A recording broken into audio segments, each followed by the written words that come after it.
Think and Grow Rich by Napoleon Hill, read by Dan John Miller. Originally published in 1937 by the Ralston Society. As a general disclaimer, the views and opinions expressed in this book belong to the author and may not always reflect those of Master Key Society or its affiliates. This recording is a production of Master Key Society for the purpose of research, study, and discussion. What do you want most? Is it money, fame, power, contentment, personality, peace of mind, happiness? The 13 steps to riches described in this book offer the shortest, dependable philosophy of individual achievement ever presented for the benefit of the man or woman who is searching for a definite goal in life. Before beginning the book, you will profit greatly if you recognize the fact that the book was not written to entertain. You cannot digest the contents properly in a week or a month. After reading the book thoroughly, Dr. Miller Reese Hutchison, nationally known consulting engineer and longtime associate of Thomas A. Edison, said, "This is not a novel. It is a textbook on individual achievement that came directly from the experiences of hundreds of America's most successful men. It should be studied, digested, and meditated upon. No more than one chapter should be read in a single night. The reader should underline the sentences which impress him most. Later, he should go back to these marked lines and read them again. A real student will not merely read this book. He will absorb its contents and make them his own. This book should be adopted by all high schools, and no boy or girl should be permitted to graduate without having satisfactorily passed an examination on it. This philosophy will not take the place of the subjects taught in schools, but it will enable one to organize and apply the knowledge acquired, and convert it into useful service and adequate compensation without waste of time. Dr. John R. Turner, Dean of the College of the City of New York, after having read the book, said, "The very best example of the soundness of this philosophy is your own son, Blair, whose dramatic story you have outlined in the chapter on desire." Dr. Turner had reference to the author's son, who, born without normal hearing capacity, not only avoided becoming a deaf-mute, but actually converted his handicap into a priceless asset by applying the philosophy here described. After reading the story, starting on page 52, you will realize that you are about to come into possession of a philosophy which can be transmuted into material wealth, or serve as readily to bring you peace of mind, understanding, spiritual harmony, and in some instances, as in the case of the author's son, it can help you master physical affliction. The author discovered, through personally analyzing hundreds of successful men, that all of them followed the habit of exchanging ideas through what is commonly called conferences. When they had problems to be solved, they sat down together and talked freely until they discovered, from their joint contribution of ideas, a plan that would serve their purpose. You, who read this book, will get most out of it by putting into practice the mastermind principle described in the book. This you can do, as others are doing so successfully, by forming a study club consisting of any desired number of people who are friendly and harmonious. The club should have a meeting at regular periods, as often as once each week. The procedure should consist of reading one chapter of the book at each meeting, after which the contents of the chapter should be freely discussed by all members. Each member should make notes, putting down all ideas of his own inspired by the discussion. Each member should carefully read and analyze each chapter several days prior to its open reading and joint discussion in the club. The reading at the club should be done by someone who reads well and understands how to put color and feeling into the lines. By following this plan, every reader will get from its pages not only the sum total of the best knowledge organized from the experiences of hundreds of successful men, but more important by far, he will tap new sources of knowledge in his own mind, as well as acquire knowledge of priceless value from every other person present. If you follow this plan persistently, you will be almost certain to uncover and appropriate the secret formula by which Andrew Carnegie acquired his huge fortune, as referred to in the author's introduction. Publisher's Preface. This book conveys the experience of more than 500 men of great wealth who began at scratch with nothing to give in return for riches except thoughts, ideas, and organized plans. Here you have the entire philosophy of money-making, just as it was organized from the actual achievements of the most successful men known to the American people during the past 50 years. It describes what to do, also how to do it. It presents complete instructions on how to sell your personal services. It provides you with a perfect system of self-analysis that will readily disclose what has been standing between you and the big money in the past.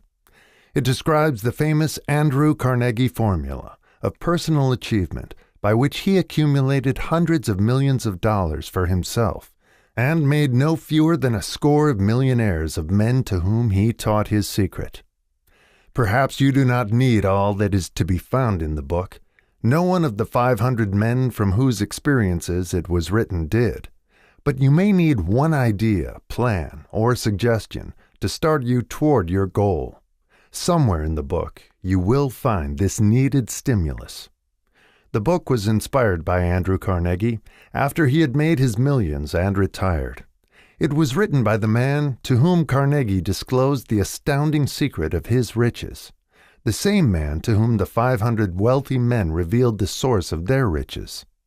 In this volume will be found the 13 principles of money-making essential to every person who accumulates sufficient money to guarantee financial independence. It is estimated that the research which went into the preparation before the book was written, or could be written, research covering more than 25 years of continuous effort, could not be duplicated at a cost of less than $100,000. Moreover, the knowledge contained in the book never can be duplicated, at any cost, for the reason that more than half of the 500 men who supplied the information it brings have passed on. Riches cannot always be measured in money. Money and material things are essential for freedom of body and mind, but there are some who will feel that the greatest of all riches can be evaluated only in terms of lasting friendships, harmonious family relationships, sympathy and understanding between business associates, and introspective harmony, which brings one peace of mind measurable only in spiritual values. All who read, understand, and apply this philosophy will be better prepared to attract and enjoy these higher estates, which always have been and always will be denied to all except those who are ready for them. Be prepared, therefore, when you expose yourself to the influence of this philosophy, to experience a changed life, which may help you not only to negotiate your way through life with harmony and understanding, but also to prepare you for the accumulation of material riches in abundance. The Publisher. Author's Preface. In every chapter of this book, mention has been made of the money-making secret which has made fortunes for more than 500 exceedingly wealthy men, whom I have carefully analyzed over a long period of years. The secret was brought to my attention by Andrew Carnegie more than a quarter of a century ago. The canny, lovable old Scotsman carelessly tossed it into my mind when I was but a boy. Then he sat back in his chair with a merry twinkle in his eyes and watched carefully to see if I had brains enough to understand the full significance of what he had said to me. When he saw that I had grasped the idea, he asked if I would be willing to spend 20 years or more preparing myself to take it to the world, to men and women who, without the secret, might go through life as failures. I said I would, and with Mr. Carnegie's cooperation, I have kept my promise. This book contains this secret, after having been put to a practical test by thousands of people in almost every walk of life. It was Mr. Carnegie's idea that the magic formula, which gave him a stupendous fortune, ought to be placed within reach of people who did not have time to investigate how men make money, and it was his hope that I might test and demonstrate the soundness of the formula through the experience of men and women in every calling. He believed the formula should be taught in all public schools and colleges, and expressed the opinion that if it were properly taught, it would so revolutionize the entire educational system that the time spent in school could be reduced to less than half. His experience with Charles M. Schwab and other young men of Mr. Schwab's type convinced Mr. Carnegie that much of that which is taught in the schools is of no value whatsoever in connection with the business of earning a living or accumulating riches. He had arrived at this decision because he had taken into his business one young man after another, many of them with but little schooling, and by coaching them in the use of this formula, developed in them rare leadership. Moreover, his coaching made fortunes for every one of them who followed his instructions. In the chapter on faith, you will read the astounding story of the organization of the giant United States Steel Corporation, as it was conceived and carried out by one of the young men through whom Mr. Carnegie proved that his formula will work for all who are ready for it. This single application of the secret, by that young man, Charles M. Schwab, made him a huge fortune in both money and opportunity. Roughly speaking, this particular application of the formula was worth $600 million. These facts, and they are facts well known to almost everyone who knew Mr. Carnegie, give you a fair idea of what the reading of this book may bring to you, provided you know what it is that you want.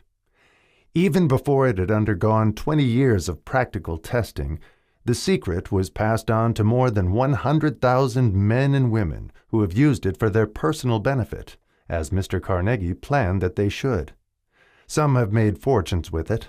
Others have used it successfully in creating harmony in their homes. A clergyman used it so effectively that it brought him an income of upwards of $75,000 a year. Arthur Nash, a Cincinnati tailor, used his near-bankrupt business as a guinea pig on which to test the formula.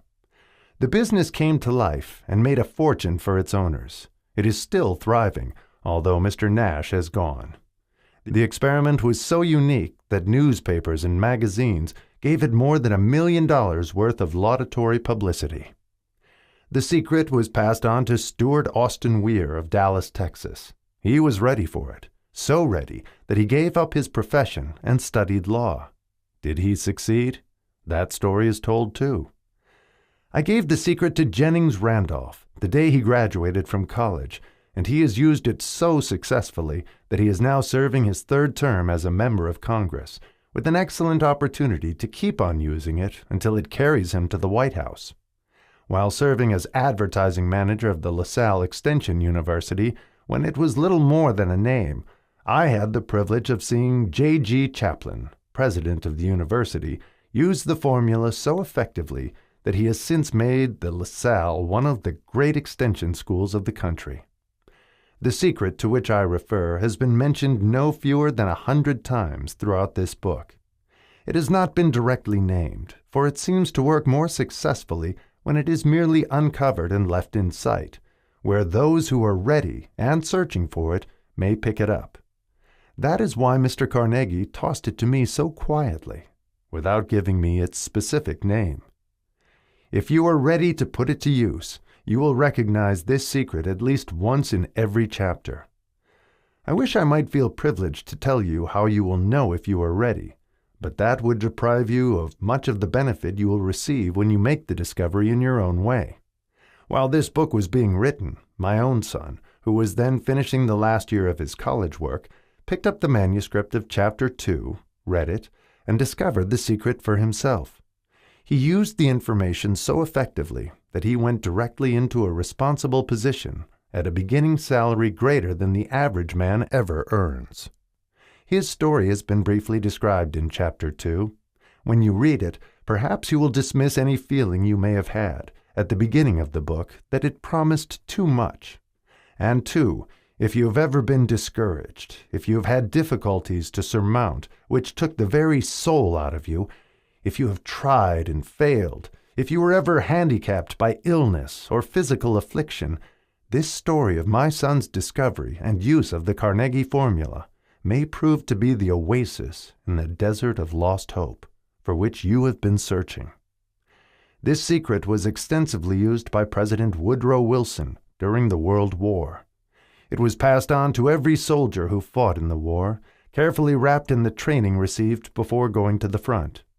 President Wilson told me it was a strong factor in raising the funds needed for the war. More than 20 years ago, Honorary Manuel L. Quezon, then resident commissioner of the Philippine Islands, was inspired by the secret to gain freedom for his people. He has gained freedom for the Philippines and is the first president of the Free State. A peculiar thing about this secret is that those who once acquire it and use it find themselves literally swept on to success with but little effort, and they never again submit to failure. If you doubt this, study the names of those who have used it. Wherever they have been mentioned, check their records for yourself and be convinced. There is no such thing as something for nothing. The secret to which I refer cannot be had without a price, although the price is far less than its value. It cannot be had at any price by those who are not intentionally searching for it. It cannot be given away. It cannot be purchased for money, for the reason that it comes in two parts.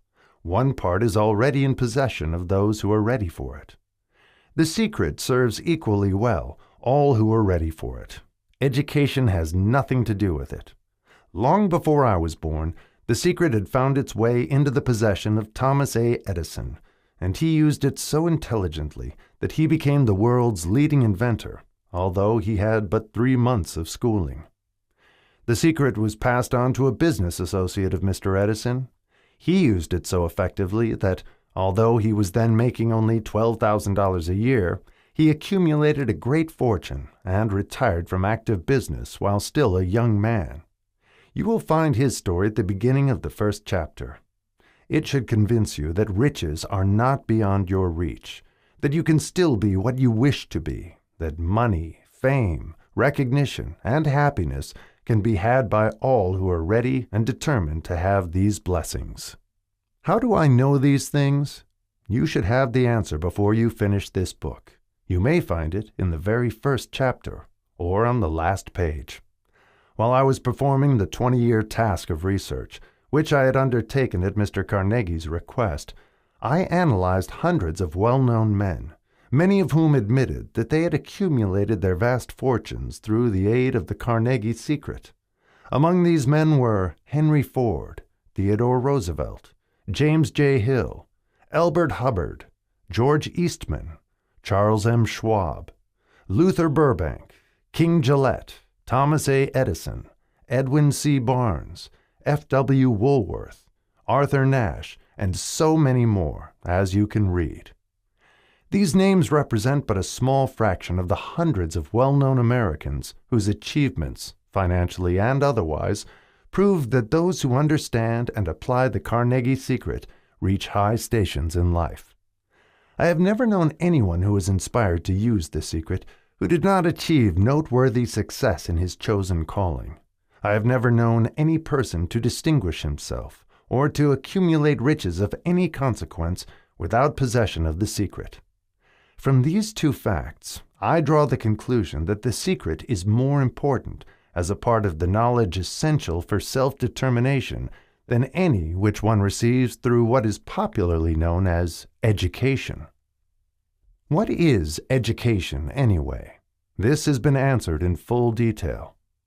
As far as schooling is concerned, many of these men had very little. John Wanamaker once told me that what little schooling he had, he acquired in very much the same manner as a modern locomotive takes on water, by scooping it up as it runs. Henry Ford never reached high school, let alone college. I am not attempting to minimize the value of schooling, but I am trying to express my earnest belief that those who master and apply the secret will reach high stations, accumulate riches, and bargain with life on their own terms, even if their schooling has been meager.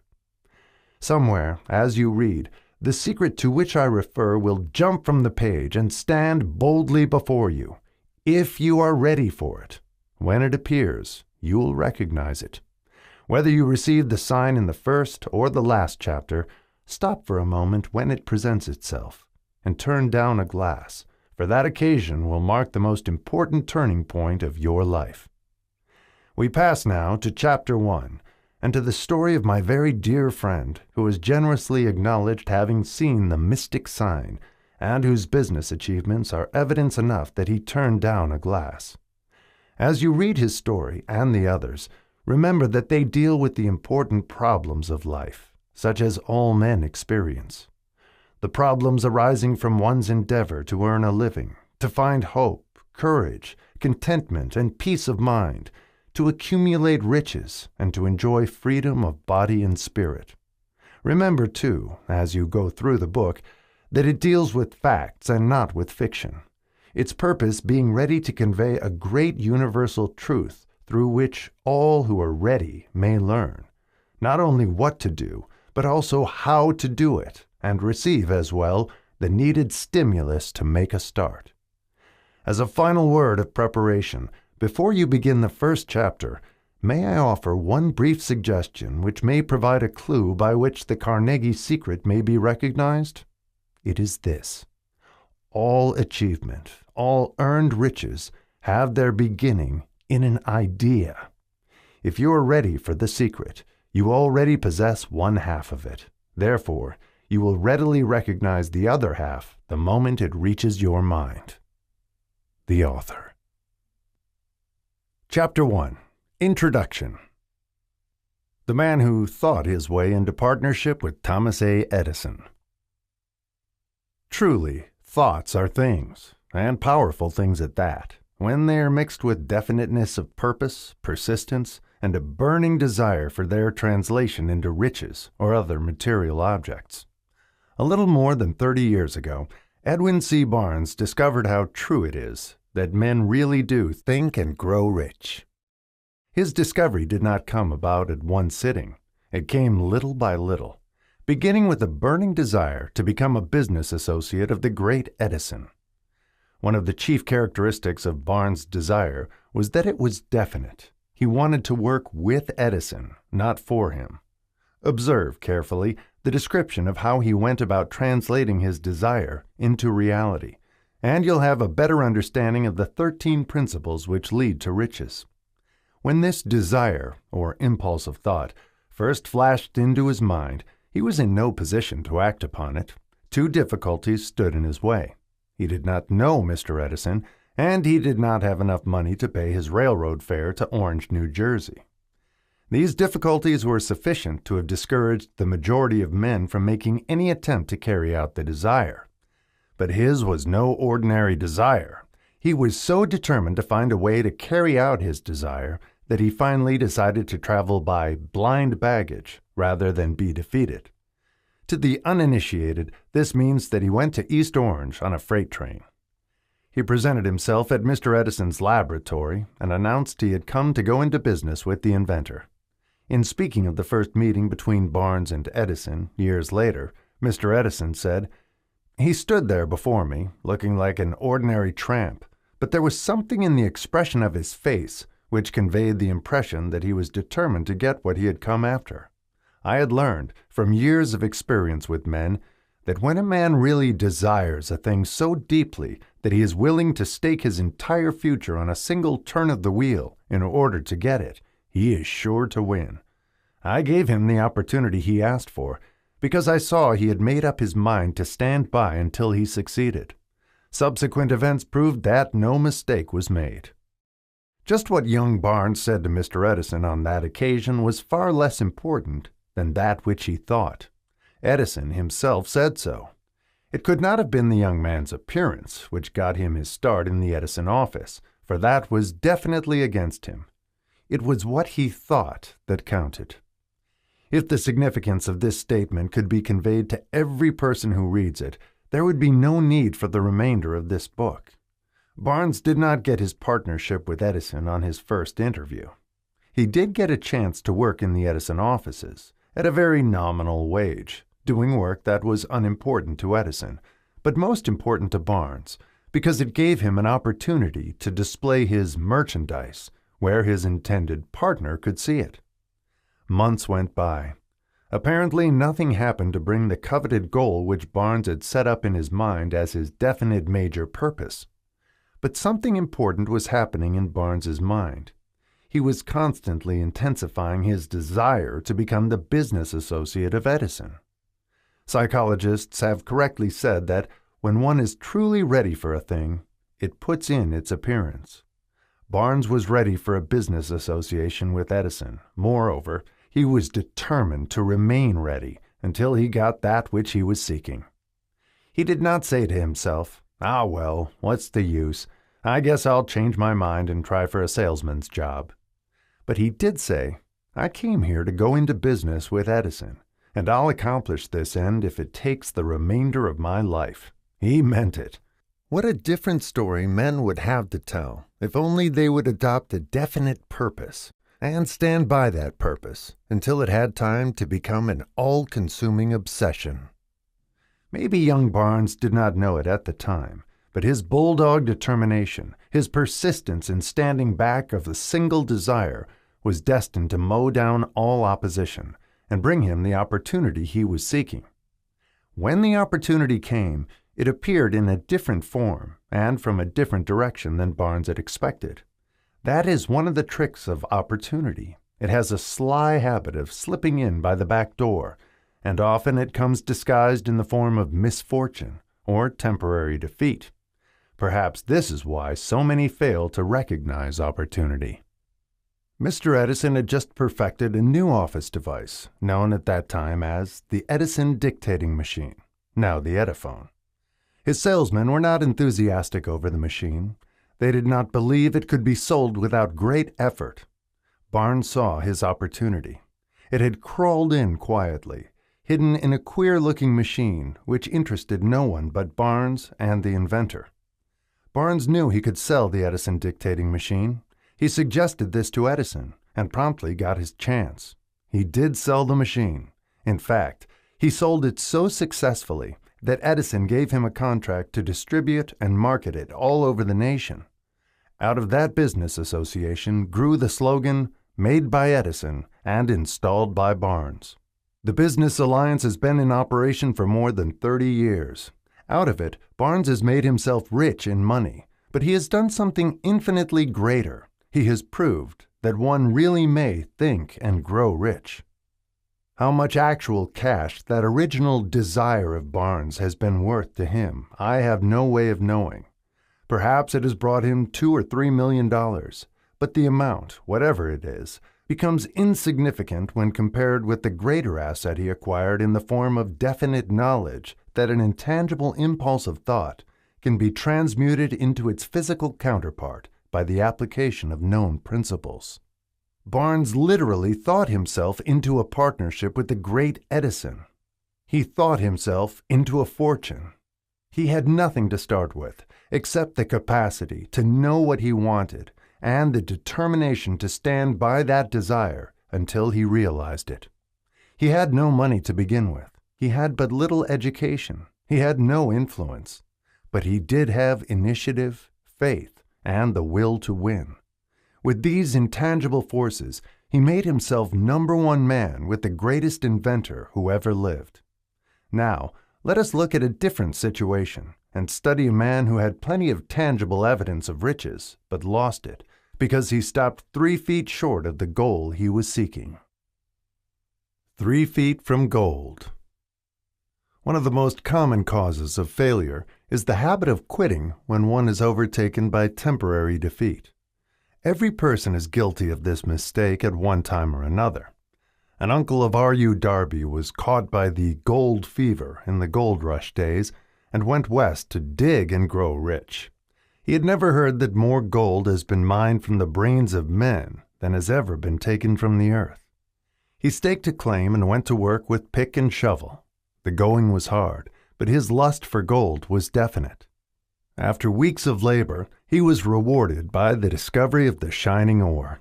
He needed machinery to bring the ore to the surface. Quietly, he covered up the mine, retraced his footsteps to his home in Williamsburg, Maryland, told his relatives and a few neighbors of the strike. They got together money for the needed machinery, had it shipped. the uncle and Darby went back to work the mine.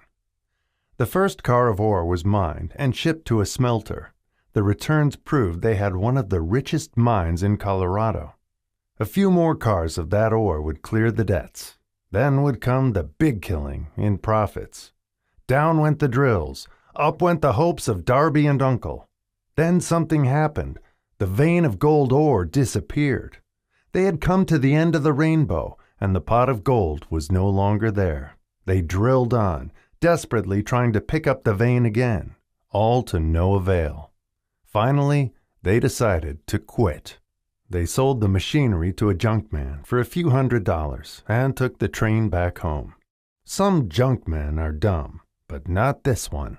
He called in a mining engineer to look at the mine and do a little calculating. The engineer advised that the project had failed because the owners were not familiar with fault lines. His calculations showed that the vein would be found just 3 feet from where the Darbys had stopped drilling. That is exactly where it was found. The junkman took millions of dollars in ore from the mine because he knew enough to seek expert counsel before giving up. Most of the money which went into the machinery was procured through the efforts of R.U. Darby, who was then a very young man. The money came from his relatives and neighbors because of their faith in him. He paid back every dollar of it, although he was years in doing so. Long afterward, Mr. Darby recouped his loss many times over when he made the discovery that desire can be transmuted into gold. The discovery came after he went into the business of selling life insurance. Remembering that he lost a huge fortune because he stopped 3 feet from gold, Darby profited by the experience in his chosen work, by the simple method of saying to himself, "I stopped 3 feet from gold, but I will never stop because men say no when I ask them to buy insurance."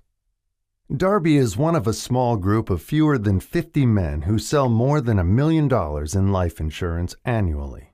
He owes his stickability to the lesson he learned from his quitability in the gold mining business. Before success comes in any man's life, he is sure to meet with much temporary defeat and perhaps some failure. When defeat overtakes a man, the easiest and most logical thing to do is to quit. That is exactly what the majority of men do. More than 500 of the most successful men this country has ever known told the author their greatest success came just one step beyond the point at which defeat had overtaken them. Failure is a trickster with a keen sense of irony and cunning. It takes great delight in tripping one when success is almost within reach. A 50-cent lesson in persistence. Shortly after Mr. Darby received his degree from the University of Hard Knocks and had decided to profit by his experience in the gold mining business, he had the good fortune to be present on an occasion that proved to him that no does not necessarily mean no. One afternoon he was helping his uncle grind wheat in an old-fashioned mill. The uncle operated a large farm on which a number of colored sharecrop farmers lived. Quietly, the door was opened, and a small colored child, the daughter of a tenant, walked in and took her place near the door. The uncle looked up, saw the child, and barked at her roughly. "What do you want?" Meekly, the child replied, "My mammy say send her 50 cents. "I'll not do it," the uncle retorted. "Now you run on home." "Yes, sir," the child replied. But she did not move.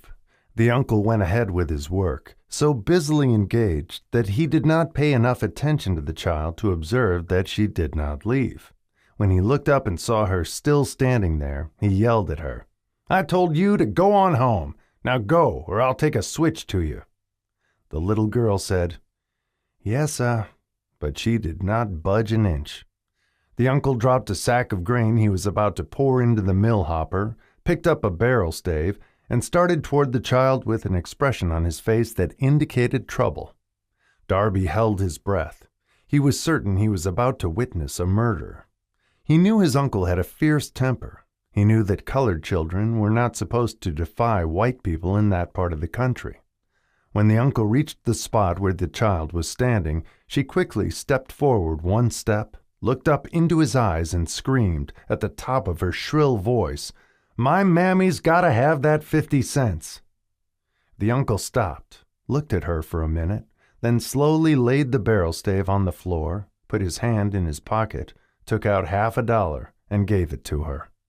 The child took the money and slowly backed toward the door, never taking her eyes off the man whom she had just conquered. After she had gone, the uncle sat down on a box and looked out the window into space for more than 10 minutes. He was pondering, with awe, over the whipping he had just taken. Mr. Darby, too, was doing some thinking. That was the first time in all his experience that he had seen a colored child deliberately master an adult white person. How did she do it? What happened to his uncle that caused him to lose his fierceness and become as docile as a lamb? What strange power did this child use that made her master over her superior?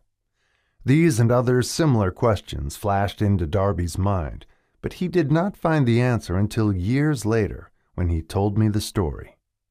Strangely, the story of this unusual experience was told to the author in the old mill, on the very spot where the uncle took his whipping.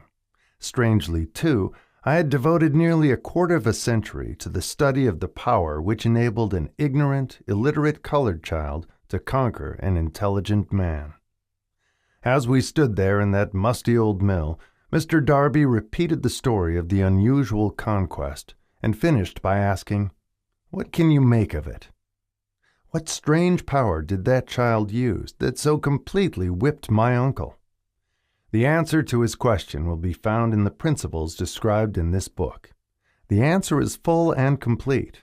It contains details and instructions sufficient to enable anyone to understand and apply the same force which the little child accidentally stumbled upon. Keep your mind alert, and you will observe exactly what strange power came to the rescue of the child. You will catch a glimpse of this power in the next chapter.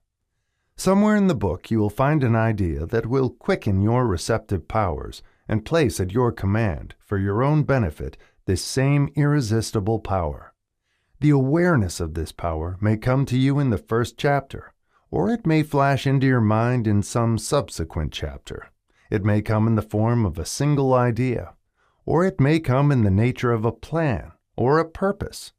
Again, it may cause you to go back into your past experiences of failure or defeat and bring to the surface some lesson by which you can regain all that you lost through defeat. After I had described to Mr. Darby the power unwittingly used by the little colored child, he quickly retraced his 30 years of experience as a life insurance salesman and frankly acknowledged that his success in that field was due, in no small degree, to the lesson he had learned from the child. Mr. Darby pointed out, "Every time a prospect tried to bow me out without buying, I saw that child standing there in the old mill, her big eyes glaring in defiance, and I said to myself, I've got to make this sale. The better portion of all sales I have made were made after people had said no." He recalled, too, his mistake in having stopped only 3 feet from gold, but, he said, that experience was a blessing in disguise. It taught me to keep on keeping on, no matter how hard the going may be, a lesson I needed to learn before I could succeed in anything. This story of Mr. Darby and his uncle, the colored child and the gold mine, doubtless will be read by hundreds of men who make their living by selling life insurance. And to all of these, the author wishes to offer the suggestion that Darby owes to these 2 experiences his ability to sell more than $1 million of life insurance every year. Life is strange and often imponderable. Both the successes and the failures have their roots in simple experiences. Mr. Darby's experiences were commonplace and simple enough, yet they held the answer to his destiny in life. Therefore, they were as important to him as life itself. He profited by these 2 dramatic experiences because he analyzed them and found the lesson they taught. But what of the man who has neither the time nor the inclination to study failure in search of knowledge that may lead to success? Where and how is he to learn the art of converting defeat into stepping stones to opportunity? In answer to these questions, this book was written. The answer called for a description of 13 principles, but remember, as you read, the answer you may be seeking to the questions which have caused you to ponder over the strangeness of life may be found in your own mind through some idea, plan, or purpose which may spring into your mind as you read. One sound idea is all that one needs to achieve success. The principles described in this book contain the best and the most practical of all that is known concerning ways and means of creating useful ideas. Before we go any further in our approach to the description of these principles, we believe you are entitled to receive this important suggestion. When riches begin to come, they come so quickly, in such great abundance, that one wonders where they have been hiding during all those lean years. This is an astounding statement, and all the more so when we take into consideration the popular belief that riches come only to those who work hard and long. When you begin to think and grow rich, you will observe that riches begin with a state of mind, with definiteness of purpose, with little or no hard work. You and every other person ought to be interested in knowing how to acquire that state of mind which will attract riches. I spent 25 years in research, analyzing more than 25,000 people, because I, too, wanted to know how wealthy men become that way. Without that research, this book could not have been written. Here, take notice of a very significant truth, viz., the business depression started in 1929 and continued on to an all-time record of destruction until sometime after President Roosevelt entered office. Then the depression began to fade into nothingness. Just as an electrician in a theater raises the light so gradually that darkness is transmuted into light before you realize it, so did the spell of fear in the minds of the people gradually fade away and become faith. Observe very closely.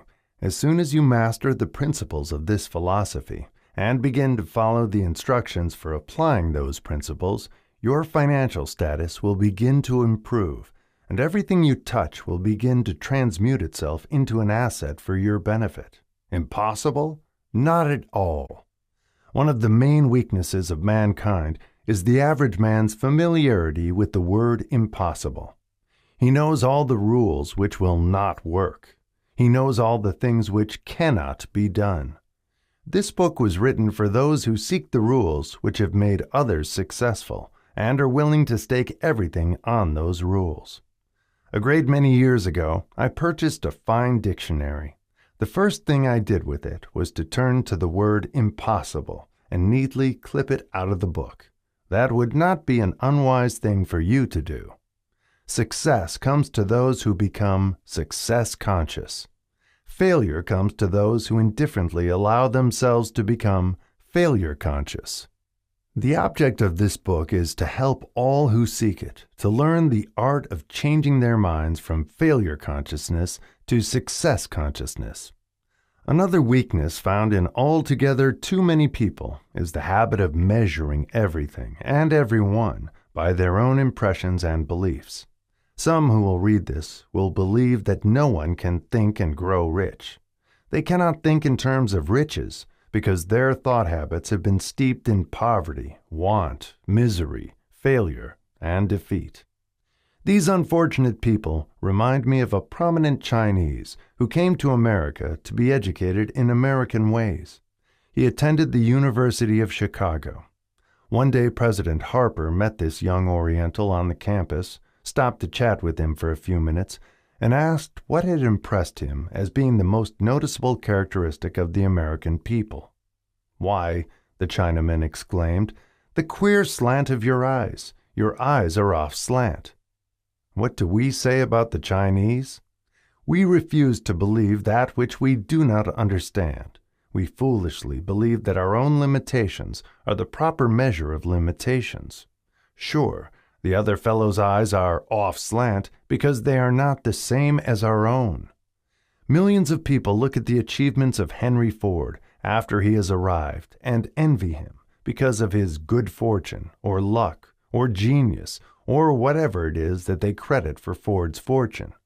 Perhaps one person in every 100,000 knows the secret of Ford's success, and those who do know are too modest or too reluctant to speak of it because of its simplicity. A single transaction will illustrate the secret perfectly. A few years back, Ford decided to produce his now famous V8 motor. He chose to build an engine with the entire 8 cylinders cast in one block, and instructed his engineers to produce a design for the engine.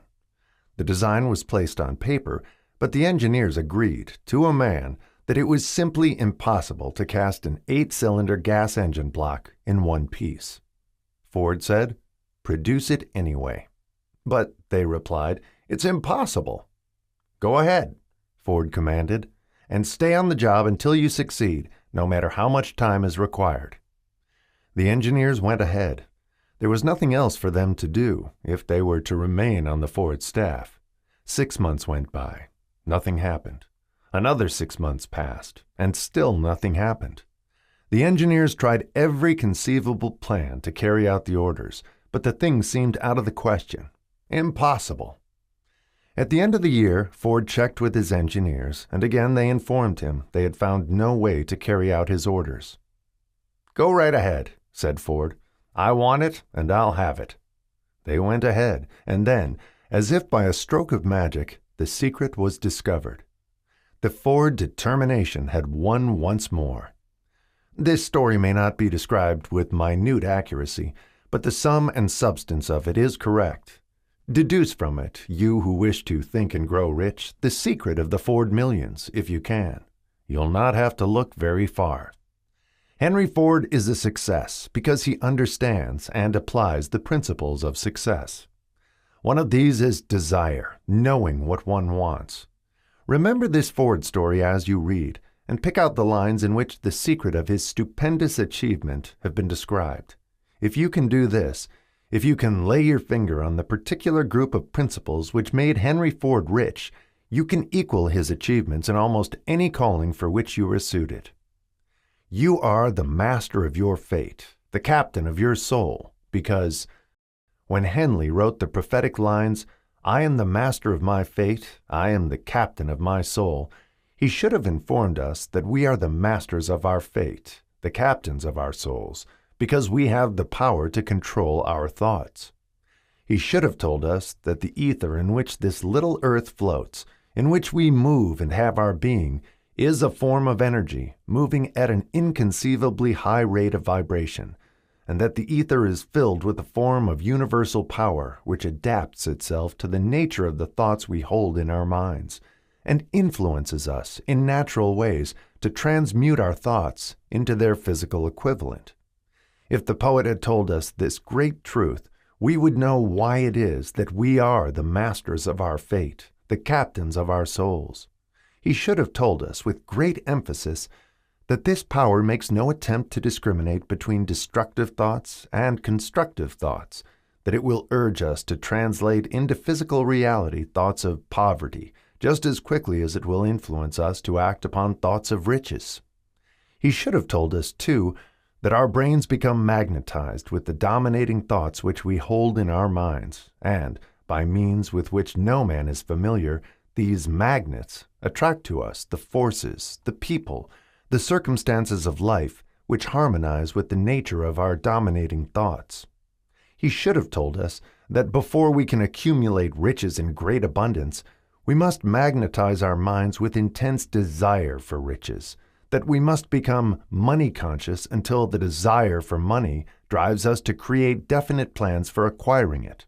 But, being a poet, and not a philosopher, Henley contented himself by stating a great truth in poetic form, leaving those who followed him to interpret the philosophical meaning of his lines. Little by little, the truth has unfolded itself, until it now appears certain that the principles described in this book hold the secret of mastery over our economic fate. We are now ready to examine the first of these principles. Maintain a spirit of open-mindedness, and remember, as you read, they are the invention of no one man. The principles were gathered from the life experiences of more than 500 men who actually accumulated riches in huge amounts, men who began in poverty, with but little education, without influence.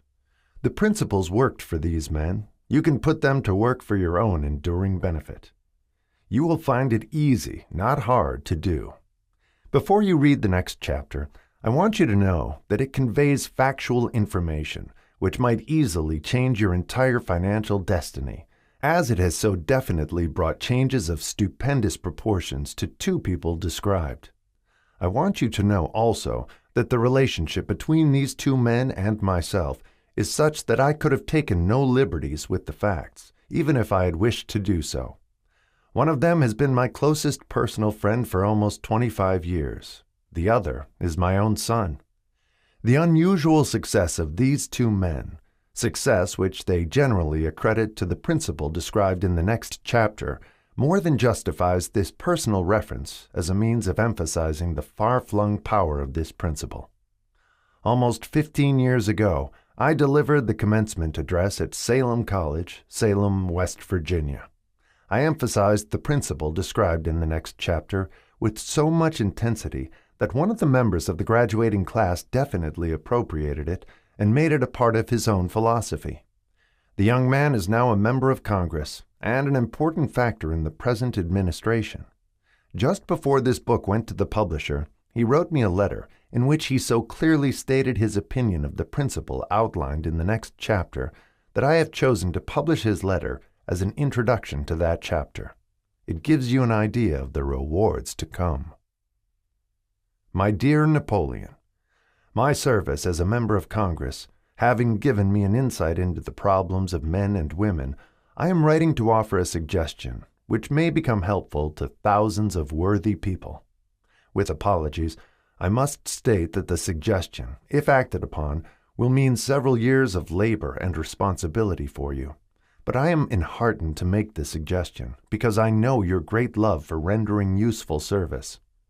In 1922, you delivered the commencement address at Salem College when I was a member of the graduating class. In that address, you planted in my mind an idea which has been responsible for the opportunity I now have to serve the people of my state, and will be responsible, in a very large measure, for whatever success I may have in the future. The suggestion I have in mind is that you put into a book the sum and substance of the address you delivered at Salem College, and in that way give the people of America an opportunity to profit by your many years of experience and association with the men who, by their greatness, have made America the richest nation on earth. I recall, as though it were yesterday, the marvelous description you gave of the method by which Henry Ford, with but little schooling, without a dollar, with no influential friends, rose to great heights. I made up my mind then, even before you had finished your speech, that I would make a place for myself, no matter how many difficulties I had to surmount. Thousands of young people will finish their schooling this year and within the next few years. Every one of them will be seeking just such a message of practical encouragement as the one I received from you. They will want to know where to turn, what to do, to get started in life. You can tell them, because you have helped to solve the problems of so many, many people. If there is any possible way that you can afford to render so great a service, may I offer the suggestion that you include with every book one of your personal analysis charts, in order that the purchaser of the book may have the benefit of a complete self-inventory, indicating, as you indicated to me years ago, exactly what is standing in the way of success. Such a service as this, providing the readers of your book with a complete, unbiased picture of their faults and their virtues, would mean to them the difference between success and failure. The service would be priceless. Millions of people are now facing the problem of staging a comeback because of the Depression, and I speak from personal experience when I say, I know these earnest people would welcome the opportunity to tell you their problems and to receive your suggestions for the solution. You know the problems of those who face the necessity of beginning all over again.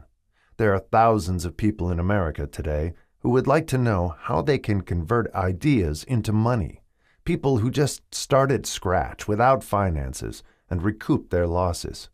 If anyone can help them, you can. If you publish the book, I would like to own the first copy that comes from the press, personally autographed by you. With best wishes, believe me. Cordially yours, Jennings Randolph. Chapter 2. Desire. The starting point of all achievement. The first step toward riches. When Edwin C. Barnes climbed down from the freight train in Orange, New Jersey, more than 30 years ago, he may have resembled a tramp, but his thoughts were those of a king. As he made his way from the railroad tracks to Thomas A. Edison's office, his mind was at work. He saw himself standing in Edison's presence. He heard himself asking Mr. Edison for an opportunity to carry out the one consuming obsession of his life, a burning desire to become the business associate of the great inventor. Barnes' desire was not a hope. It was not a wish. It was a keen, pulsating desire, which transcended everything else. It was definite. The desire was not new when he approached Edison. It had been Barnes' dominating desire for a long time. In the beginning, when the desire first appeared in his mind, it may have been, probably was, only a wish, but it was no mere wish when he appeared before Edison with it. A few years later, Edwin C. Barnes again stood before Edison in the same office where he first met the inventor. This time, his desire had been translated into reality. He was in business with Edison. The dominating dream of his life had become a reality. Today, people who know Barnes envy him because of the break life yielded him. They see him in the days of his triumph without taking the trouble to investigate the cause of his success. Barnes succeeded because he chose a definite goal, placed all his energy, all his willpower, all his effort, everything back of that goal. He did not become the partner of Edison the day he arrived. He was content to start in the most menial work, as long as it provided an opportunity to take even one step toward his cherished goal. 5 years passed before the chance he had been seeking made its appearance. During all those years, not one ray of hope, not one promise of attainment of his desire had been held out to him. To everyone, except himself, he appeared only another cog in the Edison business wheel. But in his own mind, he was the partner of Edison every minute of the time, from the very day that he first went to work there. It is a remarkable illustration of the power of a definite desire. Barnes won his goal because he wanted to be a business associate of Mr. Edison more than he wanted anything else. He created a plan by which to attain that purpose. But he burned all bridges behind him. He stood by his desire until it became the dominating obsession of his life and, finally, a fact. When he went to Orange, he did not say to himself, "I will try to induce Edison to give me a job of some sort." He said, "I will see Edison and put him on notice that I have come to go into business with him." He did not say, "I will work there for a few months, and if I get no encouragement, I will quit and get a job somewhere else." He did say, "I will start anywhere. I will do anything Edison tells me to do, but before I'm through, I will be his associate." He did not say, "I will keep my eyes open for another opportunity in case I fail to get what I want in the Edison organization." He said, "There is but one thing in this world that I am determined to have, and that is a business association with Thomas A. Edison. I will burn all bridges behind me and stake my entire future on my ability to get what I want." He left himself no possible way of retreat. He had to win or perish. That is all there is to the Barnes story of success. A long while ago, a great warrior faced a situation which made it necessary for him to make a decision which ensured his success on the battlefield. He was about to send his armies against a powerful foe, whose men outnumbered his own. He unloaded his soldiers into boats, sailed to the enemy's country, unloaded soldiers and equipment, then gave the order to burn the ships that had carried them. Addressing his men before the first battle, he said, "You see the boats going up in smoke. That means that we cannot leave these shores alive unless we win. We now have no choice. We win or we perish." They won. Every person who wins in any undertaking must be willing to burn his ships and cut all sources of retreat. Only by so doing can one be sure of maintaining that state of mind known as a burning desire to win, essential to success. The morning after the Great Chicago Fire, a group of merchants stood on State Street looking at the smoking remains of what had been their stores. They went into a conference to decide if they would try to rebuild or leave Chicago and start over in a more promising section of the country. They reached a decision, all except one, to leave Chicago. The merchant who decided to stay and rebuild pointed a finger at the remains of his store and said, "Gentlemen, on that very spot I will build the world's greatest store, no matter how many times it may burn down." That was more than 50 years ago. The store was built. It stands there today, a towering monument to the power of that state of mind known as a burning desire. The easy thing for Marshall Field to have done would have been exactly what his fellow merchants did. When the going was hard and the future looked dismal, they pulled up and went where the going seemed easier. Mark well this difference between Marshall Field and the other merchants, because it is the same difference which distinguishes Edwin C. Barnes from thousands of other young men who have worked in the Edison organization. It is the same difference which distinguishes practically all who succeed from those who fail. Every human being who reaches the age of understanding of the purpose of money wishes for it. Wishing will not bring riches, but desiring riches with a state of mind that becomes an obsession, then planning definite ways and means to acquire riches, and backing those plans with persistence which does not recognize failure, will bring riches. The method by which desire for riches can be transmuted into its financial equivalent consists of 6 definite practical steps, viz.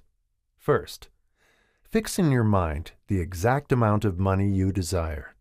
It is not sufficient merely to say, "I want plenty of money." Be definite as to the amount. There is a psychological reason for definiteness, which will be described in a subsequent chapter. Second, determine exactly what you intend to give in return for the money you desire. There is no such reality as something for nothing. Third, establish a definite date when you intend to possess the money you desire. Fourth, create a definite plan for carrying out your desire, and begin at once, whether you are ready or not, to put this plan into action. Fifth, write out a clear, concise statement of the amount of money you intend to acquire. Name the time limit for its acquisition, state what you intend to give in return for the money, and describe clearly the plan through which you intend to accumulate it. Sixth, read your written statement aloud, twice daily, once just before retiring at night and once after arising in the morning. As you read, see and feel and believe yourself already in possession of the money. It is important that you follow the instructions described in these 6 steps. It is especially important that you observe and follow the instructions in the 6th paragraph. You may complain that it is impossible for you to see yourself in possession of money before you actually have it. Here is where a burning desire will come to your aid. If you truly desire money so keenly that your desire is an obsession, you will have no difficulty in convincing yourself that you will acquire it. The object is to want money and to become so determined to have it that you convince yourself you will have it. Only those who become money conscious ever accumulate great riches. Money consciousness means that the mind has become so thoroughly saturated with the desire for money that one can see oneself already in possession of it. To the uninitiated, who has not been schooled in the working principles of the human mind, these instructions may appear impractical. It may be helpful to all who fail to recognize the soundness of the 6 steps to know that the information they convey was received from Andrew Carnegie, who began as an ordinary laborer in the steel mills, but managed despite his humble beginning, to make these principles yield him a fortune of considerably more than $100 million. It may be of further help to know that the 6 steps here recommended were carefully scrutinized by the late Thomas A. Edison, who placed his stamp of approval upon them as being not only the steps essential for the accumulation of money, but necessary for the attainment of any definite goal. The steps call for no hard labor. They call for no sacrifice. They do not require one to become ridiculous or credulous. To apply them calls for no great amount of education. But the successful application of these 6 steps does call for sufficient imagination to enable one to see and to understand that accumulation of money cannot be left to chance, good fortune, and luck. One must realize that all who have accumulated great fortunes first did a certain amount of dreaming, hoping, wishing, desiring, and planning before they acquired money. You may as well know, right here, that you can never have riches in great quantities unless you can work yourself into a white heat of desire for money, and actually believe you will possess it. You may as well know, also, that every great leader, from the dawn of civilization down to the present, was a dreamer. Christianity is the greatest potential power in the world today because its founder was an intense dreamer who had the vision and the imagination to see realities in their mental and spiritual form before they had been transmuted into physical form. If you do not see great riches in your imagination, you will never see them in your bank balance. Never, in the history of America, has there been so great an opportunity for practical dreamers as now exists. The 6-year economic collapse has reduced all men substantially to the same level. A new race is about to be run. The stakes represent huge fortunes which will be accumulated within the next 10 years. The rules of the race have changed because we now live in a changed world that definitely favors the masses, those who had but little or no opportunity to win under the conditions existing during the Depression, when fear paralyzed growth and development. We who are in this race for riches should be encouraged to know that this changed world in which we live is demanding new ideas, new ways of doing things, new leaders, new inventions, new methods of teaching, new methods of marketing, new books, new literature, new features for the radio, new ideas for moving pictures. Back of all this demand for new and better things, there is one quality which one must possess to win, and that is definiteness of purpose, the knowledge of what one wants, and a burning desire to possess it. The business depression marked the death of one age and the birth of another. This changed world requires practical dreamers who can and will put their dreams into action. The practical dreamers have always been, and always will be, the pattern makers of civilization. We who desire to accumulate riches should remember the real leaders of the world always have been men who harnessed and put into practical use the intangible, unseen forces of unborn opportunity, and have converted those forces, or impulses of thought, into skyscrapers, cities, factories, airplanes, automobiles, and every form of convenience that makes life more pleasant. Tolerance and an open mind are practical necessities of the dreamer of today. Those who are afraid of new ideas are doomed before they start. Never has there been a time more favorable to pioneers than the present. True, there is no wild and woolly West to be conquered, as in the days of the covered wagon, but there is a vast business, financial, and industrial world to be remolded and redirected along new and better lines. In planning to acquire your share of the riches, let no one influence you to scorn the dreamer.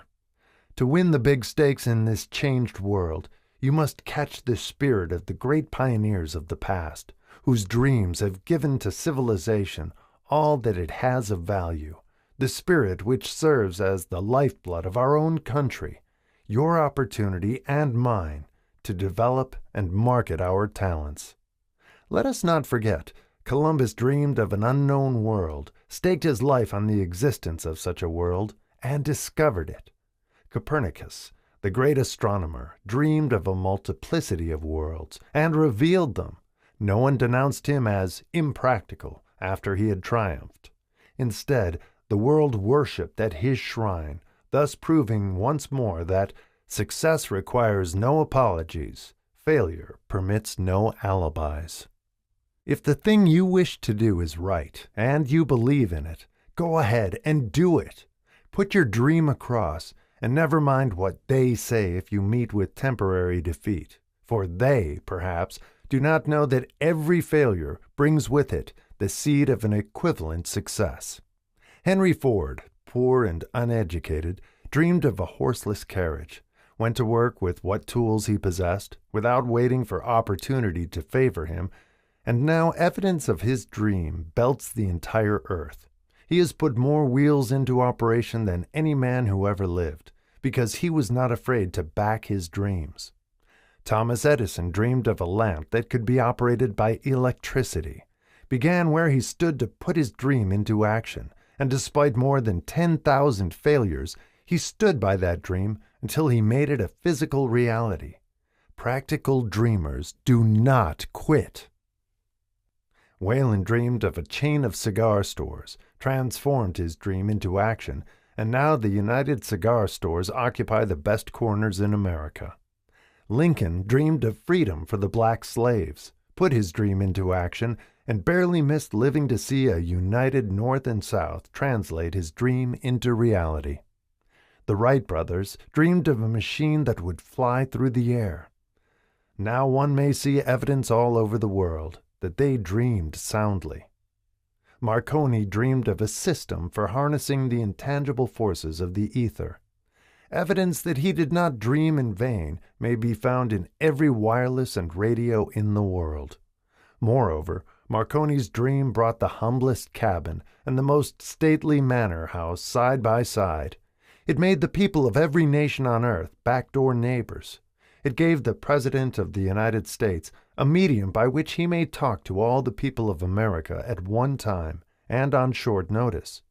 It may interest you to know that Marconi's friends had him taken into custody and examined in a psychopathic hospital when he announced he had discovered a principle through which he could send messages through the air without the aid of wires or other direct physical means of communication. The dreamers of today fare better. The world has become accustomed to new discoveries. Nay, it has shown a willingness to reward the dreamer who gives the world a new idea. The greatest achievement was, at first, and for a time, but a dream. The oak sleeps in the acorn, the bird waits in the egg, and in the highest vision of the soul, a waking angel stirs. Dreams are the seedlings of reality. Awake, arise, and assert yourself, you dreamers of the world. Your star is now in the ascendancy. The World Depression brought the opportunity you have been waiting for. It taught people humility, tolerance, and open-mindedness. The world is filled with an abundance of opportunity which the dreamers of the past never knew. A burning desire to be and to do is the starting point from which the dreamer must take off. Dreams are not born of indifference, laziness, or lack of ambition. The world no longer scoffs at the dreamer, nor calls him impractical.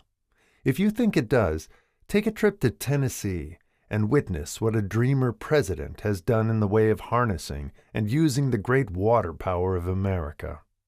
A score of years ago, such a dream would have seemed like madness. You have been disappointed. You have undergone defeat during the Depression. You have felt the great heart within you crushed until it bled. Take courage, for these experiences have tempered the spiritual metal of which you are made. They are assets of incomparable value. Remember, too, that all who succeed in life get off to a bad start and pass through many heartbreaking struggles before they arrive. The turning point in the lives of those who succeed usually comes at the moment of some crisis through which they are introduced to their other selves.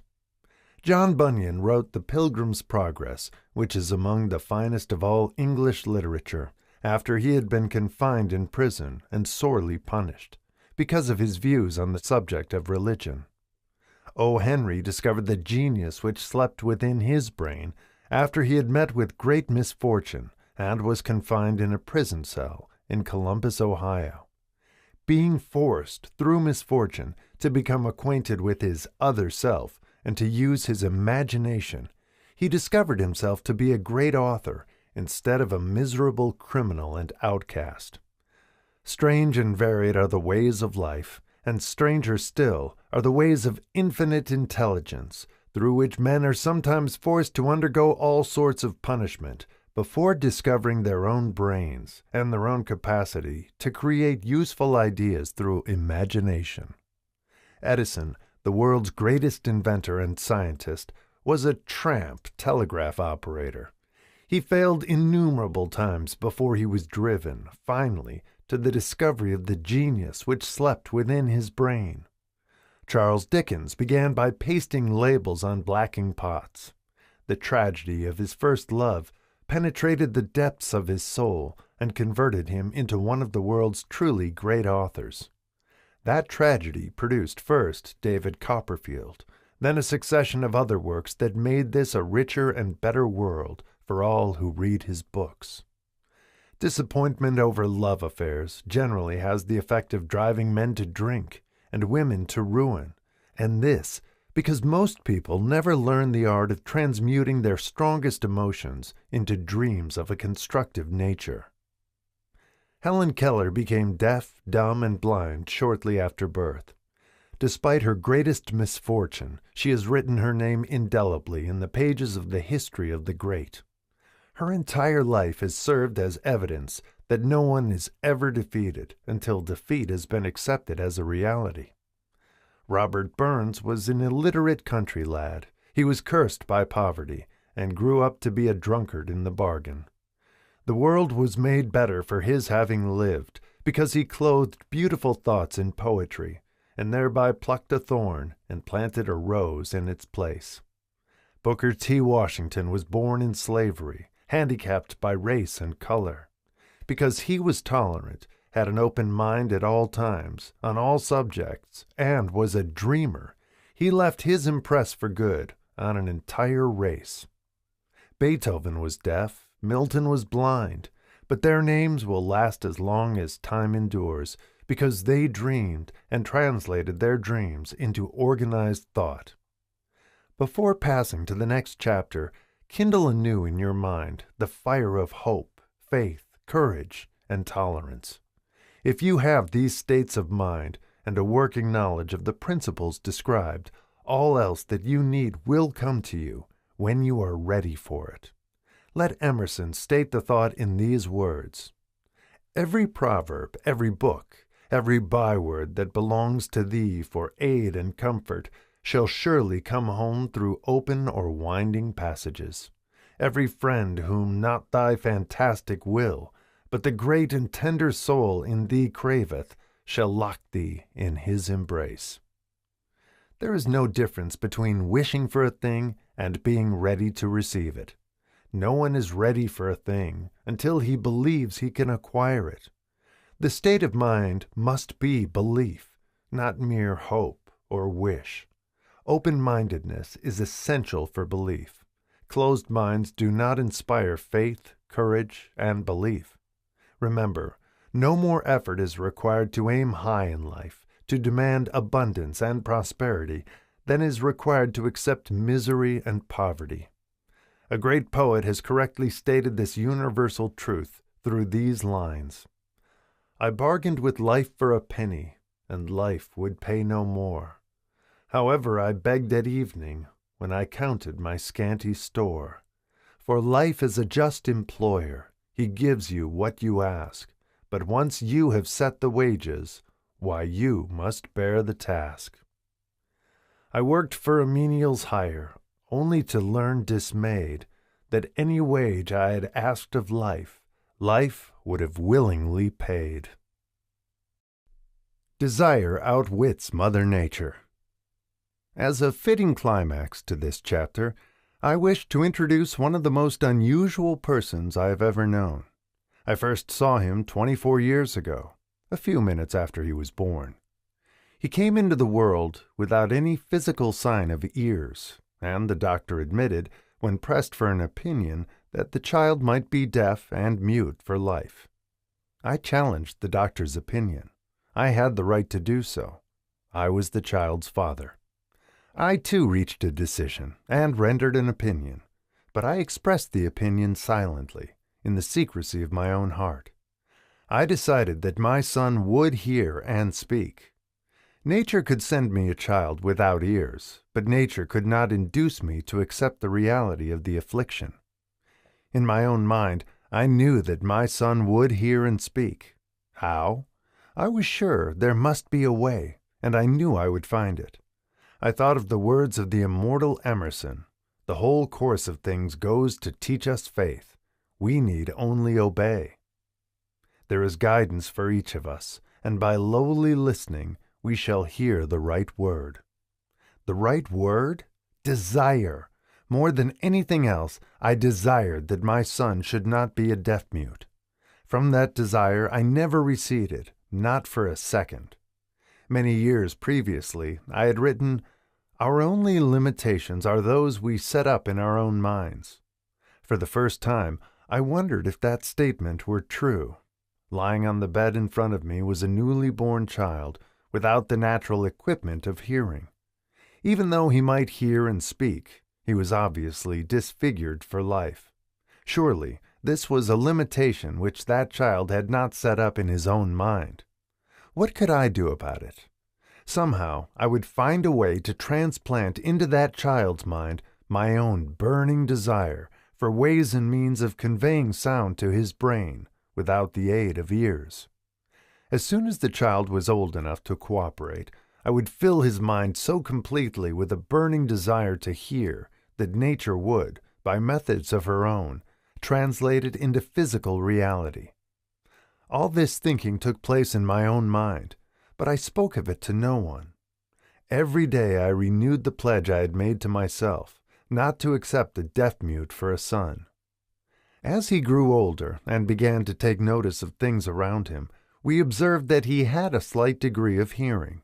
When he reached the age when children usually begin talking, he made no attempt to speak, but we could tell by his actions that he could hear certain sounds slightly.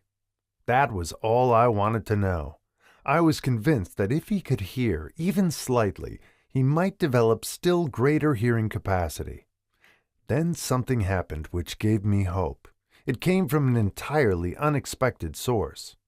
We bought a Victrola. When the child heard the music for the first time, he went into ecstasies and promptly appropriated the machine. He soon showed a preference for certain records, among them "It's a Long Way to Tipperary." On one occasion, he played that piece over and over, for almost 2 hours, standing in front of the Victrola, with his teeth clamped on the edge of the case. The significance of this self-formed habit of his did not become clear to us until years afterward, for we had never heard of the principle of bone conduction of sound at that time. Shortly after he appropriated the Victrola, I discovered that he could hear me quite clearly when I spoke with my lips touching his mastoid bone, or at the base of the brain. These discoveries placed in my possession the necessary media by which I began to translate into reality my burning desire to help my son develop hearing and speech. By that time he was making stabs at speaking certain words. The outlook was far from encouraging, but desire, backed by faith, knows no such word as impossible. Having determined that he could hear the sound of my voice plainly, I began, immediately, to transfer to his mind the desire to hear and speak. I soon discovered that the child enjoyed bedtime stories, so I went to work, creating stories designed to develop in him self-reliance, imagination, and a keen desire to hear and to be normal. There was one story in particular which I emphasized by giving it some new and dramatic coloring each time it was told. It was designed to plant in his mind the thought that his affliction was not a liability, but an asset of great value. Despite the fact that all the philosophy I had examined clearly indicated that every adversity brings with it the seed of an equivalent advantage, I must confess that I had not the slightest idea how this affliction could ever become an asset. However, I continued my practice of wrapping that philosophy in bedtime stories, hoping the time would come when he would find some plan by which his handicap could be made to serve some useful purpose. Reason told me plainly that there was no adequate compensation for the lack of ears and natural hearing equipment. Desire, backed by faith, pushed reason aside and inspired me to carry on. As I analyze the experience in retrospect, I can see now that my son's faith in me had much to do with the astounding results. He did not question anything I told him.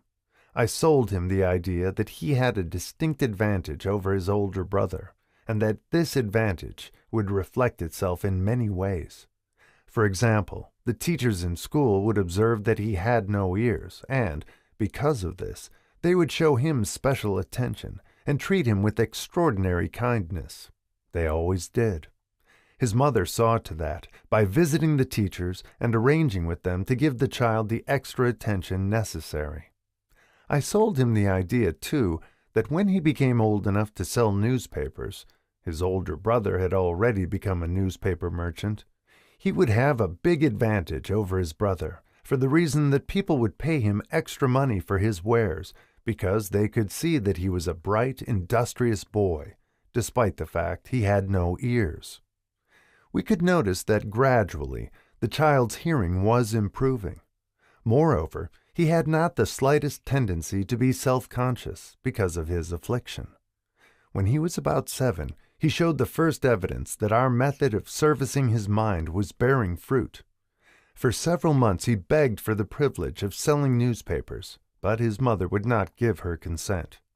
She was afraid that his deafness made it unsafe for him to go on the street alone. Finally, he took matters in his own hands. One afternoon, when he was left at home with the servants, he climbed through the kitchen window, shinnied to the ground, and set out on his own. He borrowed 6 cents in capital from the neighbor shoemaker, invested it in papers, sold out, reinvested, and kept repeating until late in the evening. After balancing his accounts and paying back the 6 cents he had borrowed from his banker, he had a net profit of 42 cents. When we got home that night, we found him in bed, asleep, with the money tightly clenched in his hand. His mother opened his hands, removed the coins, and cried. Of all things, crying over her son's first victory seemed so inappropriate. My reaction was the reverse. I laughed heartily, for I knew that my endeavor to plant in the child's mind an attitude of faith in himself had been successful. His mother saw, in his first business venture, a little deaf boy who had gone out in the streets and risked his life to earn money. I saw a brave, ambitious, self-reliant little businessman whose stock in himself had been increased 100% because he had gone into business on his own initiative and had won. The transaction pleased me because I knew that he had given evidence of a trait of resourcefulness that would go with him all through life. Later events proved this to be true. When his older brother wanted something, he would lie down on the floor, kick his feet in the air, cry for it, and get it. When the little deaf boy wanted something, he would plan a way to earn the money, then buy it for himself. He still follows that plan. Truly, my own son has taught me that handicaps can be converted into stepping stones on which one may climb toward some worthy goal, unless they are accepted as obstacles and used as alibis.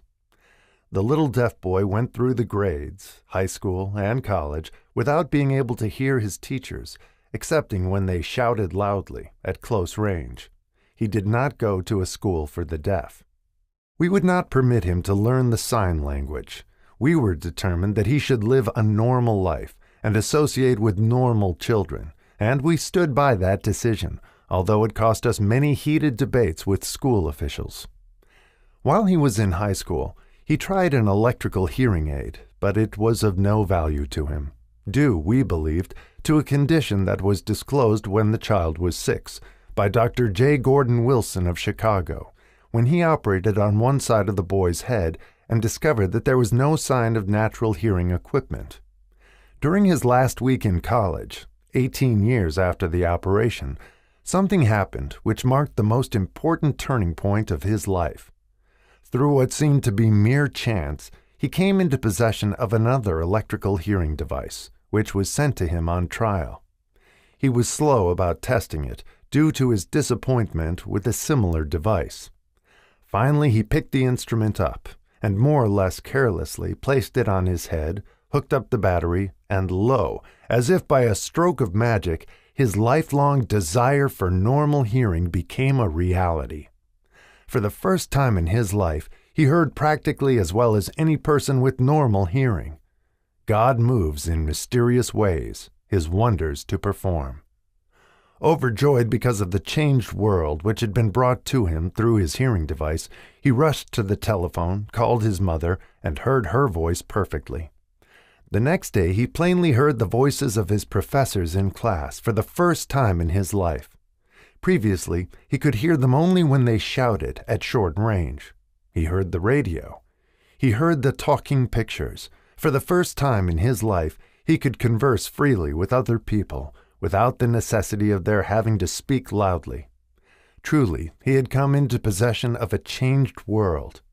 We had refused to accept nature's error, and, by persistent desire, we had induced nature to correct that error, through the only practical means available. Desire had commenced to pay dividends, but the victory was not yet complete. The boy still had to find a definite and practical way to convert his handicap into an equivalent asset. Hardly realizing the significance of what had already been accomplished, but intoxicated with the joy of his newly discovered world of sound, he wrote a letter to the manufacturer of the hearing aid, enthusiastically describing his experience.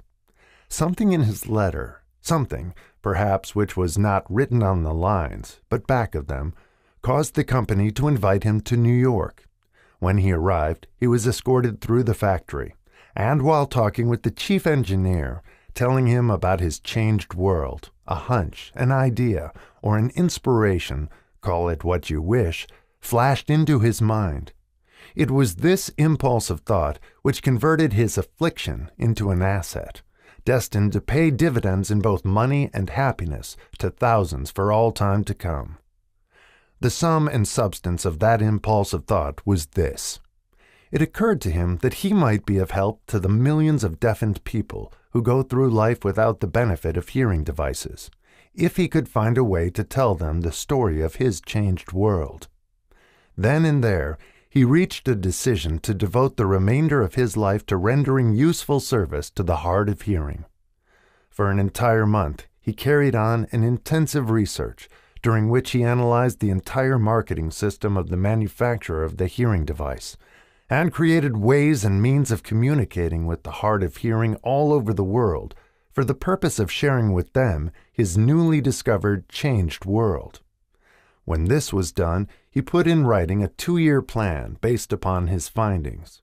When he presented the plan to the company, he was instantly given a position for the purpose of carrying out his ambition. Little did he dream when he went to work that he was destined to bring hope and practical relief to thousands of deafened people who, without his help, would have been doomed forever to deaf-mutism. Shortly after he became associated with the manufacturer of his hearing aid, he invited me to attend a class conducted by his company for the purpose of teaching deaf-mutes to hear and to speak. I had never heard of such a form of education. Therefore, I visited the class, skeptical but hopeful that my time would not be entirely wasted. Here I saw a demonstration which gave me a greatly enlarged vision of what I had done to arouse and keep alive in my son's mind the desire for normal hearing. I saw deaf-mutes actually being taught to hear and to speak through application of the self-same principle I had used more than 20 years previously in saving my son from deaf-mutism. Thus, through some strange turn of the wheel of fate, my son, Blair, and I have been destined to aid in correcting deaf mutism for those as yet unborn, because we are the only living human beings, as far as I know, who have established definitely the fact that deaf mutism can be corrected to the extent of restoring to normal life those who suffer with this affliction. It has been done for one, it will be done for others. There is no doubt in my mind that Blair would have been a deaf-mute all his life if his mother and I had not managed to shape his mind as we did. The doctor who attended at his birth told us, confidentially, the child might never hear or speak. A few weeks ago, Dr. Irving Voorhees, a noted specialist on such cases, examined Blair very thoroughly. He was astounded when he learned how well my son now hears and speaks, and said his examination indicated that, theoretically, the boy should not be able to hear at all. But the lad does hear, despite the fact that X-ray pictures showed there is no opening in the skull whatsoever from where his ears should be to the brain. When I planted in his mind the desire to hear and talk and live as a normal person, there went with that impulse some strange influence which caused nature to become bridge builder and span the gulf of silence between his brain and the outer world, by some means which the keenest medical specialists have not been able to interpret. It would be sacrilege for me to even conjecture as to how nature performed this miracle. It would be unforgivable if I neglected to tell the world as much as I know of the humble part I assumed in the strange experience. It is my duty and a privilege to say I believe, and not without reason, that nothing is impossible to the person who backs desire with enduring faith. Verily, a burning desire has devious ways of transmuting itself into its physical equivalent. Blair desired normal hearing. Now he has it. He was born with a handicap which might easily have sent one with a less defined desire to the street with a bundle of pencils and a tin cup. That handicap now promises to serve as the medium by which he will render useful service to many millions of hard of hearing also, to give him useful employment at adequate financial compensation the remainder of his life. The little white lies I planted in his mind when he was a child, by leading him to believe his affliction would become a great asset, which he could capitalize, has justified itself. Verily, there is nothing, right or wrong, which belief, plus burning desire, cannot make real. These qualities are free to everyone. In all my experience in dealing with men and women who had personal problems, I never handled a single case which more definitely demonstrates the power of desire. Authors sometimes make the mistake of writing of subjects of which they have but superficial or very elementary knowledge. It has been my good fortune to have had the privilege of testing the soundness of the power of desire through the affliction of my own son. Perhaps it was providential that the experience came as it did, for surely no one is better prepared than he to serve as an example of what happens when desire is put to the test. If Mother Nature bends to the will of desire, is it logical that mere men can defeat a burning desire? Strange and imponderable is the power of the human mind. We do not understand the method by which it uses every circumstance, every individual, every physical thing within its reach, as a means of transmuting desire into its physical counterpart. Perhaps science will uncover this secret. I planted in my son's mind the desire to hear and to speak as any normal person hears and speaks. That desire has now become a reality. I planted in his mind the desire to convert his greatest handicap into his greatest asset. That desire has been realized. The modus operandi by which this astounding result was achieved is not hard to describe. It consisted of three very definite facts. First, I mixed faith with the desire for normal hearing, which I passed on to my son. Second, I communicated my desire to him in every conceivable way available, through persistent, continuous effort over a period of years. Third, he believed me. As this chapter was being completed, news came of the death of Madame Schumann-Heink. One short paragraph in the news dispatch gives the clue to this unusual woman's stupendous success as a singer. I quote the paragraph because the clue it contains is none other than desire. Early in her career, Madame Schumann-Heink visited the director of the Vienna Court Opera to have him test her voice. But he did not test it. After taking one look at the awkward and poorly dressed girl, he exclaimed, none too gently, "With such a face and with no personality at all, how can you ever expect to succeed in opera, my good child? Give up the idea. Buy a sewing machine and go to work. You can never be a singer." Never is a long time. The director of the Vienna Court Opera knew much about the technique of singing. He knew little about the power of desire when it assumes the proportion of an obsession. If he had known more of that power, he would not have made the mistake of condemning genius without giving it an opportunity. Several years ago, one of my business associates became ill. He became worse as time went on, and finally was taken to the hospital for an operation. Just before he was wheeled into the operating room, I took a look at him and wondered how anyone as thin and emaciated as he could possibly go through a major operation successfully. The doctor warned me that there was little, if any, chance of my ever seeing him alive again. But that was the doctor's opinion. It was not the opinion of the patient. Just before he was wheeled away, he whispered feebly, "Do not be disturbed, Chief. I will be out of here in a few days." The attending nurse looked at me with pity, but the patient did come through safely. After it was all over, his physician said, "Nothing but his own desire to live saved him. He never would have pulled through if he had not refused to accept the possibility of death." I believe in the power of desire backed by faith, because I have seen this power lift men from lowly beginnings to places of power and wealth. I have seen it rob the grave of its victims. I have seen it serve as the medium by which men staged a comeback after having been defeated in 100 different ways. I have seen it provide my own son with a normal, happy, successful life, despite nature's having sent him into the world without ears.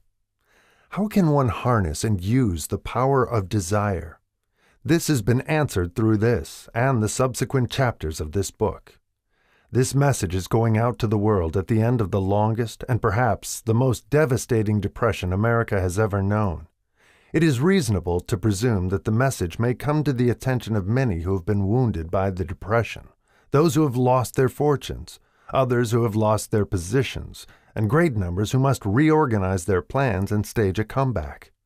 To all these, I wish to convey the thought that all achievement, no matter what may be its nature or its purpose, must begin with an intense, burning desire for something definite. Through some strange and powerful principle of mental chemistry, which she has never divulged, nature wraps up in the impulse of strong desire that something which recognizes no such word as impossible and accepts no such reality as failure. Chapter 3. Faith. Visualization of and belief in attainment of desire. The second step toward riches. Faith is the head chemist of the mind. When faith is blended with the vibration of thought, the subconscious mind instantly picks up the vibration, translates it into its spiritual equivalent, and transmits it to infinite intelligence, as in the case of prayer. The emotions of faith, love, and sex are the most powerful of all the major positive emotions. When the three are blended, they have the effect of coloring the vibration of thought in such a way that it instantly reaches the subconscious mind, where it is changed into its spiritual equivalent, the only form that induces a response from infinite intelligence. Love and faith are psychic, related to the spiritual side of man. Sex is purely biological and related only to the physical. The mixing or blending of these three emotions has the effect of opening a direct line of communication between the finite, thinking mind of man and infinite intelligence. How to develop faith. There comes now a statement which will give a better understanding of the importance the principle of autosuggestion assumes in the transmutation of desire into its physical or monetary equivalent, namely, faith is a state of mind which may be induced or created by affirmation or repeated instructions to the subconscious mind through the principle of autosuggestion. As an illustration, consider the purpose for which you are presumably reading this book. The object is, naturally, to acquire the ability to transmute the intangible thought impulse of desire into its physical counterpart, money. By following the instructions laid down in the chapters on autosuggestion and the subconscious mind, as summarized in the chapter on autosuggestion, you may convince the subconscious mind that you believe you will receive that for which you ask, and it will act upon that belief, which your subconscious mind passes back to you in the form of faith, followed by definite plans for procuring that which you desire. The method by which one develops faith, where it does not already exist, is extremely difficult to describe, almost as difficult, in fact, as it would be to describe the color of red to a blind man who has never seen color and has nothing with which to compare what you describe to him. Faith is a state of mind which you may develop at will after you have mastered the 13 principles, because it is a state of mind which develops voluntarily through application and use of these principles. Repetition of affirmation of orders to your subconscious mind is the only known method of voluntary development of the emotion of faith. Perhaps the meaning may be made clearer through the following explanation as to the way men sometimes become criminals. Stated in the words of a famous criminologist, when men first come into contact with crime, they abhor it. If they remain in contact with crime for a time, they become accustomed to it and endure it. If they remain in contact with it long enough, they finally embrace it and become influenced by it. This is the equivalent of saying that any impulse of thought which is repeatedly passed on to the subconscious mind is, finally, accepted and acted upon by the subconscious mind, which proceeds to translate that impulse into its physical equivalent by the most practical procedure available. In connection with this, consider again the statement, all thoughts which have been emotionalized, given feeling, and mixed with faith begin immediately to translate themselves into their physical equivalent or counterpart. The emotions, or the feeling portion of thoughts, are the factors which give thoughts vitality, life, and action.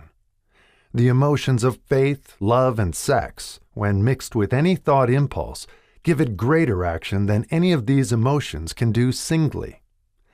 Not only thought impulses which have been mixed with faith, but those which have been mixed with any of the positive emotions or any of the negative emotions may reach and influence the subconscious mind.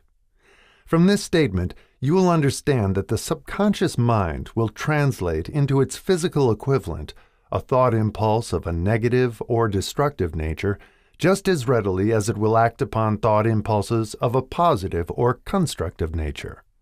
This accounts for the strange phenomenon which so many millions of people experience, referred to as misfortune or bad luck.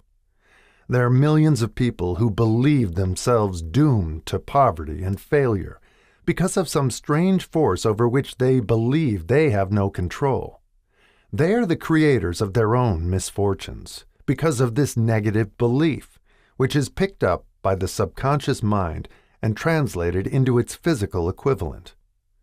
This is an appropriate place at which to suggest again that you may benefit by passing on to your subconscious mind any desire which you wish translated into its physical or monetary equivalent in a state of expectancy or belief that the transmutation will actually take place.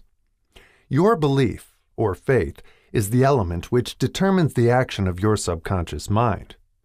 There is nothing to hinder you from deceiving your subconscious mind when giving it instructions through autosuggestion, as I deceived my son's subconscious mind.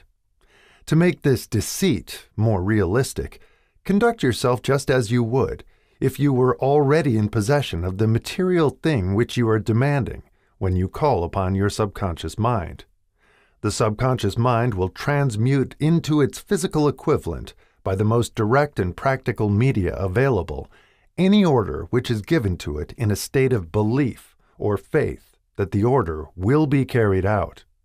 Surely, enough has been stated to give a starting point from which one may, through experiment and practice, acquire the ability to mix faith with any order given to the subconscious mind.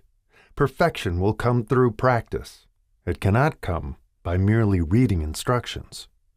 If it be true that one may become a criminal by association with crime, and this is a known fact, it is equally true that one may develop faith by voluntarily suggesting to the subconscious mind that one has faith.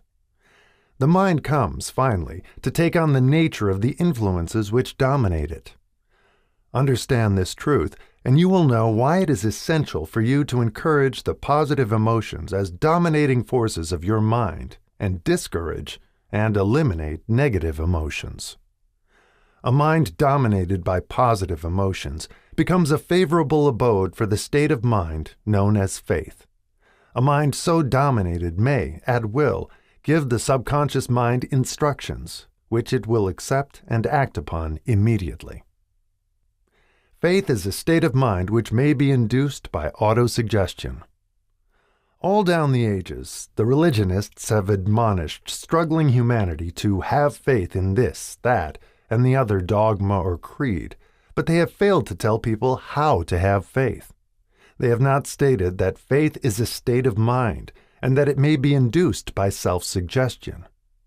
In language which any normal human being can understand, we will describe all that is known about the principle through which faith may be developed, where it does not already exist. Have faith in yourself, faith in the infinite. Before we begin, you should be reminded again that faith is the eternal elixir which gives life, power, and action to the impulse of thought. The foregoing sentence is worth reading a second time, and a third, and a fourth. It is worth reading aloud. Faith is the starting point of all accumulation of riches. Faith is the basis of all miracles and all mysteries which cannot be analyzed by the rules of science. Faith is the only known antidote for failure. Faith is the element, the chemical which, when mixed with prayer, gives one direct communication with infinite intelligence. Faith is the element which transforms the ordinary vibration of thought, created by the finite mind of man, into the spiritual equivalent. Faith is the only agency through which the cosmic force of infinite intelligence can be harnessed and used by man. Every one of the foregoing statements is capable of proof. The proof is simple and easily demonstrated. It is wrapped up in the principle of autosuggestion. Let us center our attention, therefore, upon the subject of self-suggestion and find out what it is and what it is capable of achieving. It is a well-known fact that one comes, finally, to believe whatever one repeats to oneself, whether the statement be true or false. If a man repeats a lie over and over, he will eventually accept the lie as truth. Moreover, he will believe it to be the truth. Every man is what he is because of the dominating thoughts which he permits to occupy his mind. Thoughts which a man deliberately places in his own mind and encourages with sympathy, and with which he mixes any one or more of the emotions, constitute the motivating forces which direct and control his every movement, act, and deed. Comes now a very significant statement of truth. Thoughts which are mixed with any of the feelings of emotions constitute a magnetic force which attracts, from the vibrations of the ether, other similar or related thoughts. A thought thus magnetized with emotion may be compared to a seed which, when planted in fertile soil, germinates, grows, and multiplies itself over and over again, until that which was originally one small seed becomes countless millions of seeds of the same brand. The ether is a great cosmic mass of eternal forces of vibration. It is made up of both destructive vibrations and constructive vibrations. It carries, at all times, vibrations of fear, poverty, disease, failure, misery, and vibrations of prosperity, health, success, and happiness, just as surely as it carries the sound of hundreds of orchestrations of music and hundreds of human voices, all of which maintain their own individuality and means of identification through the medium of radio. From the great storehouse of the ether, the human mind is constantly attracting vibrations which harmonize with that which dominates the human mind. Any thought, idea, plan, or purpose which one holds in one's mind attracts, from the vibrations of the ether, a host of its relatives, adds these relatives to its own force, and grows until it becomes the dominating, motivating master of the individual in whose mind it has been housed. Now, let us go back to the starting point and become informed as to how the original seed of an idea, plan, or purpose may be planted in the mind. The information is easily conveyed. Any idea, plan, or purpose may be placed in the mind through repetition of thought. This is why you are asked to write out a statement of your major purpose or definite chief aim, commit it to memory, and repeat it in audible words day after day, until these vibrations of sound have reached your subconscious mind. We are what we are because of the vibrations of thought which we pick up and register through the stimuli of our daily environment. Resolve to throw off the influences of any unfortunate environment and to build your own life to order. Taking inventory of mental assets and liabilities, you will discover that your greatest weakness is lack of self-confidence. This handicap can be surmounted and timidity translated into courage through the aid of the principle of autosuggestion. The application of this principle may be made through a simple arrangement of positive thought impulses stated in writing, memorized, and repeated until they become a part of the working equipment of the subconscious faculty of your mind. Self-confidence formula.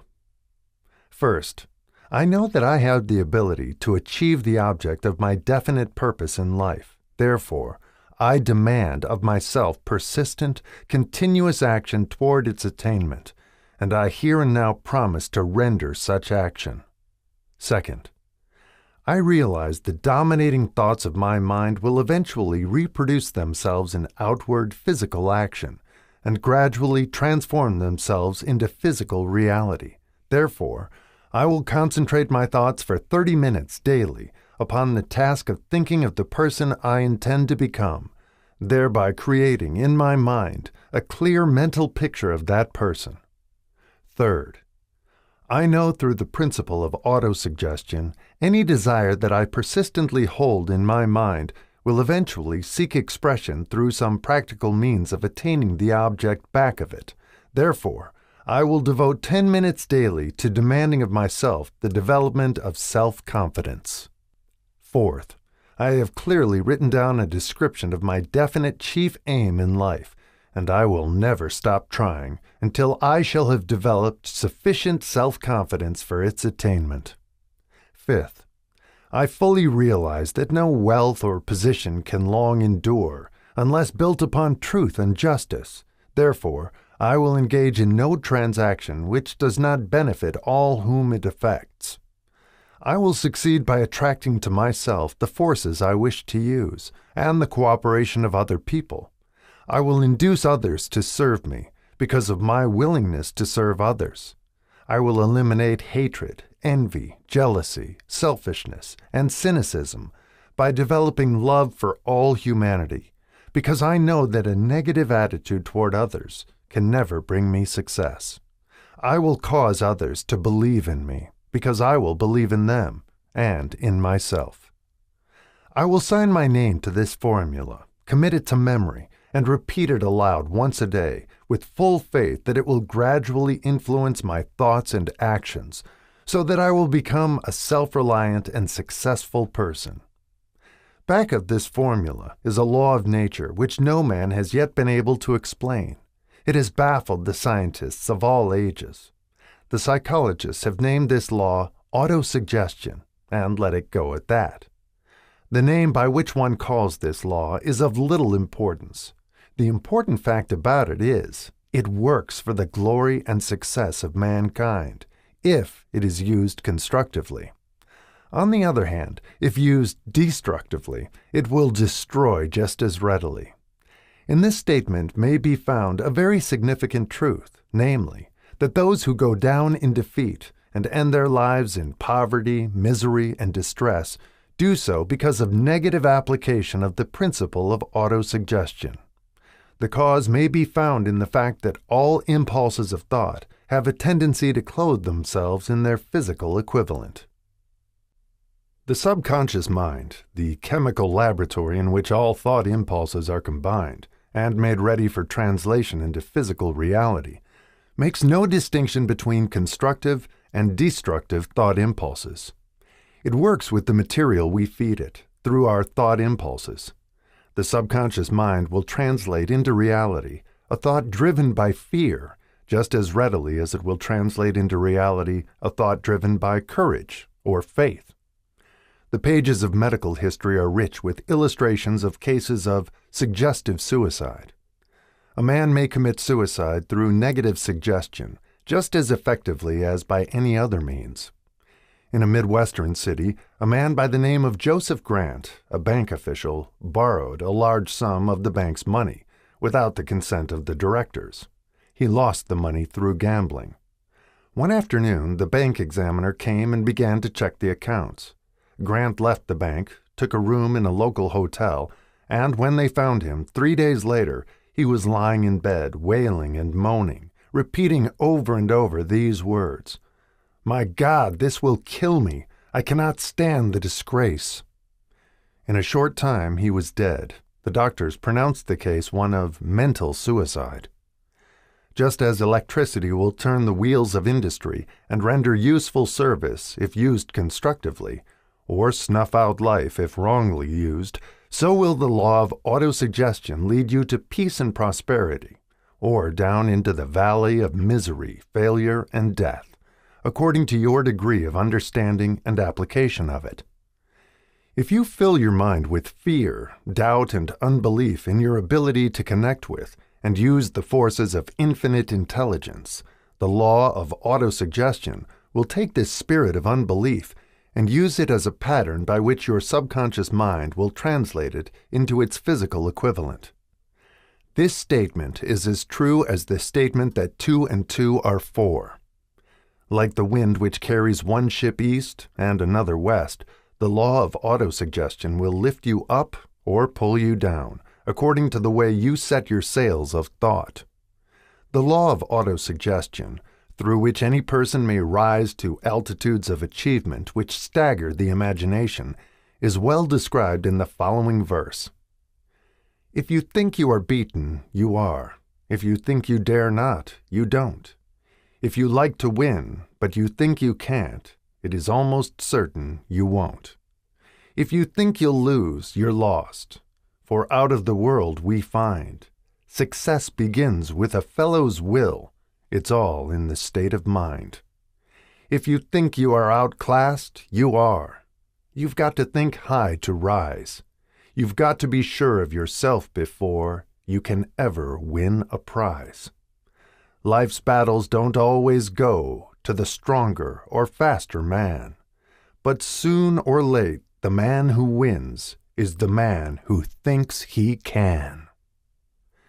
Observe the words which have been emphasized, and you will catch the deep meaning which the poet had in mind. Somewhere in your makeup, perhaps in the cells of your brain, there lies sleeping the seed of achievement which, if aroused and put into action, would carry you to heights such as you may never have hoped to attain. Just as a master musician may cause the most beautiful strains of music to pour forth from the strings of a violin, so may you arouse the genius which lies asleep in your brain and cause it to drive you upward to whatever goal you may wish to achieve. Abraham Lincoln was a failure at everything he tried until he was well past the age of 40. He was a Mr. Nobody from nowhere, until a great experience came into his life, aroused the sleeping genius within his heart and brain, and gave the world one of its really great men. That experience was mixed with the emotions of sorrow and love. It came to him through Anne Rutledge, the only woman whom he ever truly loved. It is a known fact that the emotion of love is closely akin to the state of mind known as faith, and this for the reason that love comes very near to translating one's thought impulses into their spiritual equivalent. During his work of research, the author discovered, from the analysis of the life work and achievements of hundreds of men of outstanding accomplishment, that there was the influence of a woman's love back of nearly every one of them. The emotion of love in the human heart and brain creates a favorable field of magnetic attraction, which causes an influx of the higher and finer vibrations which are afloat in the ether. If you wish evidence of the power of faith, study the achievements of men and women who have employed it. At the head of the list comes the Nazarene. Christianity is the greatest single force which influences the minds of men. The basis of Christianity is faith, no matter how many people may have perverted or misinterpreted the meaning of this great force, and no matter how many dogmas and creeds have been created in its name which do not reflect its tenets. The sum and substance of the teachings and the achievements of Christ, which may have been interpreted as miracles, were nothing more nor less than faith. If there are any such phenomena as miracles, they are produced only through the state of mind known as faith. Some teachers of religion, and many who call themselves Christians, neither understand nor practice faith. Let us consider the power of faith, as it is now being demonstrated by a man who is well known to all of civilization, Mahatma Gandhi of India. In this man, the world has one of the most astounding examples known to civilization of the possibilities of faith. Gandhi wields more potential power than any man living at this time, and this, despite the fact that he has none of the orthodox tools of power, such as money, battleships, soldiers, and materials of warfare. Gandhi has no money. He has no home. He does not own a suit of clothes, but he does have power. How does he come by that power? He created it out of his understanding of the principle of faith, and through his ability to transplant that faith into the minds of 200 million people. Gandhi has accomplished, through the influence of faith, that which the strongest military power on earth could not, and never will accomplish through soldiers and military equipment. He has accomplished the astounding feat of influencing 200 million minds to coalesce and move in unison as a single mind. What other force on earth, except faith, could do as much? There will come a day when employees, as well as employers, will discover the possibilities of faith. That day is dawning. The whole world has had ample opportunity during the recent business depression to witness what the lack of faith will do to business. Surely, civilization has produced a sufficient number of intelligent human beings to make use of this great lesson which the depression has taught the world. During this depression, the world had evidence in abundance that widespread fear will paralyze the wheels of industry and business. Out of this experience will arise leaders in business and industry who will profit by the example which Gandhi has set for the world, and they will apply to business the same tactics which he has used in building the greatest following known in the history of the world. These leaders will come from the rank and file of the unknown men, who now labor in the steel plants, the coal mines, the automobile factories, and in the small towns and cities of America. Business is due for a reform. Make no mistake about this. The methods of the past, based upon economic combinations of force and fear, will be supplanted by the better principles of faith and cooperation. Men who labor will receive more than daily wages. They will receive dividends from the business, the same as those who supply the capital for business. But first, they must give more to their employers and stop this bickering and bargaining by force at the expense of the public. They must earn the right to dividends. Moreover, and this is the most important thing of all, they will be led by leaders who will understand and apply the principles employed by Mahatma Gandhi. Only in this way may leaders get from their followers the spirit of full cooperation, which constitutes power in its highest and most enduring form. This stupendous machine age in which we live, and from which we are just emerging, has taken the soul out of men. Its leaders have driven men as though they were pieces of cold machinery. They were forced to do so by the employees who have bargained, at the expense of all concerned, to get and not to give. The watchword of the future will be human happiness and contentment, and when this state of mind shall have been attained, the production will take care of itself, more effectively than anything that has ever been accomplished, where men did not and could not mix faith and individual interest with their labor. Because of the need for faith and cooperation in operating business and industry, it will be both interesting and profitable to analyze an event which provides an excellent understanding of the method by which industrialists and businessmen accumulate great fortunes, by giving before they try to get. The event chosen for this illustration dates back to 1900, when the United States Steel Corporation was being formed. As you read the story, keep in mind these fundamental facts, and you will understand how ideas have been converted into huge fortunes. First, the huge United States Steel Corporation was born in the mind of Charles M. Schwab, in the form of an idea he created through his imagination. Second, he mixed faith with his idea. Third, he formulated a plan for the transformation of his idea into physical and financial reality. Fourth, he put his plan into action with his famous speech at the University Club. Fifth, he applied and followed through on his plan with persistence and backed it with firm decision until it had been fully carried out.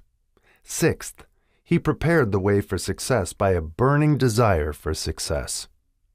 If you are one of those who have often wondered how great fortunes are accumulated, this story of the creation of the United States Steel Corporation will be enlightening. If you have any doubt that men can think and grow rich, this story should dispel that doubt, because you can plainly see in the story of the United States Steel the application of a major portion of the 13 principles described in this book. This astounding description of the power of an idea was dramatically told by John Lowell in the New York World Telegram, with whose courtesy it is here reprinted. A pretty after-dinner speech for $1 billion. When, on the evening of December 12, 1900, some 80 of the nation's financial nobility gathered in the banquet hall of the University Club on Fifth Avenue to do honor to a young man from out of the West, not half a dozen of the guests realized they were to witness the most significant episode in American industrial history. J. Edward Simmons and Charles Stuart Smith, their hearts full of gratitude for the lavish hospitality bestowed on them by Charles M. Schwab during a recent visit to Pittsburgh, had arranged the dinner to introduce the 38-year-old steelman to Eastern Banking Society. But they didn't expect him to stampede the convention. They warned him, in fact, that the bosoms within New York's stuffed shirts would not be responsive to oratory, and that, if he didn't want to bore the Stillmans and Harrimans and Vanderbilts, he had better limit himself to 15 or 20 minutes of polite vaporings and let it go at that. Even John Pierpont Morgan, sitting on the right hand of Schwab as became his imperial dignity, intended to grace the banquet table with his presence only briefly. And so far as the press and public were concerned, the whole affair was of so little moment that no mention of it found its way into print the next day.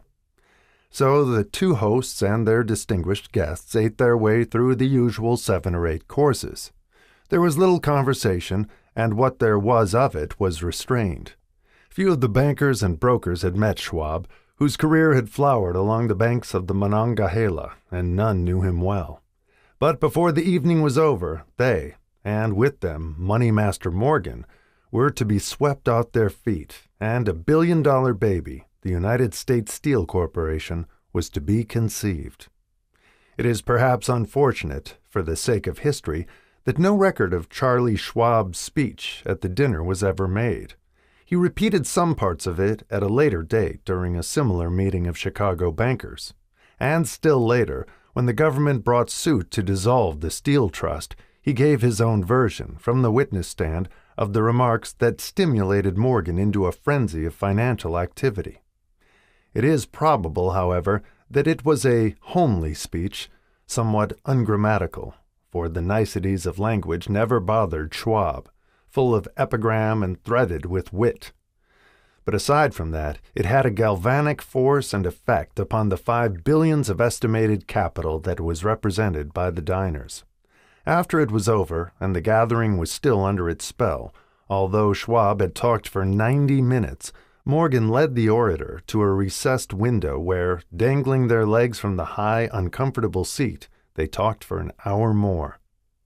The magic of the Schwab personality had been turned on, full force, but what was more important and lasting was the full-fledged, clear-cut program he laid down for the aggrandizement of steel.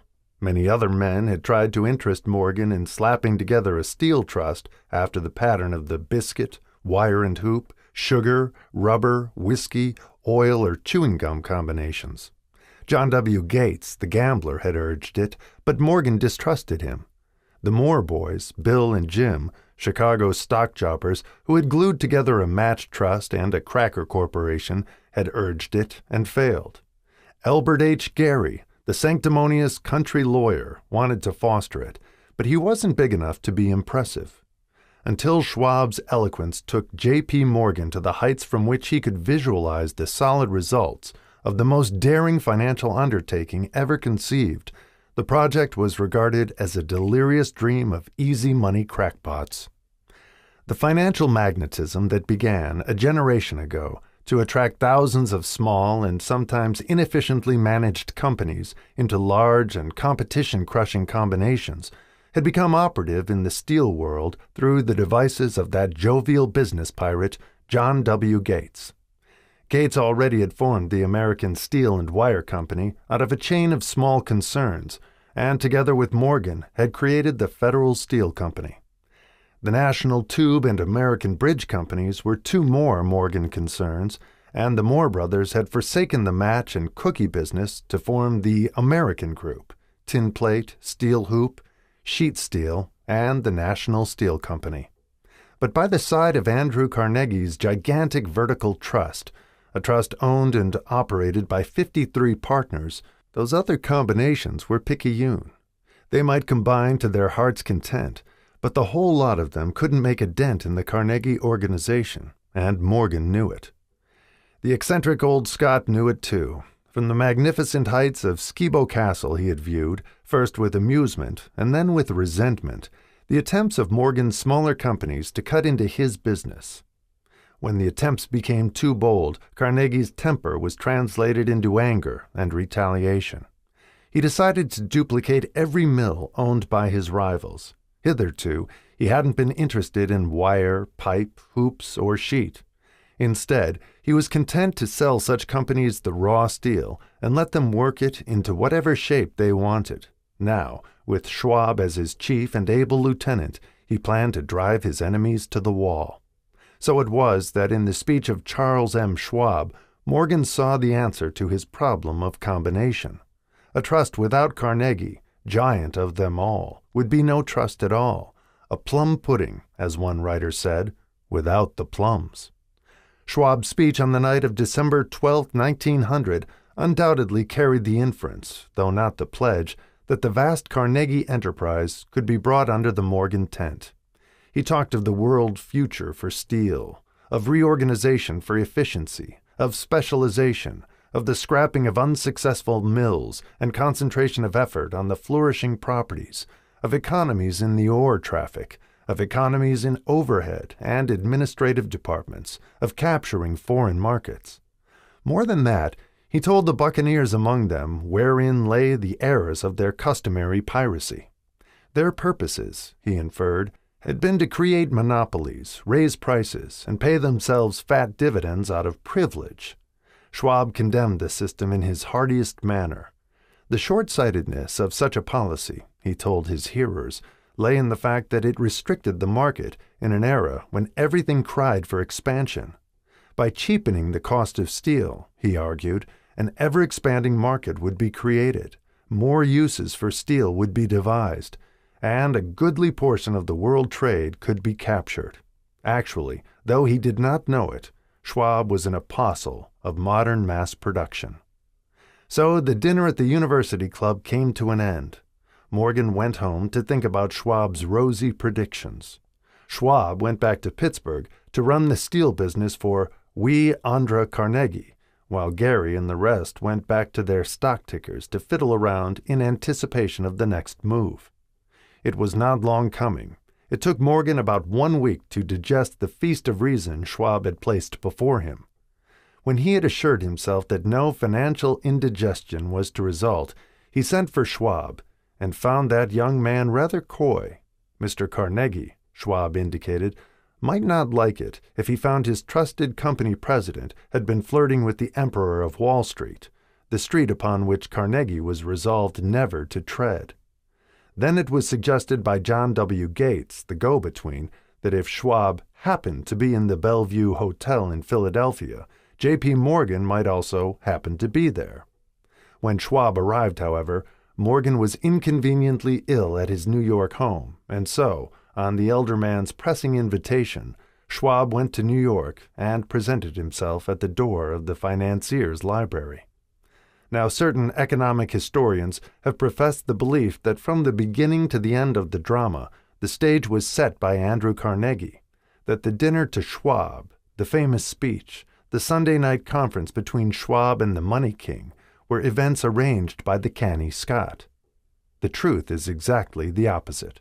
When Schwab was called in to consummate the deal, he didn't even know whether the little boss, as Andrew was called, would so much as listen to an offer to sell, particularly to a group of men whom Andrew regarded as being endowed with something less than holiness.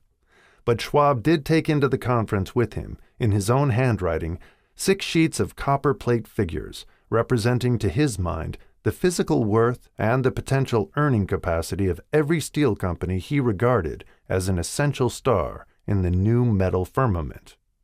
4 men pondered over these figures all night. The chief, of course, was Morgan, steadfast in his belief in the divine right of money. With him was his aristocratic partner, Robert Bacon, a scholar and a gentleman. The third was John W. Gates, whom Morgan scorned as a gambler and used as a tool. The fourth was Schwab, who knew more about the processes of making and selling steel than any whole group of men then living. Throughout that conference, the Pittsburghers' figures were never questioned. If he said a company was worth so much, then it was worth that much and no more. He was insistent, too, upon including in the combination only those concerns he nominated. He had conceived a corporation in which there would be no duplication, not even to satisfy the greed of friends who wanted to unload their companies upon the broad Morgan shoulders. Thus he left out, by design, a number of the larger concerns, upon which the walruses and carpenters of Wall Street had cast hungry eyes. When dawn came, Morgan rose and straightened his back. Only one question remained. "Do you think you can persuade Andrew Carnegie to sell?" he asked. "I can try," said Schwab. "If you can get him to sell, I will undertake the matter," said Morgan. So far so good, but would Carnegie sell? How much would he demand? Schwab thought about $320 million. What would he take payment in? Common or preferred stocks? Bonds? Cash? Nobody could raise 1/3 of $1 billion in cash.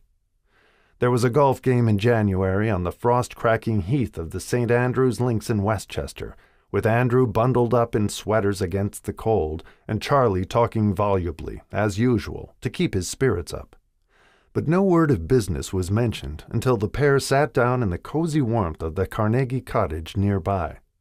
Then, with the same persuasiveness that had hypnotized 80 millionaires at the University Club, Schwab poured out the glittering promises of retirement in comfort, of untold millions to satisfy the old man's social caprices. Carnegie capitulated, wrote a figure on a slip of paper, handed it to Schwab, and said, "All right, that's what we'll sell for." The figure was approximately $400 million and was reached by taking the $320 million mentioned by Schwab as a basic figure and adding to it $80 million to represent the increased capital value over the previous 2 years. Later, on the deck of a transatlantic liner, the Scotsman said ruefully to Morgan, "I wish I had asked you for $100 million more." "If you had asked for it, you'd have gotten it," Morgan told him cheerfully. There was an uproar, of course. A British correspondent cabled that the foreign steel world was appalled by the gigantic combination.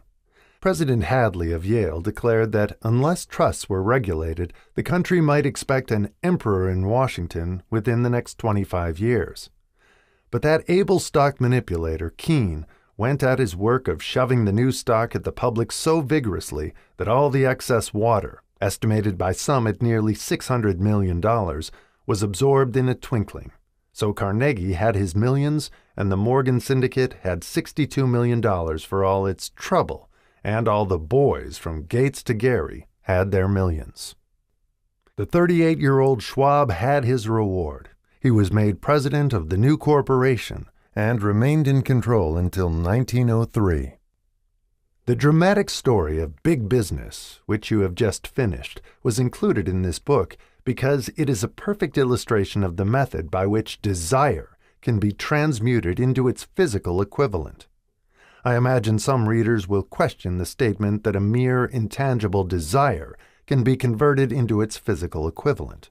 Doubtless some will say, "You cannot convert nothing into something." The answer is in the story of United States Steel. That giant organization was created in the mind of one man. The plan by which the organization was provided with the steel mills that give it financial stability was created in the mind of the same man. His faith, his desire, his imagination, his persistence were the real ingredients that went into United States Steel. The steel mills and mechanical equipment acquired by the corporation, after it had been brought into legal existence, were incidental, but careful analysis will disclose the fact that the appraised value of the properties acquired by the corporation increased in value by an estimated $600 million by the mere transaction which consolidated them under one management. In other words, Charles M. Schwab's idea, plus the faith with which he conveyed it to the minds of J.P. Morgan and the others, was marketed for a profit of approximately $600 million, not an insignificant sum for a single idea. What happened to some of the men who took their share of the millions of dollars of profit made by this transaction is a matter with which we are not now concerned. The important feature of the astounding achievement is that it serves as unquestionable evidence of the soundness of the philosophy described in this book, because this philosophy was the warp and the woof of the entire transaction. Moreover, the practicability of the philosophy has been established by the fact that the United States Steel Corporation prospered and became one of the richest and most powerful corporations in America, employing thousands of people, developing new uses for steel, and opening new markets, thus proving that the $600 million in profit which the Schwab idea produced was earned. Riches begin in the form of thought. The amount is limited only by the person in whose mind the thought is put into motion. Faith removes limitations. Remember this when you are ready to bargain with life for whatever it is that you ask as your price for having passed this way. Remember also that the man who created the United States Steel Corporation was practically unknown at the time. He was merely Andrew Carnegie's Man Friday until he gave birth to his famous idea. After that, he quickly rose to a position of power, fame, and riches. There are no limitations to the mind except those we acknowledge. Both poverty and riches are the offspring of thought. Chapter 4. Autosuggestion. The medium for influencing the subconscious mind. The third step toward riches. Autosuggestion is a term which applies to all suggestions and all self-administered stimuli which reach one's mind through the five senses. Stated in another way, autosuggestion is self-suggestion. It is the agency of communication between that part of the mind where conscious thought takes place and that which serves as the seat of action for the subconscious mind.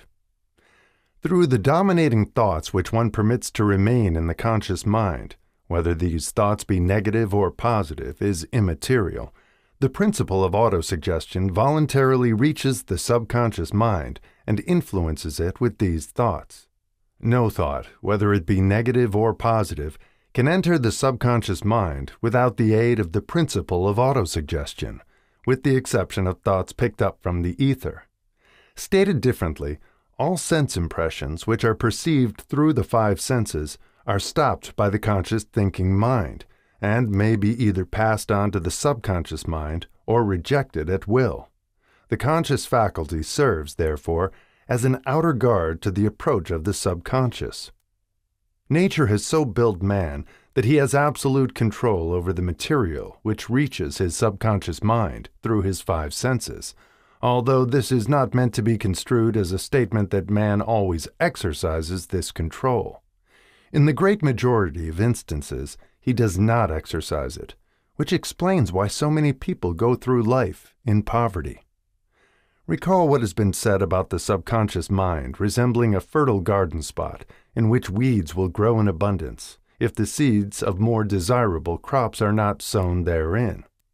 Autosuggestion is the agency of control through which an individual may voluntarily feed his subconscious mind on thoughts of a creative nature, or by neglect permit thoughts of a destructive nature to find their way into this rich garden of the mind. You were instructed, in the last of the 6 steps described in the chapter on desire, to read aloud twice a day the written statement of your desire for money, and to see and feel yourself already in possession of the money. By following these instructions, you communicate the object of your desire directly to your subconscious mind in a spirit of absolute faith.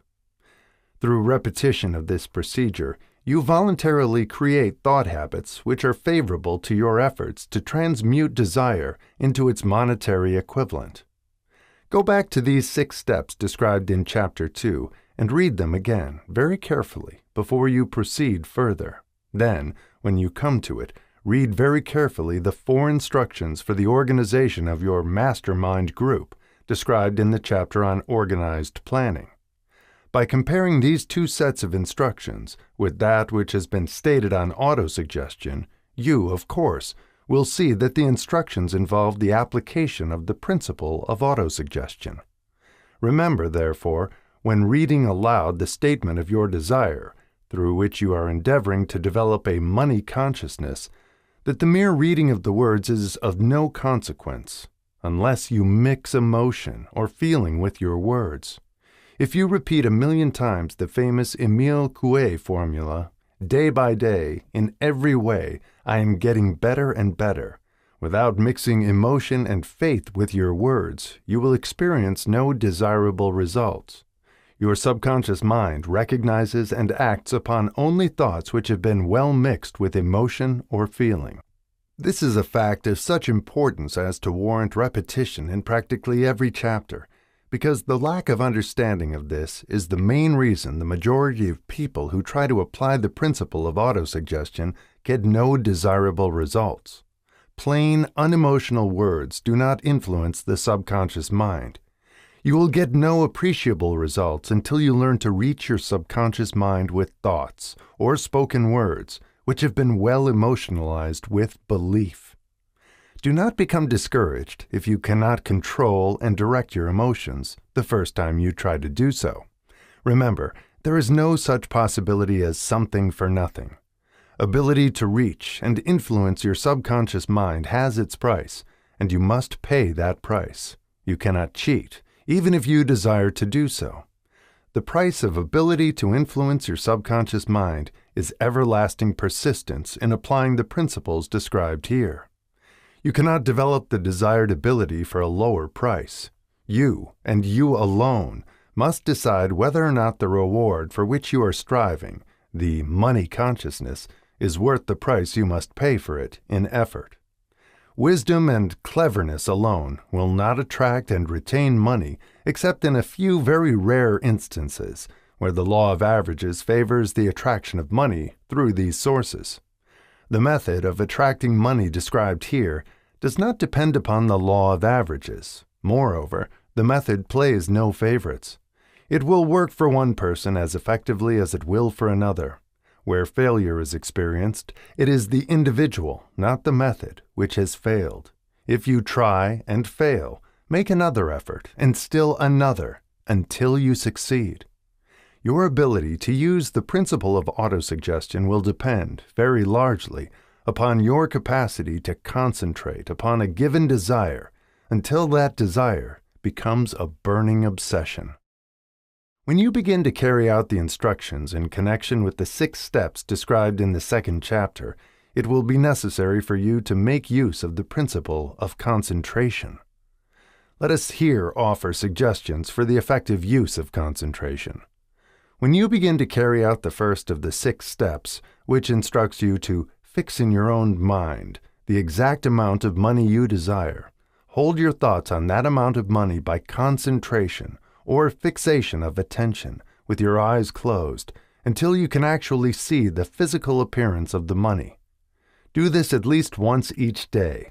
As you go through these exercises, follow the instructions given in the chapter on faith and see yourself actually in possession of the money.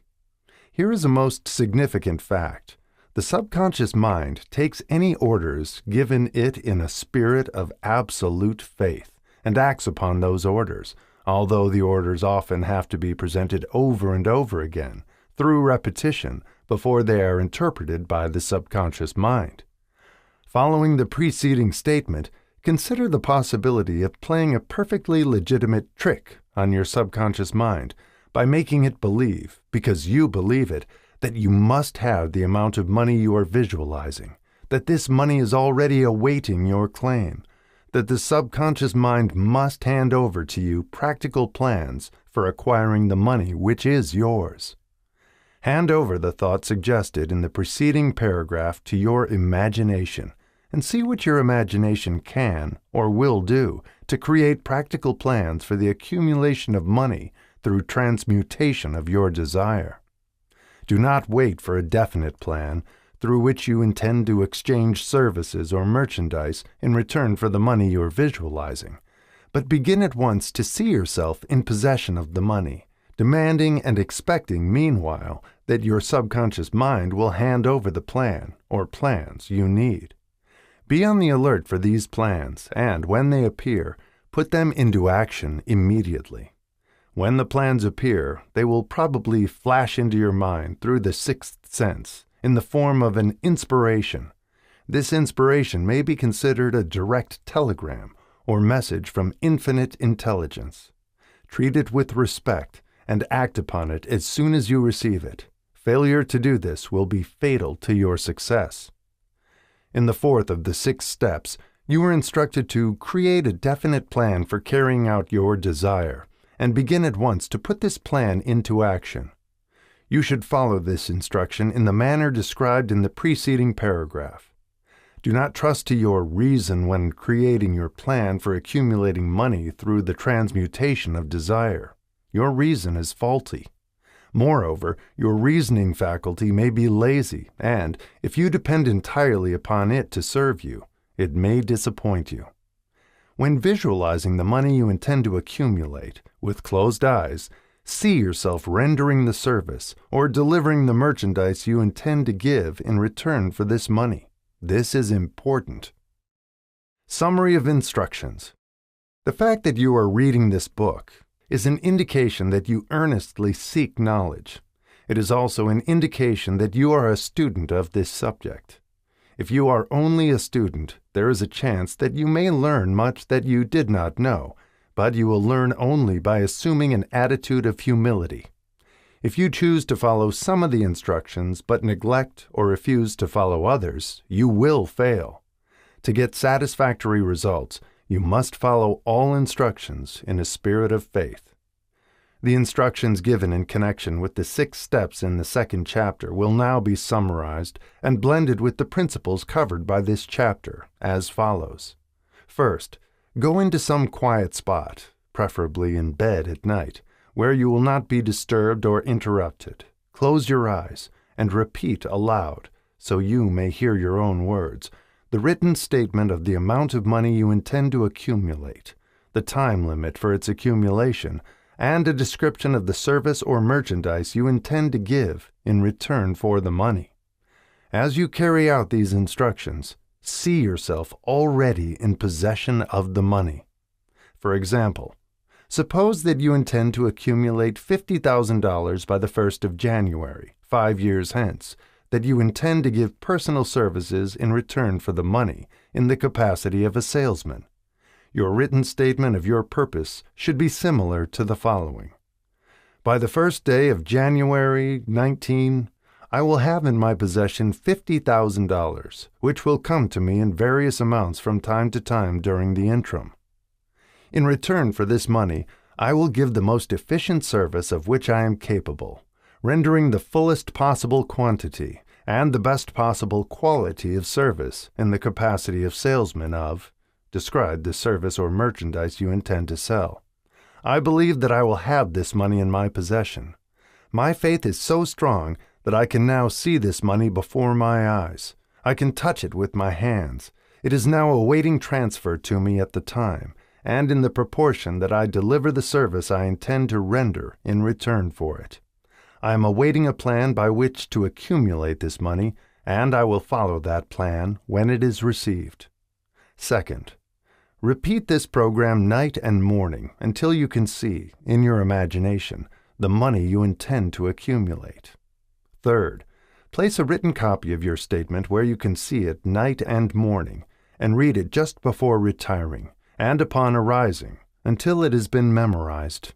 Remember, as you carry out these instructions, that you are applying the principle of autosuggestion for the purpose of giving orders to your subconscious mind.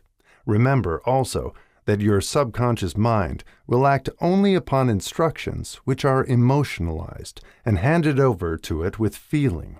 Faith is the strongest and most productive of the emotions. Follow the instructions given in the chapter on faith. These instructions may, at first, seem abstract. Do not let this disturb you. Follow the instructions, no matter how abstract or impractical they may at first appear to be. The time will soon come, if you do as you have been instructed, in spirit as well as in act, when a whole new universe of power will unfold to you. Skepticism, in connection with all new ideas, is characteristic of all human beings. But if you follow the instructions outlined, your skepticism will soon be replaced by belief, and this, in turn, will soon become crystallized into absolute faith. Then you will have arrived at the point where you may truly say, I am the master of my fate. I am the captain of my soul. Many philosophers have made the statement that man is the master of his own earthly destiny, but most of them have failed to say why he is the master. The reason that man may be the master of his own earthly status, and especially his financial status, is thoroughly explained in this chapter.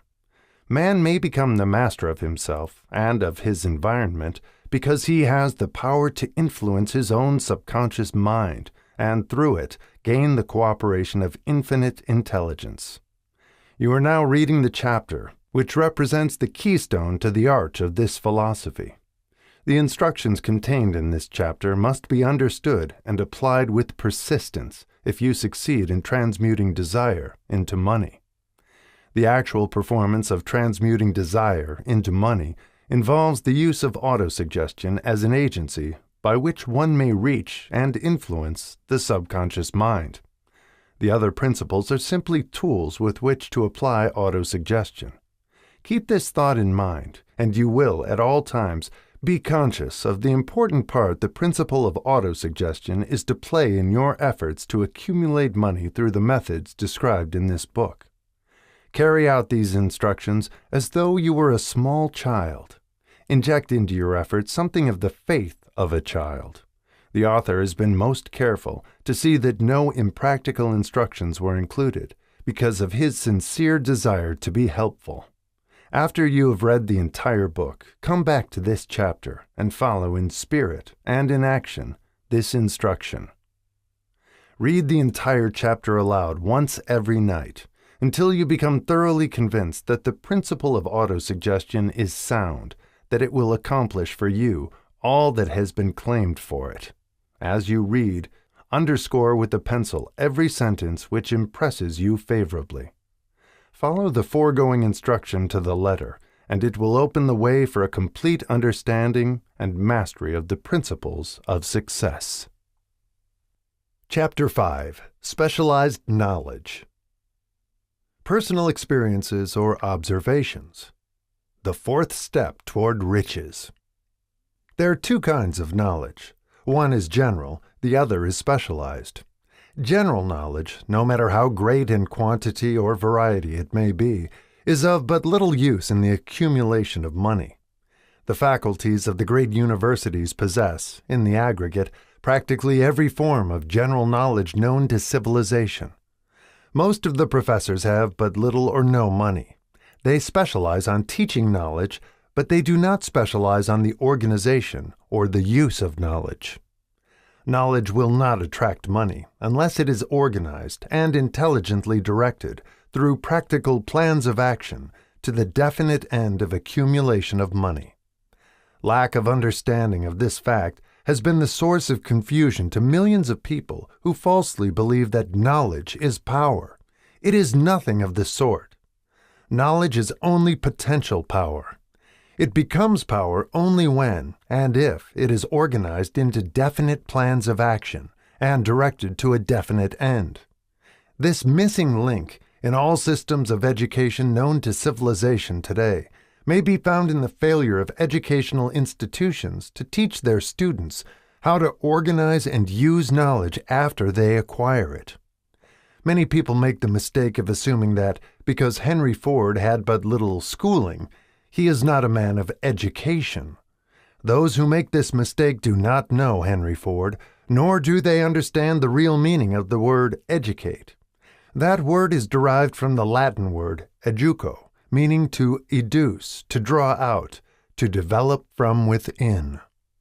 An educated man is not, necessarily, one who has an abundance of general or specialized knowledge. An educated man is one who has so developed the faculties of his mind that he may acquire anything he wants, or its equivalent, without violating the rights of others. Henry Ford comes well within the meaning of this definition. During the World War, a Chicago newspaper published certain editorials in which, among other statements, Henry Ford was called an ignorant pacifist. Mr. Ford objected to the statements and brought suit against the paper for libeling him. When the suit was tried in the courts, the attorneys for the paper pleaded justification and placed Mr. Ford himself on the witness stand for the purpose of proving to the jury that he was ignorant.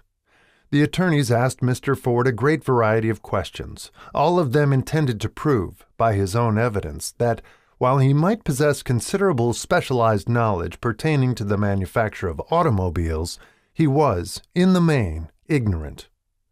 Mr. Ford was plied with such questions as the following.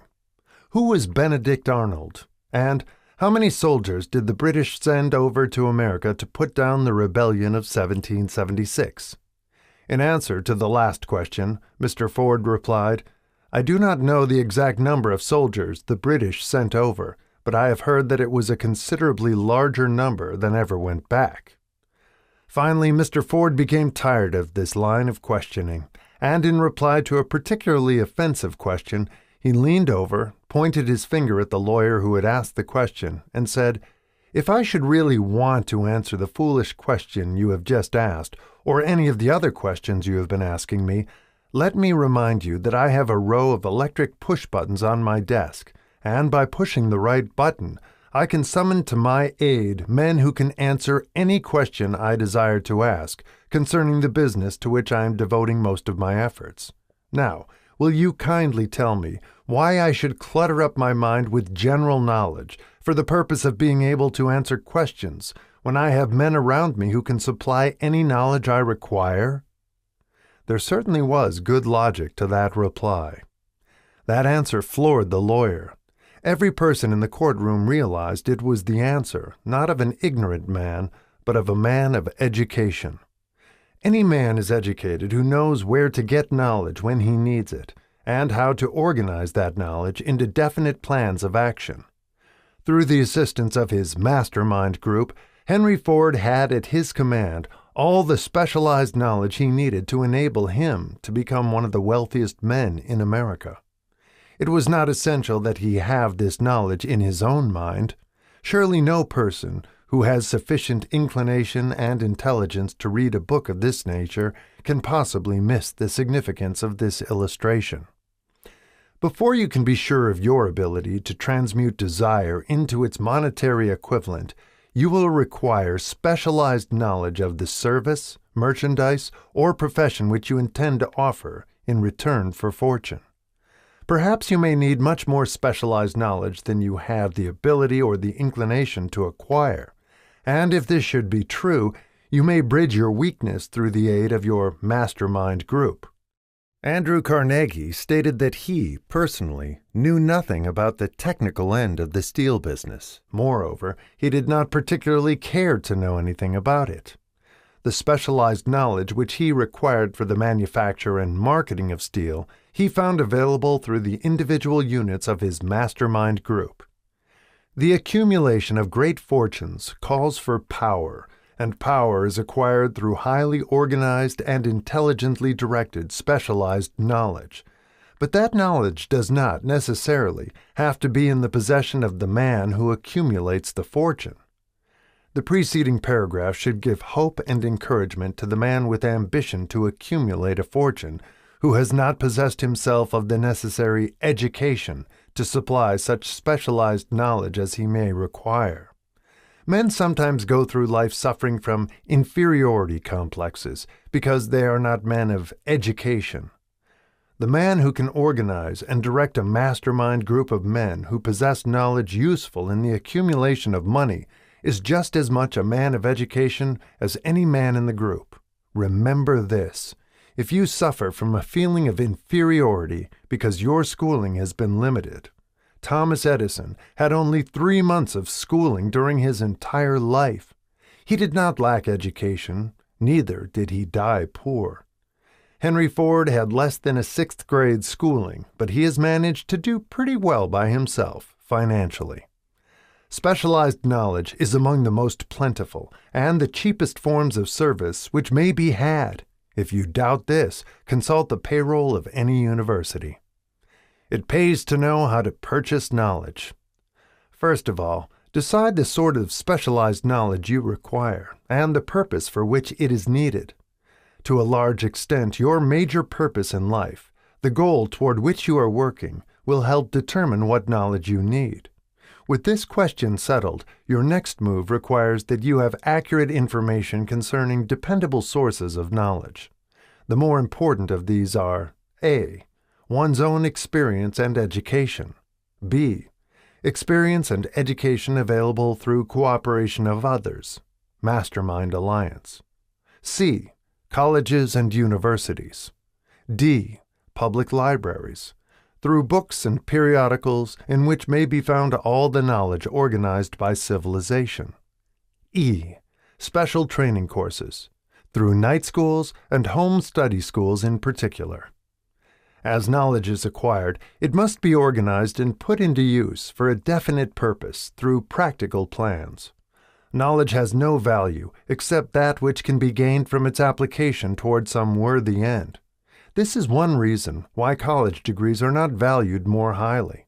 They represent nothing but miscellaneous knowledge. If you contemplate taking additional schooling, first determine the purpose for which you want the knowledge you are seeking, then learn where this particular sort of knowledge can be obtained from reliable sources. Successful men in all callings never stop acquiring specialized knowledge related to their major purpose, business, or profession. Those who are not successful usually make the mistake of believing the knowledge-acquiring period ends when one finishes school. The truth is that schooling does but little more than to put one in the way of learning how to acquire practical knowledge. With this changed world, which began at the end of the economic collapse, came also astounding changes in educational requirements. The order of the day is specialization. This truth was emphasized by Robert P. Moore, Secretary of Appointments of Columbia University. Specialists most sought. Particularly sought after by employing companies are candidates who have specialized in some field: business school graduates with training in accounting and statistics, engineers of all varieties, journalists, architects, chemists, and also outstanding leaders and activity men of the senior class. The man who has been active on the campus, whose personality is such that he gets along with all kinds of people, and who has done an adequate job with his studies, has a most decided edge over the strictly academic student. Some of these, because of their all-around qualifications, have received several offers of positions, a few of them as many as 6. In departing from the conception that the straight-A student was invariably the one to get the choice of the better jobs, Mr. Moore said that most companies look not only to academic records, but to activity records and personalities of the students. One of the largest industrial companies, the leader in its field, in writing to Mr. Moore concerning prospective seniors at the college, said, "We are interested primarily in finding men who can make exceptional progress in management work. For this reason, we emphasize qualities of character, intelligence, and personality far more than specific educational background." Apprenticeship proposed. Proposing a system of apprenticing students in offices, stores, and industrial occupations during the summer vacation, Mr. Moore asserts that after the first 2 or 3 years of college, every student should be asked to choose a definite future course and to call a halt if he has been merely pleasantly drifting without purpose through an unspecialized academic curriculum. Colleges and universities must face the practical consideration that all professions and occupations now demand specialists, he said, urging that educational institutions accept more direct responsibility for vocational guidance.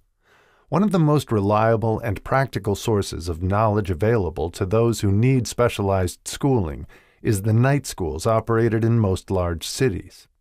The correspondence schools give specialized training anywhere the U.S. mails go, on all subjects that can be taught by the extension method. One advantage of home study training is the flexibility of the study program, which permits one to study during spare time. Another stupendous advantage of home study training, if the school is carefully chosen, is the fact that most courses offered by home study schools carry with them generous privileges of consultation, which can be of priceless value to those needing specialized knowledge.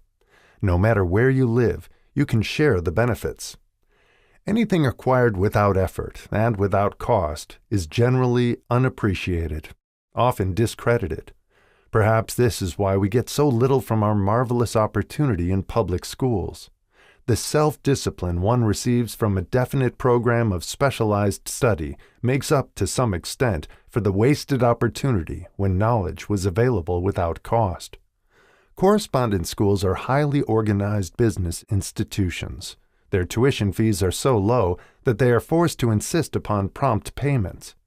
Being asked to pay, whether the student makes good grades or poor, has the effect of causing one to follow through with the course when he would otherwise drop it.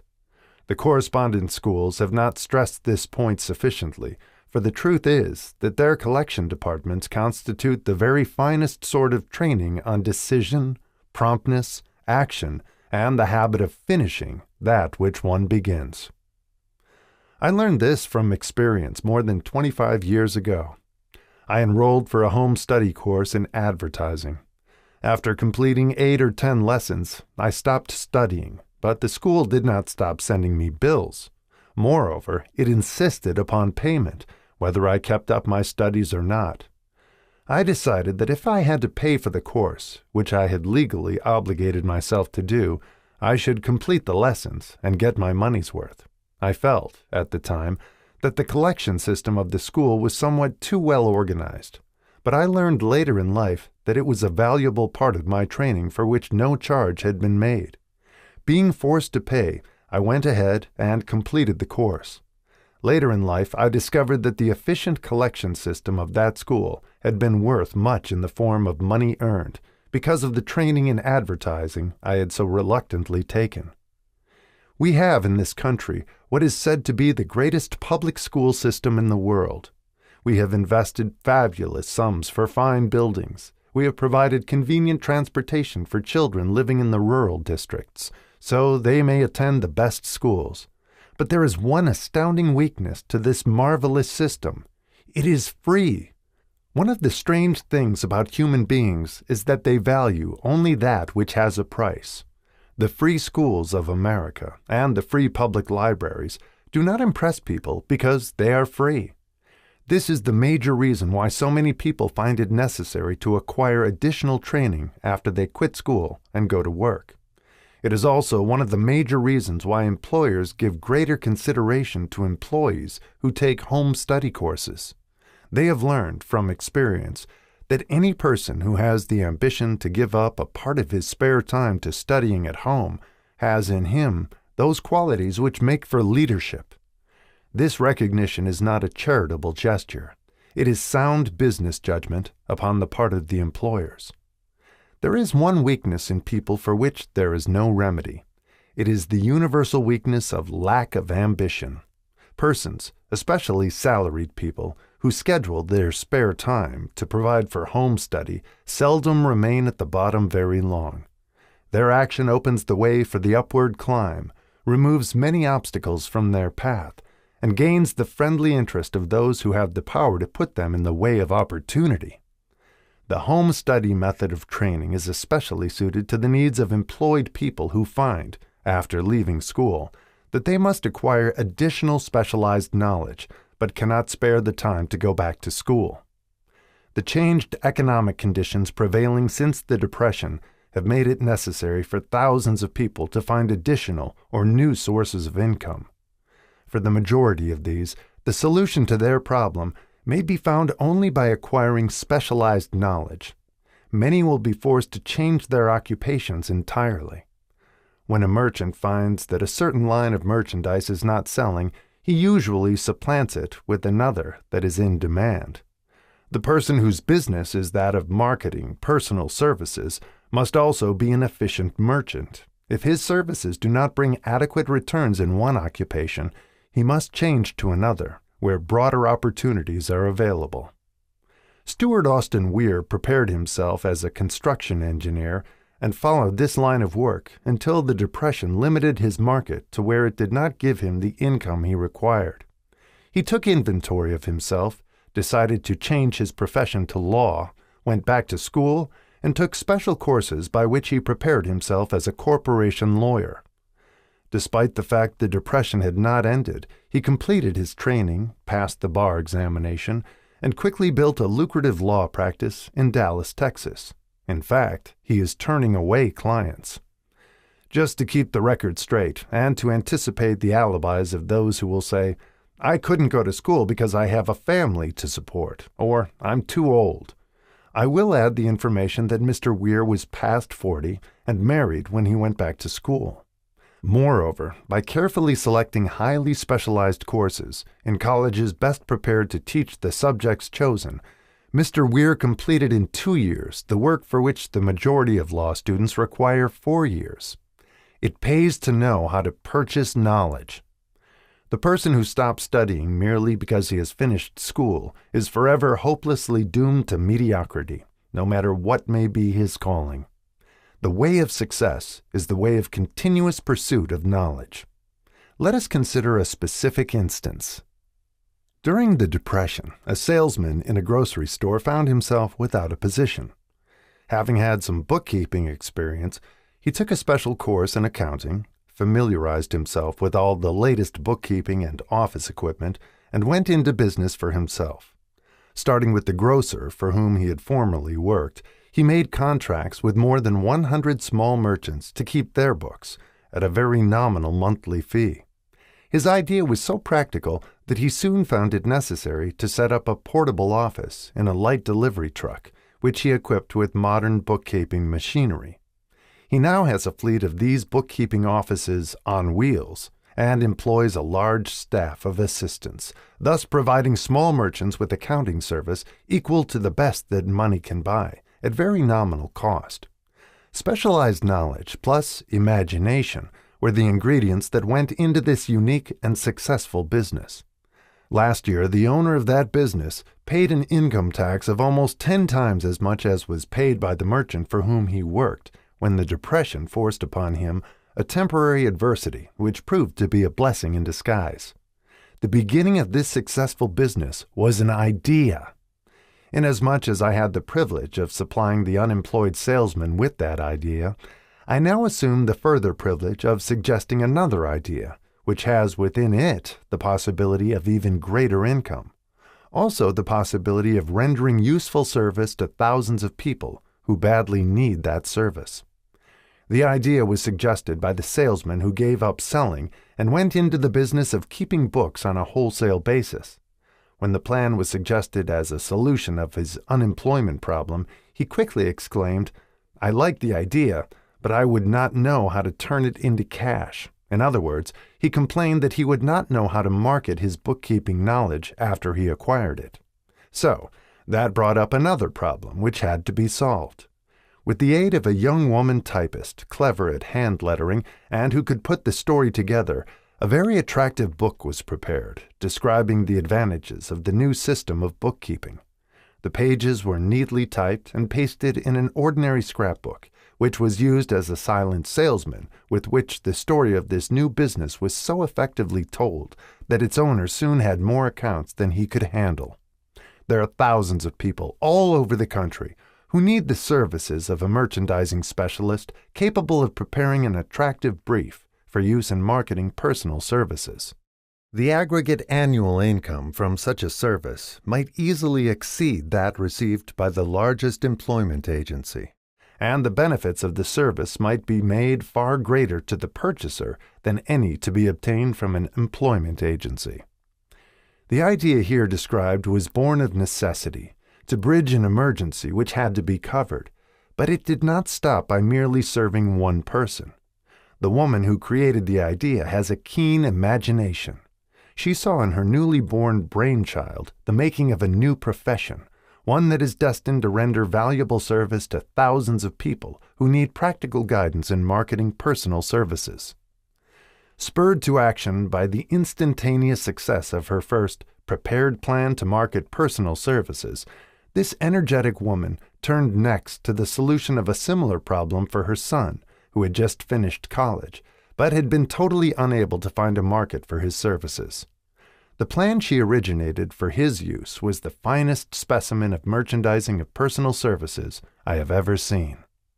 When the plan book had been completed, it contained nearly 50 pages of beautifully typed, properly organized information, telling the story of her son's native ability, schooling, personal experiences, and a great variety of other information too extensive for description. The plan book also contained a complete description of the position her son desired, together with a marvelous word picture of the exact plan he would use in filling the position. The preparation of the plan book required several weeks' labor, during which time its creator sent her son to the public library almost daily to procure data needed in selling his services to best advantage. She sent him, also, to all the competitors of his prospective employer, and gathered from them vital information concerning their business methods, which was of great value in the formation of the plan he intended to use in filling the position he sought. When the plan had been finished, it contained more than half a dozen very fine suggestions for the use and benefit of the prospective employer. The suggestions were put into use by the company. One may be inclined to ask, why go to all this trouble to secure a job? The answer is straight to the point. Also, it is dramatic, because it deals with a subject which assumes the proportion of a tragedy with millions of men and women whose sole source of income is personal services. The answer is, doing a thing well never is trouble. The plan prepared by this woman for the benefit of her son helped him get the job for which he applied at the first interview at a salary fixed by himself. Moreover, and this too is important, the position did not require the young man to start at the bottom. He began as a junior executive at an executive salary. Why go to all this trouble, do you ask? Well, for one thing, the planned presentation of this young man's application for a position clipped off no less than 10 years of time he would have required to get to where he began had he started at the bottom and worked his way up. This idea of starting at the bottom and working one's way up may appear to be sound, but the major objection to it is this. Too many of those who begin at the bottom never manage to lift their heads high enough to be seen by opportunity, so they remain at the bottom. It should be remembered also that the outlook from the bottom is not so very bright or encouraging. It has a tendency to kill off ambition. We call it getting into a rut, which means that we accept our fate because we form the habit of daily routine, a habit that finally becomes so strong we cease to try to throw it off. And that is another reason why it pays to start 1 or 2 steps above the bottom. By so doing, one forms the habit of looking around, of observing how others get ahead, of seeing opportunity, and of embracing it without hesitation. Dan Halpin is a splendid example of what I mean. During his college days, he was manager of the famous 1930 National Championship Notre Dame football team when it was under the direction of the late Knute Rockne. Perhaps he was inspired by the great football coach to aim high and not mistake temporary defeat for failure, just as Andrew Carnegie, the great industrial leader, inspired his young business lieutenants to set high goals for themselves. At any rate, young Halpin finished college at a mighty unfavorable time when the Depression had made jobs scarce. So, after a fling at investment banking and motion pictures, he took the first opening with a potential future he could find, selling electrical hearing aids on a commission basis. Anyone could start in that sort of job, and Halpin knew it, but it was enough to open the door of opportunity to him. For almost 2 years, he continued in a job not to his liking, and he would never have risen above that job if he had not done something about his dissatisfaction. He aimed first at the job of assistant sales manager of his company and got the job. That one step upward placed him high enough above the crowd to enable him to see still greater opportunity. Also, it placed him where opportunity could see him. He made such a fine record selling hearing aids that A.M. Andrews, chairman of the board of the Dictograph Products Company, a business competitor of the company for which Halpin worked, wanted to know something about that man Dan Halpin, who was taking big sales away from the long-established Dictograph Company. He sent for Halpin. When the interview was over, Halpin was the new sales manager in charge of the Acousticon division. Then, to test young Halpin's mettle, Mr. Andrews went away to Florida for 3 months, leaving him to sink or swim in his new job. He did not sink. Knute Rockne's spirit of "all the world loves a winner and has no time for a loser" inspired him to put so much into his job that he was recently elected vice president of the company and general manager of the Acousticon and Silent Radio division, a job which most men would be proud to earn through 10 years of loyal effort. Halpin turned the trick in little more than 6 months. It is difficult to say whether Mr. Andrews or Mr. Halpin is more deserving of eulogy, for the reason that both showed evidence of having an abundance of that very rare quality known as imagination. Mr. Andrews deserves credit for seeing, in young Halpin, a go-getter of the highest order. Halpin deserves credit for refusing to compromise with life by accepting and keeping a job he did not want. And that is one of the major points I'm trying to emphasize through this entire philosophy, that we rise to high positions or remain at the bottom because of conditions we can control if we desire to control them. I am also trying to emphasize another point, namely that both success and failure are largely the results of habit. I have not the slightest doubt that Dan Halpin's close association with the greatest football coach America ever knew planted in his mind the same brand of desire to excel which made the Notre Dame football team world famous. Truly, there is something to the idea that hero worship is helpful, provided one worships a winner. Halpin tells me that Rockne was one of the world's greatest leaders of men in all history. My belief in the theory that business associations are vital factors, both in failure and in success, was recently demonstrated when my son Blair was negotiating with Dan Halpin for a position. Mr. Halpin offered him a beginning salary of about one-half what he could have gotten from a rival company. I brought parental pressure to bear and induced him to accept the place with Mr. Halpin because I believe that close association with one who refuses to compromise with circumstances he does not like is an asset that can never be measured in terms of money. The bottom is a monotonous, dreary, unprofitable place for any person. That is why I have taken the time to describe how lowly beginnings may be circumvented by proper planning. Also, that is why so much space has been devoted to a description of this new profession, created by a woman who was inspired to do a fine job of planning because she wanted her son to have a favorable break. With the changed conditions ushered in by the world economic collapse, came also the need for newer and better ways of marketing personal services. It is hard to determine why someone had not previously discovered this stupendous need, in view of the fact that more money changes hands in return for personal services than for any other purpose.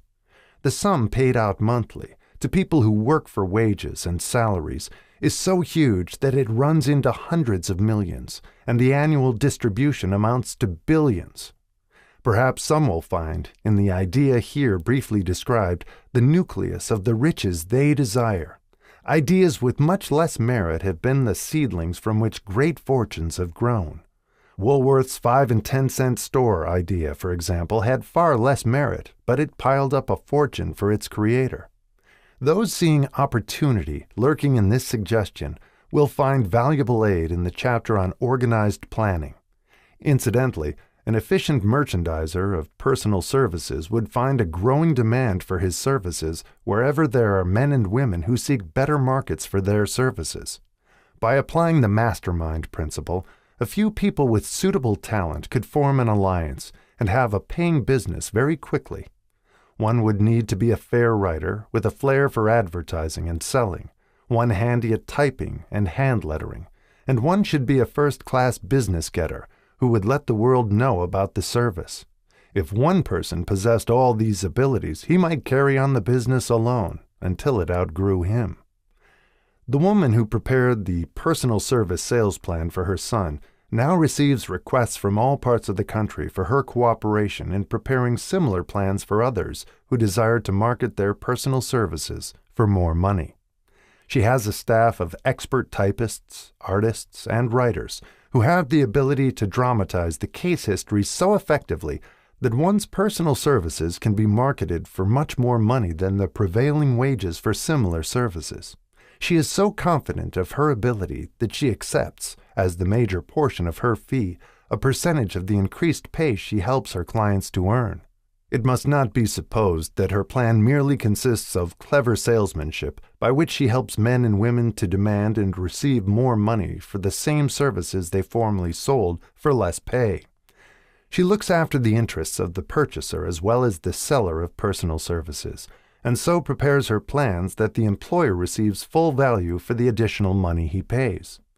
The method by which she accomplishes this astonishing result is a professional secret which she discloses to no one, excepting her own clients. If you have the imagination and seek a more profitable outlet for your personal services, this suggestion may be the stimulus for which you have been searching. The idea is capable of yielding an income far greater than that of the average doctor, lawyer, or engineer whose education required several years in college. The idea is saleable to those seeking new positions, in practically all positions calling for managerial or executive ability, and those desiring rearrangement of incomes in their present positions. There is no fixed price for sound ideas. Back of all ideas is specialized knowledge. Unfortunately, for those who do not find riches in abundance, specialized knowledge is more abundant and more easily acquired than ideas. Because of this very truth, there is a universal demand and an ever-increasing opportunity for the person capable of helping men and women to sell their personal services advantageously. Capability means imagination, the one quality needed to combine specialized knowledge with ideas in the form of organized plans designed to yield riches. If you have imagination, this chapter may present you with an idea sufficient to serve as the beginning of the riches you desire. Remember, the idea is the main thing. Specialized knowledge may be found just around the corner, any corner. Chapter 6. Imagination. The workshop of the mind, the fifth step toward riches. The imagination is literally the workshop wherein are fashioned all plans created by man. The impulse, the desire, is given shape, form, and action through the aid of the imaginative faculty of the mind. It has been said that man can create anything which he can imagine. Of all the ages of civilization, this is the most favorable for the development of the imagination, because it is an age of rapid change. On every hand, one may contact stimuli which develops the imagination. Through the aid of his imaginative faculty, man has discovered and harnessed more of nature's forces during the past 50 years than during the entire history of the human race previous to that time. He has conquered the air so completely that the birds are a poor match for him in flying. He has harnessed the ether and made it serve as a means of instantaneous communication with any part of the world. He has analyzed and weighed the sun at a distance of millions of miles, and has determined, through the aid of imagination, the elements of which it consists.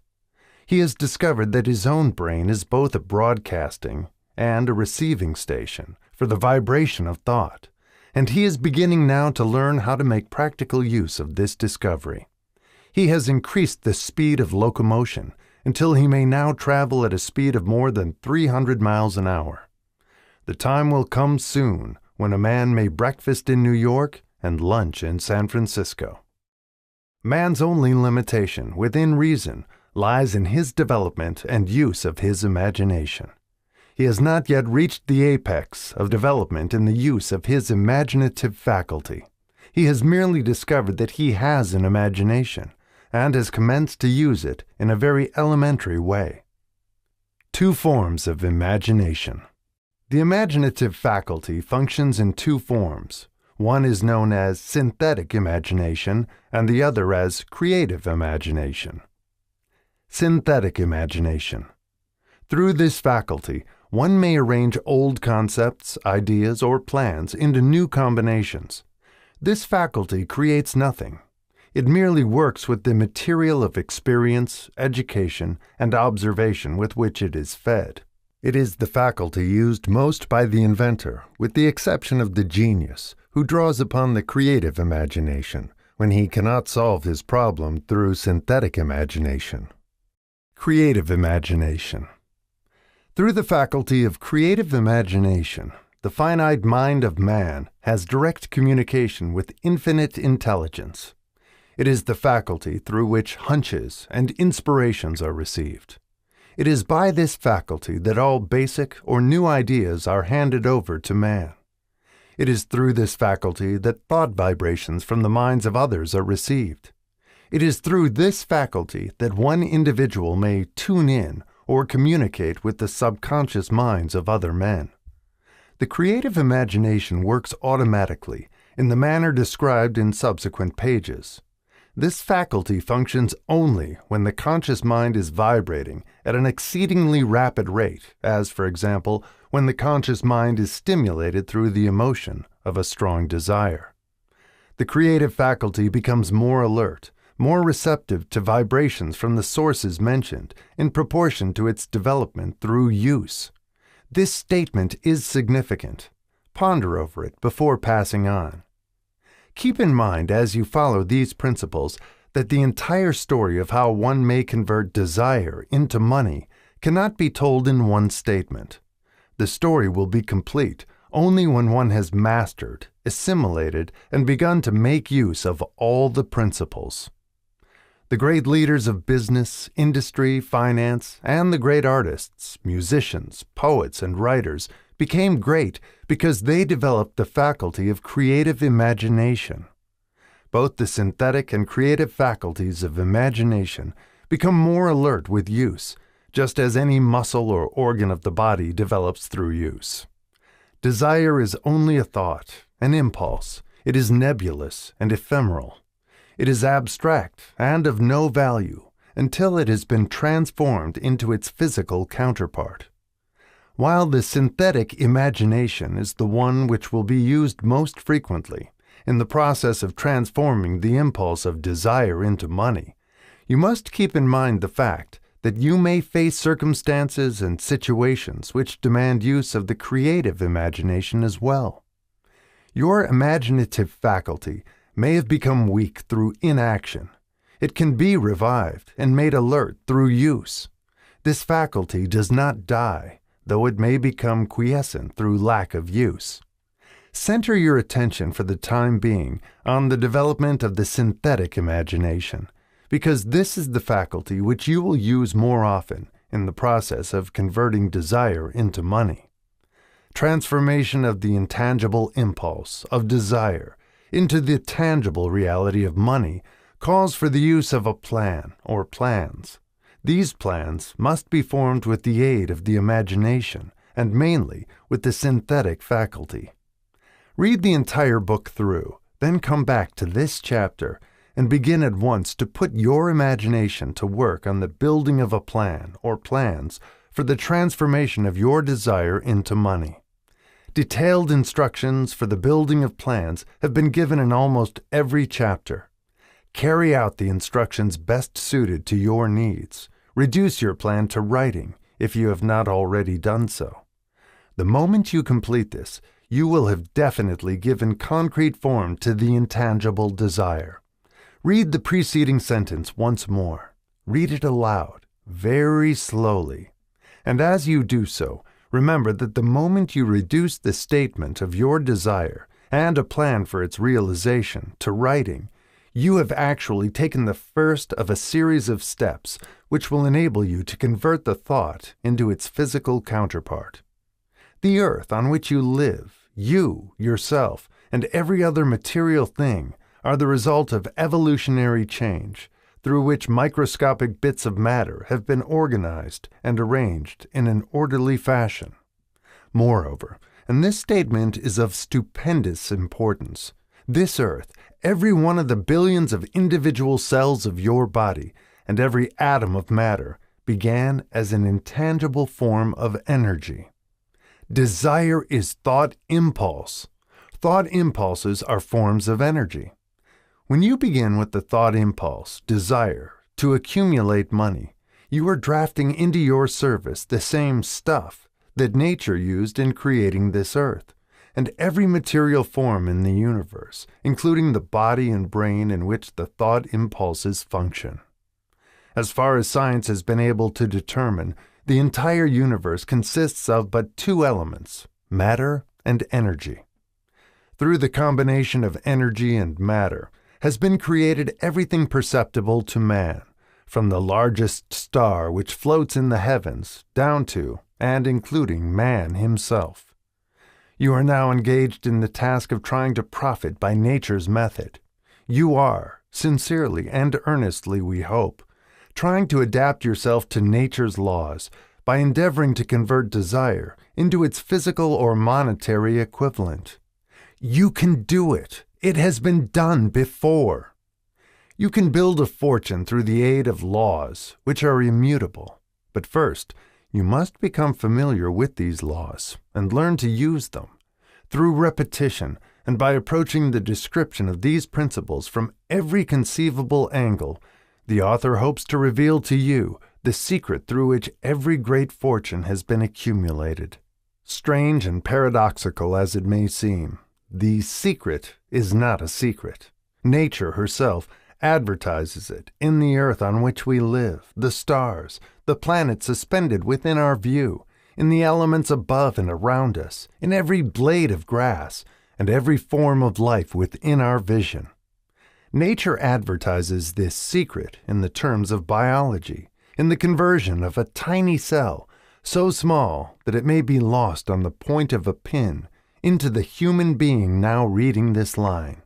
The conversion of desire into its physical equivalent is, certainly, no more miraculous.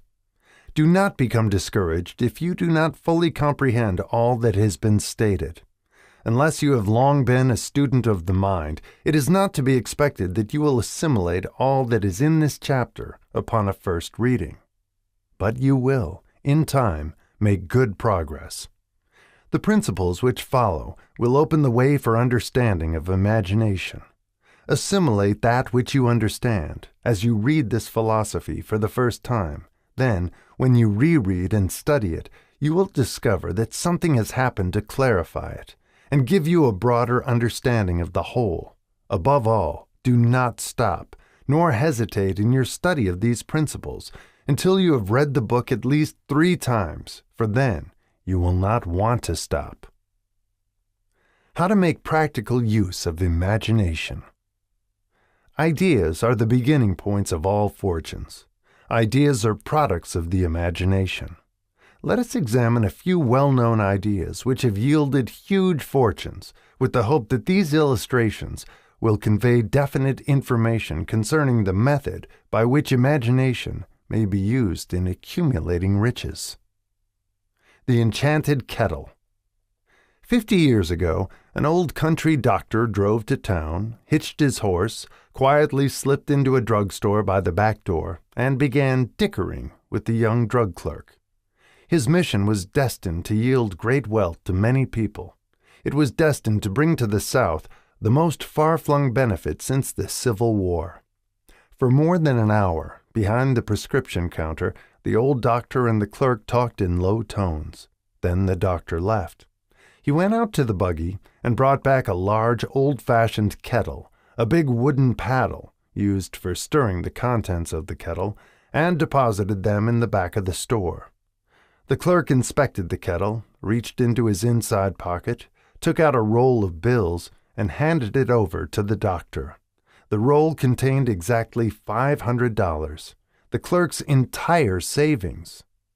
The doctor handed over a small slip of paper on which was written a secret formula. The words on that small slip of paper were worth a king's ransom, but not to the doctor. Those magic words were needed to start the kettle to boiling, but neither the doctor nor the young clerk knew what fabulous fortunes were destined to flow from that kettle. The old doctor was glad to sell the outfit for $500. The money would pay off his debts and give him freedom of mind. The clerk was taking a big chance by staking his entire life savings on a mere scrap of paper and an old kettle. He never dreamed his investment would start a kettle to overflowing with gold that would surpass the miraculous performance of Aladdin's lamp. What the clerk really purchased was an idea. The old kettle and the wooden paddle and the secret message on a slip of paper were incidental. The strange performance of that kettle began to take place after the new owner mixed with the secret instructions an ingredient of which the doctor knew nothing. Read this story carefully. Give your imagination a test. See if you can discover what it was that the young man added to the secret message which caused the kettle to overflow with gold. Remember, as you read, that this is not a story from Arabian Nights. Here you have a story of facts, stranger than fiction, facts which began in the form of an idea. Let us take a look at the vast fortunes of gold this idea has produced. It has paid, and still pays, huge fortunes to men and women all over the world who distribute the contents of the kettle to millions of people. The old kettle is now one of the world's largest consumers of sugar, thus providing jobs of a permanent nature to thousands of men and women engaged in growing sugar cane and in refining and marketing sugar. The old kettle consumes annually millions of glass bottles, providing jobs to huge numbers of glass workers. The old kettle gives employment to an army of clerks, stenographers, copywriters, and advertising experts throughout the nation. It has brought fame and fortune to scores of artists who have created magnificent pictures describing the product. The old kettle has converted a small southern city into the business capital of the South, where it now benefits, directly or indirectly, every business and practically every resident of the city. The influence of this idea now benefits every civilized country in the world, pouring out a continuous stream of gold to all who touch it. Gold from the kettle built and maintains one of the most prominent colleges of the South, where thousands of young people receive the training essential for success. The old kettle has done other marvelous things. All through the World Depression, when factories, banks, and business houses were folding up and quitting by the thousands, the owner of this enchanted kettle went marching on, giving continuous employment to an army of men and women all over the world, and paying out extra portions of gold to those who, long ago, had faith in the idea. If the product of that old brass kettle could talk, it would tell thrilling tales of romance in every language. Romances of love, romances of business, romances of professional men and women who are daily being stimulated by it. The author is sure of at least one such romance, for he was a part of it, and it all began not far from the very spot on which the drug clerk purchased the old kettle. It was here that the author met his wife, and it was she who first told him of the enchanted kettle. It was the product of that kettle they were drinking when he asked her to accept him for better or worse. Now that you know the content of the enchanted kettle is a world-famous drink, it is fitting that the author confess that the home city of the drink supplied him with a wife, also that the drink itself provides him with stimulation of thought without intoxication, and thereby it serves to give the refreshment of mind which an author must have to do his best work.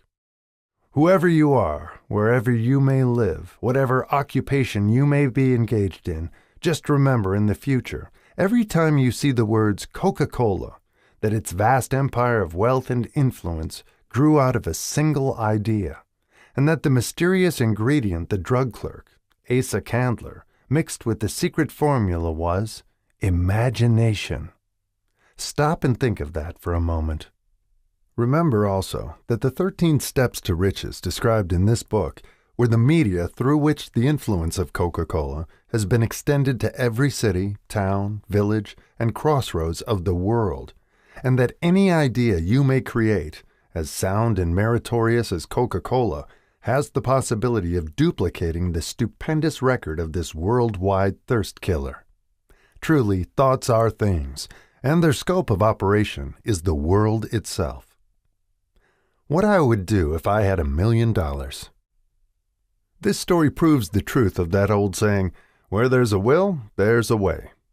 It was told to me by that beloved educator and clergyman, the late Frank W. Gonzalez, who began his preaching career in the Stockyards region of South Chicago.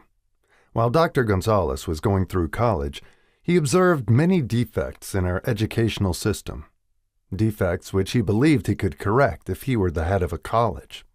His deepest desire was to become the directing head of an educational institution in which young men and women would be taught to learn by doing. He made up his mind to organize a new college in which he could carry out his ideas without being handicapped by orthodox methods of education. He needed $1 million to put the project across. Where was he to lay his hands on so large a sum of money? That was the question that absorbed most of this ambitious young preacher's thought. But he couldn't seem to make any progress. Every night he took that thought to bed with him. He got up with it in the morning. He took it with him everywhere he went. He turned it over and over in his mind until it became a consuming obsession with him. $1 million is a lot of money. He recognized that fact, but he also recognized the truth that the only limitation is that which one sets up in one's own mind. Being a philosopher as well as a preacher, Dr. Gonzalez recognized, as do all who succeed in life, that definiteness of purpose is the starting point from which one must begin. He recognized, too, that definiteness of purpose takes on animation, life, and power when backed by a burning desire to translate that purpose into its material equivalent. He knew all these great truths, yet he did not know where or how to lay his hands on $1 million. The natural procedure would have been to give up and quit by saying, "Ah, well, my idea is a good one, but I cannot do anything with it because I never can procure the necessary $1 million." That is exactly what the majority of people would have said, but it is not what Dr. Gonzalez said. What he said and what he did are so important that I now introduce him and let him speak for himself. One Saturday afternoon I sat in my room, thinking of ways and means of raising the money to carry out my plans. For nearly 2 years I had been thinking, but I had done nothing but think. The time had come for action. I made up my mind, then and there, that I would get the necessary $1 million within a week. How? I was not concerned about that. The main thing of importance was the decision to get the money within a specified time. And I want to tell you that the moment I reached a definite decision to get the money within a specified time, a strange feeling of assurance came over me, such as I had never before experienced. Something inside me seemed to say, "Why didn't you reach that decision a long time ago? The money was waiting for you all the time." Things began to happen in a hurry. I called the newspapers and announced I would preach a sermon the following morning entitled, "What I Would Do If I Had $1 Million." I went to work on the sermon immediately, but I must tell you frankly, the task was not difficult because I had been preparing that sermon for almost 2 years. The spirit back of it was a part of me. Long before midnight, I had finished writing the sermon. I went to bed and slept with a feeling of confidence, for I could see myself already in possession of the $1 million. Next morning I arose early, went into the bathroom, read the sermon, then knelt on my knees and asked that my sermon might come to the attention of someone who would supply the needed money. While I was praying, I again had that feeling of assurance that the money would be forthcoming. In my excitement, I walked out without my sermon and did not discover the oversight until I was in my pulpit and about ready to begin delivering it. It was too late to go back for my notes, and what a blessing that I couldn't go back. Instead, my own subconscious mind yielded the material I needed. When I arose to begin my sermon, I closed my eyes and spoke with all my heart and soul of my dreams. I not only talked to my audience, but I fancy I talked also to God. I told what I would do with $1 million if that amount were placed in my hands. I described the plan I had in mind for organizing a great educational institution where young people would learn to do practical things and at the same time develop their minds. When I had finished and sat down, a man slowly arose from his seat, about 3 rows from the rear, and made his way toward the pulpit. I wondered what he was going to do. He came into the pulpit, extended his hand, and said, "Reverend, I liked your sermon. I believe you can do everything you said you would if you had $1 million. To prove that I believe in you and your sermon, if you will come to my office tomorrow morning, I will give you the $1 million. My name is Philip D. Armour." Young Gonzalez went to Mr. Armour's office, and the $1 million was presented to him. With the money, he founded the Armour Institute of Technology. That is more money than the majority of preachers ever see in an entire lifetime. Yet the thought impulse back of the money was created in the young preacher's mind in a fraction of a minute. The necessary $1 million came as a result of an idea. Back of the idea was a desire which young Gonzalez had been nursing in his mind for almost 2 years. Observe this important fact. He got the money within 36 hours after he reached a definite decision in his own mind to get it and decided upon a definite plan for getting it. There was nothing new or unique about young Gonzalez's vague thinking about $1 million and weakly hoping for it. Others before him, and many since his time, have had similar thoughts. But there was something very unique and different about the decision he reached on that memorable Saturday, when he put vagueness into the background and definitely said, "I will get that money within a week." God seems to throw himself on the side of the man who knows exactly what he wants, if he is determined to get just that. Moreover, the principle through which Dr. Gonzalez got his $1 million is still alive. It is available to you. This universal law is as workable today as it was when the young preacher made use of it so successfully. This book describes, step by step, the 13 elements of this great law and suggests how they may be put to use. Observe that Asa Candler and Dr. Frank Gonzalez had one characteristic in common. Both knew the astounding truth that ideas can be transmuted into cash through the power of definite purpose, plus definite plans. If you are one of those who believe that hard work and honesty alone will bring riches, perish the thought. It is not true. Riches, when they come in huge quantities, are never the result of hard work. Riches come, if they come at all, in response to definite demands, based upon the application of definite principles, and not by chance or luck. Generally speaking, an idea is an impulse of thought that impels action by an appeal to the imagination. All master salesmen know that ideas can be sold where merchandise cannot. Ordinary salesmen do not know this. That is why they are ordinary. A publisher of books which sell for a nickel made a discovery that should be worth much to publishers generally. He learned that many people buy titles and not contents of books. By merely changing the name of one book that was not moving, his sales on that book jumped upward more than 1 million copies. The inside of the book was not changed in any way. He merely ripped off the cover bearing the title that did not sell and put on a new cover with a title that had box office value. That, as simple as it may seem, was an idea. It was imagination. There is no standard price on ideas. The creator of ideas makes his own price, and if he is smart, gets it. The moving picture industry created a whole flock of millionaires. Most of them were men who couldn't create ideas, but they had the imagination to recognize ideas when they saw them. The next flock of millionaires will grow out of the radio business, which is new and not overburdened with men of keen imagination. The money will be made by those who discover or create new and more meritorious radio programs, and have the imagination to recognize merit, and to give the radio listeners a chance to profit by it. The sponsor, that unfortunate victim who now pays the cost of all radio entertainment, soon will become idea conscious and demand something for his money. The man who beats the sponsor to the draw and supplies programs that render useful service is the man who will become rich in this new industry. Crooners and light chatter artists who now pollute the air with wisecracks and silly giggles will go the way of all light timbers, and their places will be taken by real artists who interpret carefully planned programs which have been designed to service the minds of men as well as provide entertainment. Here is a wide-open field of opportunity screaming its protest at the way it is being butchered because of lack of imagination and begging for rescue at any price. Above all, the thing that radio needs is new ideas.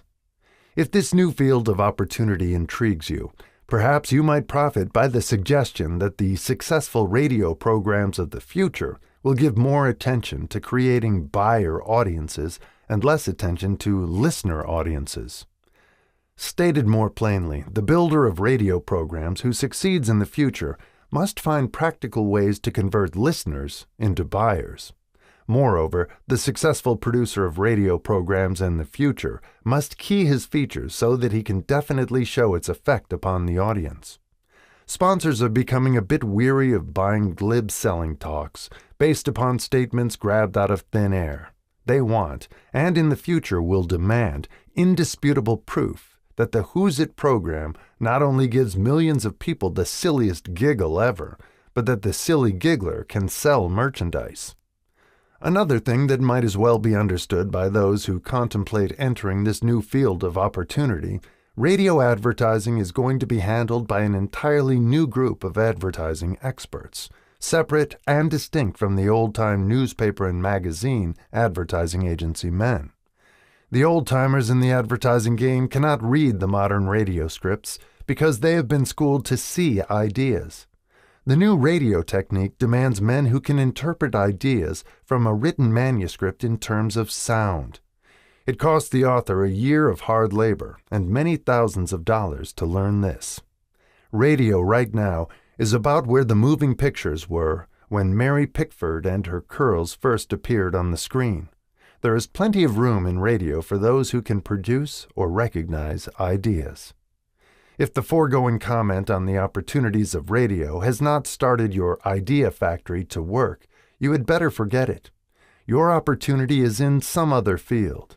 If the comment intrigued you in the slightest degree, then go further into it, and you may find the one idea you need to round out your career. Never let it discourage you if you have no experience in radio. Andrew Carnegie knew very little about making steel. I have Carnegie's own word for this, but he made practical use of two of the principles described in this book, and made the steel business yield him a fortune. The story of practically every great fortune starts with the day when a creator of ideas and a seller of ideas got together and worked in harmony.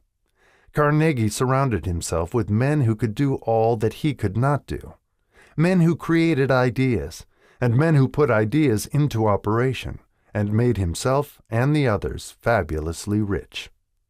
Millions of people go through life hoping for favorable breaks. Perhaps a favorable break can get one an opportunity, but the safest plan is not to depend upon luck. It was a favorable break that gave me the biggest opportunity of my life, but 25 years of determined effort had to be devoted to that opportunity before it became an asset. The break consisted of my good fortune in meeting and gaining the cooperation of Andrew Carnegie.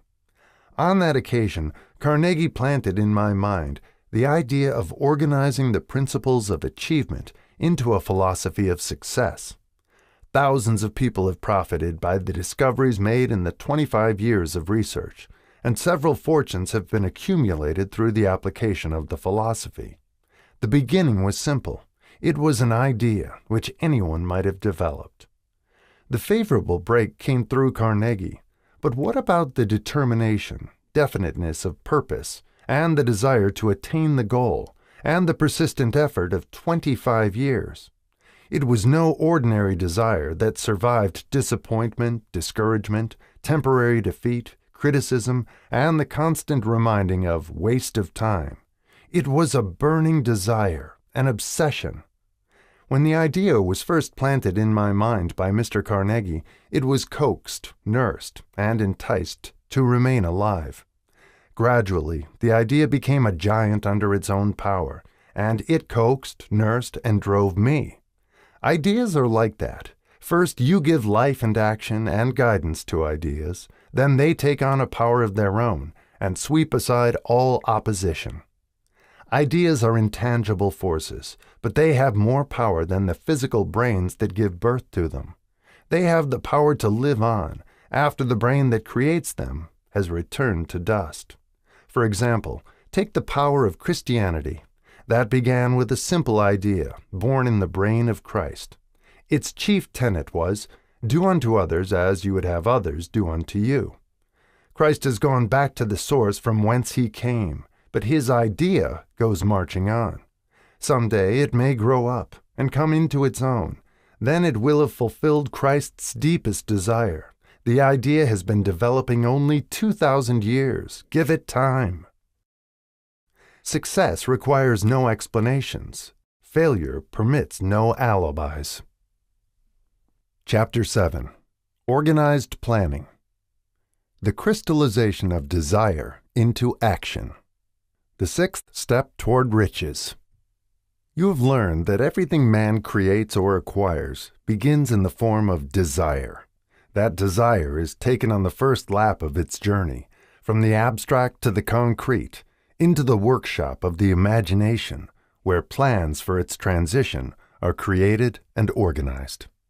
In Chapter 2, you are instructed to take 6 definite practical steps as your first move in translating the desire for money into its monetary equivalent. One of these steps is the formation of a definite practical plan, or plans, through which this transformation may be made. You will now be instructed how to build plans which will be practical. Viz. A.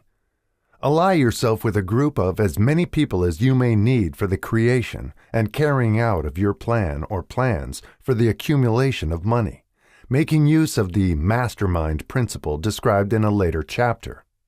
Compliance with this instruction is absolutely essential. Do not neglect it. B.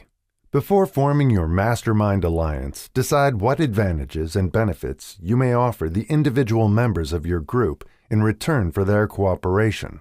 No one will work indefinitely without some form of compensation. No intelligent person will either request or expect another to work without adequate compensation, although this may not always be in the form of money. C. Arrange to meet with the members of your mastermind group at least twice a week, and more often if possible, until you have jointly perfected the necessary plan or plans for the accumulation of money. D. Maintain perfect harmony between yourself and every member of your mastermind group. If you fail to carry out this instruction to the letter, you may expect to meet with failure. The mastermind principle cannot obtain where perfect harmony does not prevail. Keep in mind these facts. First, you are engaged in an undertaking of major importance to you. To be sure of success, you must have plans which are faultless. Second, you must have the advantage of the experience, education, native ability, and imagination of other minds. This is in harmony with the methods followed by every person who has accumulated a great fortune. No individual has sufficient experience, education, native ability, and knowledge to ensure the accumulation of a great fortune without the cooperation of other people.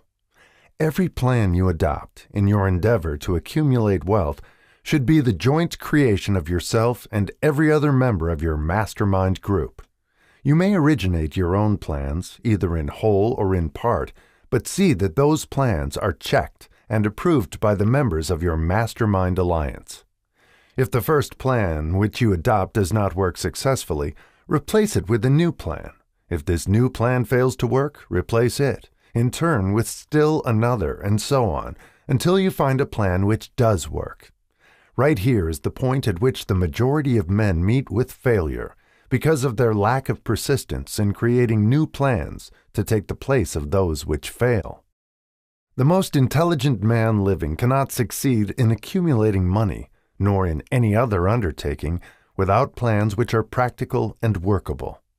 Just keep this fact in mind, and remember when your plans fail, that temporary defeat is not permanent failure. It may only mean that your plans have not been sound.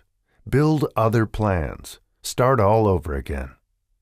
Thomas A. Edison failed 10,000 times before he perfected the incandescent electric light bulb. That is, he met with temporary defeat 10,000 times before his efforts were crowned with success. Temporary defeat should mean only one thing: the certain knowledge that there is something wrong with your plan.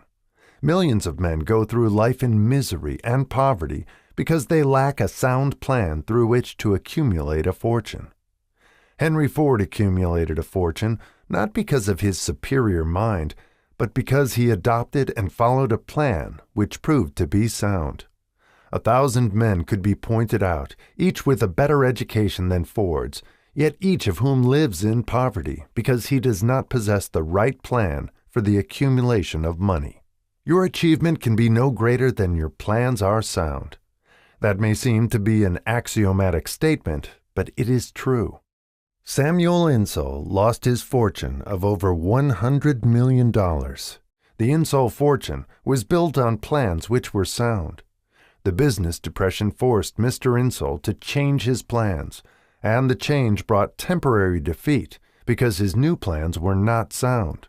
Mr. Insull is now an old man. He may, consequently, accept failure instead of temporary defeat, but if his experience turns out to be failure, it will be for the reason that he lacks the fire of persistence to rebuild his plans. No man is ever whipped until he quits in his own mind. This fact will be repeated many times because it is so easy to take the count at the first sign of defeat. James J. Hill met with temporary defeat when he first endeavored to raise the necessary capital to build a railroad from the east to the west, but he too turned defeat into victory through new plans.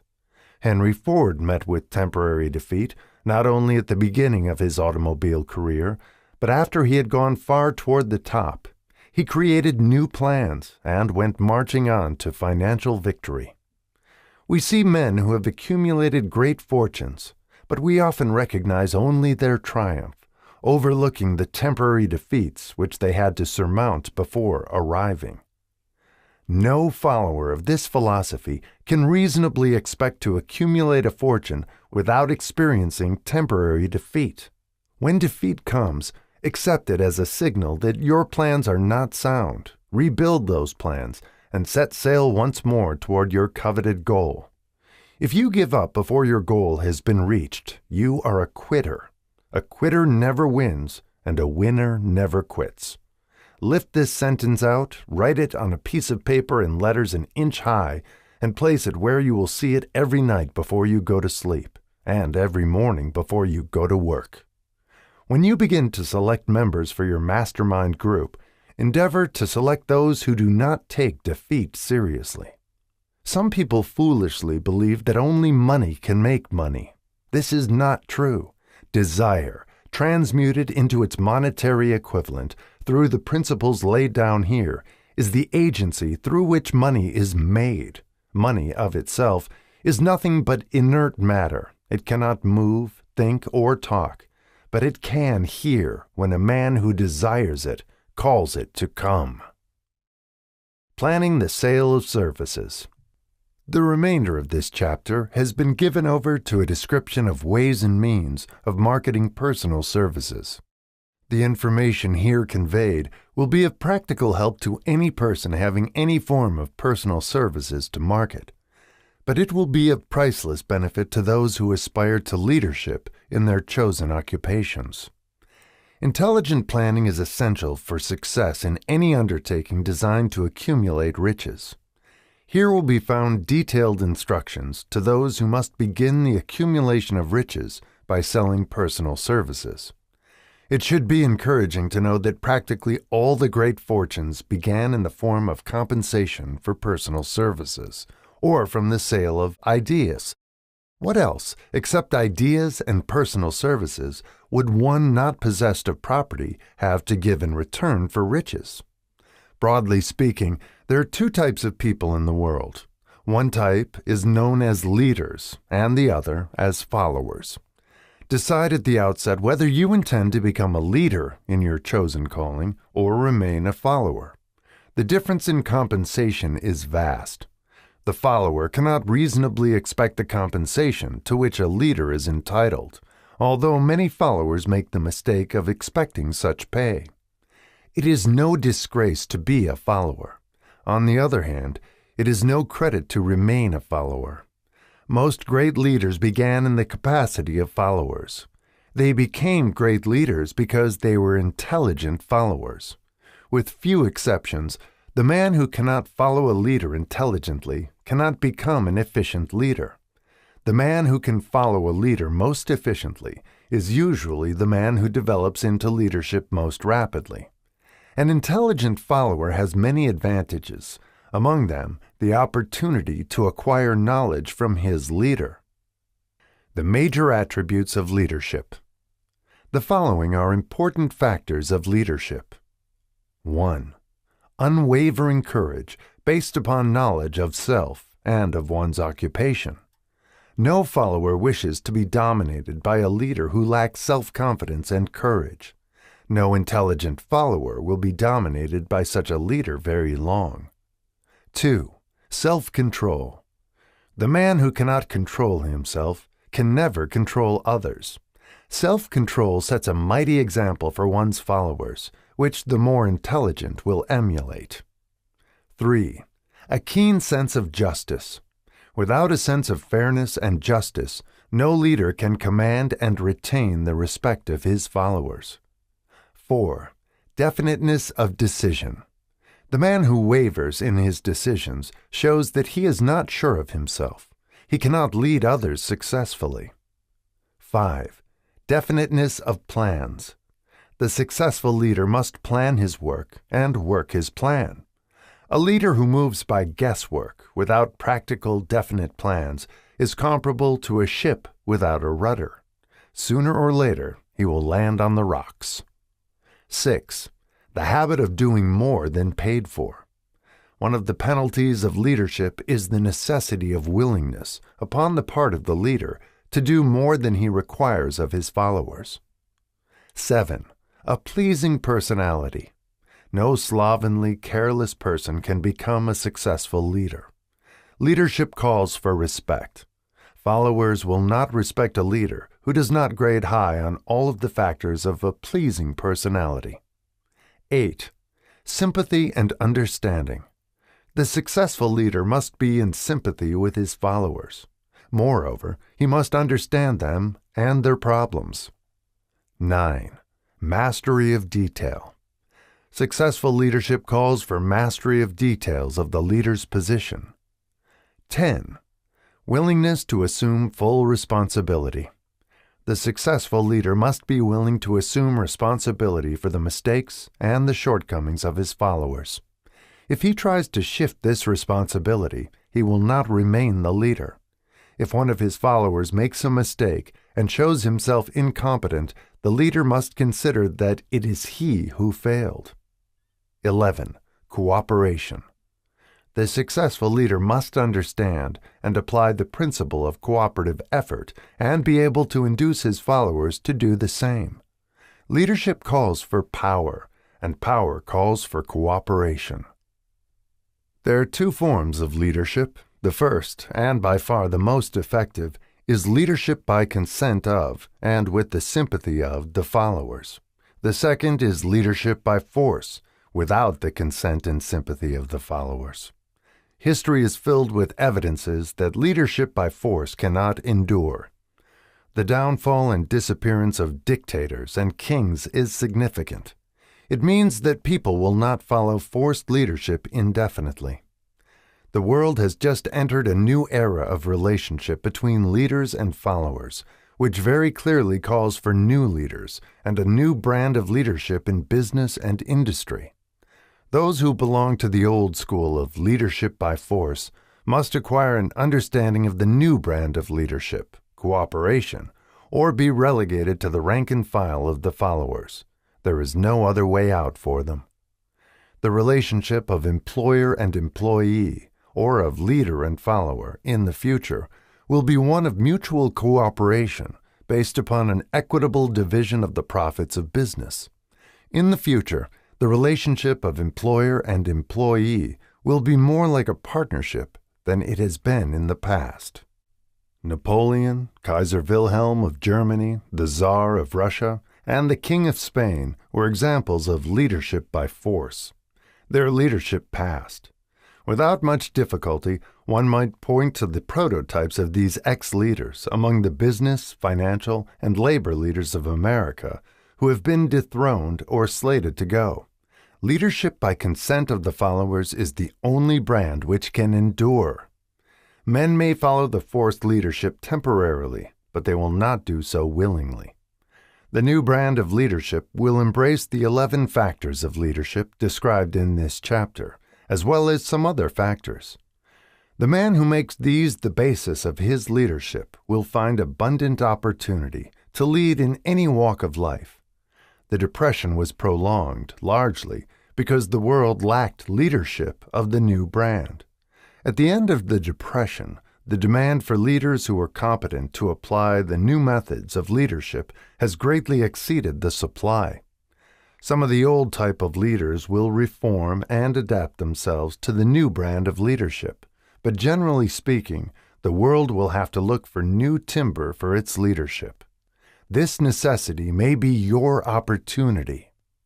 The 10 major causes of failure in leadership.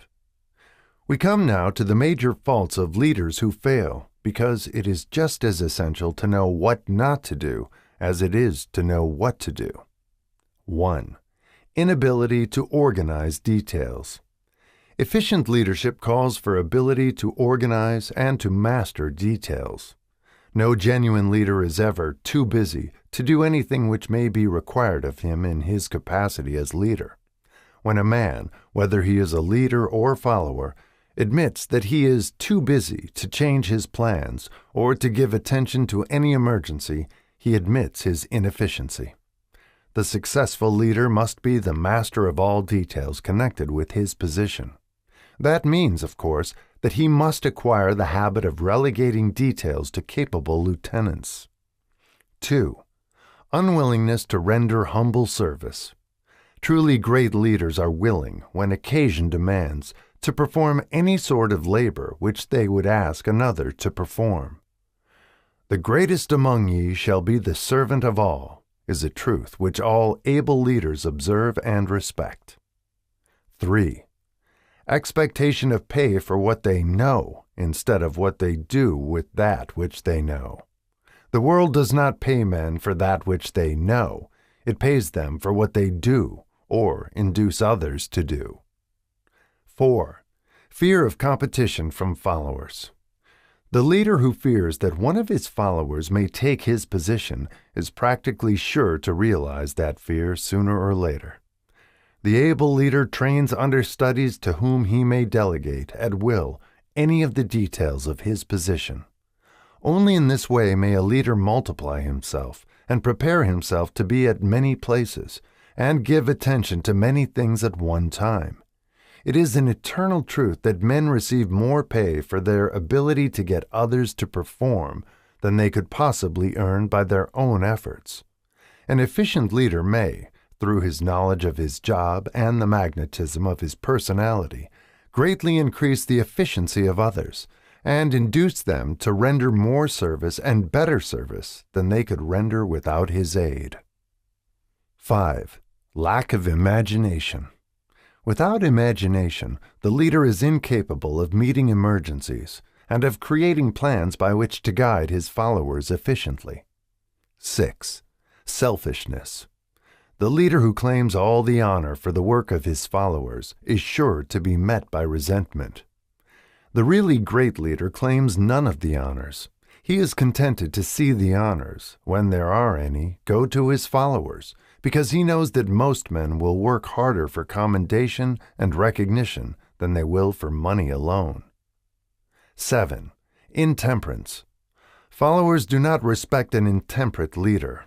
Moreover, intemperance, in any of its various forms, destroys the endurance and the vitality of all who indulge in it. 8. Disloyalty. Perhaps this should have come at the head of the list. The leader who is not loyal to his trust and to his associates, those above him and those below him, cannot long maintain his leadership. Disloyalty marks one as being less than the dust of the earth, and brings down on one's head the contempt he deserves. Lack of loyalty is one of the major causes of failure in every walk of life. 9. Emphasis of the authority of leadership. The efficient leader leads by encouraging, and not by trying to instill fear in the hearts of his followers. The leader who tries to impress his followers with his authority comes within the category of leadership through force. If a leader is a real leader, he will have no need to advertise that fact except by his conduct, his sympathy, understanding, fairness, and a demonstration that he knows his job. 10. Emphasis of title. The competent leader requires no title to give him the respect of his followers. The man who makes too much over his title generally has little else to emphasize. The doors to the office of the real leader are open to all who wish to enter, and his working quarters are free from formality or ostentation. These are among the more common of the causes of failure in leadership. Any one of these faults is sufficient to induce failure. Study the list carefully if you aspire to leadership, and make sure that you are free of these faults. Some fertile fields in which new leadership will be required. Before leaving this chapter, your attention is called to a few of the fertile fields in which there has been a decline of leadership, and in which the new type of leader may find an abundance of opportunity. First, in the field of politics, there is a most insistent demand for new leaders, a demand which indicates nothing less than an emergency. The majority of politicians have, seemingly, become high-grade, legalized racketeers. They have increased taxes and debauched the machinery of industry and business until the people can no longer stand the burden. Second, the banking business is undergoing a reform. The leaders in this field have almost entirely lost the confidence of the public. Already the bankers have sensed the need of reform, and they have begun it. Third, industry calls for new leaders. The old type of leaders thought and moved in terms of dividends instead of thinking and moving in terms of human equations. The future leader in industry, to endure, must regard himself as a quasi-public official whose duty it is to manage his trust in such a way that it will work hardship on no individual or group of individuals. Exploitation of working men is a thing of the past. Let the man who aspires to leadership in the field of business, industry, and labor remember this. Fourth, the religious leader of the future will be forced to give more attention to the temporal needs of his followers in the solution of their economic and personal problems of the present, and less attention to the dead past and the yet unborn future. Fifth, in the professions of law, medicine, and education, a new brand of leadership, and to some extent, new leaders, will become a necessity. This is especially true in the field of education. The leader in that field must, in the future, find ways and means of teaching people how to apply the knowledge they receive in school. He must deal more with practice and less with theory. Sixth, new leaders will be required in the field of journalism. Newspapers of the future, to be conducted successfully, must be divorced from special privilege and relieved from the subsidy of advertising. They must cease to be organs of propaganda for the interests which patronize their advertising columns. The type of newspaper which publishes scandal and lewd pictures will eventually go the way of all forces which debauch the human mind. These are but a few of the fields in which opportunities for new leaders and a new brand of leadership are now available. The world is undergoing a rapid change. This means that the media through which the changes in human habits are promoted must be adapted to the changes. The media here described are the ones which, more than any others, determine the trend of civilization. When and how to apply for a position. The information described here is the net result of many years of experience during which thousands of men and women were helped to market their services effectively. It can, therefore, be relied upon as sound and practical. Media through which services may be marketed. Experience has proved that the following media offer the most direct and effective methods of bringing the buyer and seller of personal services together. 1. Employment bureaus. Care must be taken to select only reputable bureaus, the management of which can show adequate records of achievement of satisfactory results. There are comparatively few such bureaus. 2. Advertising in newspapers, trade journals, magazines, and radio. Classified advertising may usually be relied upon to produce satisfactory results in the case of those who apply for clerical or ordinary salaried positions. Display advertising is more desirable in the case of those who seek executive connections. The copy to appear in the section of the paper which is most apt to come to the attention of the class of employer being sought. The copy should be prepared by an expert who understands how to inject sufficient selling qualities to produce replies. 3. Personal letters of application directed to particular firms or individuals most apt to need such services as are being offered. Letters should be neatly typed, always, and signed by hand.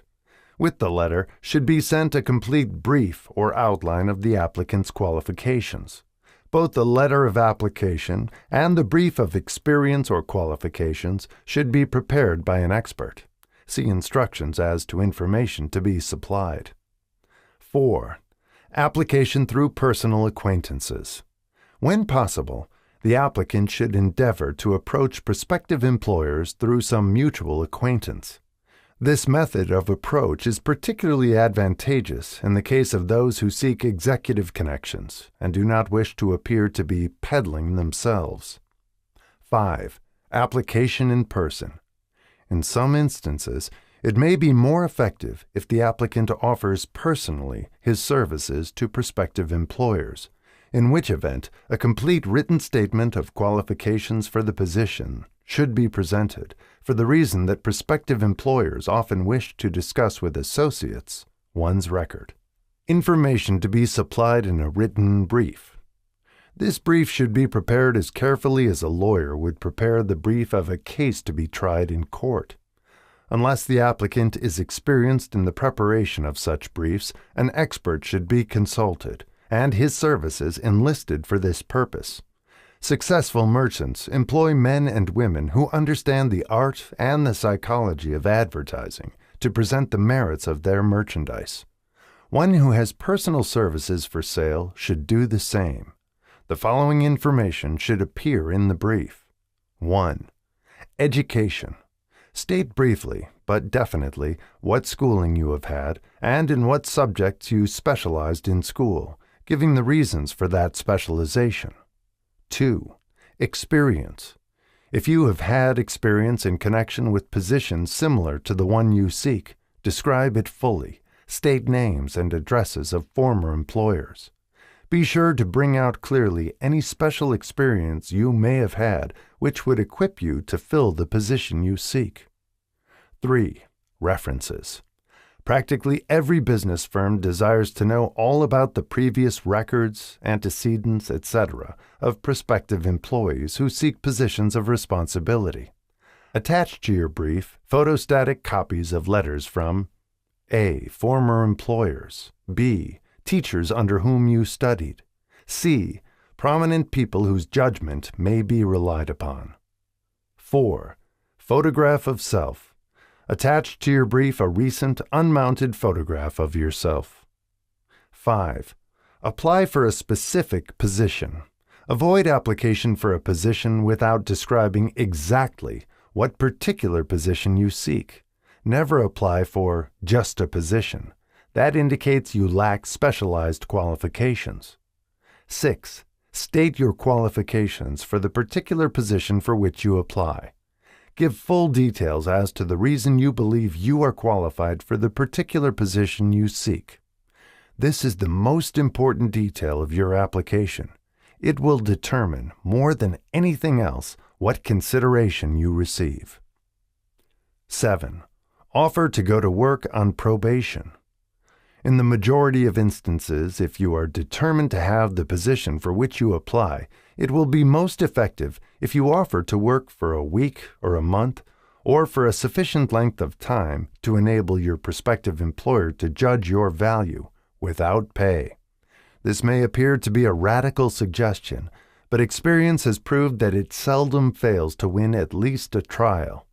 If you are sure of your qualifications, a trial is all you need. Incidentally, such an offer indicates that you have confidence in your ability to fill the position you seek. It is most convincing. If your offer is accepted and you make good, more than likely you will be paid for your probation period.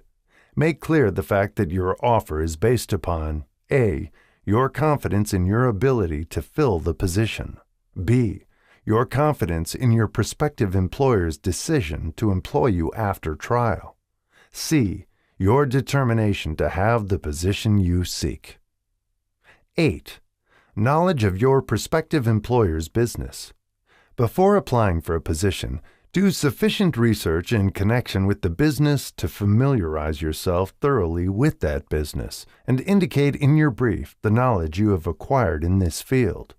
This will be impressive, as it will indicate that you have imagination and a real interest in the position you seek. Remember that it is not the lawyer who knows the most law, but the one who best prepares his case who wins. If your case is properly prepared and presented, your victory will have been more than half won at the outset. Do not be afraid of making your brief too long. Employers are just as much interested in purchasing the services of well-qualified applicants as you are in securing employment. In fact, the success of most successful employers is due, in the main, to their ability to select well-qualified lieutenants. They want all the information available. Remember another thing. Neatness in the preparation of your brief will indicate that you are a painstaking person. I have helped to prepare briefs for clients which were so striking and out of the ordinary that they resulted in the employment of the applicant without a personal interview. When your brief has been completed, have it neatly bound by an experienced binder and lettered by an artist or printer similar to the following. Brief of the qualifications of Robert K. Smith, applying for the position of Private Secretary to the President of the Blank Company, Incorporated. Change names each time brief is shown. This personal touch is sure to command attention. Have your brief neatly typed or mimeographed on the finest paper you can obtain, and bound with a heavy paper of the book cover variety, the binder to be changed, and the proper firm name to be inserted if it is to be shown to more than one company. Your photograph should be pasted on one of the pages of your brief.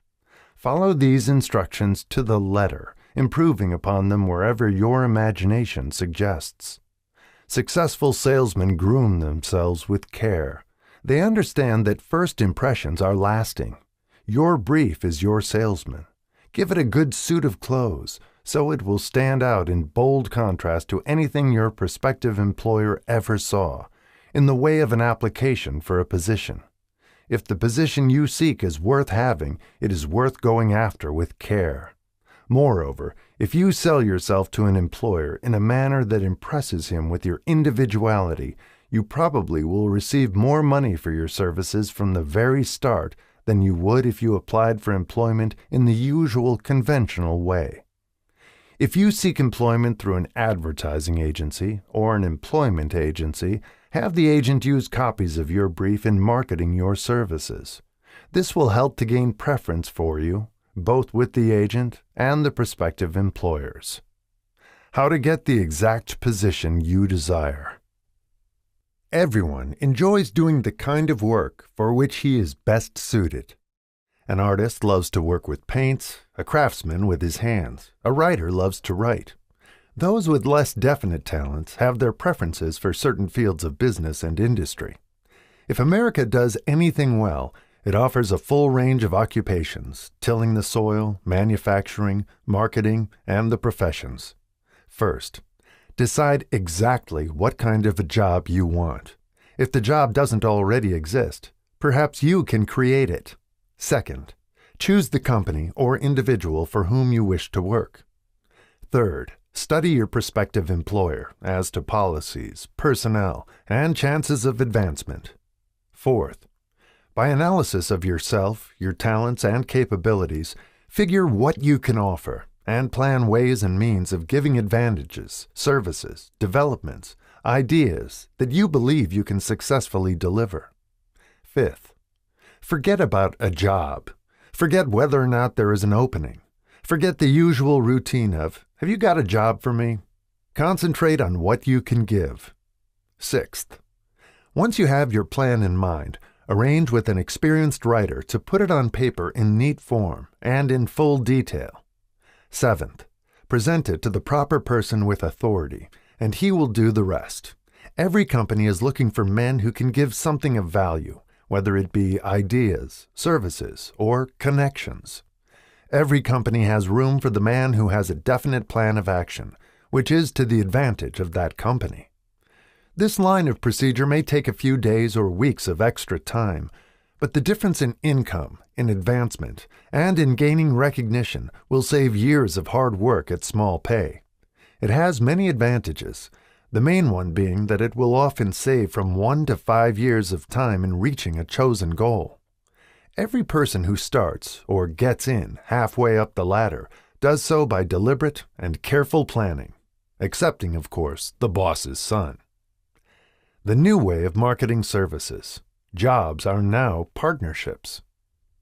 Men and women who market their services to best advantage in the future must recognize the stupendous change which has taken place in connection with the relationship between employer and employee. In the future, the golden rule, and not the rule of gold, will be the dominating factor in the marketing of merchandise as well as personal services.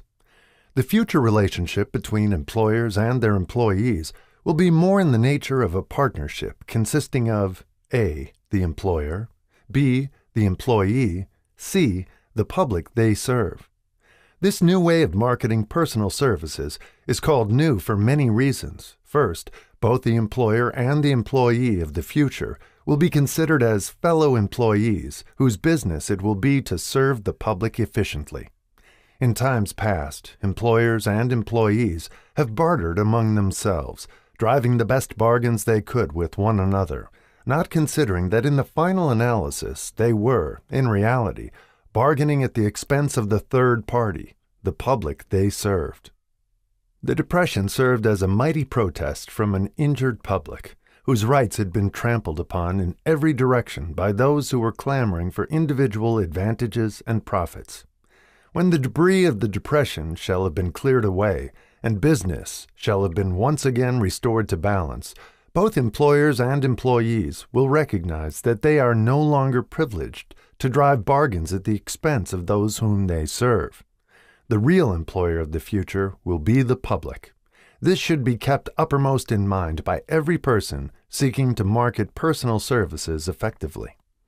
Nearly every railroad in America is in financial difficulty.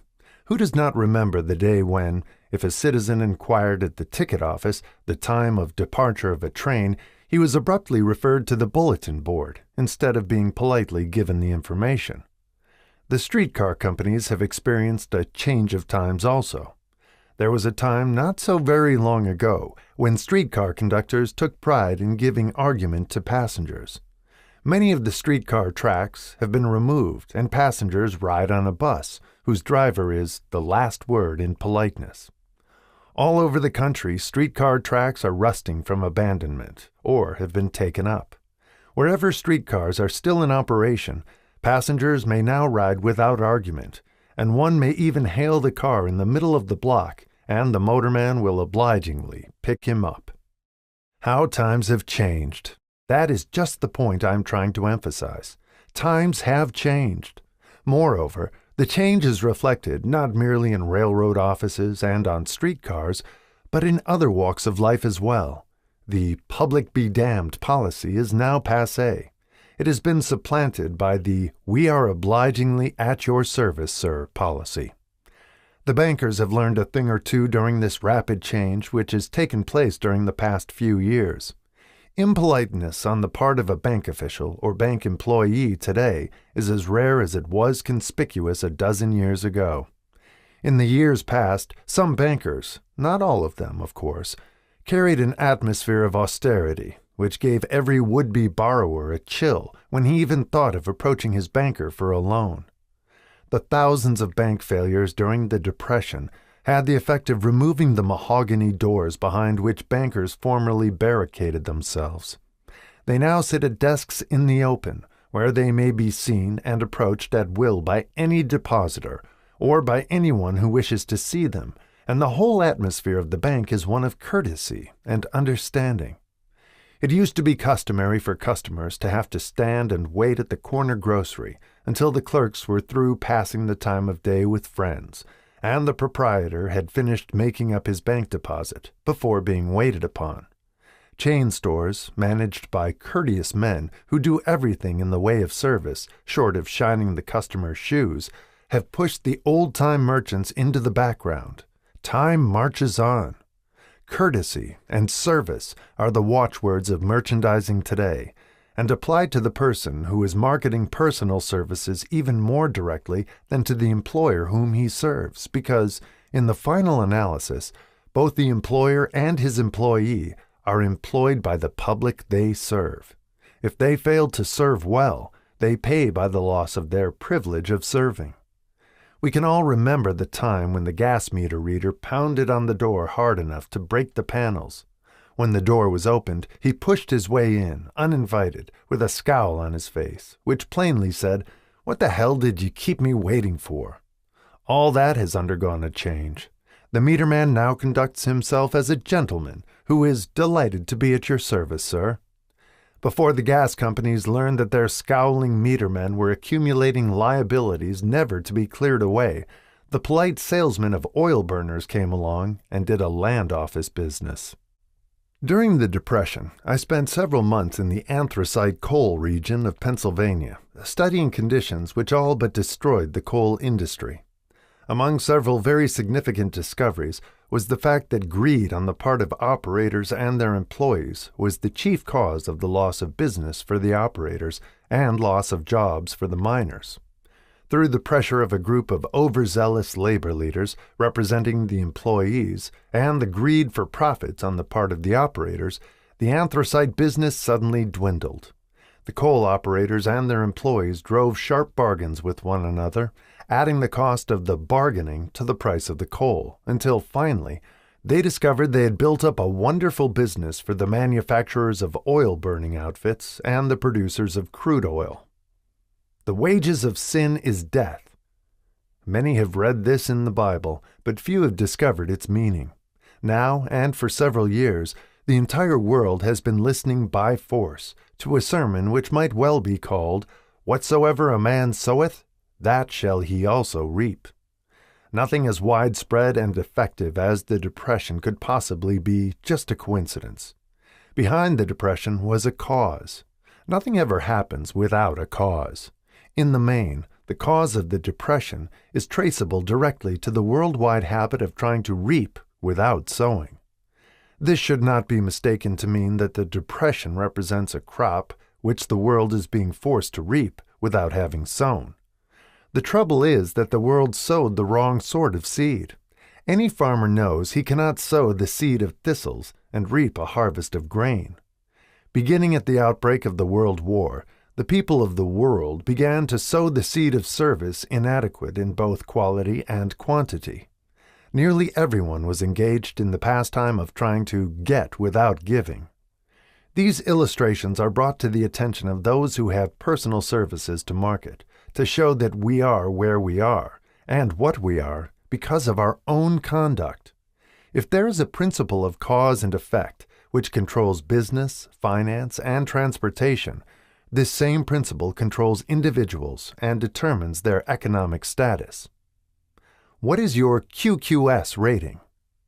The causes of success in marketing services effectively and permanently have been clearly described. Unless those causes are studied, analyzed, understood, and applied, no man can market his services effectively and permanently. Every person must be his own salesman of personal services.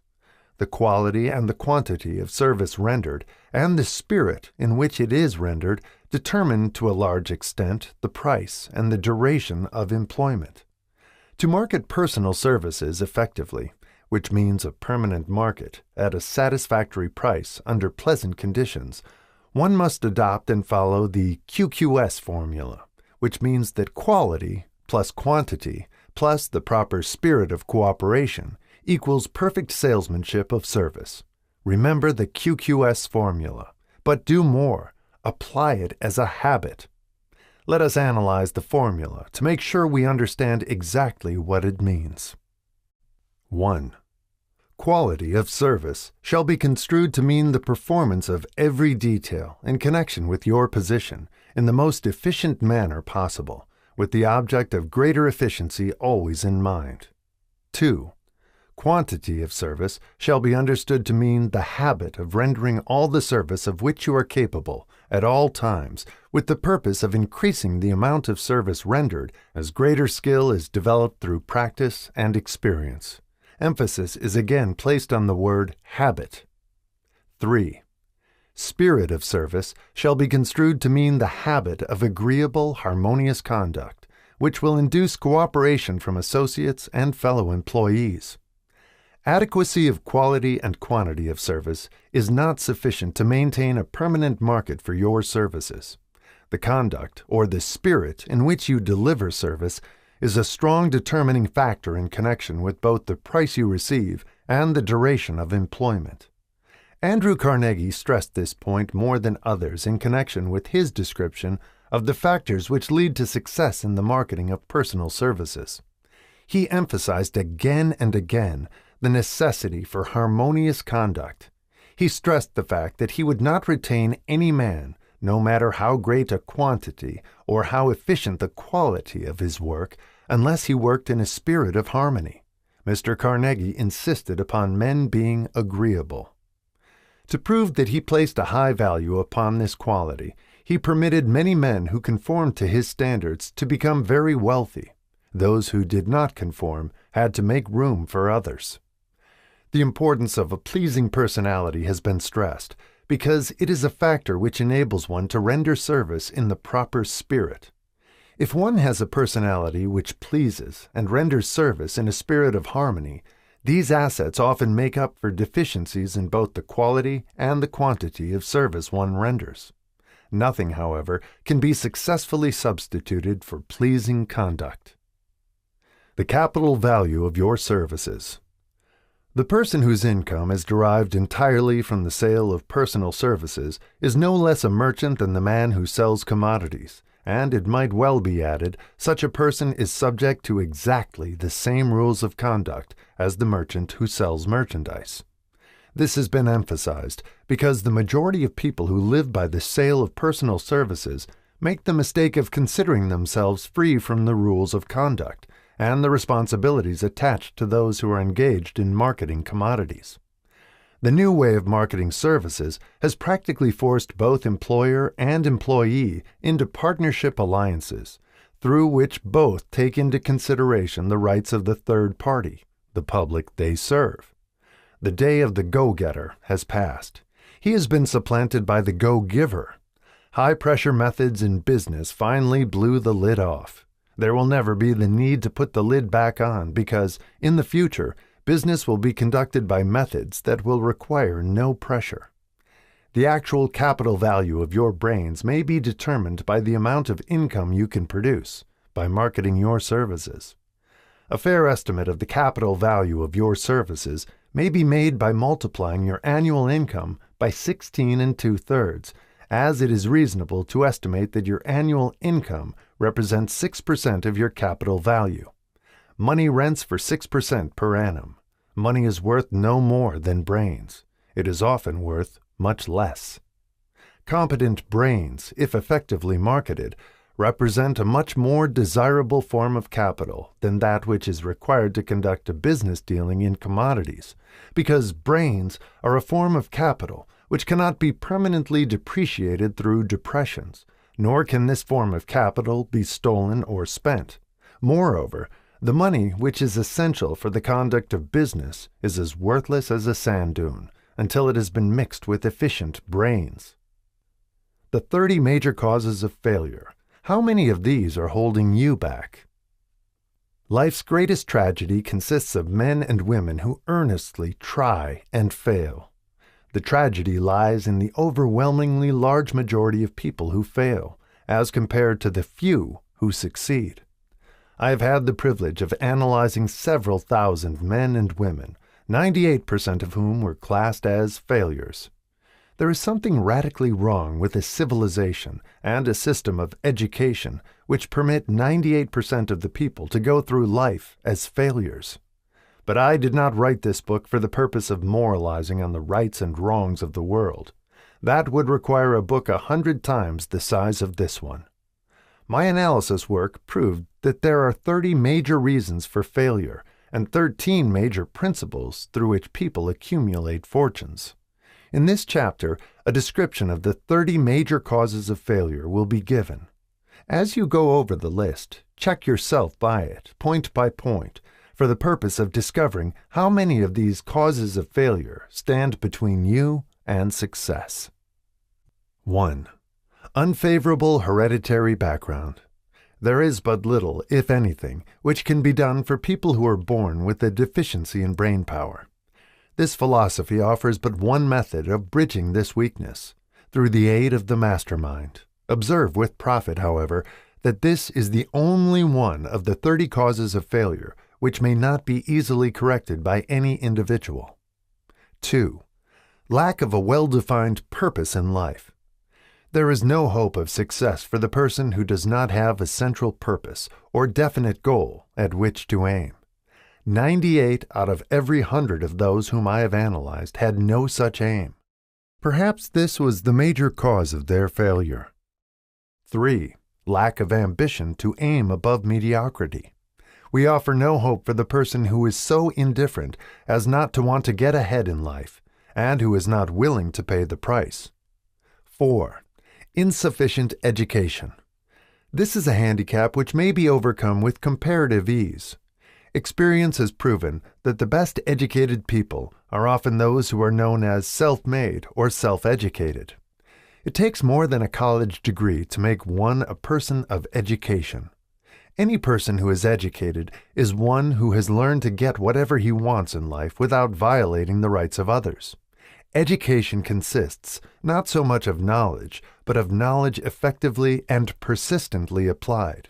Men are paid not merely for what they know, but more particularly for what they do with that which they know. 5. Lack of self-discipline. Discipline comes through self-control. This means that one must control all negative qualities. Before you can control conditions, you must first control yourself. Self-mastery is the hardest job you will ever tackle. If you do not conquer self, you will be conquered by self. You may see at one and the same time both your best friend and your greatest enemy by stepping in front of a mirror. 6. Ill health. No person may enjoy outstanding success without good health. Many of the causes of ill health are subject to mastery and control. These, in the main, are A. Overeating of foods not conducive to health. B. Wrong habits of thought, giving expression to negatives. C. Wrong use of and overindulgence in sex. D. Lack of proper physical exercise. E. An inadequate supply of fresh air due to improper breathing. 7. Unfavorable environmental influences during childhood. As the twig is bent, so shall the tree grow. Most people who have criminal tendencies acquire them as the result of bad environment and improper associates during childhood. 8. Procrastination. This is one of the most common causes of failure. Old man procrastination stands within the shadow of every human being, waiting his opportunity to spoil one's chances of success. Most of us go through life as failures because we are waiting for the time to be right to start doing something worthwhile. Do not wait. The time will never be just right. Start where you stand and work with whatever tools you may have at your command, and better tools will be found as you go along. 9. Lack of persistence. Most of us are good starters but poor finishers of everything we begin. Moreover, people are prone to give up at the first signs of defeat. There is no substitute for persistence. The person who makes persistence his watchword discovers that old man failure finally becomes tired and makes his departure. Failure cannot cope with persistence. 10. Negative personality. There is no hope of success for the person who repels people through a negative personality. Success comes through the application of power, and power is attained through the cooperative efforts of other people. A negative personality will not induce cooperation. 11. Lack of controlled sexual urge. Sex energy is the most powerful of all the stimuli which move people into action. Because it is the most powerful of the emotions, it must be controlled through transmutation and converted into other channels. 12. Uncontrolled desire for something for nothing. The gambling instinct drives millions of people to failure. Evidence of this may be found in a study of the Wall Street crash of '29, during which millions of people tried to make money by gambling on stock margins. 13. Lack of a well-defined power of decision. Men who succeed reach decisions promptly and change them, if at all, very slowly. Men who fail reach decisions, if at all, very slowly, and change them frequently and quickly. Indecision and procrastination are twin brothers. Where one is found, the other may usually be found also. Kill off this pair before they completely hog-tie you to the treadmill of failure. 14. One or more of the 6 basic fears. These fears have been analyzed for you in a later chapter. They must be mastered before you can market your services effectively. 15. Wrong selection of a mate in marriage. This is a most common cause of failure. The relationship of marriage brings people intimately into contact. Unless this relationship is harmonious, failure is likely to follow. Moreover, it will be a form of failure that is marked by misery and unhappiness, destroying all signs of ambition. 16. Overcaution. The person who takes no chances generally has to take whatever is left when others are through choosing. Overcaution is as bad as undercaution. Both are extremes to be guarded against. Life itself is filled with the element of chance. 17. Wrong selection of associates in business. This is one of the most common causes of failure in business. In marketing personal services, one should use great care to select an employer who will be an inspiration and who is, himself, intelligent and successful. We emulate those with whom we associate most closely. Pick an employer who is worth emulating. 18. Superstition and prejudice. Superstition is a form of fear. It is also a sign of ignorance. Men who succeed keep open minds and are afraid of nothing. 19. Wrong selection of a vocation. No man can succeed in a line of endeavor which he does not like. The most essential step in the marketing of personal services is that of selecting an occupation into which you can throw yourself wholeheartedly. 20. Lack of concentration of effort. The jack of all trades seldom is good at any. Concentrate all of your efforts on one definite chief aim. 21. The habit of indiscriminate spending. The spendthrift cannot succeed, mainly because he stands eternally in fear of poverty. Form the habit of systematic saving by putting aside a definite percentage of your income. Money in the bank gives one a very safe foundation of courage when bargaining for the sale of personal services. Without money, one must take what one is offered and be glad to get it. 22. Lack of enthusiasm. Without enthusiasm, one cannot be convincing. Moreover, enthusiasm is contagious, and the person who has it under control is generally welcome in any group of people. 23. Intolerance. The person with a closed mind on any subject seldom gets ahead. Intolerance means that one has stopped acquiring knowledge. The most damaging forms of intolerance are those connected with religious, racial, and political differences of opinion. 24. Intemperance. The most damaging forms of intemperance are connected with eating, strong drink, and sexual activities. Overindulgence in any of these is fatal to success. 25. Inability to cooperate with others. More people lose their positions and their big opportunities in life because of this fault than for all other reasons combined. It is a fault which no well-informed businessman or leader will tolerate. 26. Possession of power that was not acquired through self-effort. Sons and daughters of wealthy men and others who inherit money which they did not earn. Power in the hands of one who did not acquire it gradually is often fatal to success. Quick riches are more dangerous than poverty. 27. Intentional dishonesty. There is no substitute for honesty. One may be temporarily dishonest by force of circumstances over which one has no control, without permanent damage. But there is no hope for the person who is dishonest by choice. Sooner or later, his deeds will catch up with him, and he will pay by loss of reputation, and perhaps even loss of liberty. 28. Egotism and vanity. These qualities serve as red lights which warn others to keep away. They are fatal to success. 29. Guessing instead of thinking. Most people are too indifferent or lazy to acquire facts with which to think accurately. They prefer to act on opinions created by guesswork or snap judgments. 30. Lack of capital. This is a common cause of failure among those who start out in business for the first time, without sufficient reserve of capital to absorb the shock of their mistakes and to carry them over until they have established a reputation. 31. Under this, name any particular cause of failure from which you have suffered that has not been included in the foregoing list. In these 30 major causes of failure is found a description of the tragedy of life, which obtains for practically every person who tries and fails.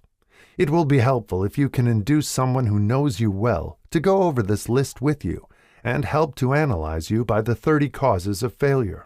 It may be beneficial if you try this alone. Most people cannot see themselves as others see them. You may be one who cannot. The oldest of admonitions is, "Man, know thyself." If you market merchandise successfully, you must know the merchandise. The same is true in marketing personal services. You should know all of your weaknesses in order that you may either bridge them or eliminate them entirely. You should know your strength in order that you may call attention to it when selling your services. You can know yourself only through accurate analysis. The folly of ignorance in connection with self was displayed by a young man who applied to the manager of a well-known business for a position. He made a very good impression until the manager asked him what salary he expected. He replied that he had no fixed sum in mind, lack of a definite aim. The manager then said, "We will pay you all you are worth after we try you out for a week." "I will not accept it," the applicant replied, "because I am getting more than that where I am now employed." Before you even start to negotiate for a readjustment of your salary in your present position or to seek employment elsewhere, be sure that you are worth more than you now receive. It is one thing to want money. Everyone wants more. But it is something entirely different to be worth more. Many people mistake their wants for their just dues. Your financial requirements or wants have nothing whatever to do with your worth. Your value is established entirely by your ability to render useful service or your capacity to induce others to render such service. Take inventory of yourself. 28 questions you should answer. Annual self-analysis is an essential in the effective marketing of personal services, as is annual inventory in merchandising. Moreover, the yearly analysis should disclose a decrease in faults and an increase in virtues. One goes ahead, stands still, or goes backward in life. One's object should be, of course, to go ahead. Annual self-analysis will disclose whether advancement has been made, and if so, how much. It will also disclose any backward steps one may have made. The effective marketing of personal services requires one to move forward, even if the progress is slow.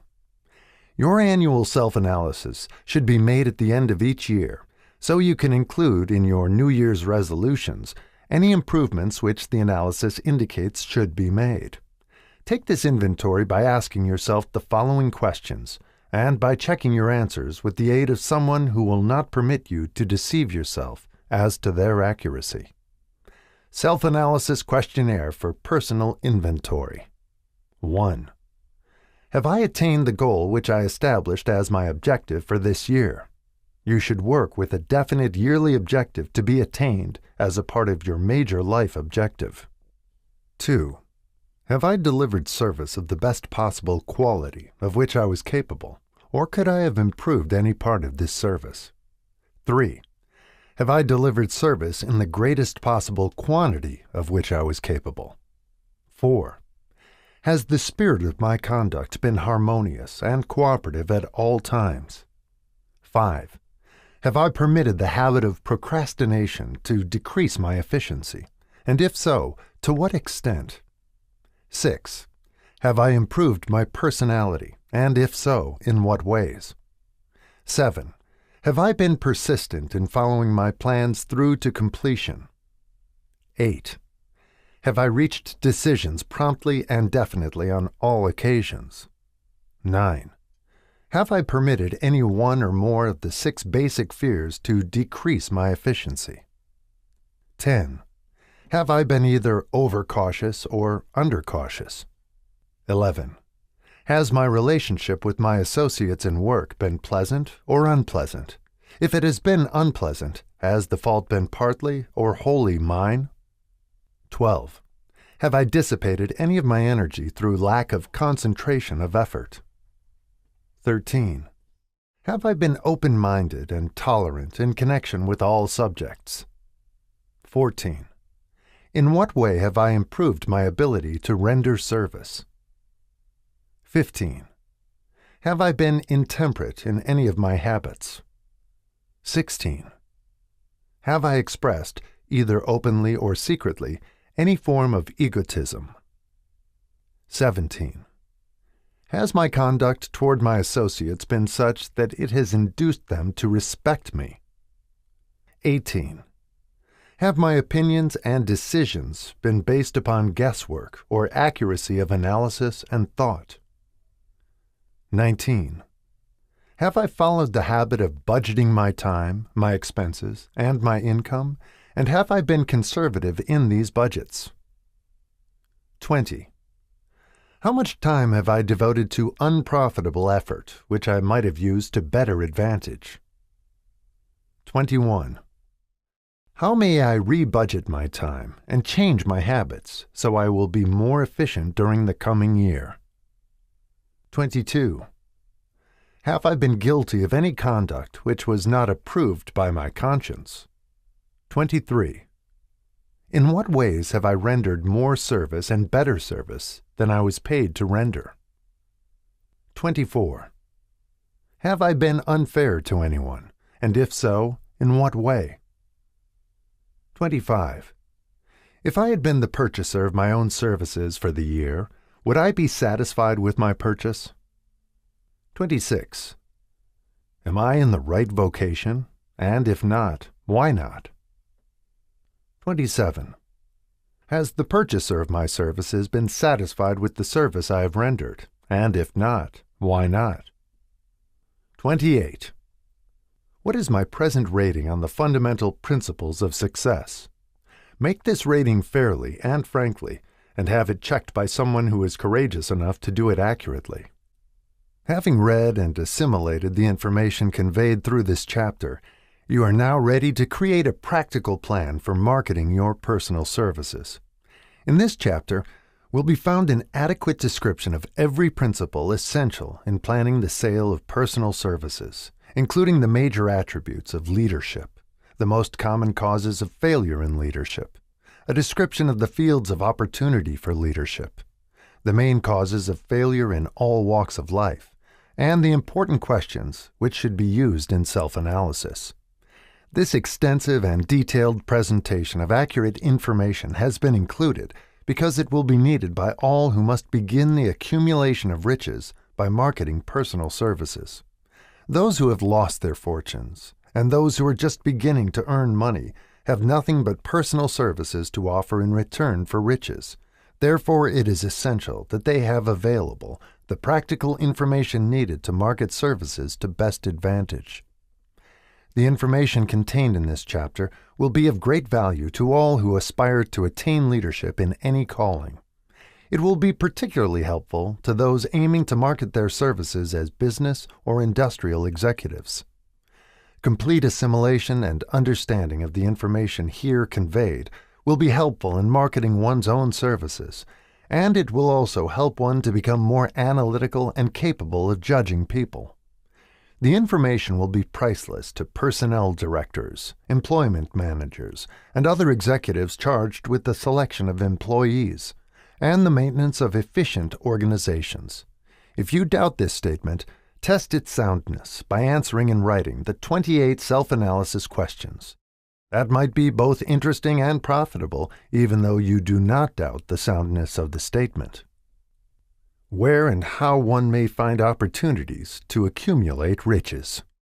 Now that we've analyzed the principles by which riches may be accumulated, we naturally ask, where may one find favorable opportunities to apply these principles? Very well, let us take inventory and see what the United States of America offer the person seeking riches, great or small.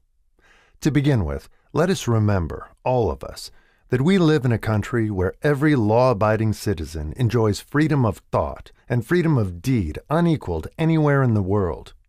Most of us have never taken inventory of the advantages of this freedom. We have never compared our unlimited freedom with the curtailed freedom in other countries.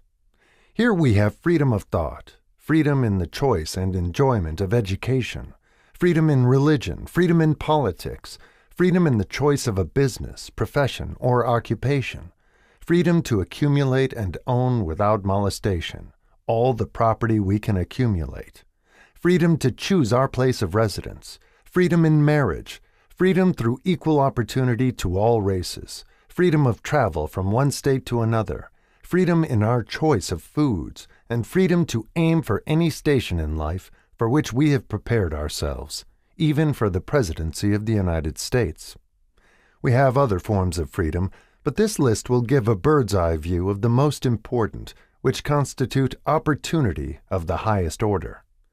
This advantage of freedom is all the more conspicuous because the United States is the only country guaranteeing to every citizen, whether native-born or naturalized, so broad and varied a list of freedom.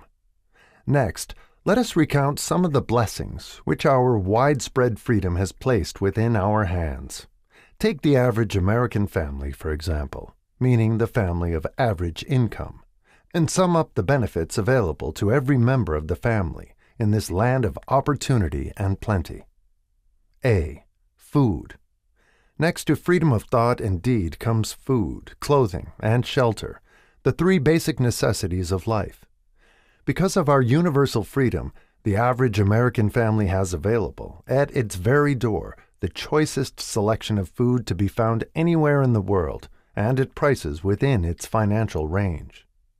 A family of two, living in the heart of Times Square district of New York City, far removed from the source of production of foods, took careful inventory of the cost of a simple breakfast, with the astonishing result. Starting with the articles of food, followed by the cost at the breakfast table. Grapefruit juice from Florida, 2 cents. Rippled wheat breakfast food, Kansas Farm, 2 cents. Tea from China, 2 cents. Bananas from South America, 2.5 cents. Toasted bread from Kansas Farm, 1 cent. Fresh country eggs from Utah, 7 cents. Sugar from Cuba or Utah, 1/2 cent. Butter and cream from New England, 3 cents. Grand total, 20 cents. It is not very difficult to obtain food in a country where two people can have breakfast consisting of all they want or need for a dime apiece. Observe that this simple breakfast was gathered by some strange form of magic from China, South America, Utah, Kansas, and the New England states, and delivered on the breakfast table, ready for consumption, in the very heart of the most crowded city in America, at a cost well within the means of the most humble laborer. The cost included all federal, state, and city taxes. Here is a fact the politicians did not mention when they were crying out to the voters to throw their opponents out of office because the people were being taxed to death. B. Shelter. This family lives in a comfortable apartment, heated by steam, lighted with electricity, with gas for cooking, all for $65 a month. In a smaller city, or a more sparsely settled part of New York City, the same apartment could be had for as low as $20 a month. The toast they had for breakfast in the food estimate was toasted on an electric toaster, which cost but a few dollars. The apartment is cleaned with a vacuum sweeper that is run by electricity. Hot and cold water is available at all times in the kitchen and the bathroom. The food is kept cool in a refrigerator that is run by electricity. The wife curls her hair, washes her clothes, and irons them with easily operated electrical equipment on power obtained by sticking a plug in the wall. The husband shaves with an electric shaver, and they receive entertainment from all over the world 24 hours a day if they want it, without cost, by merely turning the dial of their radio. There are other conveniences in this apartment, but the foregoing list will give a fair idea of some of the concrete evidences of the freedom we, of America, enjoy. And this is neither political nor economic propaganda. C. Clothing. Anywhere in the United States, the woman of average clothing requirements can dress very comfortably and neatly for less than $200 a year, and the average man can dress for the same, or less. Only the three basic necessities of food, clothing, and shelter have been mentioned. The average American citizen has other privileges and advantages available in return for modest effort, not exceeding 8 hours per day of labor. Among these is the privilege of automobile transportation, with which one can go and come at will, at very small cost. The average American has security of property rights not found in any other country in the world. He can place his surplus money in a bank with the assurance that his government will protect it and make good to him if the bank fails. If an American citizen wants to travel from one state to another, he needs no passport, no one's permission. He may go when he pleases and return at will. Moreover, he may travel by train, private automobile, bus, airplane, or ship, as his pocketbook permits. In Germany, Russia, Italy, and most of the other European and Oriental countries, the people cannot travel with so much freedom and at so little cost. The miracle that has provided these blessings. We often hear politicians proclaiming the freedom of America when they solicit votes, but seldom do they take the time or devote sufficient effort to the analysis of the source or nature of this freedom. Having no axe to grind, no grudge to express, no ulterior motives to be carried out, I have the privilege of going into a frank analysis of that mysterious, abstract, greatly misunderstood something which gives to every citizen of America more blessings, more opportunities to accumulate wealth, more freedom of every nature than may be found in any other country. I have the right to analyze the source and nature of this unseen power because I know, and have known for more than a quarter of a century, many of the men who organized that power, and many who are now responsible for its maintenance. The name of this mysterious benefactor of mankind is capital. Capital consists not alone of money, but more particularly of highly organized, intelligent groups of men who plan ways and means of using money efficiently for the good of the public and profitably to themselves. These groups consist of scientists, educators, chemists, inventors, business analysts, publicity men, transportation experts, accountants, lawyers, doctors, and both men and women who have highly specialized knowledge in all fields of industry and business. They pioneer, experiment, and blaze trails in new fields of endeavor. They support colleges, hospitals, public schools, build good roads, publish newspapers, pay most of the cost of government, and take care of the multitudinous detail essential to human progress. Stated briefly, the capitalists are the brains of civilization because they supply the entire fabric of which all education, enlightenment, and human progress consists. Money without brains always is dangerous. Properly used, it is the most important essential of civilization. The simple breakfast here described could not have been delivered to the New York family at a dime each or at any other price if organized capital had not provided the machinery, the ships, the railroads, and the huge armies of trained men to operate them. Some slight idea of the importance of organized capital may be had by trying to imagine yourself burdened with the responsibility of collecting, without the aid of capital, and delivering to the New York City family the simple breakfast described. To supply the tea, you would have to make a trip to China or India, both a very long way from America. Unless you are an excellent swimmer, you would become rather tired before making the round trip. Then, too, another problem would confront you. What would you use for money, even if you had the physical endurance to swim the ocean?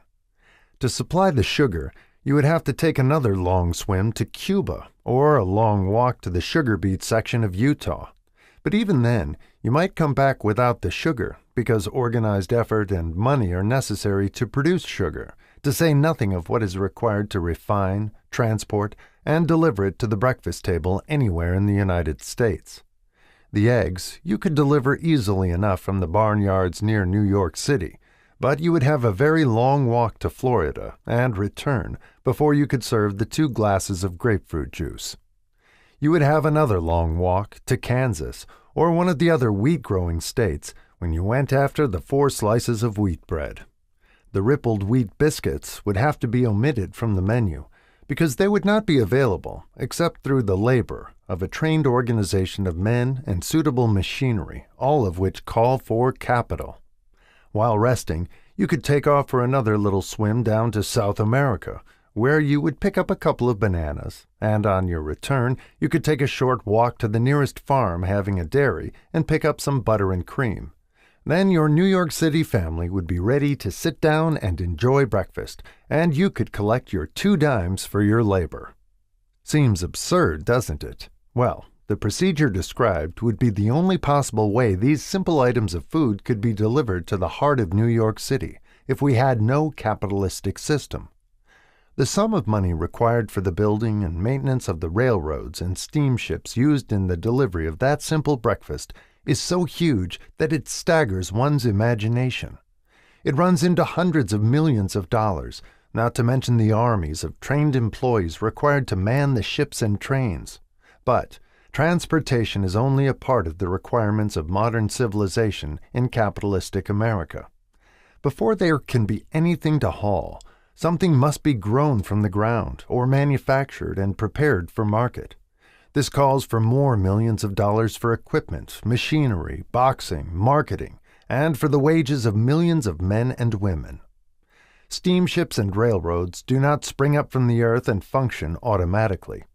They come in response to the call of civilization, through the labor and ingenuity and organizing ability of men who have imagination, faith, enthusiasm, decision, persistence. These men are known as capitalists. They are motivated by the desire to build, construct, achieve, render useful service, earn profits, and accumulate riches. And, because they render service without which there would be no civilization, they put themselves in the way of great riches. Just to keep the record simple and understandable, I will add that these capitalists are the selfsame men of whom most of us have heard soapbox orators speak. They are the same men to whom radicals, racketeers, dishonest politicians, and grafting labor leaders refer to as the predatory interests, or Wall Street. I am not attempting to present a brief for or against any group of men or any system of economics. I am not attempting to condemn collective bargaining when I refer to grafting labor leaders, nor do I aim to give a clean bill of health to all individuals known as capitalists. The purpose of this book, a purpose to which I have faithfully devoted over a quarter of a century, is to present to all who want the knowledge the most dependable philosophy through which individuals may accumulate riches in whatever amounts they desire. I have here analyzed the economic advantages of the capitalistic system for the twofold purpose of showing 1. That all who seek riches must recognize and adapt themselves to the system that controls all approaches to fortunes, large or small, and 2. To present the side of the picture opposite to that being shown by politicians and demagogues who deliberately becloud the issues they bring up, by referring to organized capital as if it were something poisonous. This is a capitalistic country. It was developed through the use of capital. And we who claim the right to partake of the blessings of freedom and opportunity, we who seek to accumulate riches here, may as well know that neither riches nor opportunity would be available to us if organized capital had not provided these benefits.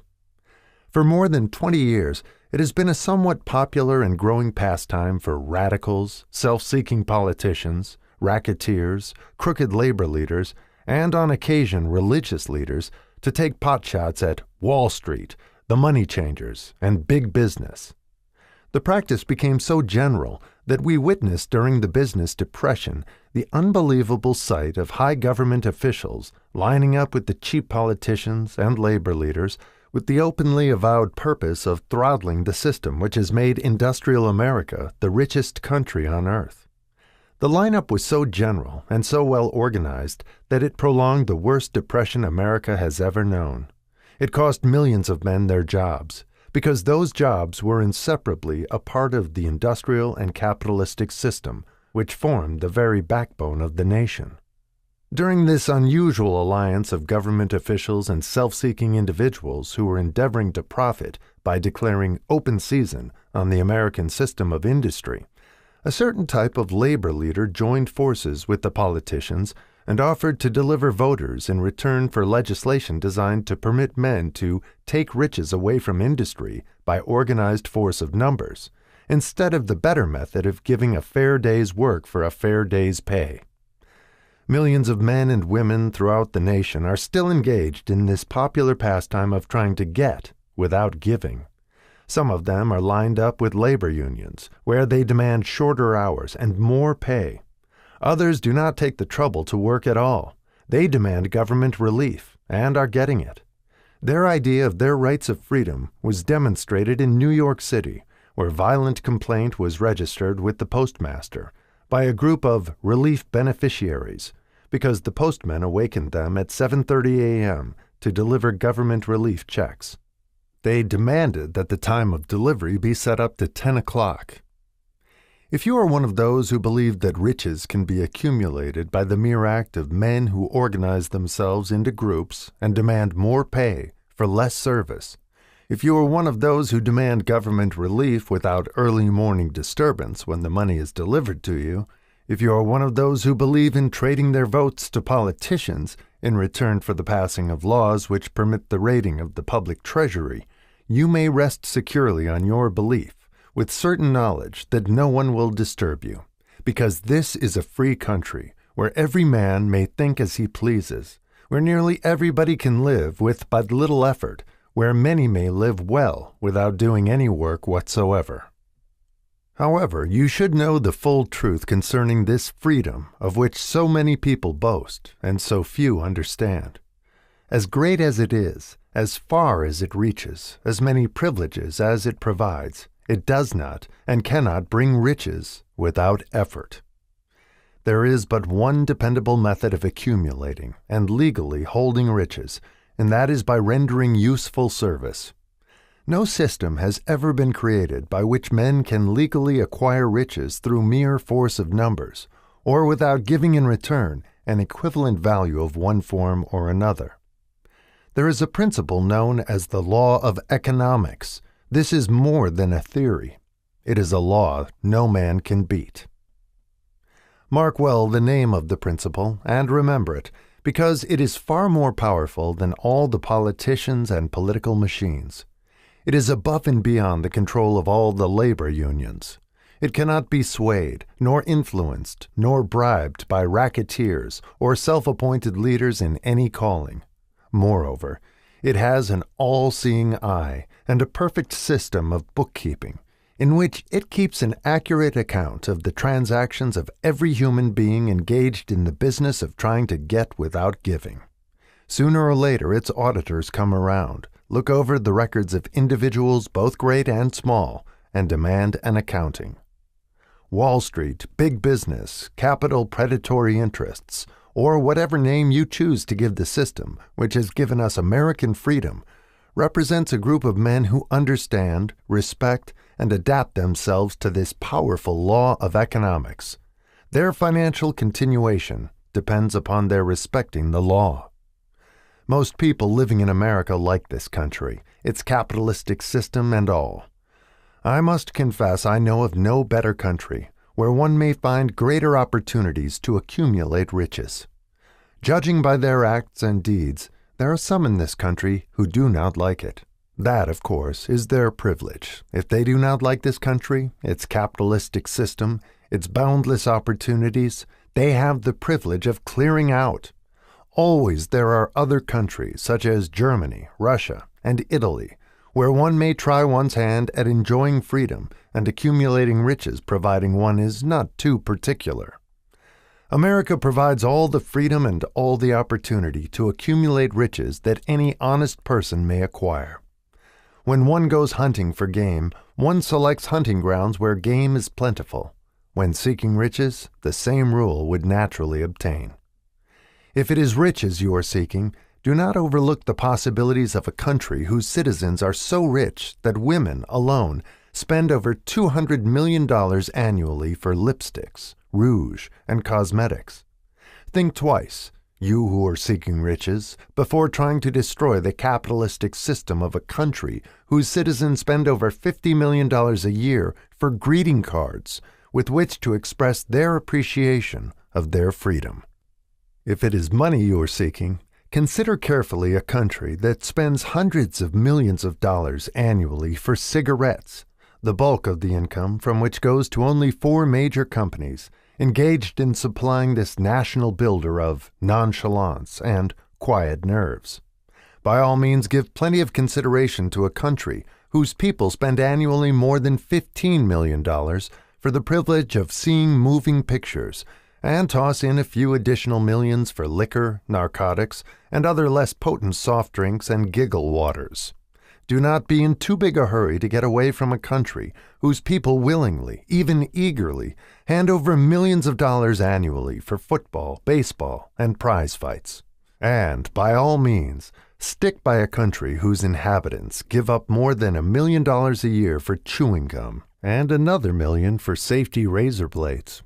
Remember also that this is but the beginning of the available sources for the accumulation of wealth. Only a few of the luxuries and non-essentials have been mentioned, but remember that the business of producing, transporting, and marketing these few items of merchandise gives regular employment to many millions of men and women who receive for their services many millions of dollars monthly and spend it freely for both the luxuries and the necessities. Especially remember that back of all this exchange of merchandise and personal services may be found an abundance of opportunity to accumulate riches. Here, our American freedom comes to one's aid. There is nothing to stop you, or anyone from engaging in any portion of the effort necessary to carry on these businesses. If one has superior talent, training, experience, one may accumulate riches in large amounts. Those not so fortunate may accumulate smaller amounts. Anyone may earn a living in return for a very nominal amount of labor. So, there you are. Opportunity has spread its wares before you. Step up to the front. Select what you want. Create your plan. Put the plan into action and follow through with persistence. Capitalistic America will do the rest. You can depend upon this much. Capitalistic America ensures every person the opportunity to render useful service and to collect riches in proportion to the value of the service. The system denies no one this right, but it does not and cannot promise something for nothing, because the system itself is irrevocably controlled by the law of economics, which neither recognizes nor tolerates for long getting without giving. The law of economics was passed by nature. There is no Supreme Court to which violators of this law may appeal. The law hands out both penalties for its violation and appropriate rewards for its observance, without interference or the possibility of interference by any human being. The law cannot be repealed. It is as fixed as the stars in the heavens, and subject to, and a part of the same system that controls the stars. May one refuse to adapt oneself to the law of economics? Certainly, this is a free country, where all men are born with equal rights, including the privilege of ignoring the law of economics. What happens then? Well, nothing happens until large numbers of men join forces for the avowed purpose of ignoring the law and taking what they want by force. Then comes the dictator, with well-organized firing squads and machine guns. We have not yet reached that stage in America, but we have heard all we want to know about how the system works. Perhaps we shall be fortunate enough not to demand personal knowledge of so gruesome a reality. Doubtless, we shall prefer to continue with our freedom of speech, freedom of deed, and freedom to render useful service in return for riches. The practice by government officials of extending to men and women the privilege of raiding the public treasury in return for votes sometimes results in election, but as night follows day, the final payoff comes, when every penny wrongfully used must be repaid with compound interest on compound interest. If those who make the grab are not forced to repay, the burden falls on their children and their children's children, even unto the third and fourth generations. There is no way to avoid the debt. Men can, and sometimes do, form themselves into groups for the purpose of crowding wages up and working hours down. There is a point beyond which they cannot go. It is the point at which the law of economics steps in, and the sheriff gets both the employer and the employees. For 6 years, from 1929 to 1935, the people of America, both rich and poor, barely missed seeing the old man economics hand over to the sheriff all the businesses and industries and banks. It was not a pretty sight. It did not increase our respect for mob psychology, through which men cast reason to the winds and start trying to get without giving. We who went through those 6 discouraging years, when fear was in the saddle and faith was on the ground, cannot forget how ruthlessly the law of economics exacted its toll from both the rich and poor, weak and strong, old and young. We shall not wish to go through another such experience. These observations are not founded upon short-time experience.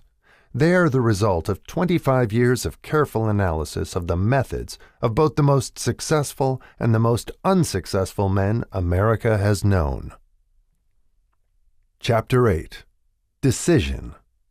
The Mastery of Procrastination. The 7th Step Toward Riches. Accurate analysis of over 25,000 men and women who had experienced failure disclosed the fact that lack of decision was near the head of the list of the 30 major causes of failure. This is no mere statement of a theory. It is a fact. Procrastination, the opposite of decision, is a common enemy which practically every man must conquer. You will have an opportunity to test your capacity to reach quick and definite decisions when you finish reading this book and are ready to begin putting into action the principles which it describes. Analysis of several hundred people who had accumulated fortunes well beyond the $1 million mark disclosed the fact that every one of them had the habit of reaching decisions promptly and of changing these decisions slowly, if and when they were changed. People who fail to accumulate money, without exception, have the habit of reaching decisions, if at all, very slowly, and of changing these decisions quickly and often. One of Henry Ford's most outstanding qualities is his habit of reaching decisions quickly and definitely, and changing them slowly. This quality is so pronounced in Mr. Ford that it has given him the reputation of being obstinate. It was this quality which prompted Mr. Ford to continue to manufacture his famous Model T, the world's ugliest car, when all of his advisors and many of the purchasers of the car were urging him to change it. Perhaps Mr. Ford delayed too long in making the change, but the other side of the story is that Mr. Ford's firmness of decision yielded a huge fortune before the change in model became necessary. There is but little doubt that Mr. Ford's habit of definiteness of decision assumes the proportion of obstinacy, but this quality is preferable to slowness in reaching decisions and quickness in changing them. The majority of people who fail to accumulate money sufficient for their needs are, generally, easily influenced by the opinions of others.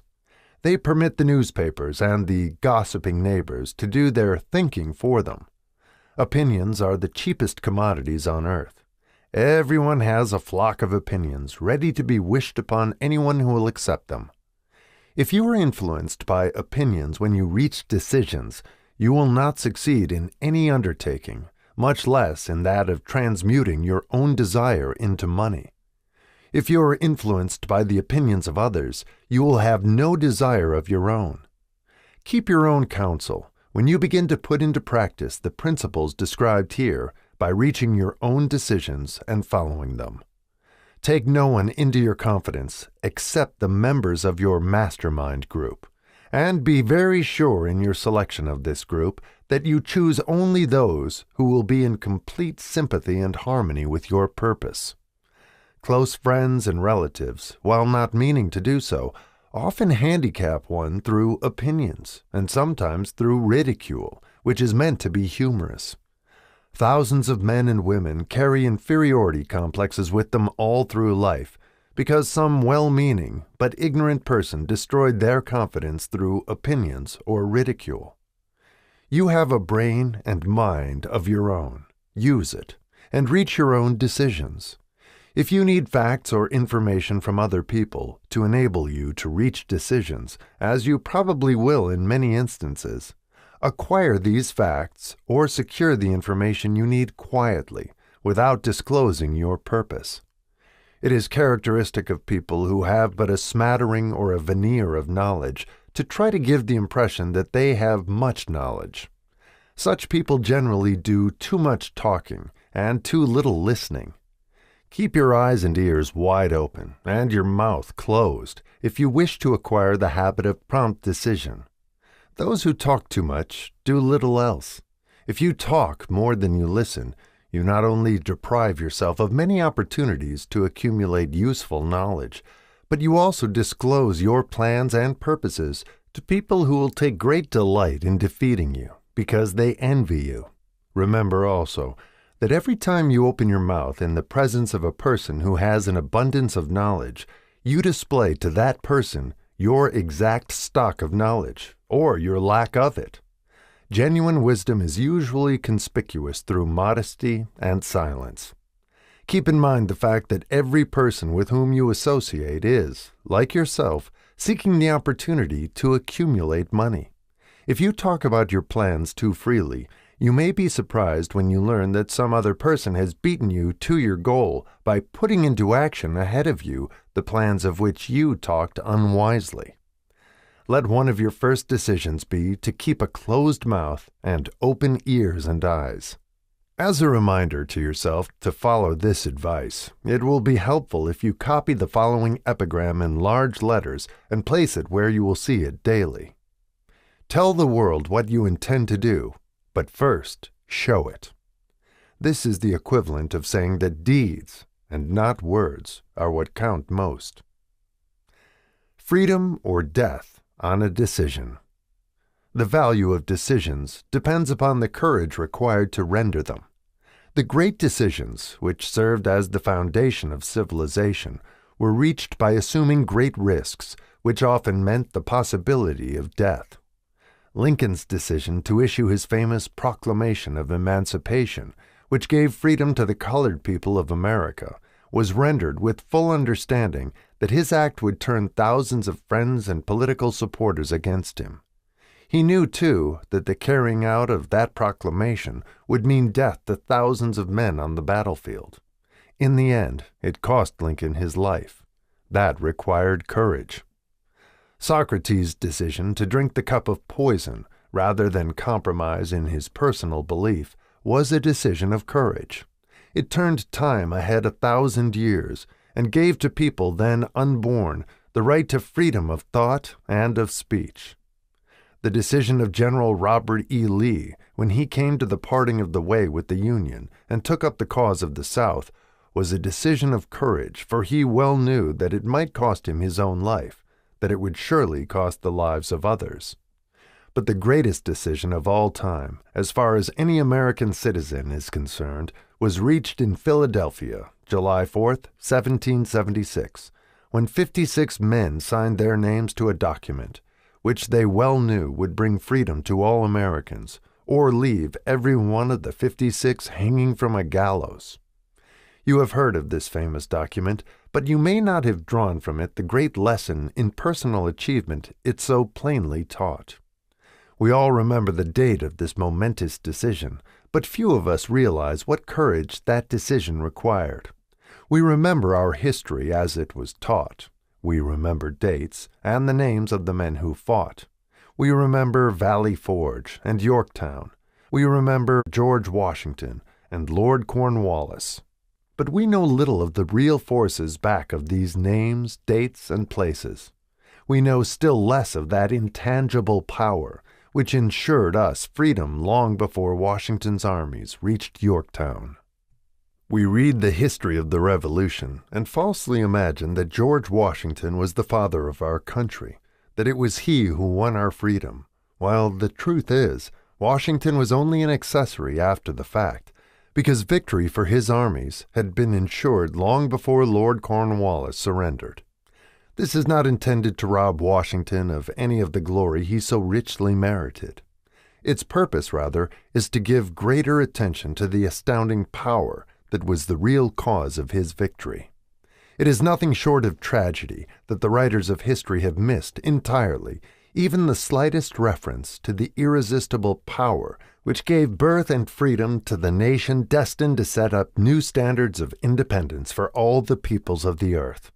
I say it is a tragedy because it is the same self-power which must be used by every individual who surmounts the difficulties of life and forces life to pay the price asked. Let us briefly review the events which gave birth to this power. The story begins with an incident in Boston, March 5, 1770. British soldiers were patrolling the streets, by their presence openly threatening the citizens. The colonists resented armed men marching in their midst. They began to express their resentment openly, hurling stones as well as epithets at the marching soldiers until the commanding officer gave orders. "Fix bayonets! Charge!" The battle was on. It resulted in the death and injury of many. The incident aroused such resentment that the Provincial Assembly, made up of prominent colonists, called a meeting for the purpose of taking definite action. Two of the members of that assembly were John Hancock and Samuel Adams. Long live their names! They spoke up courageously and declared that a move must be made to eject all British soldiers from Boston. Remember this, a decision in the minds of two men might properly be called the beginning of the freedom which we, of the United States, now enjoy. Remember, too, that the decision of these two men called for faith and courage because it was dangerous. Before the assembly adjourned, Samuel Adams was appointed to call on the governor of the province, Hutchinson, and demand the withdrawal of the British troops. The request was granted. The troops were removed from Boston, but the incident was not closed. It had caused a situation destined to change the entire trend of civilization. Strange, is it not, how the great changes, such as the American Revolution and the World War, often have their beginnings in circumstances which seem unimportant. It is interesting, also, to observe that these important changes usually begin in the form of a definite decision in the minds of a relatively small number of people. Few of us know the history of our country well enough to realize that John Hancock, Samuel Adams, and Richard Henry Lee of the province of Virginia were the real fathers of our country. Richard Henry Lee became an important factor in this story by reason of the fact that he and Samuel Adams communicated frequently by correspondence, sharing freely their fears and their hopes concerning the welfare of the people of their provinces. From this practice, Adams conceived the idea that a mutual exchange of letters between the 13 colonies might help to bring about the coordination of effort so badly needed in connection with the solution of their problems. 2 years after the clash with the soldiers in Boston, March 72, Adams presented this idea to the Assembly in the form of a motion that a correspondence committee be established among the colonies with definitely appointed correspondents in each colony for the purpose of friendly cooperation for the betterment of the colonies of British America. Mark well this incident. It was the beginning of the organization of the far-flung power destined to give freedom to you and to me. The mastermind had already been organized. It consisted of Adams, Lee, and Hancock. I tell you further that if two of you agree upon the earth concerning anything for which you ask, it will come to you from my Father who is in heaven." The Committee of Correspondence was organized. Observe that this move provided the way for increasing the power of the mastermind by adding to it men from all the colonies. Take notice that this procedure constituted the first organized planning of the disgruntled colonists. In union there is strength. The citizens of the colonies had been waging disorganized warfare against the British soldiers through incidents similar to the Boston riot, but nothing of benefit had been accomplished. Their individual grievances had not been consolidated under one mastermind. No group of individuals had put their hearts, minds, souls, and bodies together in one definite decision to settle their difficulty with the British once and for all, until Adams, Hancock, and Lee got together. Meanwhile, the British were not idle. They too were doing some planning and masterminding on their own account, with the advantage of having back of them money and organized soldiery. The Crown appointed Gage to supplant Hutchinson as the governor of Massachusetts. One of the new governor's first acts was to send a messenger to call on Samuel Adams for the purpose of endeavoring to stop his opposition by fear. We can best understand the spirit of what happened by quoting the conversation between Colonel Fenton, the messenger sent by Gage, and Adams. Colonel Fenton: "I have been authorized by Governor Gage to assure you, Mr. Adams, that the governor has been empowered to confer upon you such benefits as would be satisfactory. Endeavor to win Adams by promise of bribes, upon the condition that you engage to cease in your opposition to the measures of the government. It is the governor's advice to you, sir, not to incur the further displeasure of His Majesty. Your conduct has been such as makes you liable to penalties of an act of Henry VIII, by which persons can be sent to England for trial for treason or misprision of treason at the discretion of a governor of a province. But by changing your political course, you will not only receive great personal advantages, but you will make your peace with the king."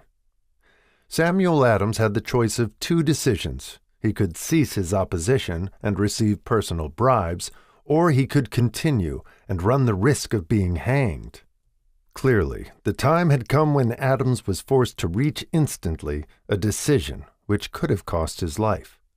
The majority of men would have found it difficult to reach such a decision. The majority would have sent back an evasive reply, but not Adams. He insisted upon Colonel Fenton's word of honor that the colonel would deliver to the governor the answer exactly as Adams would give it to him. Adams' answer: "Then you may tell Governor Gage that I trust I have long since made my peace with the King of Kings. No personal consideration shall induce me to abandon the righteous cause of my country. And tell Governor Gage it is the advice of Samuel Adams to him no longer to insult the feelings of an exasperated people." Comment as to the character of this man seems unnecessary. It must be obvious to all who read this astounding message that its sender possessed loyalty of the highest order. This is important.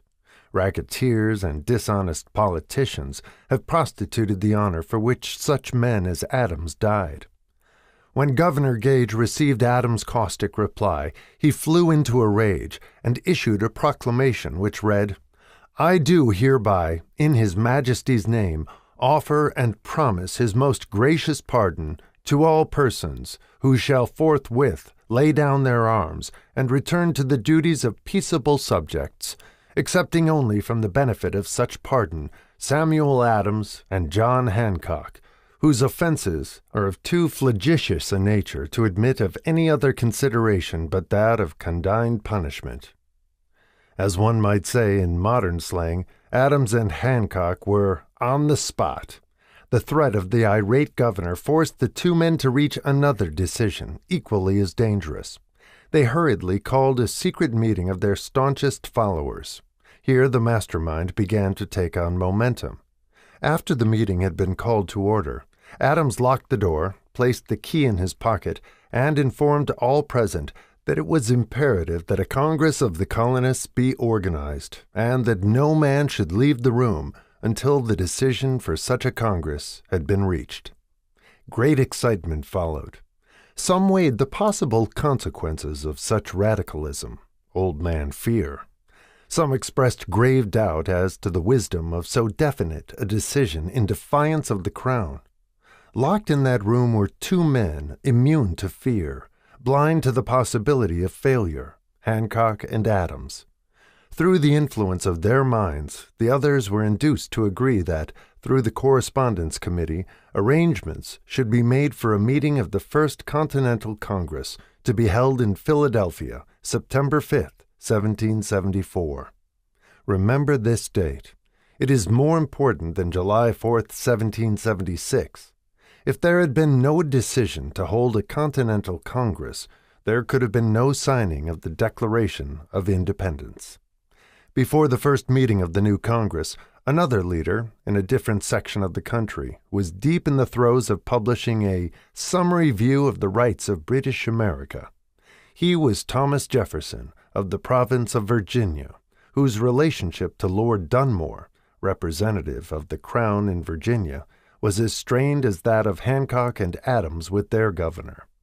Shortly after his famous Summary of Rights was published, Jefferson was informed that he was subject to prosecution for high treason against His Majesty's government.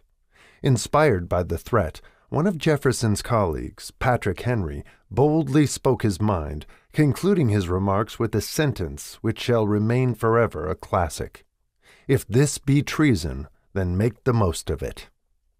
It was such men as these who, without power, without authority, without military strength, without money, sat in solemn consideration of the destiny of the colonies, beginning at the opening of the First Continental Congress, and continuing at intervals for 2 years, until on June 7th, 1776, Richard Henry Lee arose, addressed the chair, and to the startled assembly made this motion: "Gentlemen, I make the motion that these united colonies are, and of right ought to be, free and independent states, that they be absolved from all allegiance to the British Crown, and that all political connection between them and the state of Great Britain is, and ought to be, totally dissolved."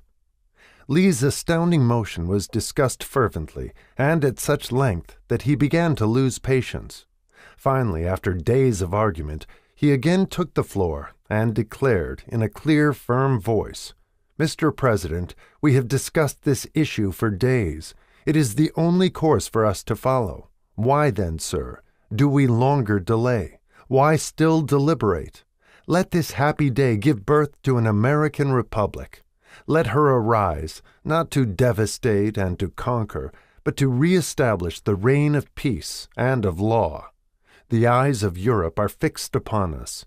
She demands of us a living example of freedom that may exhibit a contrast in the felicity of the citizen to the ever-increasing tyranny."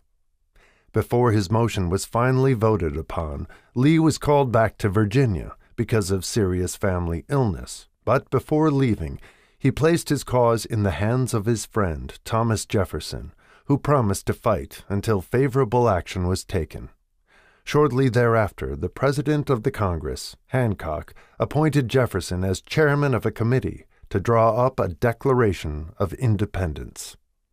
Long and hard the committee labored on a document which would mean, when accepted by the Congress, that every man who signed it would be signing his own death warrant should the colonies lose in the fight with Great Britain, which was sure to follow. The document was drawn, and on June 28th the original draft was read before the Congress. For several days it was discussed, altered, and made ready. On July 4th, 1776, Thomas Jefferson stood before the assembly and fearlessly read the most momentous decision ever placed upon paper.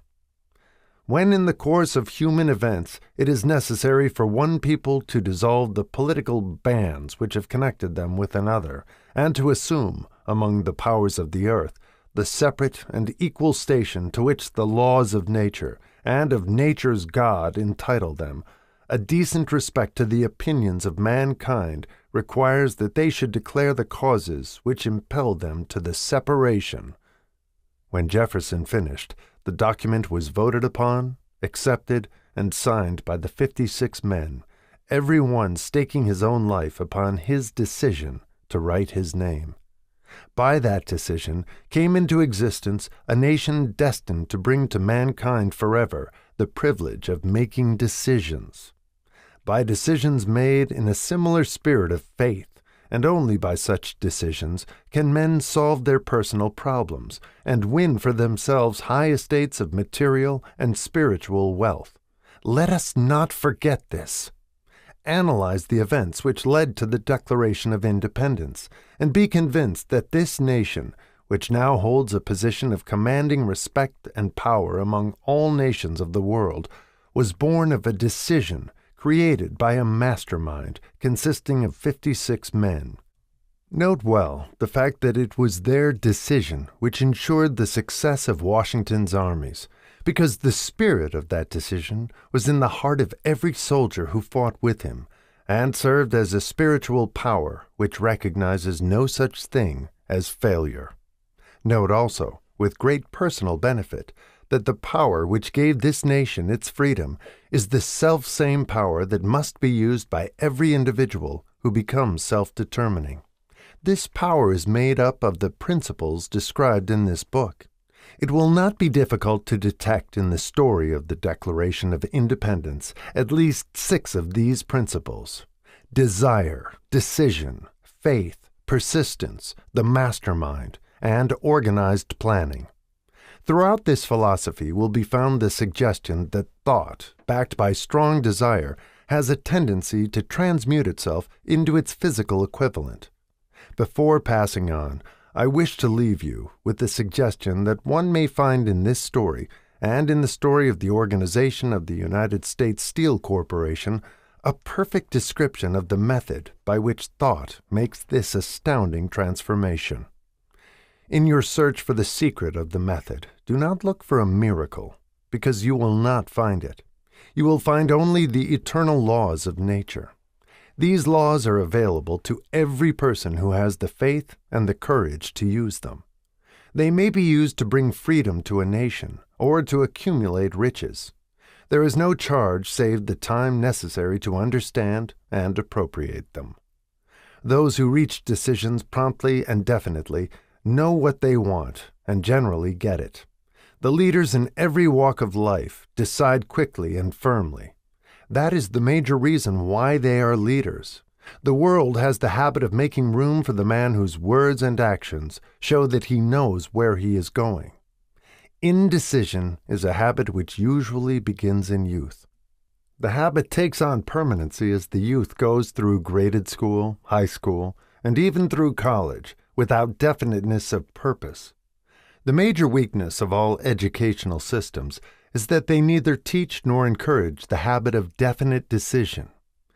It would be beneficial if no college would permit the enrollment of any student unless and until the student declared his major purpose in matriculating. It would be of still greater benefit if every student who enters the graded schools were compelled to accept training in the habit of decision, and forced to pass a satisfactory examination on this subject before being permitted to advance in the grades. The habit of indecision, acquired because of the deficiencies of our school systems, goes with the student into the occupation he chooses, if, in fact, he chooses his occupation. Generally, the youth just out of school seeks any job that can be found. He takes the first place he finds because he has fallen into the habit of indecision. 98 out of every 100 people working for wages today are in the positions they hold because they lack the definiteness of decision to plan a definite position and the knowledge of how to choose an employer. Definiteness of decision always requires courage, sometimes very great courage. The 56 men who signed the Declaration of Independence staked their lives on the decision to affix their signatures to that document. The person who reaches a definite decision to procure the particular job and make life pay the price he asks does not stake his life on that decision. He stakes his economic freedom. Financial independence, riches, desirable business and professional positions are not within reach of the person who neglects or refuses to expect, plan, and demand these things. The person who desires riches in the same spirit that Samuel Adams desired freedom for the colonies is sure to accumulate wealth. In the chapter on organized planning, you will find complete instructions for marketing every type of personal services. You will find also detailed information on how to choose the employer you prefer and the particular job you desire. These instructions will be of no value to you unless you definitely decide to organize them into a plan of action. Chapter 9. Persistence. The sustained effort necessary to induce faith. The 8th step toward riches. Persistence is an essential factor in the procedure of transmuting desire into its monetary equivalent. The basis of persistence is the power of will. Willpower and desire, when properly combined, make an irresistible pair. Men who accumulate great fortunes are generally known as cold-blooded and sometimes ruthless. Often they are misunderstood. What they have is willpower, which they mix with persistence and place back of their desires to ensure the attainment of their objectives. Henry Ford has been generally misunderstood to be ruthless and cold-blooded. This misconception grew out of Ford's habit of following through in all of his plans with persistence. The majority of people are ready to throw their aims and purposes overboard and give up at the first sign of opposition or misfortune. A few carry on despite all opposition until they attain their goal. These few are the Fords, Carnegies, Rockefellers, and Edisons. There may be no heroic connotation to the word persistence, but the quality is to the character of man what carbon is to steel. The building of a fortune, generally, involves the application of the entire 13 factors of this philosophy. These principles must be understood. They must be applied with persistence by all who accumulate money. If you are following this book with the intention of applying the knowledge it conveys, your first test as to your persistence will come when you begin to follow the 6 steps described in the 2nd chapter. Unless you are one of the 2 out of every 100 who already have a definite goal at which you are aiming and a definite plan for its attainment, you may read the instructions and then pass on with your daily routine and never comply with those instructions. The author is checking you up at this point because lack of persistence is one of the major causes of failure. Moreover, experience with thousands of people has proved that lack of persistence is a weakness common to the majority of men. It is a weakness which may be overcome by effort. The ease with which lack of persistence may be conquered will depend entirely upon the intensity of one's desire. The starting point of all achievement is desire. Keep this constantly in mind. Weak desires bring weak results, just as a small amount of fire makes a small amount of heat. If you find yourself lacking in persistence, this weakness may be remedied by building a stronger fire under your desires. Continue to read through to the end, then go back to Chapter 2, and start immediately to carry out the instructions given in connection with the 6 steps. The eagerness with which you follow these instructions will indicate clearly how much or how little you really desire to accumulate money. If you find that you are indifferent, you may be sure that you have not yet acquired the money consciousness which you must possess before you can be sure of accumulating a fortune. Fortunes gravitate to men whose minds have been prepared to attract them, just as surely as water gravitates to the ocean. In this book may be found all the stimuli necessary to attune any normal mind to the vibrations which will attract the object of one's desires. If you find you are weak in persistence, center your attention upon the instructions contained in the chapter on power. Surround yourself with a mastermind group, and through the cooperative efforts of the members of this group, you can develop persistence. You will find additional instructions for the development of persistence in the chapters on autosuggestion and the subconscious mind. Follow the instructions outlined in these chapters until your habit nature hands over to your subconscious mind a clear picture of the object of your desire. From that point on, you will not be handicapped by lack of persistence. Your subconscious mind works continuously while you are awake and while you are asleep. Spasmodic or occasional effort to apply the rules will be of no value to you. To get results, you must apply all of the rules until their application becomes a fixed habit with you. In no other way can you develop the necessary money consciousness. Poverty is attracted to the one whose mind is favorable to it, as money is attracted to him whose mind has been deliberately prepared to attract it, and through the same laws. Poverty consciousness will voluntarily seize the mind which is not occupied with the money consciousness. A poverty consciousness develops without conscious application of habits favorable to it. The money consciousness must be created to order unless one is born with such a consciousness. Catch the full significance of the statements in the preceding paragraph, and you will understand the importance of persistence in the accumulation of a fortune. Without persistence, you will be defeated, even before you start. With persistence, you will win. If you have ever experienced a nightmare, you will realize the value of persistence.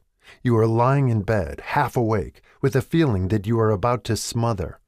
You are unable to turn over or to move a muscle. You realize that you must begin to regain control over your muscles. Through persistent effort of willpower, you finally manage to move the fingers of one hand. By continuing to move your fingers, you extend your control to the muscles of one arm until you can lift it. Then you gain control of the other arm in the same manner. You finally gain control over the muscles of one leg and then extend it to the other leg. Then, with one supreme effort of will, you regain complete control over your muscular system and snap out of your nightmare. The trick has been turned step by step.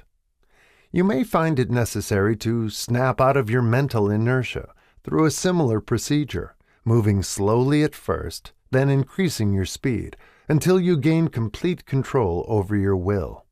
Be persistent, no matter how slowly you may at first have to move.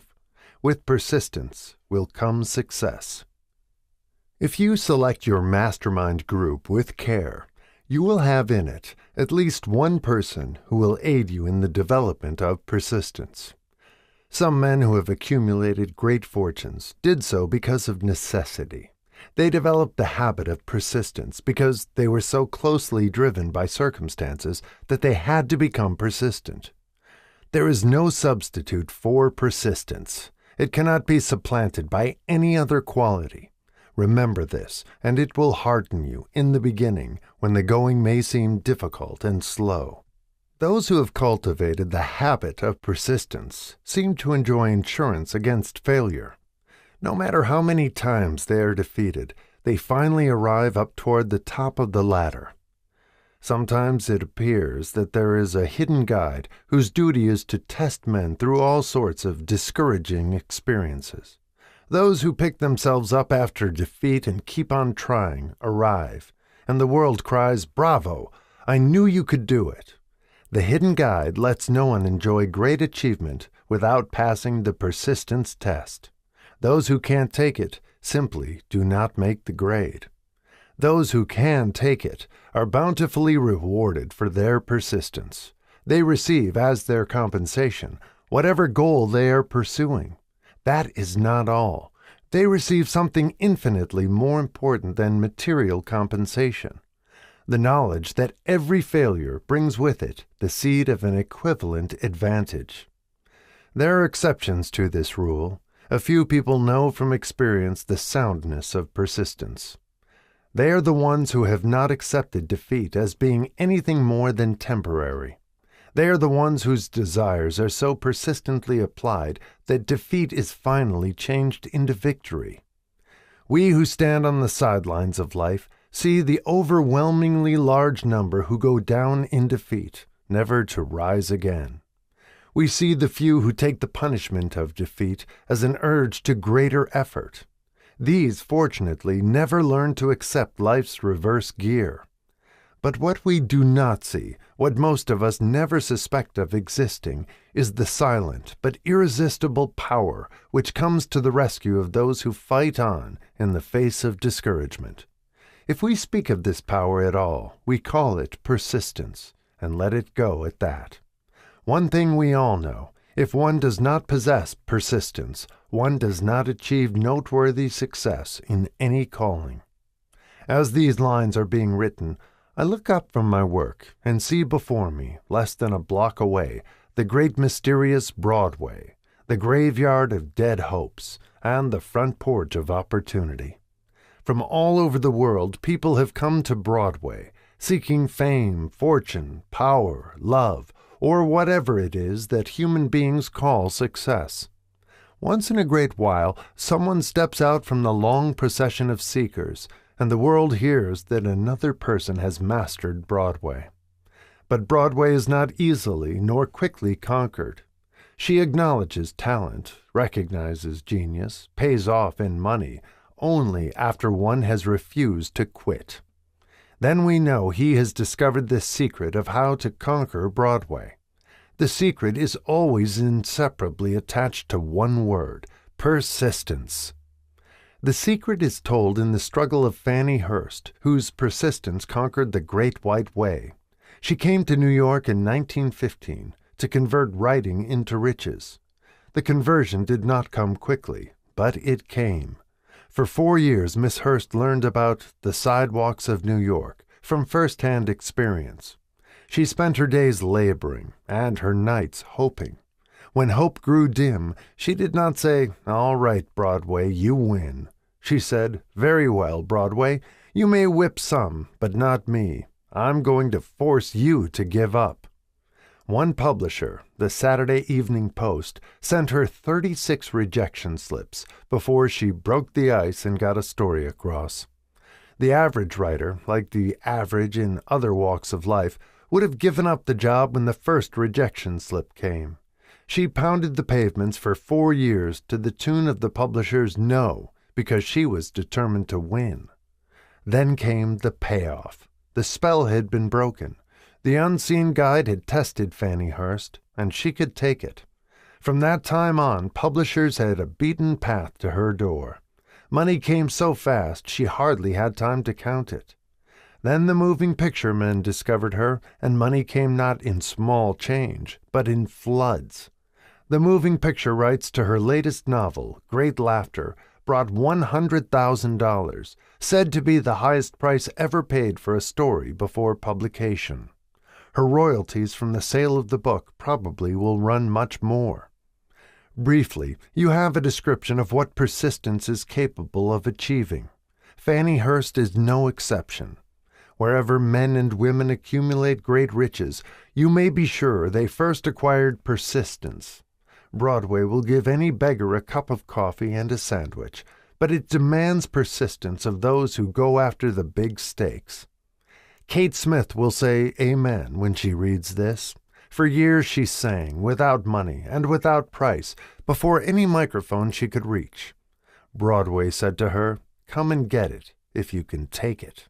She did take it, until one happy day Broadway got tired and said, "Oh, what's the use? You don't know when you're whipped, so name your price and go to work in earnest." Miss Smith named her price. It was plenty. Way up in figures so high that 1 week's salary is far more than most people make in a whole year. Verily, it pays to be persistent. And here is an encouraging statement which carries with it a suggestion of great significance. Thousands of singers who excel Kate Smith are walking up and down Broadway looking for a break without success. Countless others have come and gone. Many of them sang well enough, but they failed to make the grade because they lacked the courage to keep on keeping on until Broadway became tired of turning them away. Persistence is a state of mind. Therefore, it can be cultivated. Like all states of mind, Persistence is based upon definite causes, among them these. A. Definiteness of purpose. Knowing what one wants is the first and perhaps the most important step toward the development of persistence. A strong motive forces one to surmount many difficulties. B. Desire. It is comparatively easy to acquire and to maintain persistence in pursuing the object of intense desire. C. Self-reliance. Belief in one's ability to carry out a plan encourages one to follow the plan through with persistence. Self-reliance can be developed through the principle described in the chapter on autosuggestion. D. Definiteness of plans. Organized plans, even though they may be weak and entirely impractical, encourage persistence. E. Accurate knowledge. Knowing that one's plans are sound, based upon experience or observation, encourages persistence. Guessing, instead of knowing, destroys persistence. F. Cooperation. Sympathy, understanding, and harmonious cooperation with others tend to develop persistence. G. Willpower. The habit of concentrating one's thoughts upon the building of plans for the attainment of a definite purpose leads to persistence. H. Habit. Persistence is the direct result of habit. The mind absorbs and becomes a part of the daily experiences upon which it feeds. Fear, the worst of all enemies, can be effectively cured by forced repetition of acts of courage. Everyone who has seen active service in war knows this. Before leaving the subject of persistence, take inventory of yourself and determine in what particular, if any, you are lacking in this essential quality.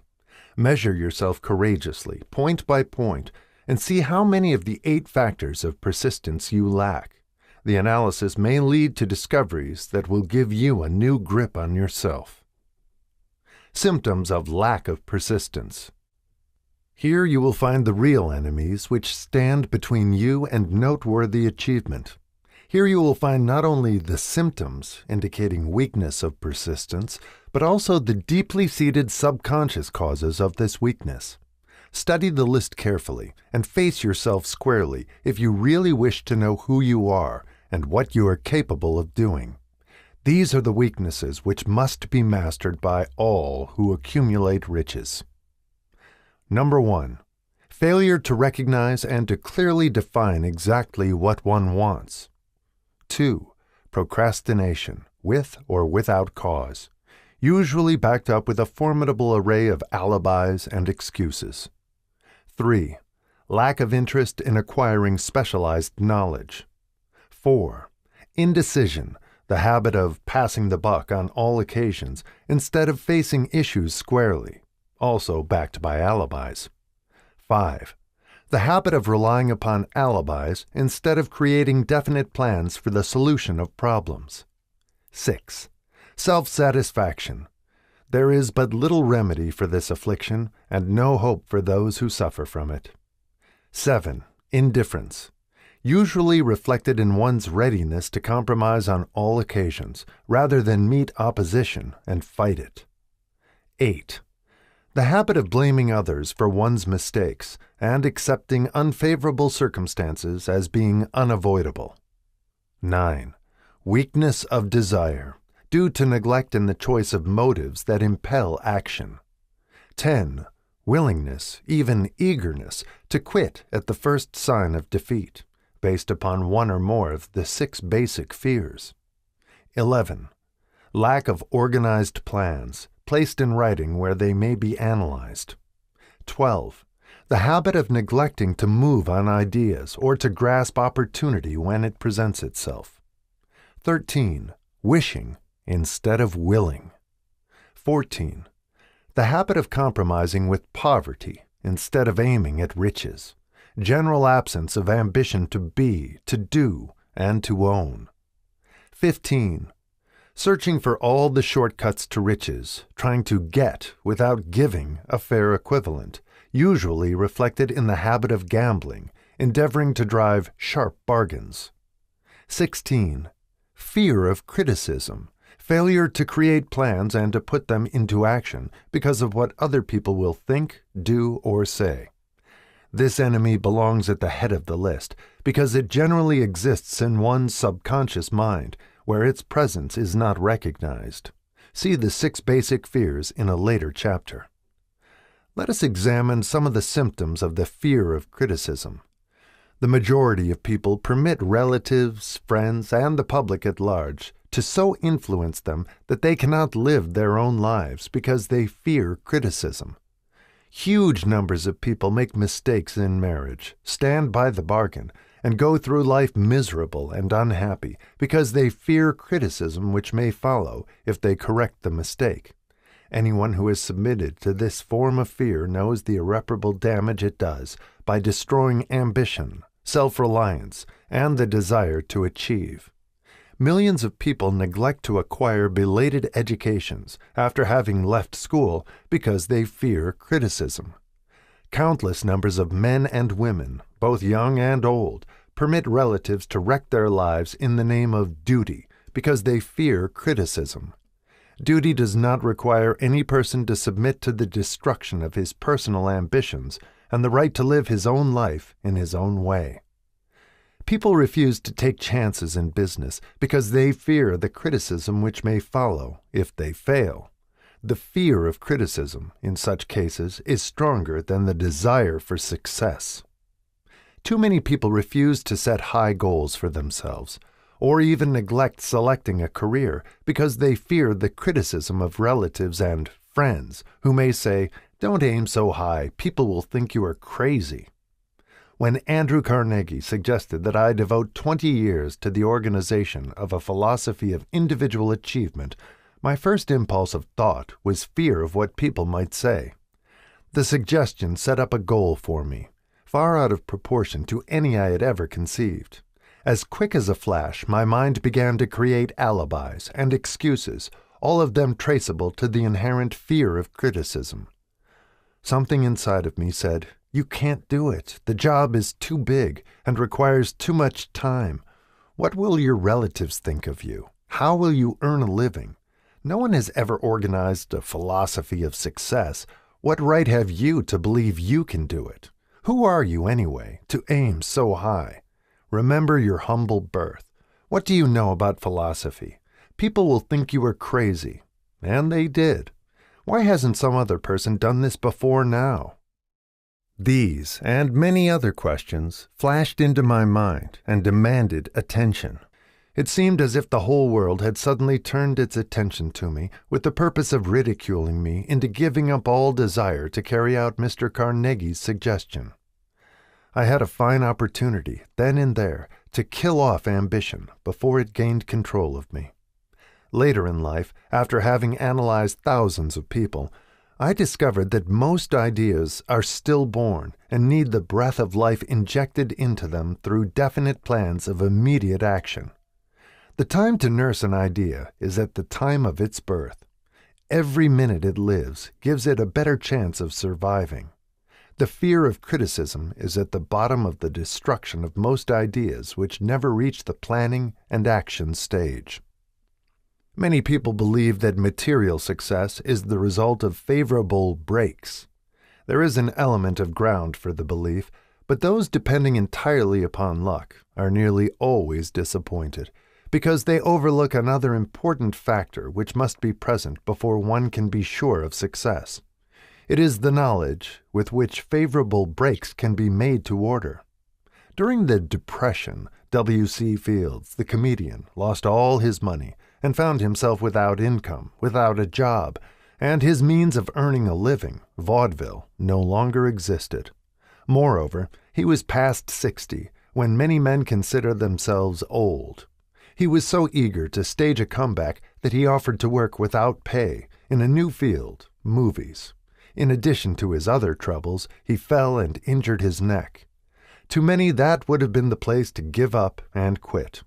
But Fields was persistent. He knew that if he carried on, he would get the breaks sooner or later, and he did get them, but not by chance. Marie Dressler found herself down and out, with her money gone, with no job, when she was about 60. She too went after the breaks and got them. Her persistence brought an astounding triumph late in life, long beyond the age when most men and women are done with ambition to achieve. Eddie Cantor lost his money in the 1929 stock crash, but he still had his persistence and his courage. With these, plus 2 prominent eyes, he exploited himself back into an income of $10,000 a week. Verily, if one has persistence, one can get along very well without many other qualities. The only break anyone can afford to rely upon is a self-made break. These come through the application of persistence. The starting point is definiteness of purpose.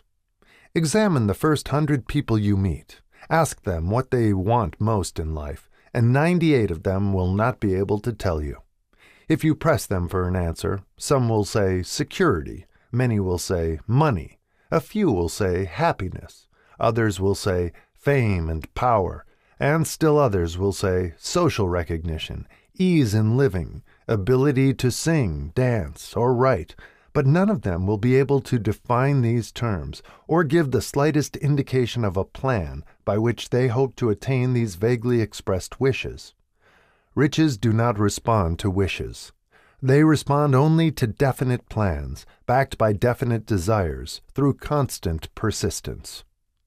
How to develop persistence. There are 4 simple steps which lead to the habit of persistence. They call for no great amount of intelligence, no particular amount of education, and but little time or effort. The necessary steps are: 1. A definite purpose backed by burning desire for its fulfillment. 2. A definite plan expressed in continuous action. 3. A mind closed tightly against all negative and discouraging influences, including negative suggestions of relatives, friends, and acquaintances. 4. A friendly alliance with one or more persons who will encourage one to follow through with both plan and purpose. These 4 steps are essential for success in all walks of life. The entire purpose of the 13 principles of this philosophy is to enable one to take these 4 steps as a matter of habit. These are the steps by which one may control one's economic destiny. They are the steps that lead to freedom and independence of thought. They are the steps that lead to riches in small or great quantities. They lead the way to power, fame, and worldly recognition. They are the 4 steps which guarantee favorable breaks. They are the steps that convert dreams into physical realities. They lead also to the mastery of fear, discouragement, indifference. There is a magnificent reward for all who learn to take these 4 steps. It is the privilege of writing one's own ticket and of making life yield whatever price is asked. I have no way of knowing the facts, but I venture to conjecture that Mrs. Wallace Simpson's great love for a man was not accidental, nor the result of favorable breaks alone. There was a burning desire and careful searching at every step of the way. Her first duty was to love. What is the greatest thing on earth? The Master called it love, not man-made rules, criticism, bitterness, slander, or political marriages, but love. She knew what she wanted, not after she met the Prince of Wales, but long before that. Twice when she had failed to find it, she had the courage to continue her search. To thine own self be true, and it must follow, as the night the day, thou canst not then be false to any man. Her rise from obscurity was of the slow, progressive, persistent order, but it was sure.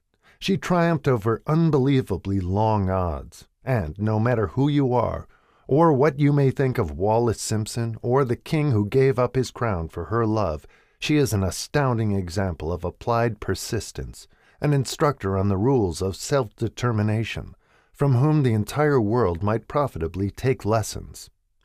When you think of Wallace Simpson, think of one who knew what she wanted and shook the greatest empire on earth to get it.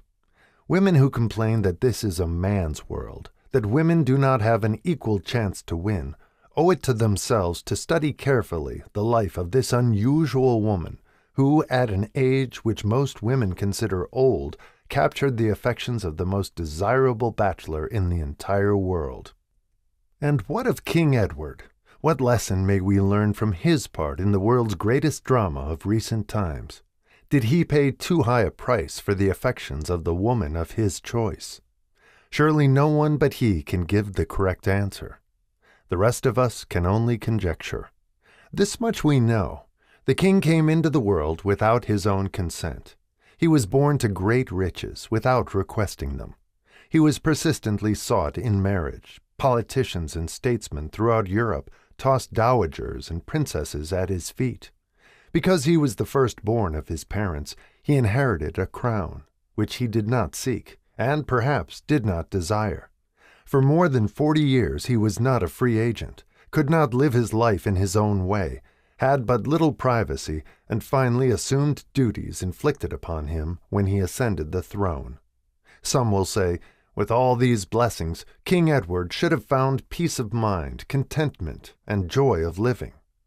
The truth is that back of all the privileges of a crown, all the money, the fame, and the power inherited by King Edward, there was an emptiness which could be filled only by love. His greatest desire was for love. Long before he met Wallis Simpson, he doubtless felt this great universal emotion tugging at the strings of his heart, beating upon the door of his soul and crying out for expression. And when he met a kindred spirit crying out for this same holy privilege of expression, he recognized it, and without fear or apology, opened his heart and bade it enter. All the scandal-mongers in the world cannot destroy the beauty of this international drama, through which two people found love, and had the courage to face open criticism, renounce all else to give it holy expression. King Edward's decision to give up the crown of the world's most powerful empire for the privilege of going the remainder of the way through life with the woman of his choice was a decision that required courage. The decision also had a price, but who has the right to say the price was too great? Surely not he who said, "He among you who is without sin, let him cast the first stone." As a suggestion to any evil-minded person who chooses to find fault with the Duke of Windsor because his desire was for love, and for openly declaring his love for Wallis Simpson and giving up his throne for her, let it be remembered that the open declaration was not essential. He could have followed the custom of clandestine liaison, which has prevailed in Europe for centuries, without giving up either his throne or the woman of his choice, and there would have been no complaint from either church or laity. But this unusual man was built of sterner stuff. His love was clean. It was deep and sincere. It represented the one thing which, above all else, he truly desired. Therefore, he took what he wanted and paid the price demanded. If Europe had been blessed with more rulers with the human heart and the traits of honesty of ex-King Edward for the past century, that unfortunate hemisphere, now seething with greed, hate, lust, political connivance, and threats of war, would have a different and a better story to tell, a story in which love and not hate would rule.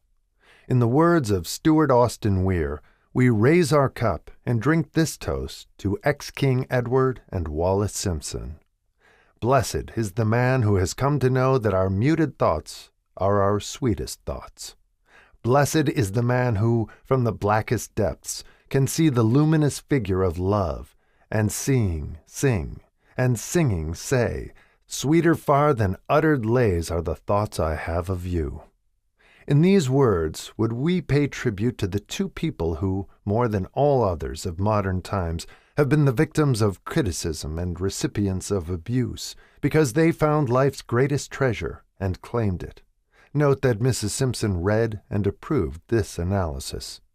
Most of the world will applaud the Duke of Windsor and Wallis Simpson because of their persistence in searching until they found life's greatest reward.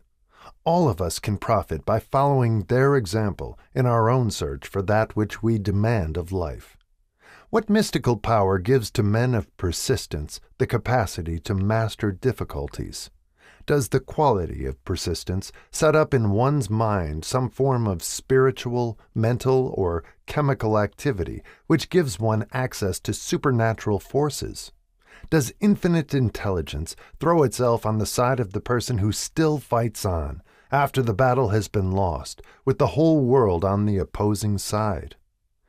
These and many other similar questions have arisen in my mind as I have observed men like Henry Ford, who started at scratch and built an industrial empire of huge proportions, with little else in the way of a beginning but persistence; or Thomas A. Edison, who, with less than 3 months of schooling, became the world's leading inventor and converted persistence into the talking machine, the moving picture machine, and the incandescent light, to say nothing of 100 other useful inventions. I had the happy privilege of analyzing both Mr. Edison and Mr. Ford, year by year, over a long period of years, and therefore the opportunity to study them at close range, so I speak from actual knowledge when I say that I found no quality save persistence in either of them that even remotely suggested the major source of their stupendous achievements. As one makes an impartial study of the prophets, philosophers, miracle men, and religious leaders of the past, one is drawn to the inevitable conclusion that persistence, concentration of effort, and definiteness of purpose were the major sources of their achievements. Consider, for example, the strange and fascinating story of Muhammad. Analyze his life. Compare him with men of achievement in this modern age of industry and finance, and observe how they have one outstanding trait in common: persistence. If you are keenly interested in studying the strange power which gives potency to persistence, read a biography of Muhammad, especially the one by Isad Bey. This brief review of that book by Thomas Sugrue in the Herald Tribune will provide a preview of the rare treat in store for those who take the time to read the entire story of one of the most astounding examples of the power of persistence known to civilization. The Last Great Prophet, reviewed by Thomas Sugrue. Muhammad was a prophet, but he never performed a miracle. He was not a mystic. He had no formal schooling. He did not begin his mission until he was 40.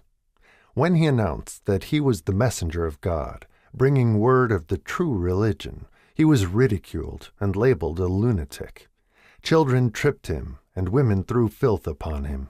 He was banished from his native city, Mecca, and his followers were stripped of their worldly goods and sent into the desert after him.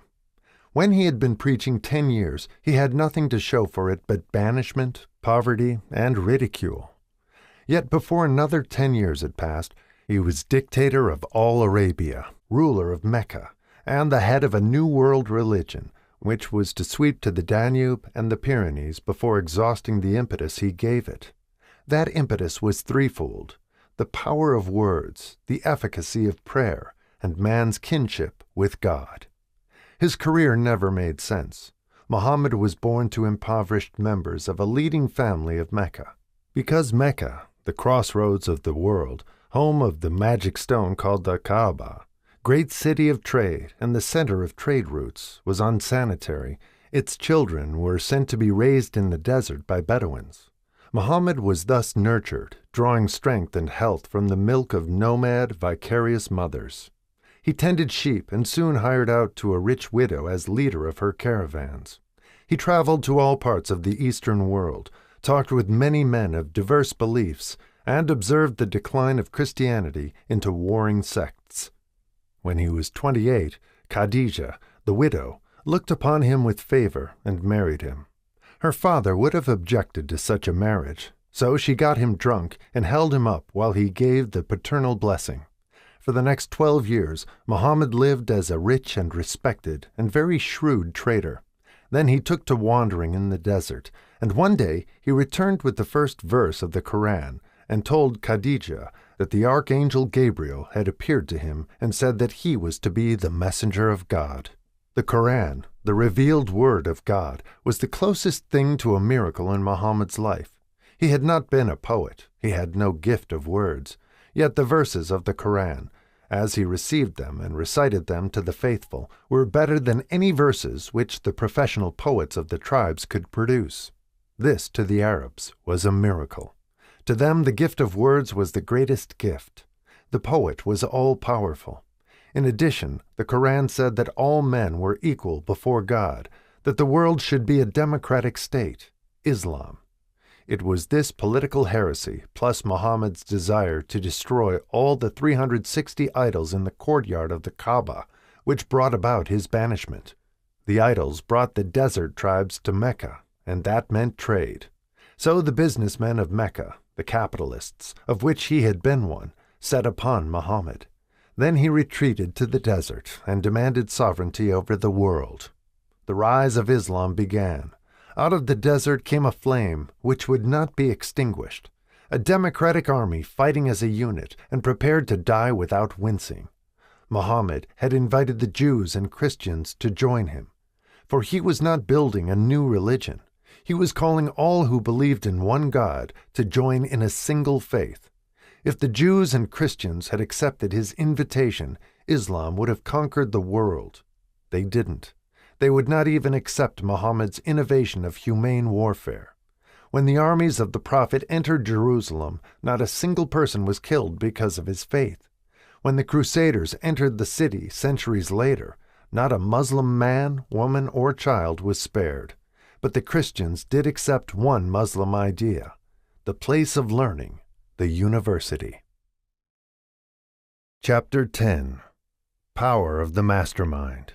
The driving force, the ninth step toward riches. Power is essential for success in the accumulation of money.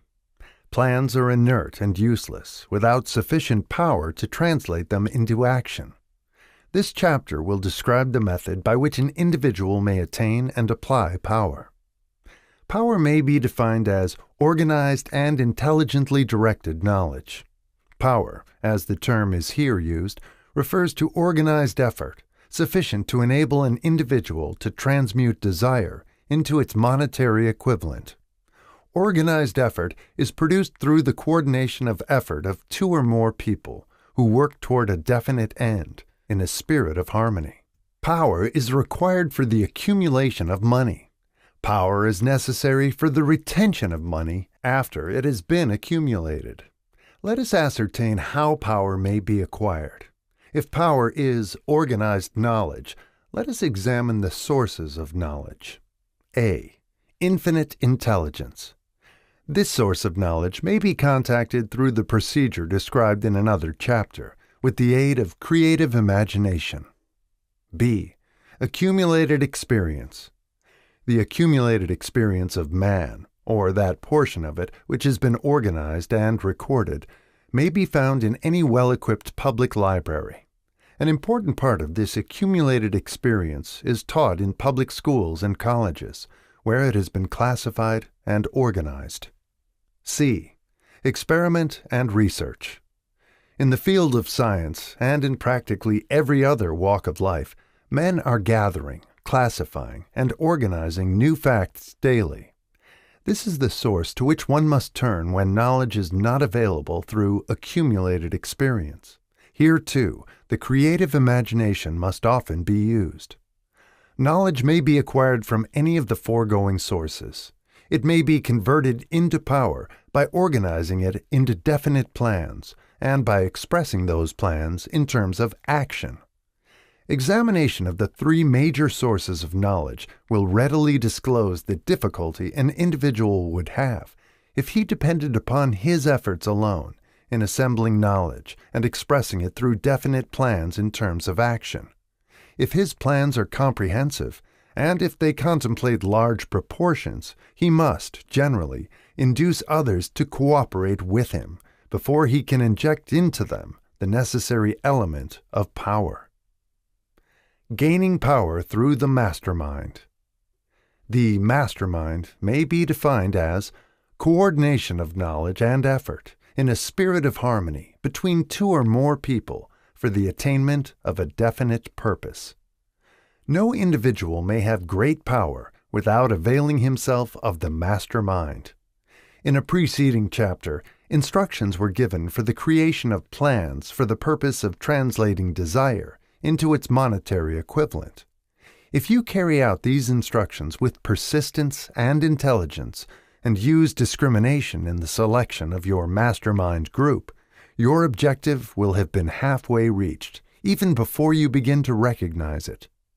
So you may better understand the intangible potentialities of power available to you through a properly chosen mastermind group. We will here explain the two characteristics of the mastermind principle, one of which is economic in nature and the other psychic. The economic feature is obvious. Economic advantages may be created by any person who surrounds himself with the advice, counsel, and personal cooperation of a group of men who are willing to lend him wholehearted aid in a spirit of perfect harmony. This form of cooperative alliance has been the basis of nearly every great fortune. Your understanding of this great truth may definitely determine your financial status. The psychic phase of the mastermind principle is much more abstract, much more difficult to comprehend, because it has reference to the spiritual forces with which the human race, as a whole, is not well acquainted. You may catch a significant suggestion from this statement. No two minds ever come together without, thereby, creating a third, invisible, intangible force, which may be likened to a third mind. Keep in mind the fact that there are only two known elements in the whole universe, energy and matter. It is a well-known fact that matter may be broken down into units of molecules, atoms, and electrons. There are units of matter which may be isolated, separated, and analyzed. Likewise, there are units of energy. The human mind is a form of energy, a part of it being spiritual in nature. When the minds of two people are coordinated in a spirit of harmony, the spiritual units of energy of each mind form an affinity, which constitutes the psychic phase of the mastermind. The mastermind principle, or rather the economic feature of it, was first called to my attention by Andrew Carnegie over 25 years ago. Discovery of this principle was responsible for the choice of my life's work. Mr. Carnegie's mastermind group consisted of a staff of approximately 50 men with whom he surrounded himself for the definite purpose of manufacturing and marketing steel. He attributed his entire fortune to the power he accumulated through this mastermind. Analyze the record of any man who has accumulated a great fortune and many of those who have accumulated modest fortunes, and you will find that they have either consciously or unconsciously employed the mastermind principle. Great power can be accumulated through no other principle. Energy is nature's universal set of building blocks, out of which she constructs every material thing in the universe, including man, and every form of animal and vegetable life.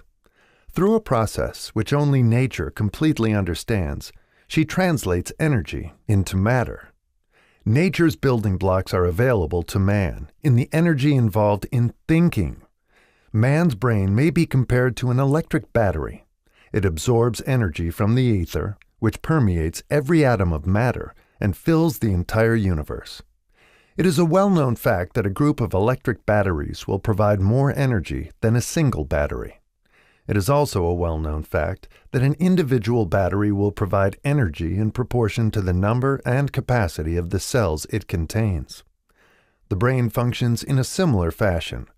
This accounts for the fact that some brains are more efficient than others, and leads to this significant statement.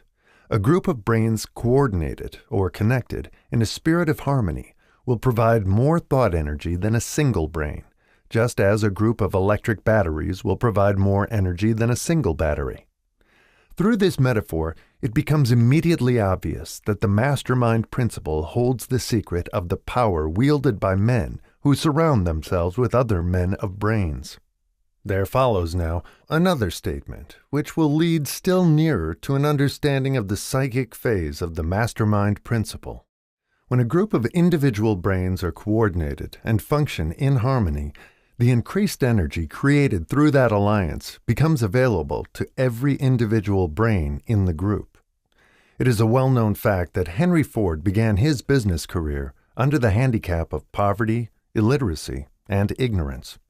It is an equally well-known fact that, within the inconceivably short period of 10 years, Mr. Ford mastered these three handicaps, and that within 25 years he made himself one of the richest men in America. Connect with this fact the additional knowledge that Mr. Ford's most rapid strides became noticeable from the time he became a personal friend of Thomas A. Edison, and you will begin to understand what the influence of one mind upon another can accomplish. Go a step further and consider the fact that Mr. Ford's most outstanding achievements began from the time that he formed the acquaintances of Harvey Firestone, John Burroughs, and Luther Burbank, each a man of great brain capacity, and you will have further evidence that power may be produced through friendly alliance of minds.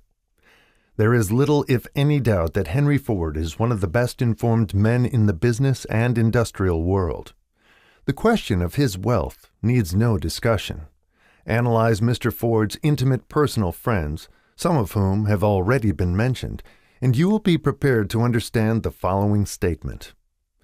Men take on the nature and the habits and the power of thought of those with whom they associate in a spirit of sympathy and harmony. Henry Ford whipped poverty, illiteracy, and ignorance by allying himself with great minds, whose vibrations of thought he absorbed into his own mind. Through his association with Edison, Burbank, Burroughs, and Firestone, Mr. Ford added to his own brain power the sum and substance of the intelligence, experience, knowledge, and spiritual forces of these four men. Moreover, he appropriated and made use of the mastermind principle through the methods of procedure described in this book. This principle is available to you. We have already mentioned Mahatma Gandhi. Perhaps the majority of those who have heard of Gandhi look upon him as merely an eccentric little man who goes around without formal wearing apparel and makes trouble for the British government. In reality, Gandhi is not eccentric, but he is the most powerful man now living, estimated by the number of his followers and their faith in their leader. Moreover, he is probably the most powerful man who has ever lived. His power is passive, but it is real. Let us study the method by which he attained his stupendous power. It may be explained in a few words. He came by power through inducing over 200 million people to coordinate with mind and body in a spirit of harmony for a definite purpose. In brief, Gandhi has accomplished a miracle, for it is a miracle when 200 million people can be induced, not forced, to cooperate in a spirit of harmony for a limitless time. If you doubt that this is a miracle, try to induce any two people to cooperate in a spirit of harmony for any length of time. Every man who manages a business knows what a difficult matter it is to get employees to work together in a spirit even remotely resembling harmony. The list of the chief sources from which power may be attained is, as you have seen, headed by infinite intelligence. When two or more people coordinate in a spirit of harmony and work toward a definite objective, they place themselves in position, through that alliance, to absorb power directly from the great universal storehouse of infinite intelligence. This is the greatest of all sources of power. It is the source to which the genius turns. It is the source to which every great leader turns, whether he may be conscious of the fact or not. The other two major sources from which the knowledge necessary for the accumulation of power may be obtained are no more reliable than the five senses of man. The senses are not always reliable. Infinite intelligence does not err. In subsequent chapters, the methods by which infinite intelligence may be most readily contacted will be adequately described. This is not a course on religion. No fundamental principle described in this book should be interpreted as being intended to interfere either directly or indirectly with any man's religious habits. This book has been confined exclusively to instructing the reader how to transmute the definite purpose of desire for money into its monetary equivalent. Read, think, and meditate as you read. Soon the entire subject will unfold, and you will see it in perspective. You are now seeing the detail of the individual chapters. Money is as shy and elusive as the old-time maiden. It must be wooed and won by methods not unlike those used by a determined lover in pursuit of the girl of his choice. And, coincidental as it is, the power used in the wooing of money is not greatly different from that used in wooing a maiden. That power, when successfully used in the pursuit of money, must be mixed with faith. It must be mixed with desire. It must be mixed with persistence. It must be applied through a plan, and that plan must be set into action. When money comes in quantities known as the big money, it flows to the one who accumulates it as easily as water flows downhill. There exists a great unseen stream of power which may be compared to a river, except that one side flows in one direction, carrying all who get into that side of the stream onward and upward to wealth, and the other side flows in the opposite direction, carrying all who are unfortunate enough to get into it and not be able to extricate themselves from it downward to misery and poverty. Every man who has accumulated a great fortune has recognized the existence of this stream of life. It consists of one's thinking process. The positive emotions of thought form the side of the stream which carries one to fortune, the negative emotions from the side which carries one down to poverty. This carries a thought of stupendous importance to the person who is following this book with the object of accumulating a fortune. If you are in the side of the stream of power which leads to poverty, this may serve as an oar, by which you may propel yourself over into the other side of the stream. It can serve you only through the application and use. Merely reading and passing judgment on it, either one way or another, will in no way benefit you. Some people undergo the experience of alternating between the positive and negative sides of the stream, being at times on the positive side and at times on the negative side. The Wall Street crash of '29 swept millions of people from the positive side to the negative side of the stream. These millions are struggling, some of them in desperation and fear, to get back to the positive side of the stream. This book was written especially for those millions. Poverty and riches often change places. The crash taught the world this truth, although the world will not long remember the lesson. Poverty may, and generally does, voluntarily take the place of riches. When riches take the place of poverty, the change is usually brought about through well-conceived and carefully executed plans. Poverty needs no plan. It needs no one to aid it because it is bold and ruthless. Riches are shy and timid. They have to be attracted. Anybody can wish for riches, and most people do, but only a few know that a definite plan, plus a burning desire for wealth, are the only dependable means of accumulating wealth. Chapter 11. The Mystery of Sex Transmutation. The 10th Step Toward Riches.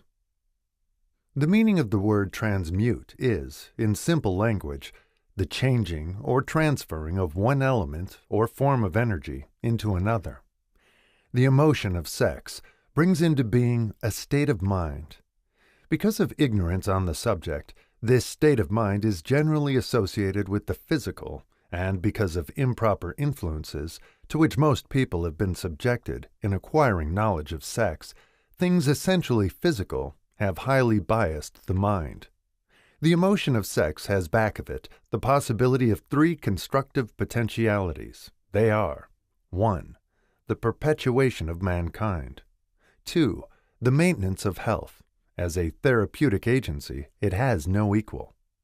3. The transformation of mediocrity into genius through transmutation. Sex transmutation is simple and easily explained. It means the switching of the mind from thoughts of physical expression to thoughts of some other nature. Sex desire is the most powerful of human desires. When driven by this desire, men develop keenness of imagination, courage, willpower, persistence, and creative ability unknown to them at other times. So strong and impelling is the desire for sexual contact that men freely run the risk of life and reputation to indulge it.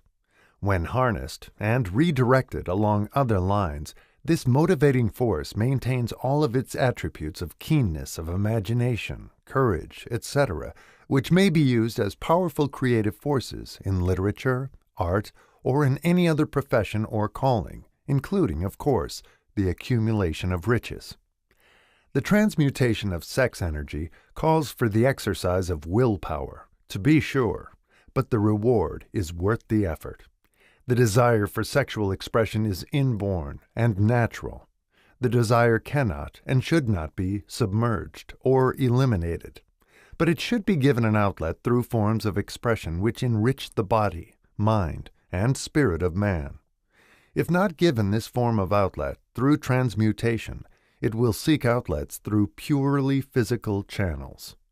A river may be dammed and its water controlled for a time, but eventually it will force an outlet. The same is true of the emotion of sex. It may be submerged and controlled for a time, but its very nature causes it to be ever-seeking means of expression. If it is not transmuted into some creative effort, it will find a less worthy outlet. Fortunate, indeed, is the person who has discovered how to give sex emotion an outlet through some form of creative effort, for he has, by that discovery, lifted himself to the status of a genius. Scientific research has disclosed these significant facts. 1. The men of greatest achievement are men with highly developed sex natures, men who have learned the art of sex transmutation. 2.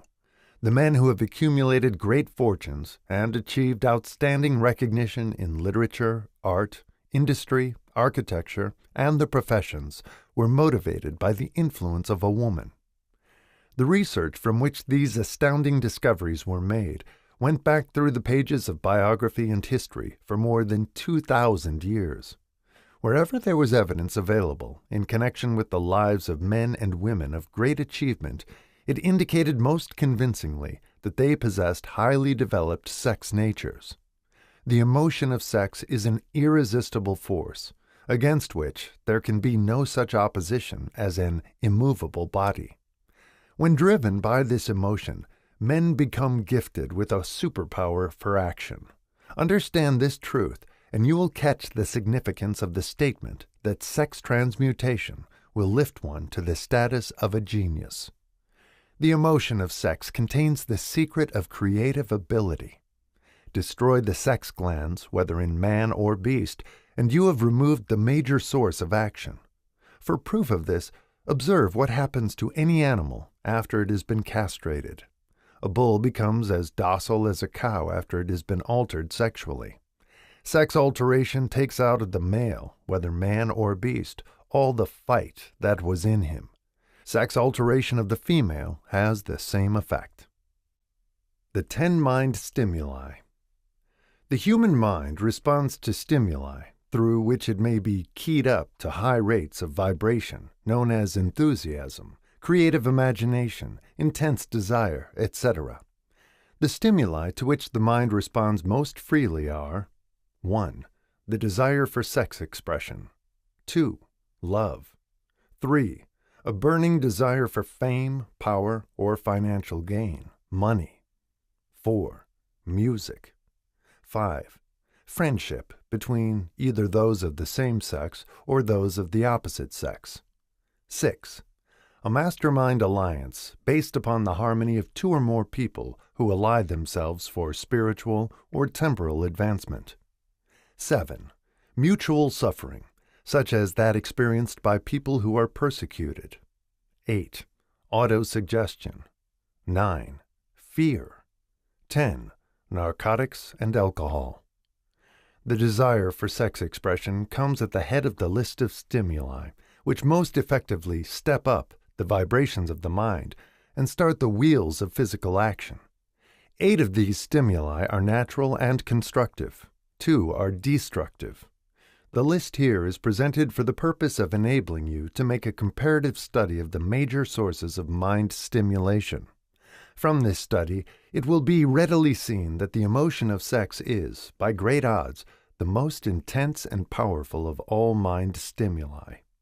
This comparison is necessary as a foundation for proof of the statement that transmutation of sex energy may lift one to the status of a genius. Let us find out what constitutes a genius. Some wiseacre has said that a genius is a man who wears long hair, eats queer food, lives alone, and serves as a target for the joke-makers. A better definition of a genius is a man who has discovered how to increase the vibrations of thought to the point where he can freely communicate with sources of knowledge not available through the ordinary rate of vibration of thought. The person who thinks will want to ask some questions concerning this definition of genius. The first question will be, how may one communicate with sources of knowledge which are not available through the ordinary rate of vibration of thought? The next question will be, are there known sources of knowledge which are available only to genii, and, if so, what are these sources, and exactly how may they be reached? We shall offer proof of the soundness of some of the more important statements made in this book, or at least we shall offer evidence through which you may secure your own proof through experimentation, and in doing so, we shall answer both of these questions. Genius is developed through the sixth sense. The reality of a sixth sense has been fairly well established. This sixth sense is creative imagination. The faculty of creative imagination is one which the majority of people never use during an entire lifetime, and if used at all, it usually happens by mere accident. A relatively small number of people use, with deliberation and purpose aforethought, the faculty of creative imagination. Those who use this faculty voluntarily and with understanding of its functions are genii. The faculty of creative imagination is the direct link between the finite mind of man and infinite intelligence. All so-called revelations referred to in the realm of religion and all discoveries of basic or new principles in the field of invention take place through the faculty of creative imagination. When ideas or concepts flash into one's mind, through what is popularly called a hunch, they come from one or more of the following sources. 1. Infinite intelligence. 2. One's subconscious mind, wherein is stored every sense impression and thought impulse which ever reached the brain through any of the 5 senses. 3. From the mind of some other person who has just released the thought or picture of the idea or concept through conscious thought, or 4.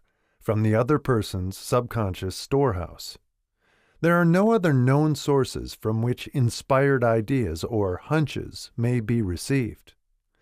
The creative imagination functions best when the mind is vibrating, due to some form of mind stimulation, at an exceedingly high rate.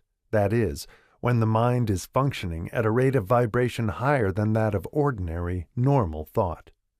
When brain action has been stimulated through one or more of the 10 mind stimulants, it has the effect of lifting the individual far above the horizon of ordinary thought, and permits him to envision distance, scope, and quality of thoughts not available on the lower plane, such as that occupied while one is engaged in the solution of the problems of business and professional routine. When lifted to this higher level of thought, through any form of mind stimulation, an individual occupies, relatively, the same position as one who has ascended in an airplane to a height from which he may see over and beyond the horizon line, which limits his vision while on the ground. Moreover, while on this higher level of thought, the individual is not hampered or bound by any of the stimuli which circumscribe and limit his vision while wrestling with the problems of gaining the 3 basic necessities of food, clothing, and shelter.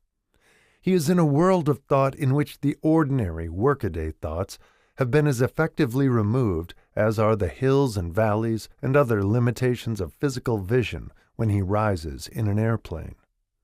While on this exalted plane of thought, The creative faculty of the mind is given freedom for action. The way has been cleared for the sixth sense to function. It becomes receptive to ideas which could not reach the individual under any other circumstances. The sixth sense is the faculty which marks the difference between a genius and an ordinary individual. The creative faculty becomes more alert and receptive to vibrations originating outside the individual's subconscious mind. The more this faculty is used, and the more the individual relies upon it, and makes demands upon it for thought impulses. This faculty can be cultivated and developed only through use. That which is known as one's conscience operates entirely through the faculty of the sixth sense. The great artists, writers, musicians, and poets became great because they acquire the habit of relying upon the still small voice which speaks from within through the faculty of creative imagination. It is a fact well known to people who have keen imaginations that their best ideas come through so-called hunches. There is a great orator who does not attain to greatness until he closes his eyes and begins to rely entirely upon the faculty of creative imagination. When asked why he closed his eyes just before the climaxes of his oratory, he replied, "I do it because then I speak through ideas which come to me from within." One of America's most successful and best-known financiers followed the habit of closing his eyes for 2 or 3 minutes before making a decision. When asked why he did this, he replied, "With my eyes closed, I am able to draw upon a source of superior intelligence." The late Dr. Elmer R. Gates of Chevy Chase, Maryland, created more than 200 useful patents, many of them basic, through the process of cultivating and using the creative faculty. His method is both significant and interesting to one interested in attaining to the status of genius, in which category Dr. Gates unquestionably belonged. Dr. Gates was one of the really great, though less publicized, scientists of the world. In his laboratory, he had what he called his personal communication room. It was practically soundproof, and so arranged that all light could be shut out. It was equipped with a small table, on which he kept a pad of writing paper. In front of the table, on the wall, was an electric push-button which controlled the lights. When Dr. Gates desired to draw upon the forces available to him through his creative imagination, he would go into this room, seat himself at the table, shut off the lights, and concentrate upon the known factors of the invention on which he was working, remaining in that position until ideas began to flash into his mind in connection with the unknown factors of the invention. On one occasion, ideas came through so fast that he was forced to write for almost 3 hours. When the thoughts stopped flowing and he examined his notes, he found they contained a minute description of principles which had not a parallel among the known data of the scientific world. Moreover, the answer to his problem was intelligently presented in those notes. In this manner, Dr. Gates completed over 200 patents, which had been begun but not completed by half-baked brains. Evidence of the truth of this statement is in the United States Patent Office. Dr. Gates earned his living by sitting for ideas for individuals and corporations. Some of the largest corporations in America paid him substantial fees by the hour for sitting for ideas. The reasoning faculty is often faulty because it is largely guided by one's accumulated experience. Not all knowledge which one accumulates through experience is accurate.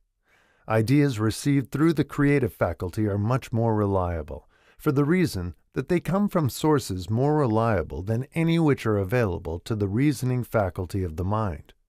The major difference between the genius and the ordinary crank inventor may be found in the fact that the genius works through his faculty of creative imagination, while the crank knows nothing of this faculty. The scientific inventor, such as Mr. Edison and Dr. Gates, makes use of both the synthetic and the creative faculties of imagination. For example, the scientific inventor, or genius, begins an invention by organizing and combining the known ideas or principles accumulated through experience, through the synthetic faculty, the reasoning faculty. If he finds this accumulated knowledge to be insufficient for the completion of his invention, he then draws upon the sources of knowledge available to him through his creative faculty. The method by which he does this varies with the individual, but this is the sum and substance of his procedure. 1. He stimulates his mind so that it vibrates on a higher-than-average plane, using one or more of the 10 mind stimulants or some other stimulant of his choice. 2. He concentrates upon the known factors, the finished part, of his invention, and creates in his mind a perfect picture of unknown factors, the unfinished part of his invention. He holds this picture in his mind until it has been taken over by the subconscious mind, then relaxes by clearing his mind of all thought, and waits for his answer to flash into his mind. Sometimes the results are both definite and immediate. At other times, the results are negative, depending upon the state of development of the sixth sense or creative faculty. Mr. Edison tried out more than 10,000 different combinations of ideas through the synthetic faculty of his imagination before he tuned in through the creative faculty and got the answer which perfected the incandescent light. His experience was similar when he produced the talking machine. There is plenty of reliable evidence that the faculty of creative imagination exists. This evidence is available through accurate analysis of men who have become leaders in their respective callings, without having had extensive educations. Lincoln was a notable example of a great leader who achieved greatness through the discovery and use of his faculty of creative imagination. He discovered and began to use this faculty as the result of the stimulation of love which he experienced after he met Anne Rutledge, a statement of the highest significance in connection with the study of the source of genius.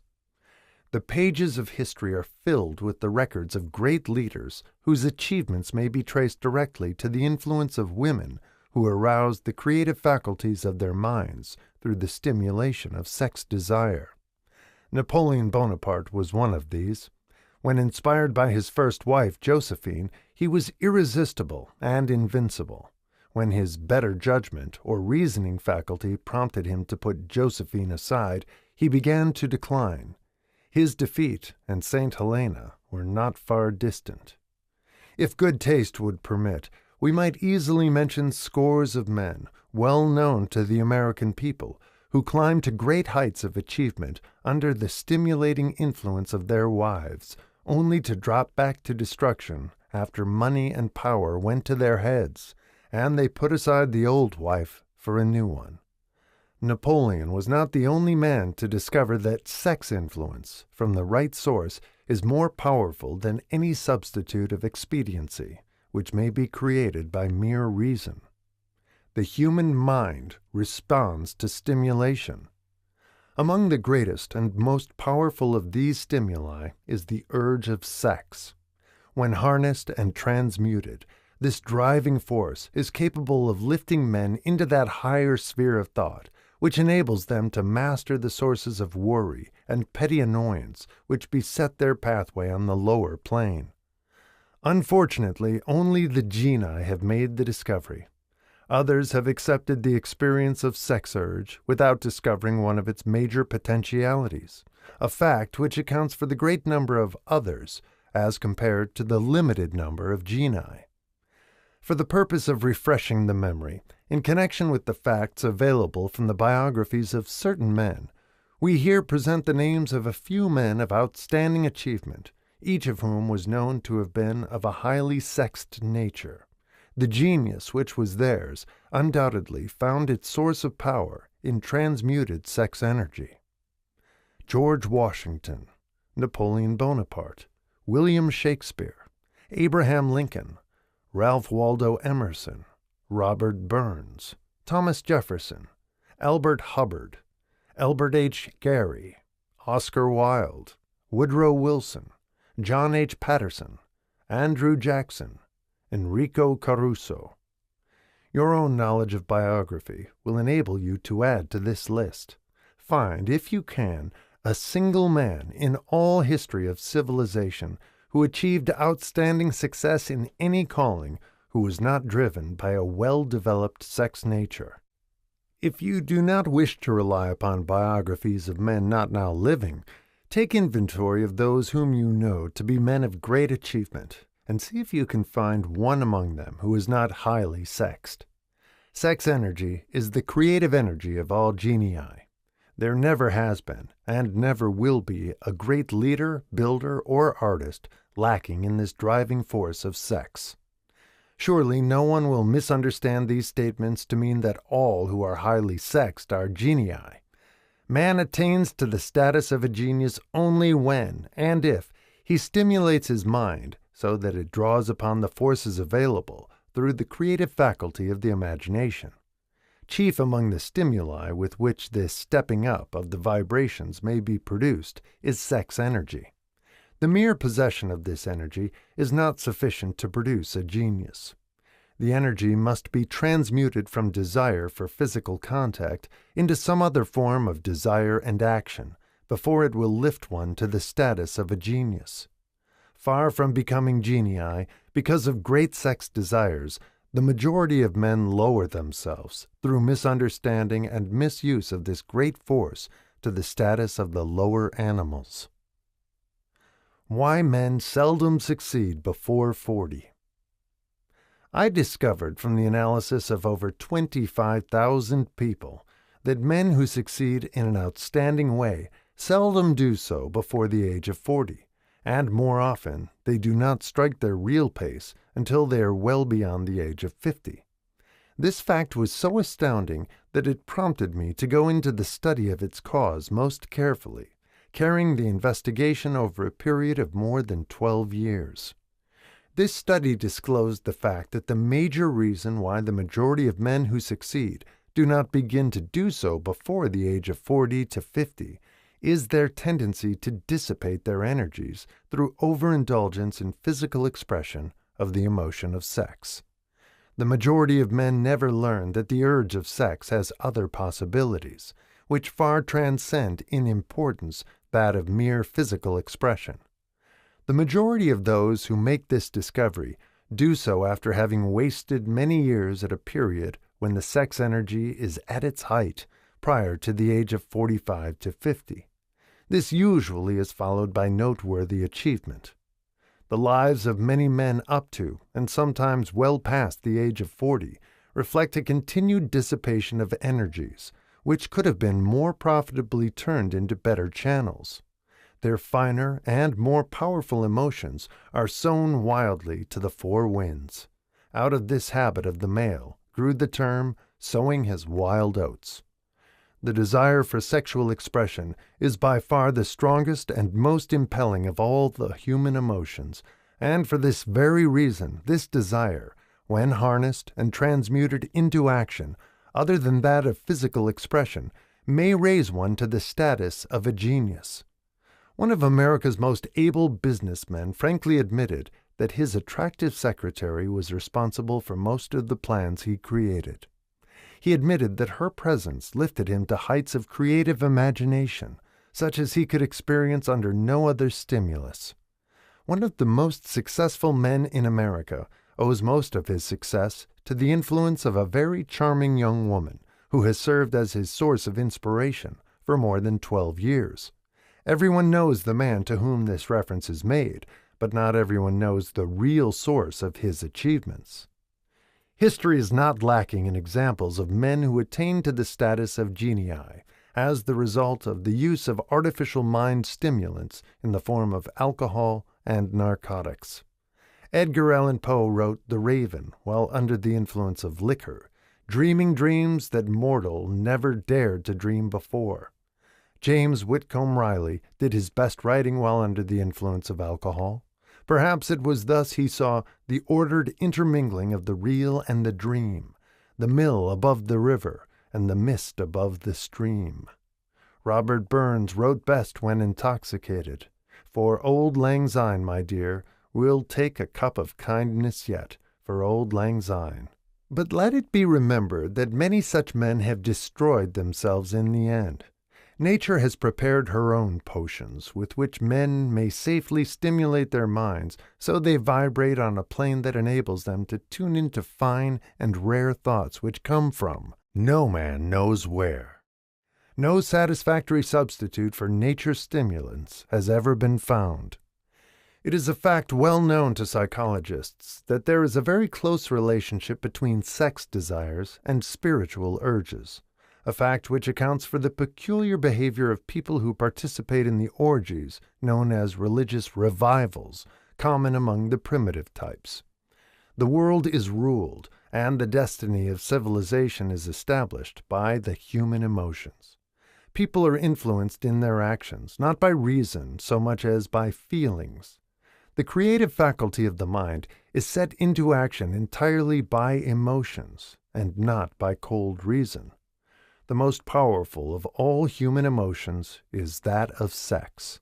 There are other mind stimulants, some of which have been listed, but no one of them, nor all of them combined, can equal the driving power of sex. A mind stimulant is any influence which will either temporarily or permanently increase the vibrations of thought. The 10 major stimulants described are those most commonly resorted to. Through these sources one may commune with infinite intelligence or enter, at will, the storehouse of the subconscious mind, either one's own or that of another person. A procedure which is all there is of genius. A teacher who has trained and directed the efforts of more than 30,000 salespeople made the astounding discovery that highly sexed men are the most efficient salesmen. The explanation is that the factor of personality known as personal magnetism is nothing more or less than sex energy. Highly sexed people always have a plentiful supply of magnetism. Through cultivation and understanding, this vital force may be drawn upon and used to great advantage in the relationships between people. This energy may be communicated to others through the following media. 1. The handshake. The touch of the hand indicates instantly the presence of magnetism, or the lack of it. 2. The tone of voice. Magnetism, or sex energy, is the factor with which the voice may be colored or made musical and charming. 3. Posture and carriage of the body. Highly sexed people move briskly and with grace and ease. 4. The vibrations of thought. Highly sexed people mix the emotion of sex with their thoughts, or may do so at will, and in that way may influence those around them. 5. Body adornment. People who are highly sexed are usually very careful about their personal appearance. They usually select clothing of a style becoming to their personality, physique, complexion, etc. When employing salesmen, the more capable sales manager looks for the quality of personal magnetism as the first requirement of a salesman. People who lack sex energy will never become enthusiastic, nor inspire others with enthusiasm, and enthusiasm is one of the most important requisites in salesmanship, no matter what one is selling. The public speaker, orator, preacher, lawyer, or salesman who is lacking in sex energy is a flop, as far as being able to influence others is concerned. Couple with this the fact that most people can be influenced only through an appeal to their emotions, and you will understand the importance of sex energy as a part of the salesman's native ability. Master salesmen attain the status of mastery in selling because they, either consciously or unconsciously, transmute the energy of sex into sales enthusiasm. In this statement may be found a very practical suggestion as to the actual meaning of sex transmutation. The salesman who knows how to take his mind off the subject of sex and direct it in sales effort with as much enthusiasm and determination as he would apply to its original purpose has acquired the art of sex transmutation, whether he knows it or not. The majority of salesmen who transmute their sex energy do so without being in the least aware of what they are doing, or how they are doing it. Transmutation of sex energy calls for more willpower than the average person cares to use for this purpose. Those who find it difficult to summon willpower sufficient for transmutation may gradually acquire this ability. Though this requires willpower, the reward for the practice is more than worth the effort. The entire subject of sex is one with which the majority of people appear to be unpardonably ignorant. The urge of sex has been grossly misunderstood, slandered, and burlesqued by the ignorant and the evil-minded for so long that the very word sex is seldom used in polite society.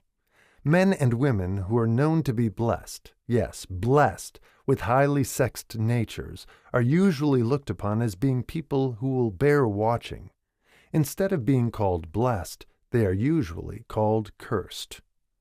Millions of people, even in this age of enlightenment, have inferiority complexes which they developed because of this false belief that a highly sexed nature is a curse. These statements of the virtue of sex energy should not be construed as justification for the libertine. The emotion of sex is a virtue only when used intelligently and with discrimination. It may be misused, and often is, to such an extent that it debases instead of enriches both body and mind. The better use of this power is the burden of this chapter. It seemed quite significant to the author when he made the discovery that practically every great leader whom he had the privilege of analyzing was a man whose achievements were largely inspired by a woman. In many instances, the woman in the case was a modest, self-denying wife, of whom the public had heard but little or nothing. In a few instances, the source of inspiration has been traced to the other woman. Perhaps such cases may not be entirely unknown to you. Intemperance in sex habits is just as detrimental as intemperance in habits of drinking and eating. In this age in which we live, an age which began with the World War, intemperance in habits of sex is common. This orgy of indulgence may account for the shortage of great leaders. No man can avail himself of the forces of his creative imagination while dissipating them. Man is the only creature on earth which violates nature's purpose in this connection. Every other animal indulges its sex nature in moderation, and with purpose which harmonizes with the laws of nature. Every other animal responds to the call of sex only in season. Man's inclination is to declare open season. Every intelligent person knows that stimulation in excess through alcoholic drink and narcotics is a form of intemperance which destroys the vital organs of the body, including the brain. Not every person knows, however, that overindulgence in sex expression may become a habit as destructive and as detrimental to creative effort as narcotics or liquor. A sex-mad man is not essentially different than a dope-mad man. Both have lost control over their faculties of reason and willpower. Sexual overindulgence may not only destroy reason and willpower, but it may also lead to either temporary or permanent insanity. Many cases of hypochondria, imaginary illness, grow out of habits developed in ignorance of the true function of sex. From these brief references to the subject, it may be readily seen that ignorance on the subject of sex transmutation forces stupendous penalties upon the ignorant on the one hand, and withholds from them equally stupendous benefits on the other. Widespread ignorance on the subject of sex is due to the fact that the subject has been surrounded with mystery and beclouded by dark silence. The conspiracy of mystery and silence has had the same effect upon the minds of young people that the psychology of prohibition had. The result has been increased curiosity and desire to acquire more knowledge on this verboten subject. And to the shame of all lawmakers, and most physicians, by training best qualified to educate youth on that subject, information has not been easily available. Seldom does an individual enter upon highly creative effort in any field of endeavor before the age of 40. The average man reaches the period of his greatest capacity to create between 40 and 60. These statements are based upon analysis of thousands of men and women who have been carefully observed. They should be encouraging to those who fail to arrive before the age of 40, and to those who become frightened at the approach of old age around the 40-year mark. The years between 40 and 50 are, as a rule, the most fruitful. Man should approach this age not with fear and trembling, but with hope and eager anticipation. If you want evidence that most men do not begin to do their best work before the age of 40, study the records of the most successful men known to the American people, and you will find it. Henry Ford had not hit his pace of achievement until he had passed the age of 40. Andrew Carnegie was well past 40 before he began to reap the reward of his efforts. James J. Hill was still running a telegraph key at the age of 40. His stupendous achievements took place after that age. Biographies of American industrialists and financiers are filled with evidence that the period from 40 to 60 is the most productive age of man. Between the ages of 30 and 40, man begins to learn, if he ever learns, the art of sex transmutation. This discovery is generally accidental, and more often than otherwise, the man who makes it is totally unconscious of his discovery. He may observe that his powers of achievement have increased around the age of 35 to 40, but in most cases he is not familiar with the cause of this change. That nature begins to harmonize the emotions of love and sex in the individual between the ages of 30 and 40, so that he may draw upon these great forces and apply them jointly as stimuli to action. Sex alone is a mighty urge to action, but its forces are like a cyclone. They are often uncontrollable. When the emotion of love begins to mix itself with the emotion of sex, the result is calmness of purpose, poise, accuracy of judgment, and balance. What person who has attained to the age of 40 is so unfortunate as to be unable to analyze these statements and to corroborate them by his own experience? When driven by his desire to please a woman, based solely upon the emotion of sex, a man may be, and usually is, capable of great achievement, but his actions may be disorganized, distorted, and totally destructive. When driven by his desire to please a woman, based upon the motive of sex alone, a man may steal, cheat, and even commit murder. But when the emotion of love is mixed with the emotion of sex, that same man will guide his actions with more sanity, balance, and reason. Criminologists have discovered that the most hardened criminals can be reformed through the influence of a woman's love. There is no record of a criminal having been reformed solely through the sex influence. These facts are well known, but their cause is not. Reformation comes, if at all, through the heart or the emotional side of man, not through his head or reasoning side. Reformation means a change of heart. It does not mean a change of head. A man may, because of reason, make certain changes in his personal conduct to avoid the consequences of undesirable effects, but genuine reformation comes only through a change of heart, through a desire to change. Love, romance, and sex are all emotions capable of driving men to heights of superachievement. Love is the emotion which serves as a safety valve and ensures balance, poise, and constructive effort. When combined, these three emotions may lift one to an altitude of a genius. There are genii, however, who know but little of the emotion of love. Most of them may be found engaged in some form of action which is destructive, or at least not based upon justice and fairness toward others. If good taste would permit, a dozen genii could be named in the field of industry and finance who ride ruthlessly over the rights of their fellow men. They seem totally lacking in conscience. The reader can easily supply his own list of such men. The emotions are states of mind. Nature has provided man with a chemistry of the mind, which operates in a manner similar to the principles of chemistry of matter. It is a well-known fact that Through the aid of chemistry of matter, a chemist may create a deadly poison by mixing certain elements, none of which are, in themselves, harmful in the right proportions. The emotions may, likewise, be combined so as to create a deadly poison. The emotions of sex and jealousy, when mixed, may turn a person into an insane beast.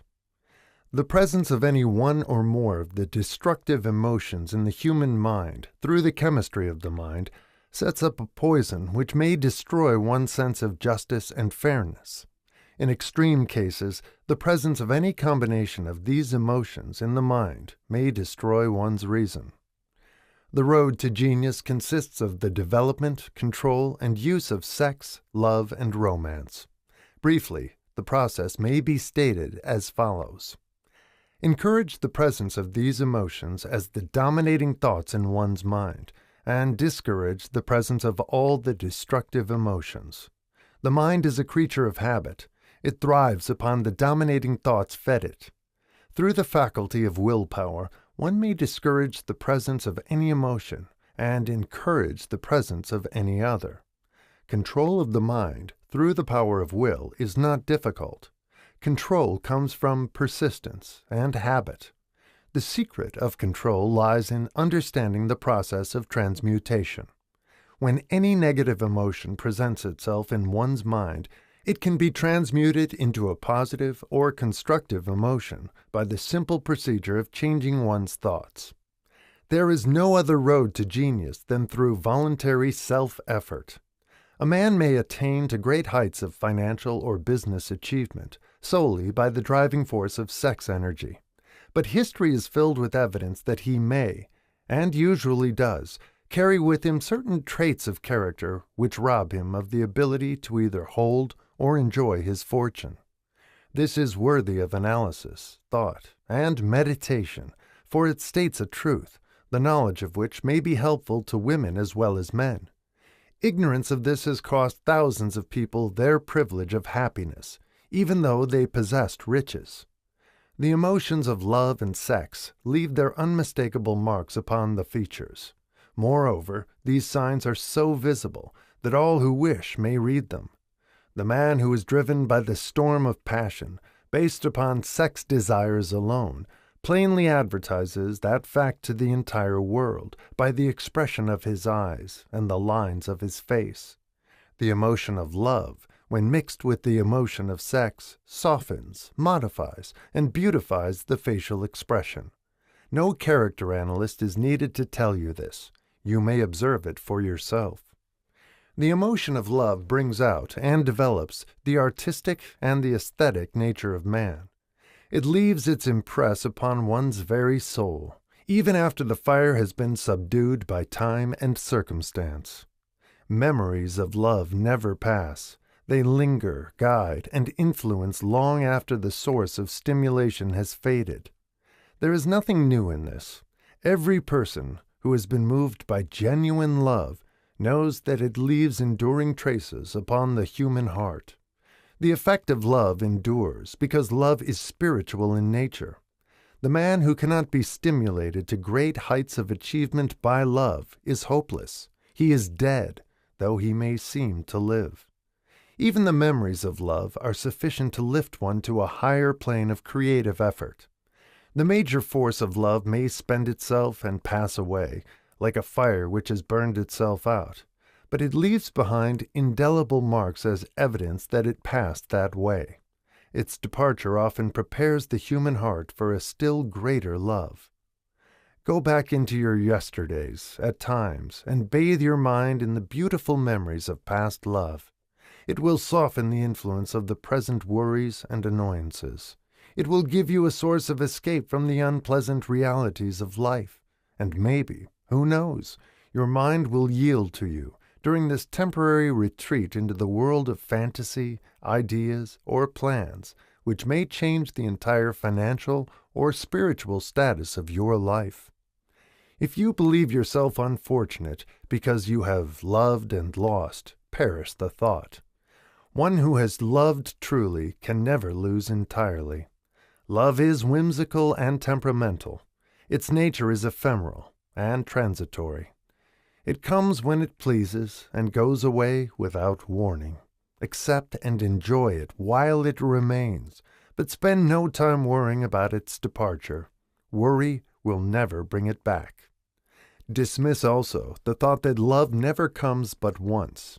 Love may come and go, times without number, but there are no two love experiences which affect one in just the same way. There may be, and there usually is, one love experience which leaves a deeper imprint on the heart than all the others, but all love experiences are beneficial, except to the person who becomes resentful and cynical when love makes its departure. There should be no disappointment over love, and there would be none if people understood the difference between the emotions of love and sex. The major difference is that love is spiritual, while sex is biological. No experience which touches the human heart with a spiritual force can possibly be harmful, except through ignorance or jealousy. Love is, without question, life's greatest experience. It brings one into communion with infinite intelligence. When mixed with the emotions of romance and sex, it may lead one far up the ladder of creative effort. The emotions of love, sex, and romance are sides of the eternal triangle of achievement-building genius. Nature creates genii through no other force. Love is an emotion with many sides, shades, and colors. The love which one feels for parents or children is quite different from that which one feels for one's sweetheart. The one is mixed with the emotion of sex, while the other is not.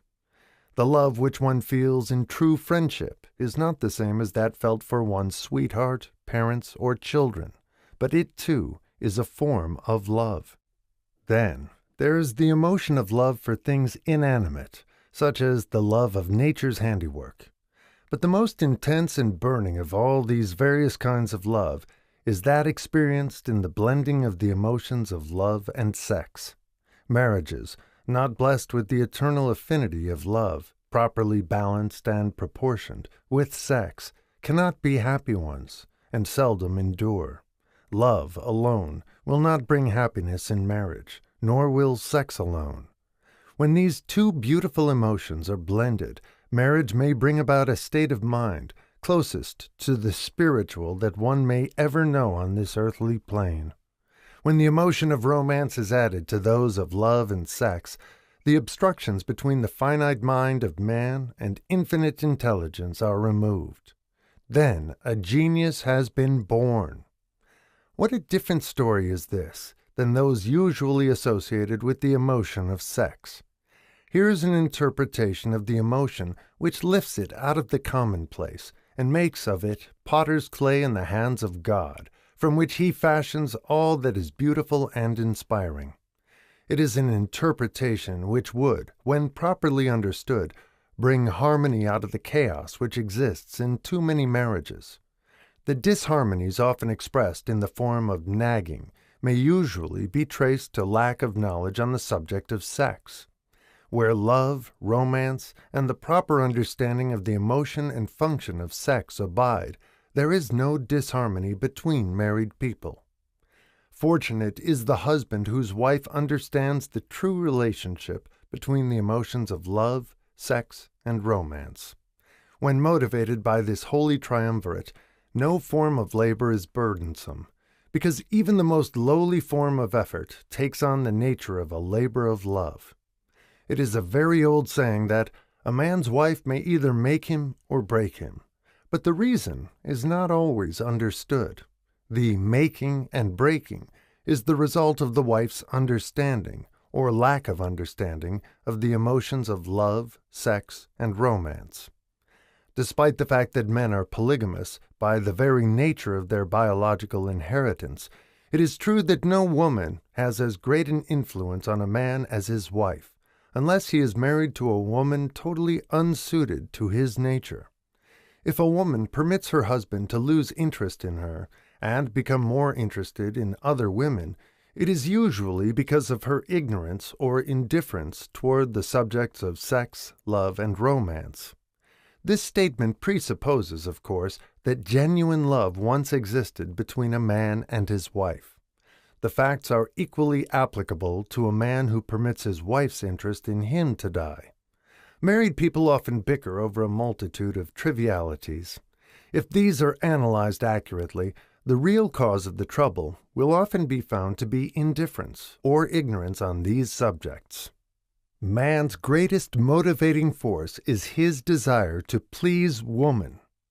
The hunter who excelled during prehistoric days, before the dawn of civilization, did so because of his desire to appear great in the eyes of woman. Man's nature has not changed in this respect.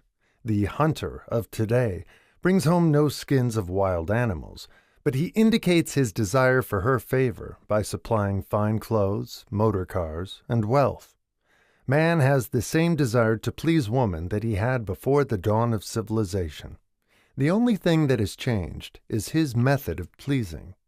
Men who accumulate large fortunes and attain to great heights of power and fame do so mainly to satisfy their desire to please women. Take women out of their lives, and great wealth would be useless to most men. It is this inherent desire of man to please woman which gives woman the power to make or break a man. The woman who understands man's nature and tactfully caters to it need have no fear of competition from other women. Men may be giants with indomitable willpower when dealing with other men, but they are easily managed by the women of their choice. Most men will not admit that they are easily influenced by the women they prefer, because it is in the nature of the male to want to be recognized as the stronger of the species. Moreover, the intelligent woman recognizes this manly trait and very wisely makes no issue of it. Some men know that they are being influenced by the women of their choice, their wives, sweethearts, mothers, or sisters, but they tactfully refrain from rebelling against the influence because they are intelligent enough to know that no man is happy or complete without the modifying influence of the right woman. The man who does not recognize this important truth deprives himself of the power which has done more to help men achieve success than all other forces combined. Chapter 12. The Subconscious Mind. The Connecting Link. The 11th Step Toward Riches. The subconscious mind consists of a field of consciousness in which every impulse of thought that reaches the objective mind through any of the five senses is classified and recorded, and from which thoughts may be recalled or withdrawn as letters may be taken from a filing cabinet. It receives and files sense impressions or thoughts, regardless of their nature. You may voluntarily plant in your subconscious mind any plan, thought, or purpose which you desire to translate into its physical or monetary equivalent. The subconscious acts first on the dominating desires which have been mixed with emotional feeling, such as faith. Consider this in connection with the instructions given in the chapter on desire, for taking the 6 steps there outlined, and the instructions given in the chapter on the building and execution of plans, and you will understand the importance of the thought conveyed. The subconscious mind works day and night. Through a method of procedure unknown to man, the subconscious mind draws upon the forces of infinite intelligence for the power with which it voluntarily transmutes one's desires into their physical equivalent, making use always of the most practical media by which this end may be accomplished. You cannot entirely control your subconscious mind, but you can voluntarily hand it over to any plan, desire, or purpose which you wish transformed into concrete form. Read again instructions for using the subconscious mind in the chapter on autosuggestion. There is plenty of evidence to support the belief that the subconscious mind is the connecting link between the finite mind of man and infinite intelligence. It is the intermediary through which one may draw upon the forces of infinite intelligence at will. It, alone, contains the secret process by which mental impulses are modified and changed into their spiritual equivalent. It, alone, is the medium through which prayer may be transmitted to the source capable of answering prayer. The possibilities of creative effort connected with the subconscious mind are stupendous and imponderable. They inspire one with awe. I never approached the discussion of the subconscious mind without a feeling of littleness and inferiority due, perhaps, to the fact that man's entire stock of knowledge on this subject is so pitifully limited. The very fact that the subconscious mind is the medium of communication between the thinking mind of man and infinite intelligence is, of itself, a thought which almost paralyzes one's reason. After you have accepted, as a reality, the existence of the subconscious mind and understand its possibilities as a medium for transmuting your desires into their physical or monetary equivalent, you will comprehend the full significance of the instructions given in the chapter on desire. You will also understand why you have been repeatedly admonished to make your desires clear and to reduce them to writing. You will also understand the necessity of persistence in carrying out instructions. The 13 principles are the stimuli with which you acquire the ability to reach and to influence your subconscious mind. Do not become discouraged if you cannot do this upon the first attempt. Remember that the subconscious mind may be voluntarily directed only through habit, under the directions given in the chapter on faith. You have not yet had time to master faith. Be patient.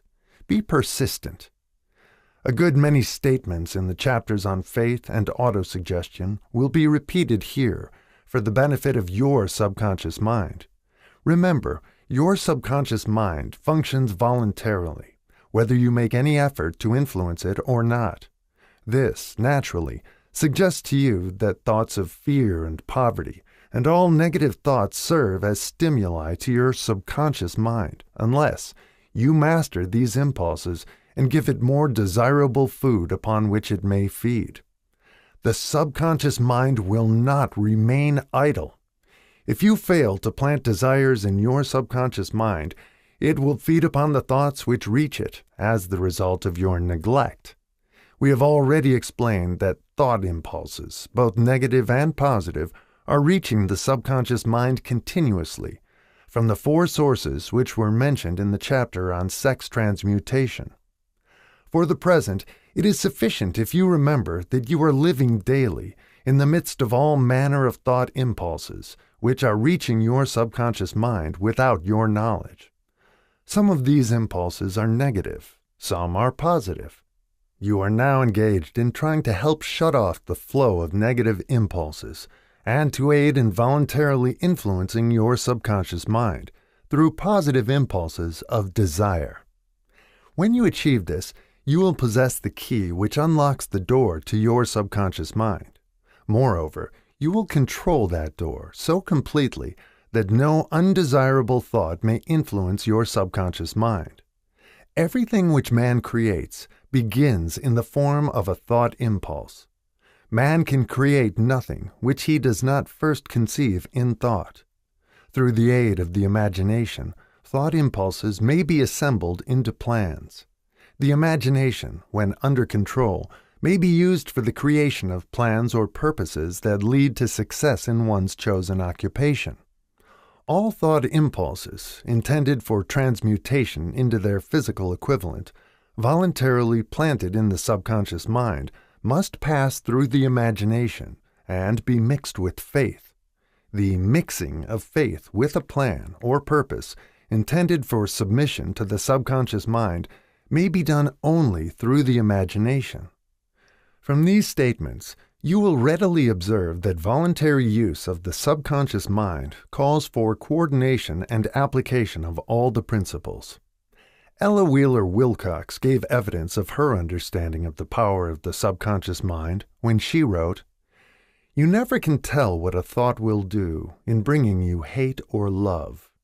For thoughts are things, and their airy wings are swifter than carrier doves. They follow the law of the universe. Each thing creates its kind, and they speed o'er the track to bring you back whatever went out from your mind." Mrs. Wilcox understood the truth. that thoughts which go out from one's mind also embed themselves deeply in one's subconscious mind, where they serve as a magnet, pattern, or blueprint by which the subconscious mind is influenced while translating them into their physical equivalent. Thoughts are truly things for the reason that every material thing begins in the form of thought energy. The subconscious mind is more susceptible to influence by impulses of thought mixed with feeling or emotion than by those originating solely in the reasoning portion of the mind. In fact, there is much evidence to support the theory that only emotionalized thoughts have any action influence upon the subconscious mind. It is a well-known fact that emotion or feeling rules the majority of people. If it is true that the subconscious mind responds more quickly to and is influenced more readily by thought impulses, which are well mixed with emotion, it is essential to become familiar with the more important of the emotions. There are 7 major positive emotions and 7 major negative emotions. The negatives voluntarily inject themselves into the thought impulses, which ensure passage into the subconscious mind. The positives must be injected through the principle of autosuggestion into the thought impulses which an individual wishes to pass on to his subconscious mind. Instructions have been given in the chapter on autosuggestion. These emotions or feeling impulses may be likened to yeast in a loaf of bread because they constitute the action element, which transforms thought impulses from the passive to the active state. Thus may one understand why thought impulses, which have been well mixed with emotion, are acted upon more readily than thought impulses originating in cold reason. You are preparing yourself to influence and control the inner audience of your subconscious mind in order to hand over to it the desire for money, which you wish transmuted into its monetary equivalent. It is essential, therefore, that you understand the method of approach to this inner audience. You must speak its language, or it will not heed your call. It understands best the language of emotion or feeling. Let us, therefore, describe here the 7 major positive emotions and the 7 major negative emotions, so that you may draw upon the positives and avoid the negatives when giving instructions to your subconscious mind. The 7 major positive emotions. The emotion of desire, the emotion of faith, the emotion of love, the emotion of sex, the emotion of enthusiasm, the emotion of romance, and the emotion of hope. There are other positive emotions, but these are the 7 most powerful and the ones most commonly used in creative effort. Master these 7 emotions. They can be mastered only by use, and the other positive emotions will be at your command when you need them. Remember, in this connection, that you are studying a book which is intended to help you develop a money consciousness by filling your mind with positive emotions.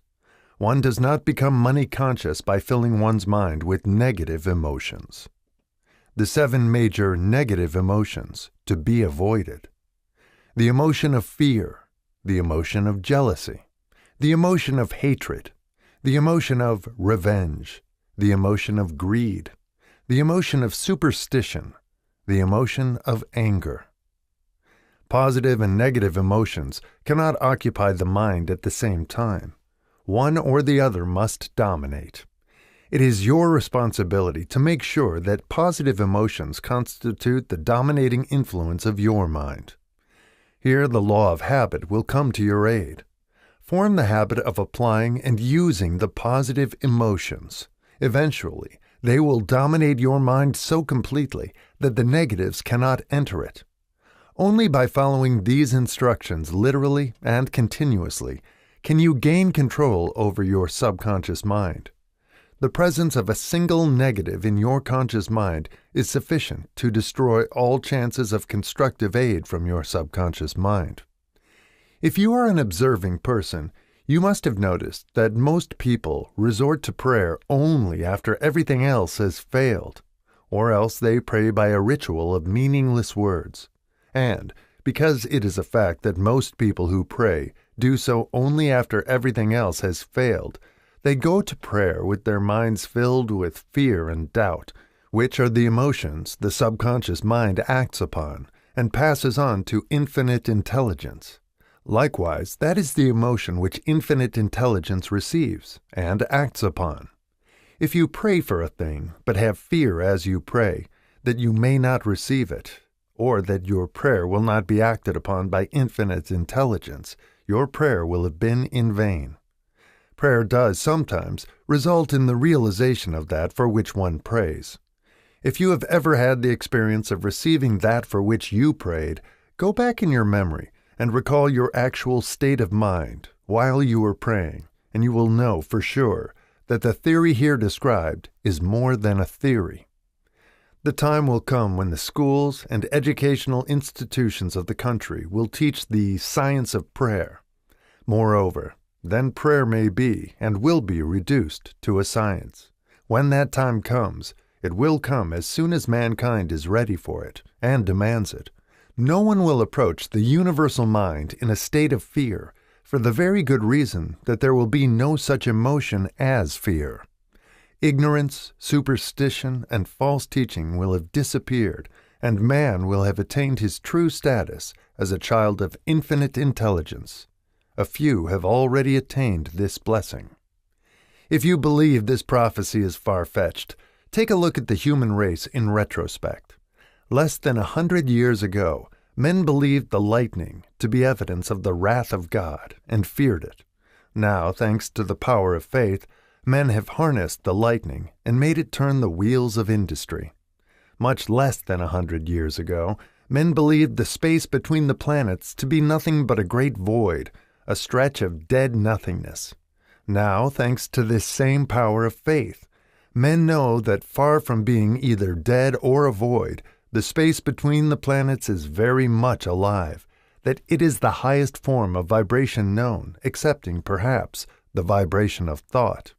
Moreover, men know that this living, pulsating, vibratory energy which permeates every atom of matter and fills every niche of space connects every human brain with every other human brain.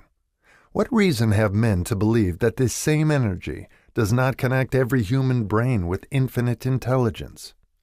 There are no toll gates between the finite mind of men and infinite intelligence. The communication costs nothing except patience, faith, persistence, understanding, and a sincere desire to communicate.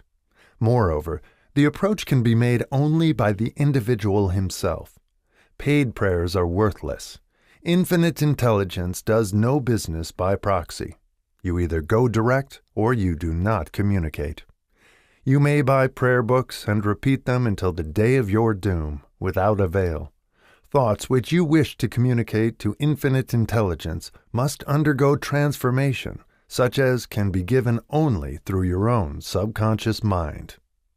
The method by which you may communicate with infinite intelligence is very similar to that through which the vibration of sound is communicated by radio. If you understand the working principle of radio, you, of course, know that sound cannot be communicated through the ether until it has been stepped up or changed into a rate of vibration which the human ear cannot detect. The radio sending station picks up the sound of the human voice and scrambles or modifies it by stepping up the vibration millions of times. Only in this way can the vibration of sound be communicated through the ether. After this transformation has taken place, the ether picks up the energy, which originally was in the form of vibrations of sound, carries that energy to radio receiving stations, and these receiving sets step that energy back down to its original rate of vibration, so it is recognized as sound. The subconscious mind is the intermediary, which translates one's prayers into terms which infinite intelligence can recognize, presents the message, and brings back the answer in the form of a definite plan or idea for procuring the object of the prayer.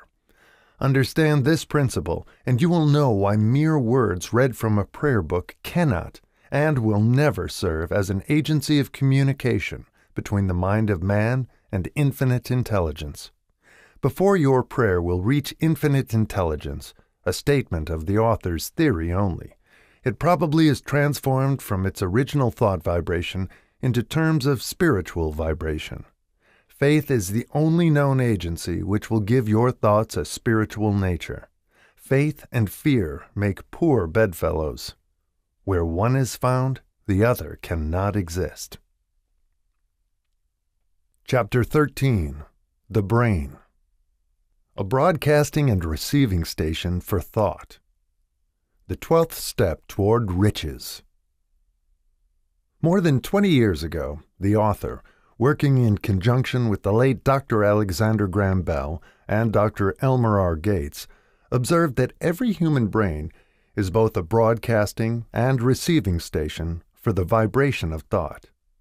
Through the medium of the ether, in a fashion similar to that employed by the radio broadcasting principle, every human brain is capable of picking up vibrations of thought which are being released by other brains.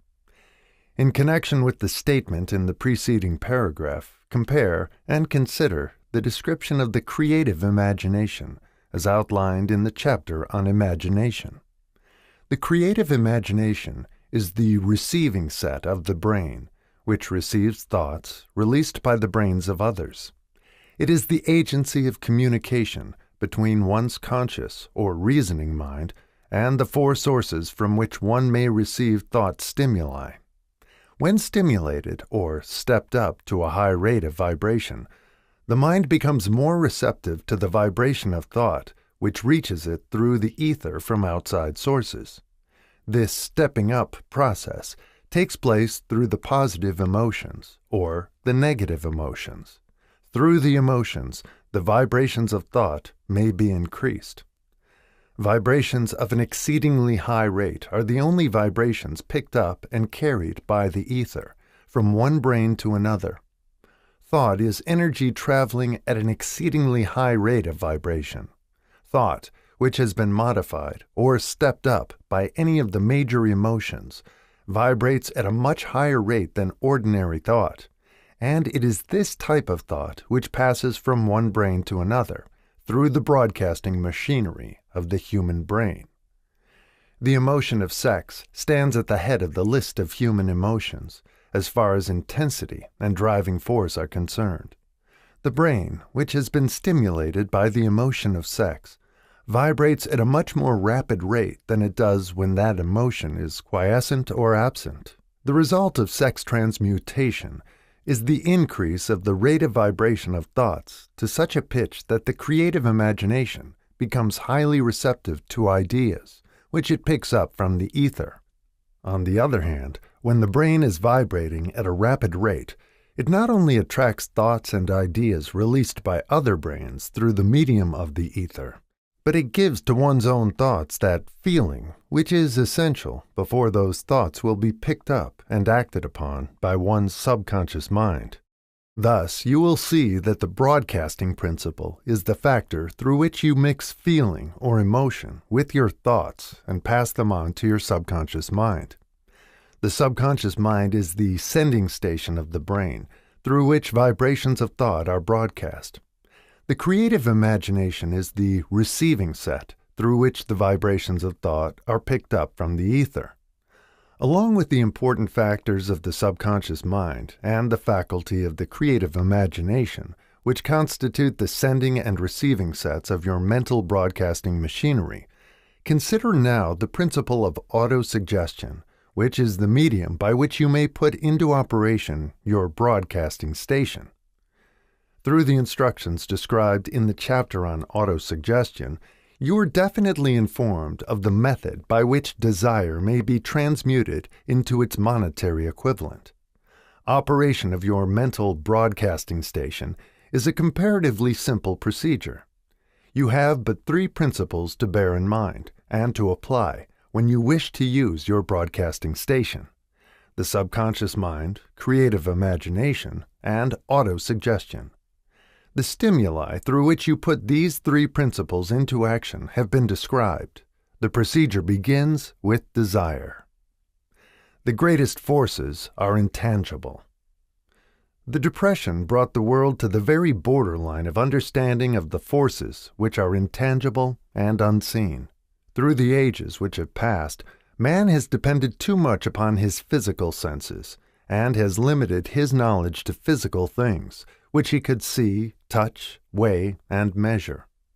We are now entering the most marvelous of all ages, an age which will teach us something of the intangible forces of the world about us. Perhaps we shall learn, as we pass through this age, that the other self is more powerful than the physical self we see when we look into a mirror.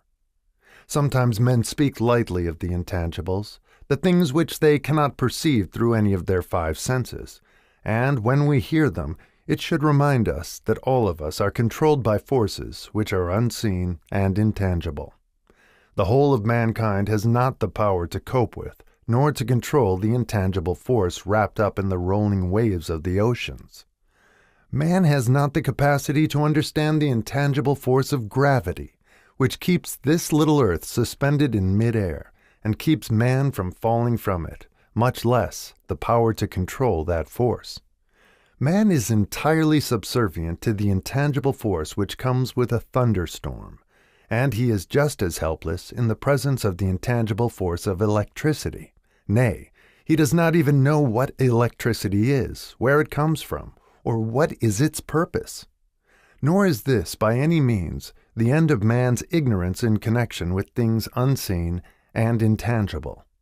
He does not understand the intangible force and intelligence wrapped up in the soil of the earth, the force which provides him with every morsel of food he eats, every article of clothing he wears, every dollar he carries in his pockets. The dramatic story of the brain. Last but not least, man, with all of his boasted culture and education, understands little or nothing of the intangible force, the greatest of all the intangibles, of thought. He knows but little concerning the physical brain and its vast network of intricate machinery through which the power of thought is translated into its material equivalent, but he is now entering an age which shall yield enlightenment on the subject. Already men of science have begun to turn their attention to the study of this stupendous thing called a brain, and, while they are still in the kindergarten stage of their studies, they have uncovered enough knowledge to know that the central switchboard of the human brain, the number of lines which connect the brain cells one with another, equal the figure 1, followed by 15 million ciphers. The figure is so stupendous, said Dr. C. Judson Herrick of the University of Chicago, that astronomical figures dealing with hundreds of millions of light years become insignificant by comparison. It has been determined that there are from 10 billion to 14 billion nerve cells in the human cerebral cortex, and we know that these are arranged in definite patterns. These arrangements are not haphazard, they are orderly. Recently developed methods of electrophysiology draw off action currents from very precisely located cells, or fibers with microelectrodes, amplify them with radio tubes, and record potential differences to a millionth of a volt. It is inconceivable that such a network of intricate machinery should be in existence for the sole purpose of carrying on the physical functions incidental to growth and maintenance of the physical body. Is it not likely that the same system, which gives billions of brain cells the media for communication one with another, provides also the means of communication with other intangible forces? After this book had been written, just before the manuscript went to the publisher, there appeared in the New York Times an editorial showing that at least one great university and one intelligent investigator in the field of mental phenomena are carrying on an organized research through which conclusions have been reached that parallel many of those described in this and the following chapter. The editorial briefly analyzed the work carried on by Dr. Rhine and his associates at Duke University, viz., what is telepathy? A month ago, we cited on this page some of the remarkable results achieved by Professor Rhine and his associates in Duke University from more than 100,000 tests to determine the existence of telepathy and clairvoyance. These results were summarized in the first 2 articles in Harper's Magazine. In the second, which has now appeared, the author, E.H. Wright, attempts to summarize what has been learned, or what it seems reasonable to infer, regarding the exact nature of these extrasensory modes of perception. The actual existence of telepathy and clairvoyance now seems to some scientists enormously probable as the result of Rhine's experiments. Various percipients were asked to name as many cards in a special pack as they could without looking at them and without other sensory access to them. About a score of men and women were discovered who could regularly name so many of the cards correctly that there was not one chance in many a million of their having done their feats by luck or accident. But how did they do them? These powers, assuming that they exist, do not seem to be sensory. There is no known organ for them.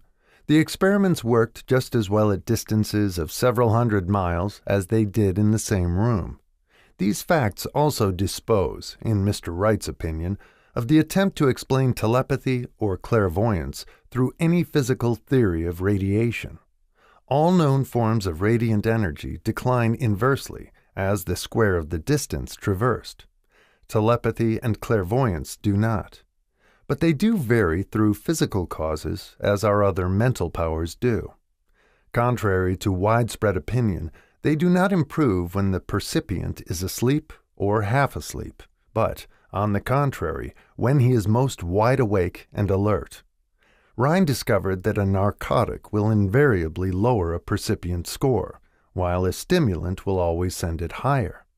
The most reliable performer apparently cannot make a good score unless he tries to do his best. One conclusion that Wright draws with some confidence is that telepathy and clairvoyance are really one and the same gift. That is, the faculty that sees a card face down on a table seems to be exactly the same one that reads a thought residing only in another mind. There are several grounds for believing this. So far, for example, the 2 gifts have been found in every person who enjoys either of them. In every one, so far, the 2 have been of equal vigor, almost exactly. Screens, walls, distances have no effect at all on either. Wright advances from this conclusion to express what he puts forward as no more than the mere hunch that other extrasensory experiences, prophetic dreams, premonitions of disaster, and the like, may also prove to be part of the same faculty. The reader is not asked to accept any of these conclusions unless he finds it necessary, but the evidence that Rhine has piled up must remain impressive. In view of Dr. Rhine's announcement in connection with the conditions under which the mind responds to what he terms extrasensory modes of perception, I now feel privileged to add to his testimony by stating that my associates and I have discovered what we believe to be the ideal conditions under which the mind can be stimulated so that the 6th sense described in the next chapter can be made to function in a practical way. The conditions to which I refer consist of a close working alliance between myself and 2 members of my staff. Through experimentation and practice, we have discovered how to stimulate our minds by applying the principle used in connection with the invisible counselors described in the next chapter, so that we can, by a process of blending our 3 minds into one, find the solution to a great variety of personal problems which are submitted by my clients. The procedure is very simple. We sit down at a conference table, clearly state the nature of the problem we have under consideration, then begin discussing it. Each contributes whatever thoughts that may occur. The strange thing about this method of mind stimulation is that it places each participant in communication with unknown sources of knowledge, definitely outside his own experience. If you understand the principle described in the chapter on the mastermind, you of course recognize the round table procedure here described as being a practical application of the mastermind. This method of mind stimulation, through harmonious discussion of definite subjects between 3 people, illustrates the simplest and most practical use of the mastermind. By adopting and following a similar plan, any student of this philosophy may come into possession of the famous Carnegie formula briefly described in the introduction. If it means nothing to you at this time, mark this page and read it again after you have finished the last chapter. The Depression was a blessing in disguise. It reduced the whole world to a new starting point that gives everyone a new opportunity. Chapter 14. The Sixth Sense. The Door to the Temple of Wisdom. The 13th Step Toward Riches. The 13th principle is known as the Sixth Sense, through which infinite intelligence may and will communicate voluntarily, without any effort from or demands by the individual. This principle is the apex of the philosophy. It can be assimilated, understood, and applied only by mastering the other 12 principles. The sixth sense is that portion of the subconscious mind which has been referred to as the creative imagination. It has also been referred to as the receiving set, through which ideas, plans, and thoughts flash into the mind. The flashes are sometimes called hunches or inspirations. The sixth sense defies description. It cannot be described to a person who has not mastered the other principles of this philosophy, because such a person has no knowledge and no experience with which the sixth sense may be compared. Understanding of the sixth sense comes only by meditation through mind development from within. The sixth sense probably is the medium of contact between the finite mind of man and infinite intelligence, and for this reason, it is a mixture of both the mental and the spiritual. It is believed to be the point at which the mind of man contacts the universal mind.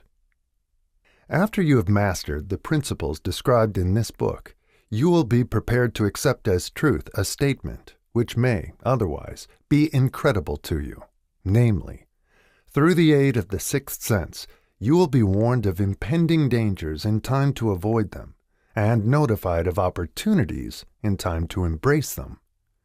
There comes to your aid, and to do your bidding, with the development of the sixth sense, a guardian angel who will open to you at all times the door to the temple of wisdom. Whether or not this is a statement of truth, you will never know, except by following the instructions described in the pages of this book or some similar method of procedure. The author is not a believer in, nor an advocate of, miracles, for the reason that he has enough knowledge of nature to understand that nature never deviates from her established laws. Some of her laws are so incomprehensible that they produce what appear to be miracles. The sixth sense comes as near to being a miracle as anything I have ever experienced, and it appears so only because I do not understand the method by which this principle is operated.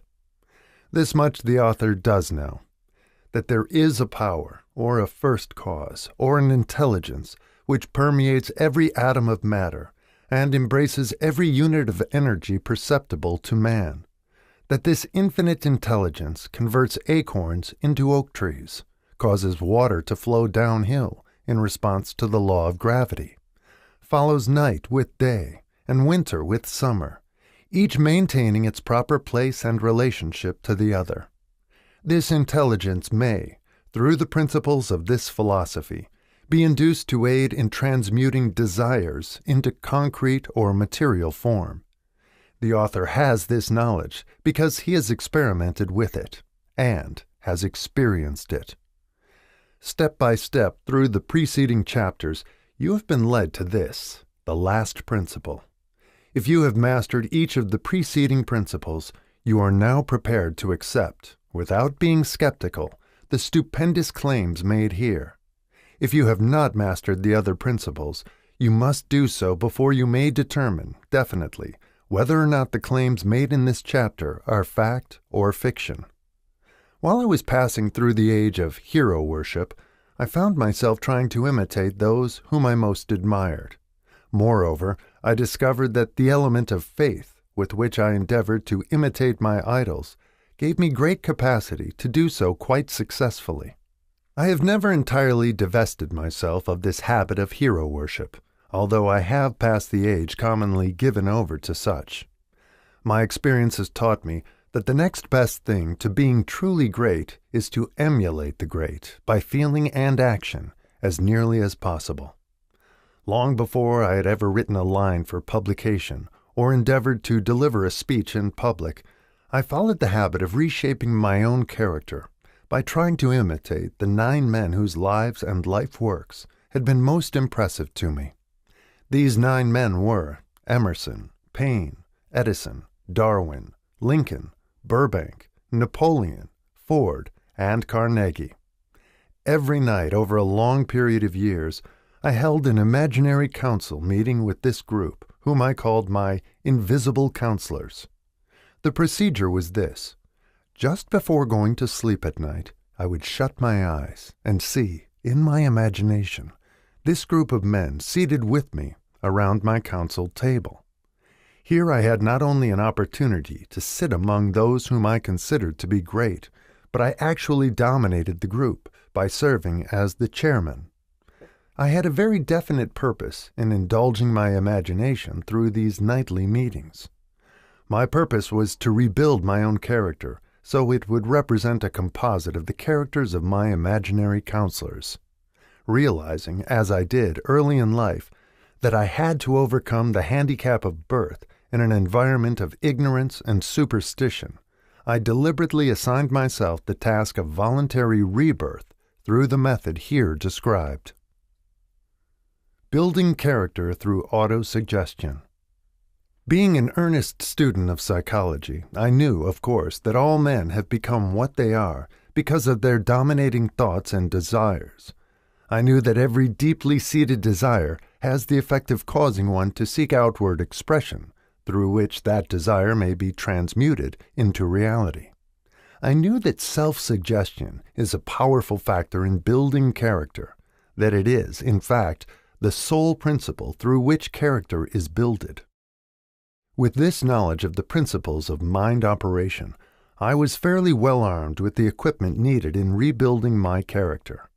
In these imaginary council meetings, I called on my cabinet members for the knowledge I wished each to contribute, addressing myself to each member in audible words, as follows. Mr. Emerson, I desire to acquire from you the marvelous understanding of nature which distinguished your life.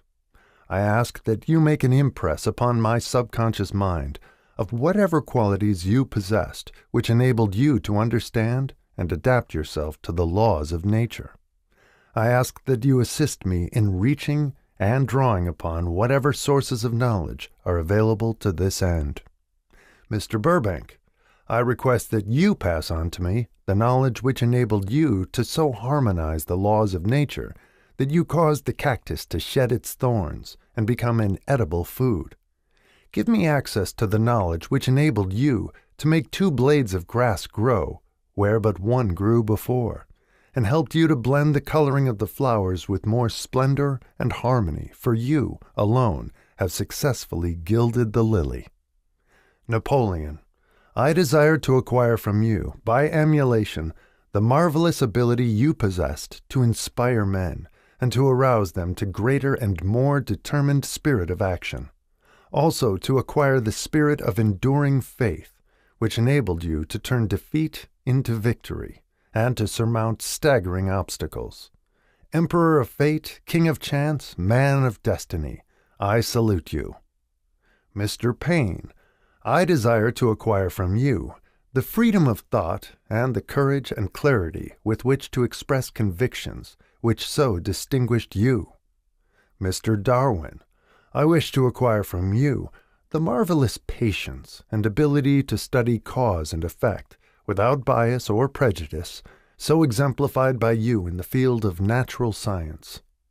Mr. Lincoln, I desire to build into my own character the keen sense of justice, the untiring spirit of patience, the sense of humor, the human understanding, and the tolerance which were your distinguishing characteristics.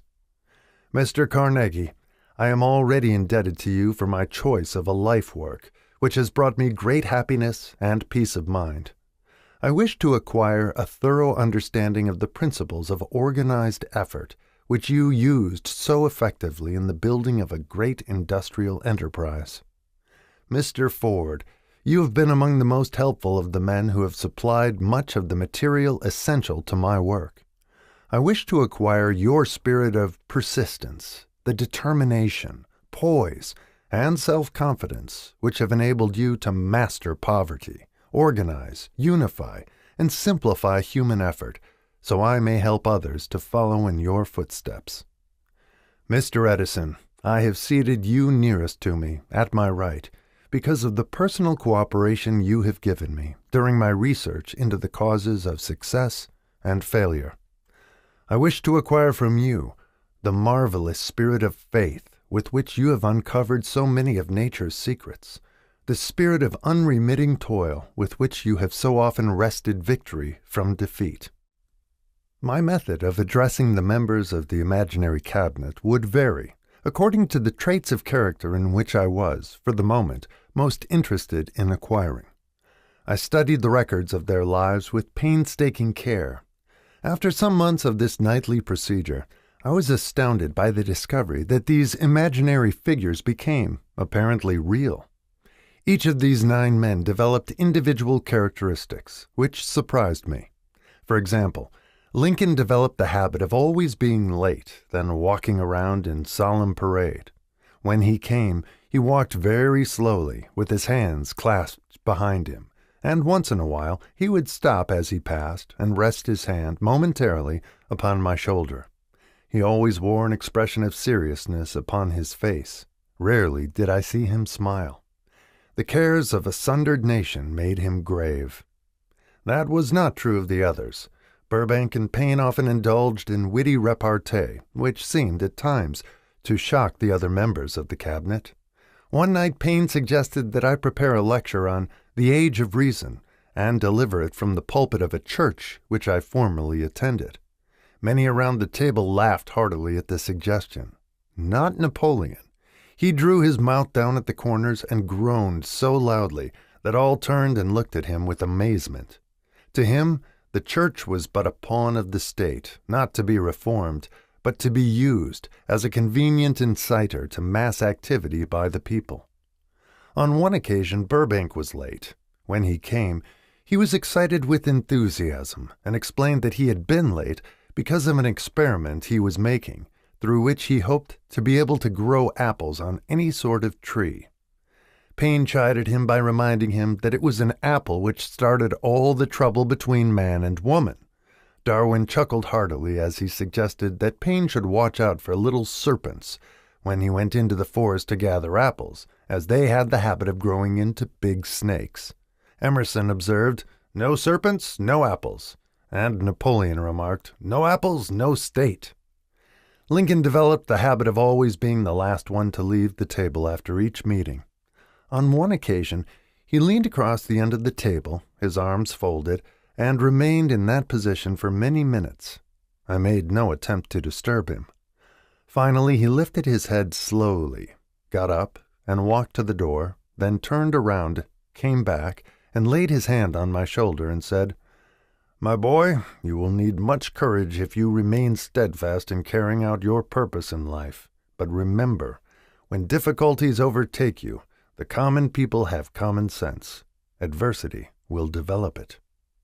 One evening Edison arrived ahead of all the others.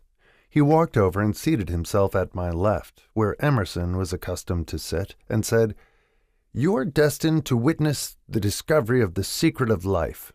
When the time comes, you will observe that life consists of great swarms of energy or entities, each as intelligent as human beings think themselves to be. These units of life group together like hives of bees and remain together until they disintegrate through lack of harmony. These units have differences of opinion, the same as human beings, and often fight among themselves. These meetings which you are conducting will be very helpful to you.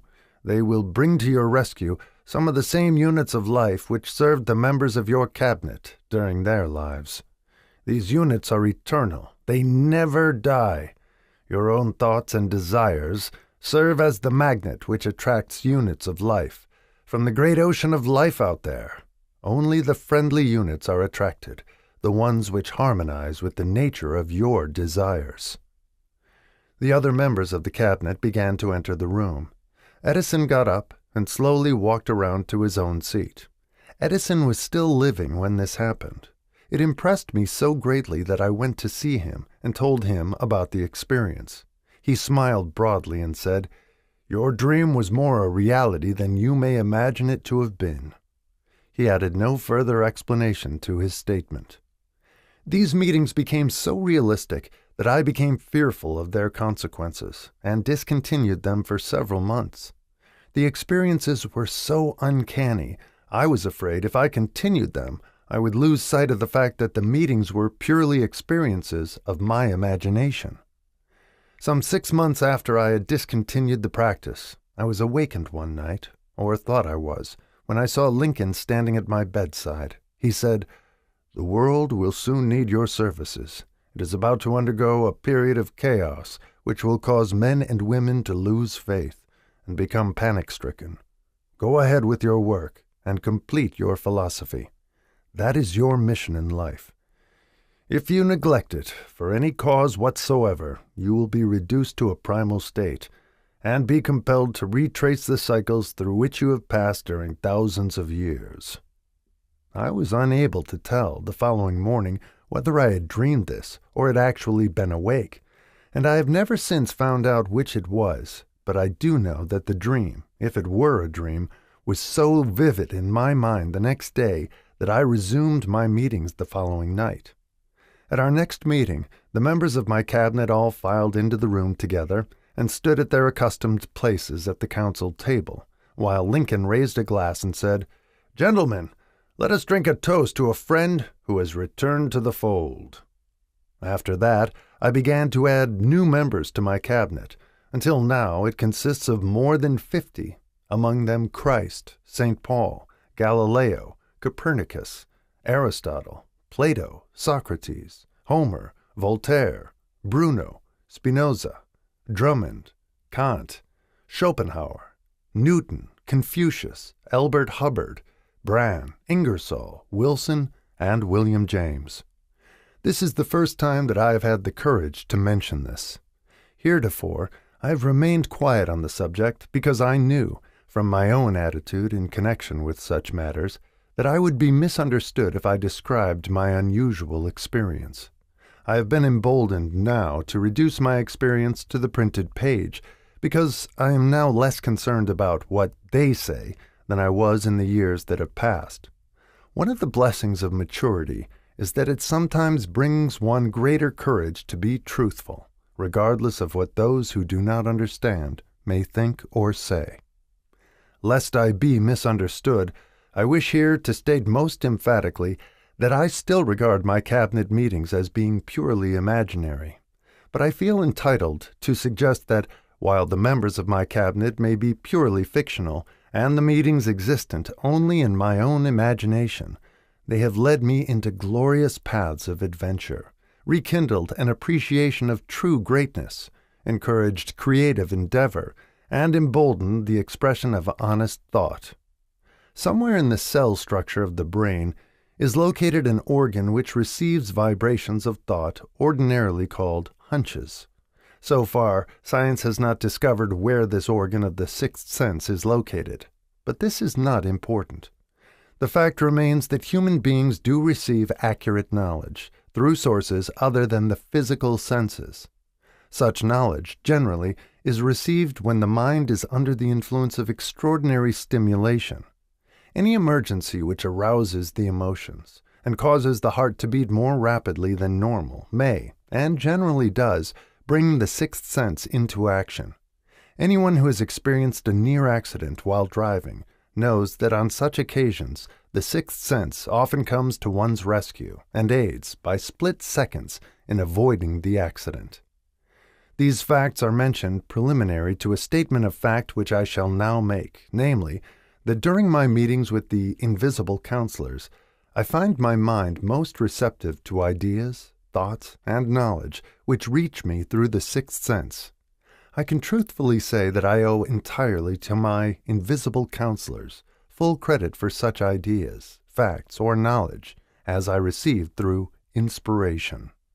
On scores of occasions, when I have faced emergencies, some of them so grave that my life was in jeopardy, I have been miraculously guided past these difficulties through the influence of my invisible counselors.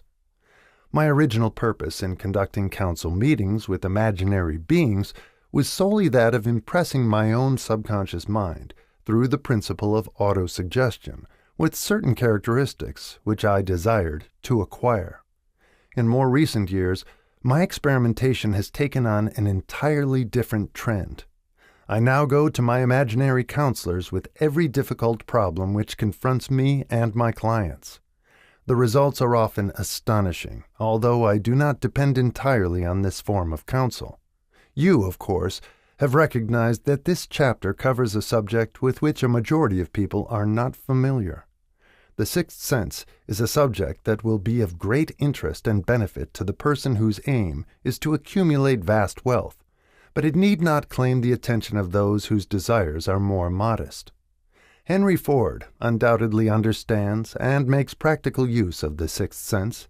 His vast business and financial operations make it necessary for him to understand and use this principle.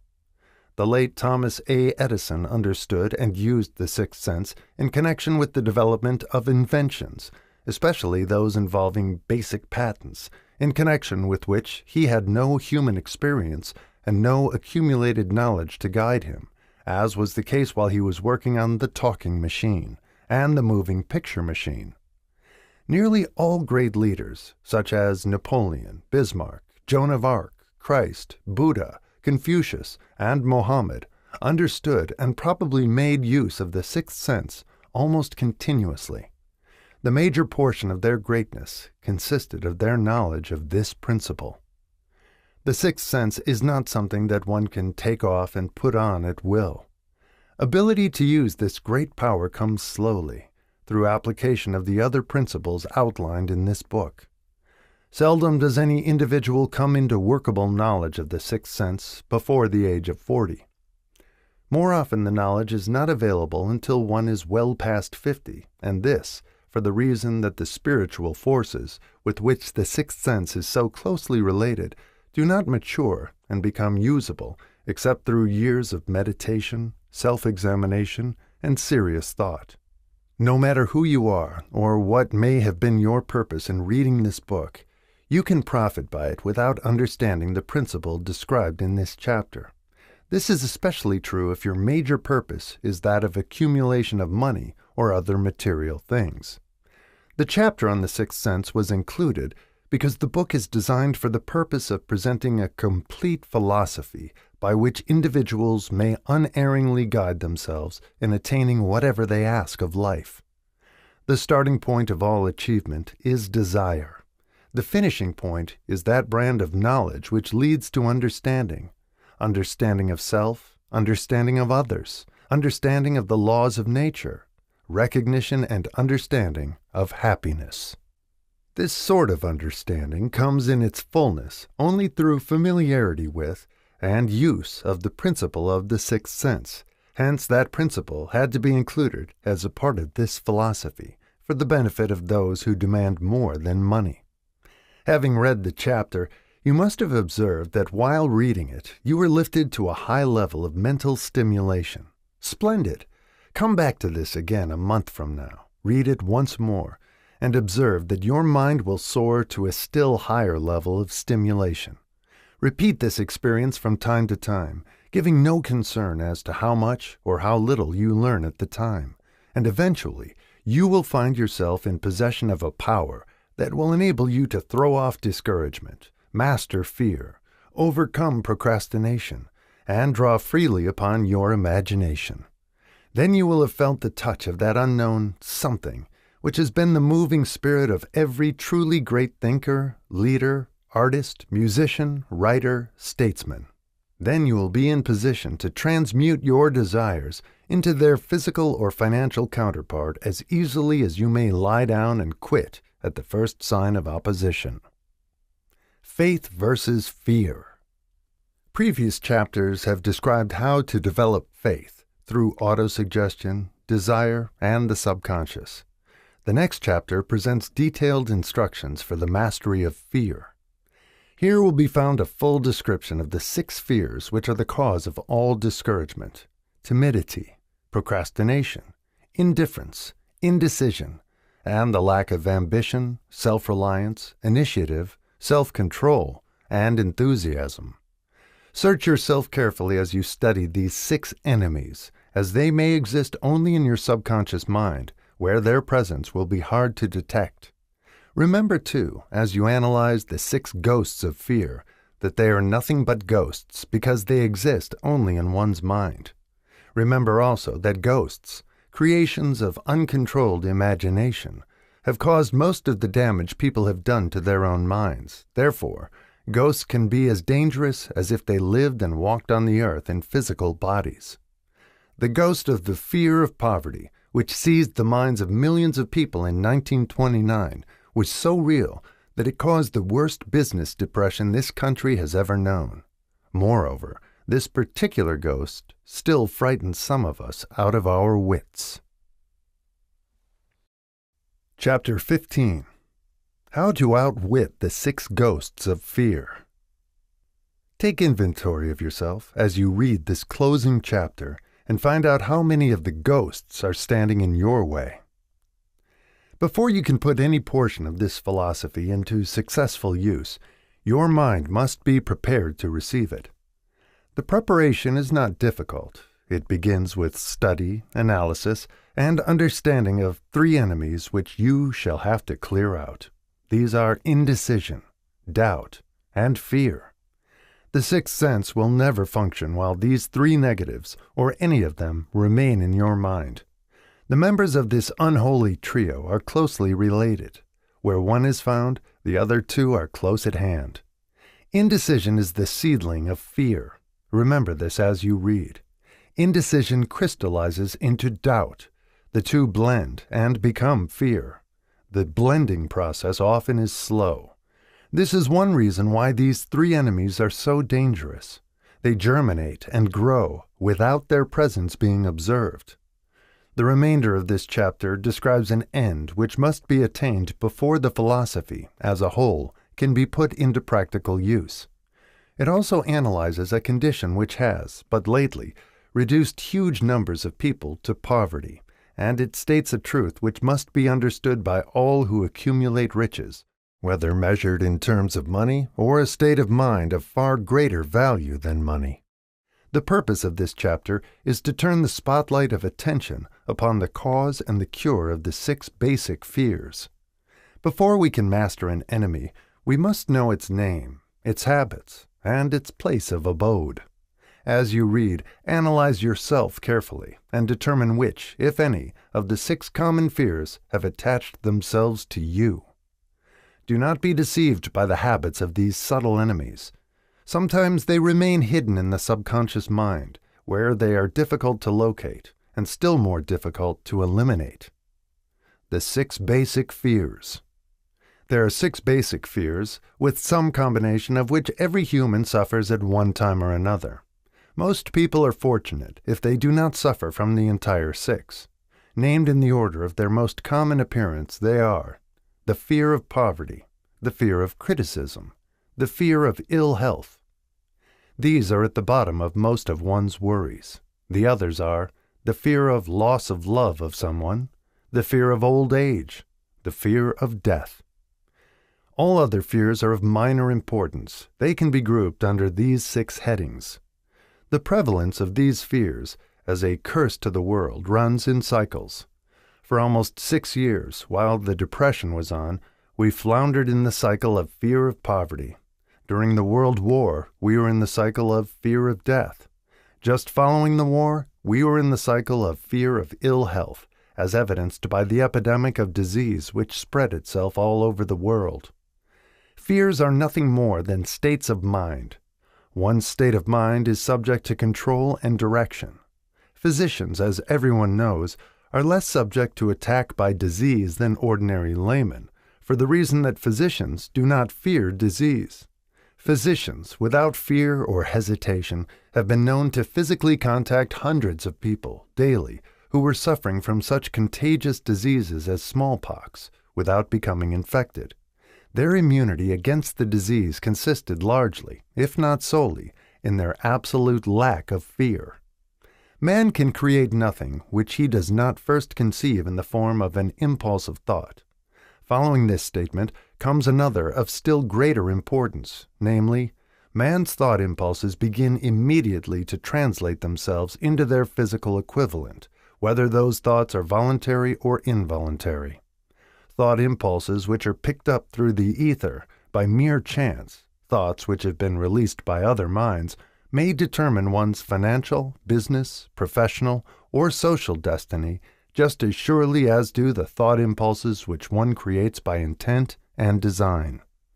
We are here laying the foundation for the presentation of a fact of great importance to the person who does not understand why some people appear to be lucky, while others of equal or greater ability, training, experience, and brain capacity seem destined to ride with misfortune.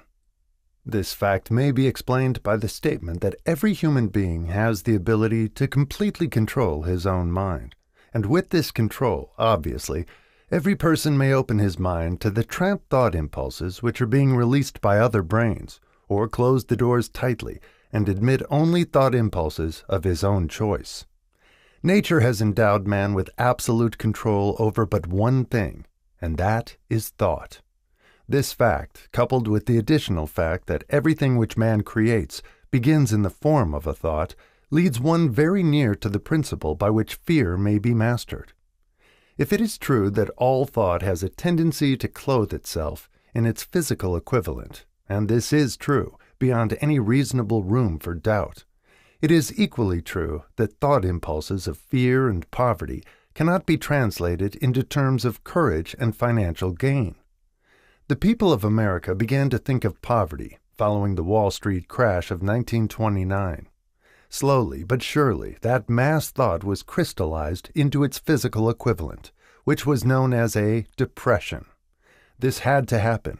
It is in conformity with the laws of nature. The fear of poverty. There can be no compromise between poverty and riches. The two roads that lead to poverty and riches travel in opposite directions. If you want riches, you must refuse to accept any circumstance that leads toward poverty. The word riches is here used in its broadest sense, meaning financial, spiritual, mental, and material estates. The starting point of the path that leads to riches is desire. In Chapter 1, you received full instructions for the proper use of desire. In this chapter on fear, you have complete instructions for preparing your mind to make practical use of desire. Here, then, is the place to give yourself a challenge which will definitely determine how much of this philosophy you have absorbed. Here is the point at which you can turn prophet and foretell accurately what the future holds in store for you. If, after reading this chapter, you are willing to accept poverty, you may as well make up your mind to receive poverty. This is one decision you cannot avoid.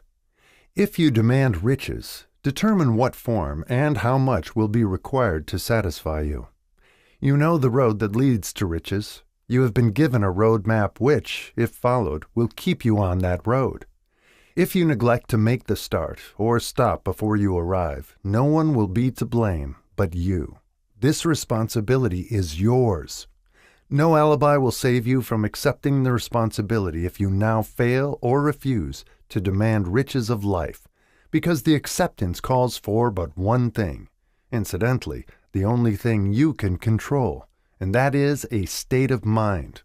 A state of mind is something that one assumes. It cannot be purchased. It must be created. Fear of poverty is a state of mind, nothing else.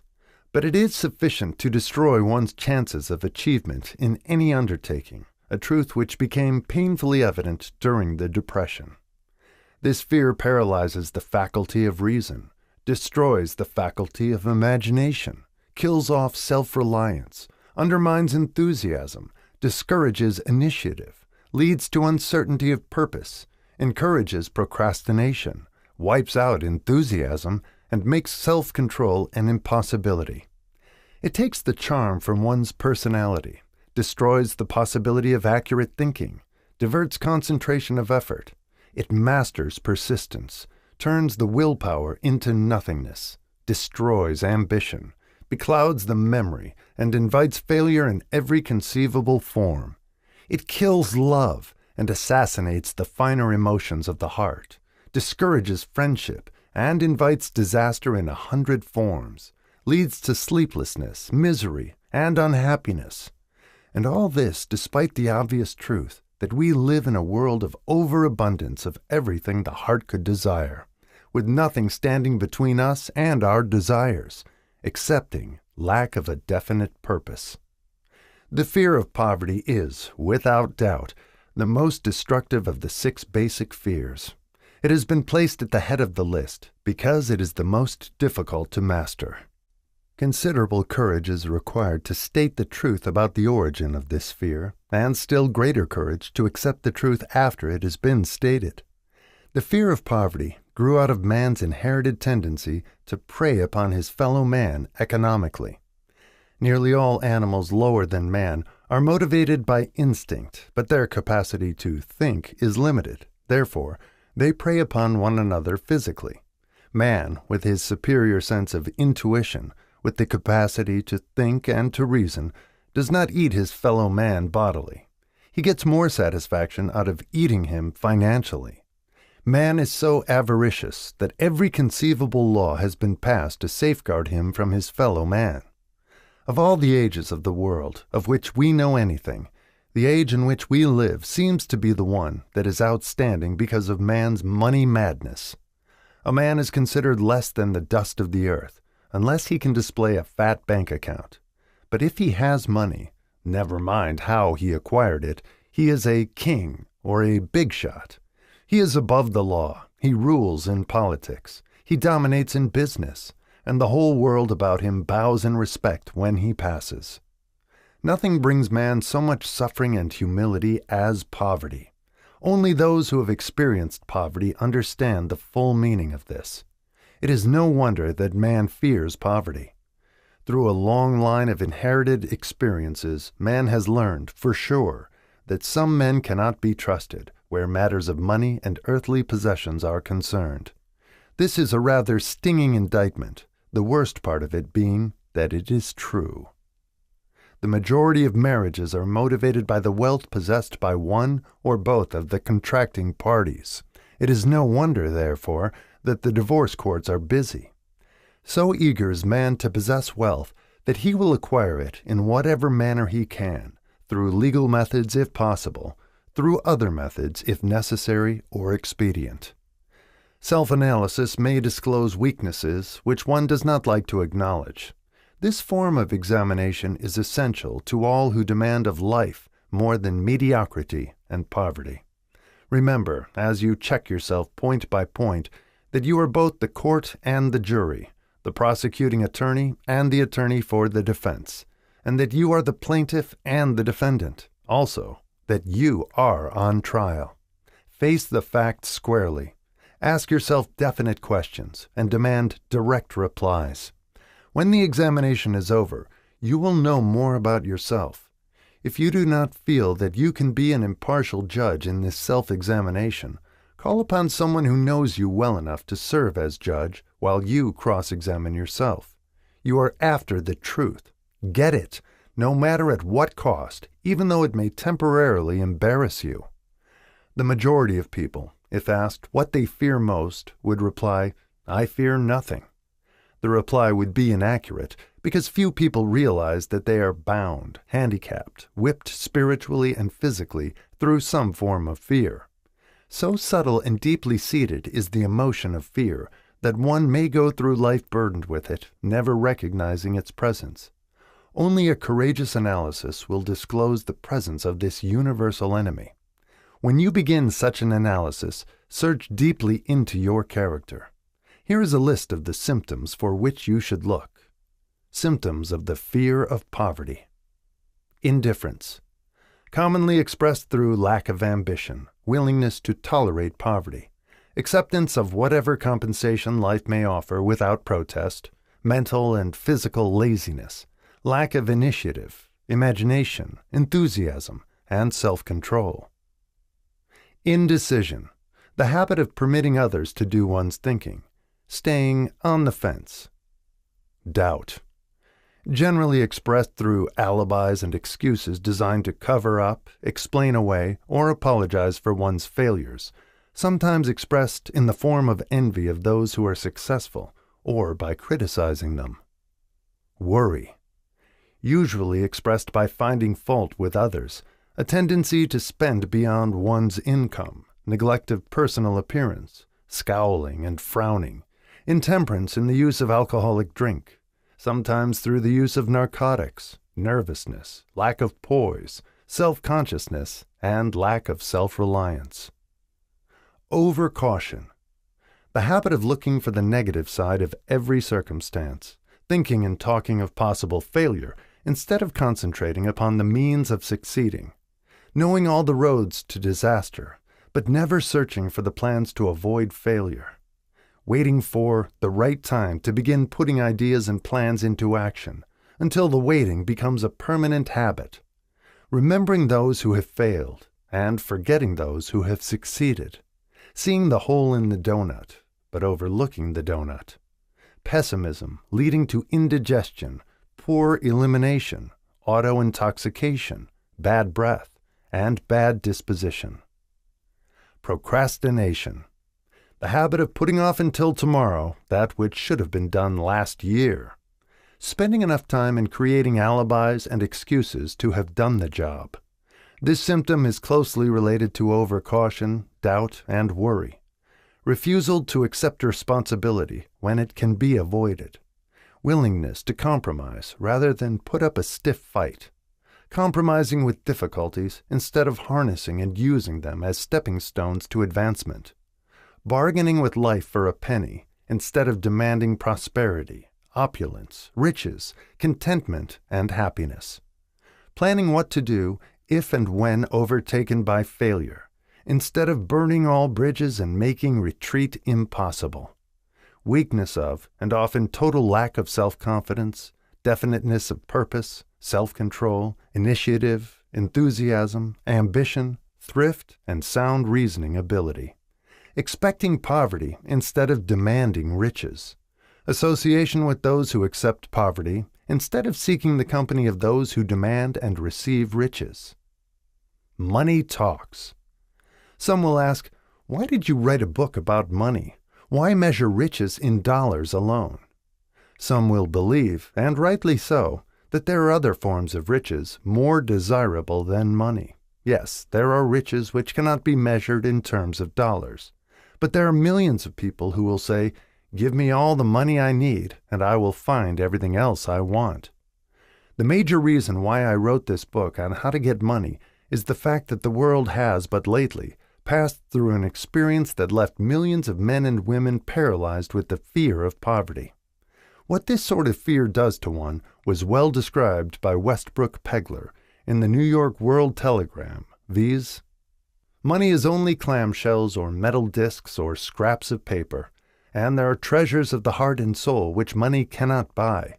But most people, being broke, are unable to keep this in mind and sustain their spirits. When a man is down and out and on the street, unable to get any job at all, something happens to his spirit which can be observed in the droop of his shoulders, the set of his hat, his walk, and his gaze. He cannot escape a feeling of inferiority among people with regular employment, even though he knows they are definitely not his equals in character, intelligence, or ability. These people, even his friends, feel, on the other hand, a sense of superiority and regard him, perhaps unconsciously, as a casualty. He may borrow for a time, but not enough to carry on in his accustomed way, and he cannot continue to borrow very long. But borrowing in itself, when a man is borrowing merely to live, is a depressing experience, and the money lacks the power of earned money to revive his spirits. Of course, none of this applies to bums or habitual ne'er-do-wells, but only to men of normal ambitions and self-respect. Women conceal despair.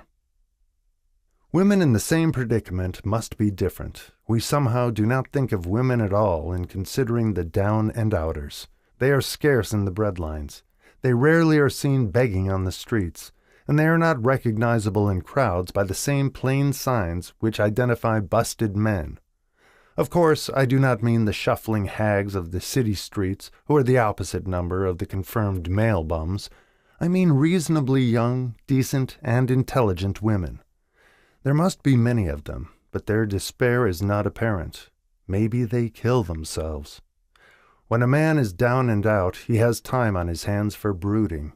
He may travel miles to see a man about a job, and discover that the job is filled, or that it is one of those jobs with no base pay, but only a commission on the sale of some useless knick-knack, which nobody would buy, except out of pity. Turning that down, he finds himself back on the street with nowhere to go, but just anywhere. So he walks and walks.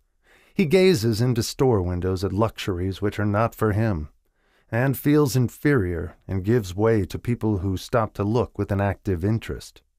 He wanders into the railroad station, or puts himself down in the library to ease his legs and soak up a little heat, but that isn't looking for a job, so he gets going again. He may not know it, but his aimlessness would give him away, if the very lines of his figure did not. He may be well dressed in the clothes left over from the days when he had a steady job, but the clothes cannot disguise the droop. Money makes difference. He sees thousands of other people, bookkeepers or clerks or chemists or wagon hands, busy at their work, and envies them from the bottom of his soul. They have their independence, their self-respect, and manhood, and he simply cannot convince himself that he is a good man too, though he argue it out and arrive at a favorable verdict hour after hour. It is just money which makes this difference in him. With a little money, he would be himself again. Some employers take the most shocking advantage of people who are down and out. The agencies hang out little colored cards, offering miserable wages to busted men. $12 a week, $15 a week.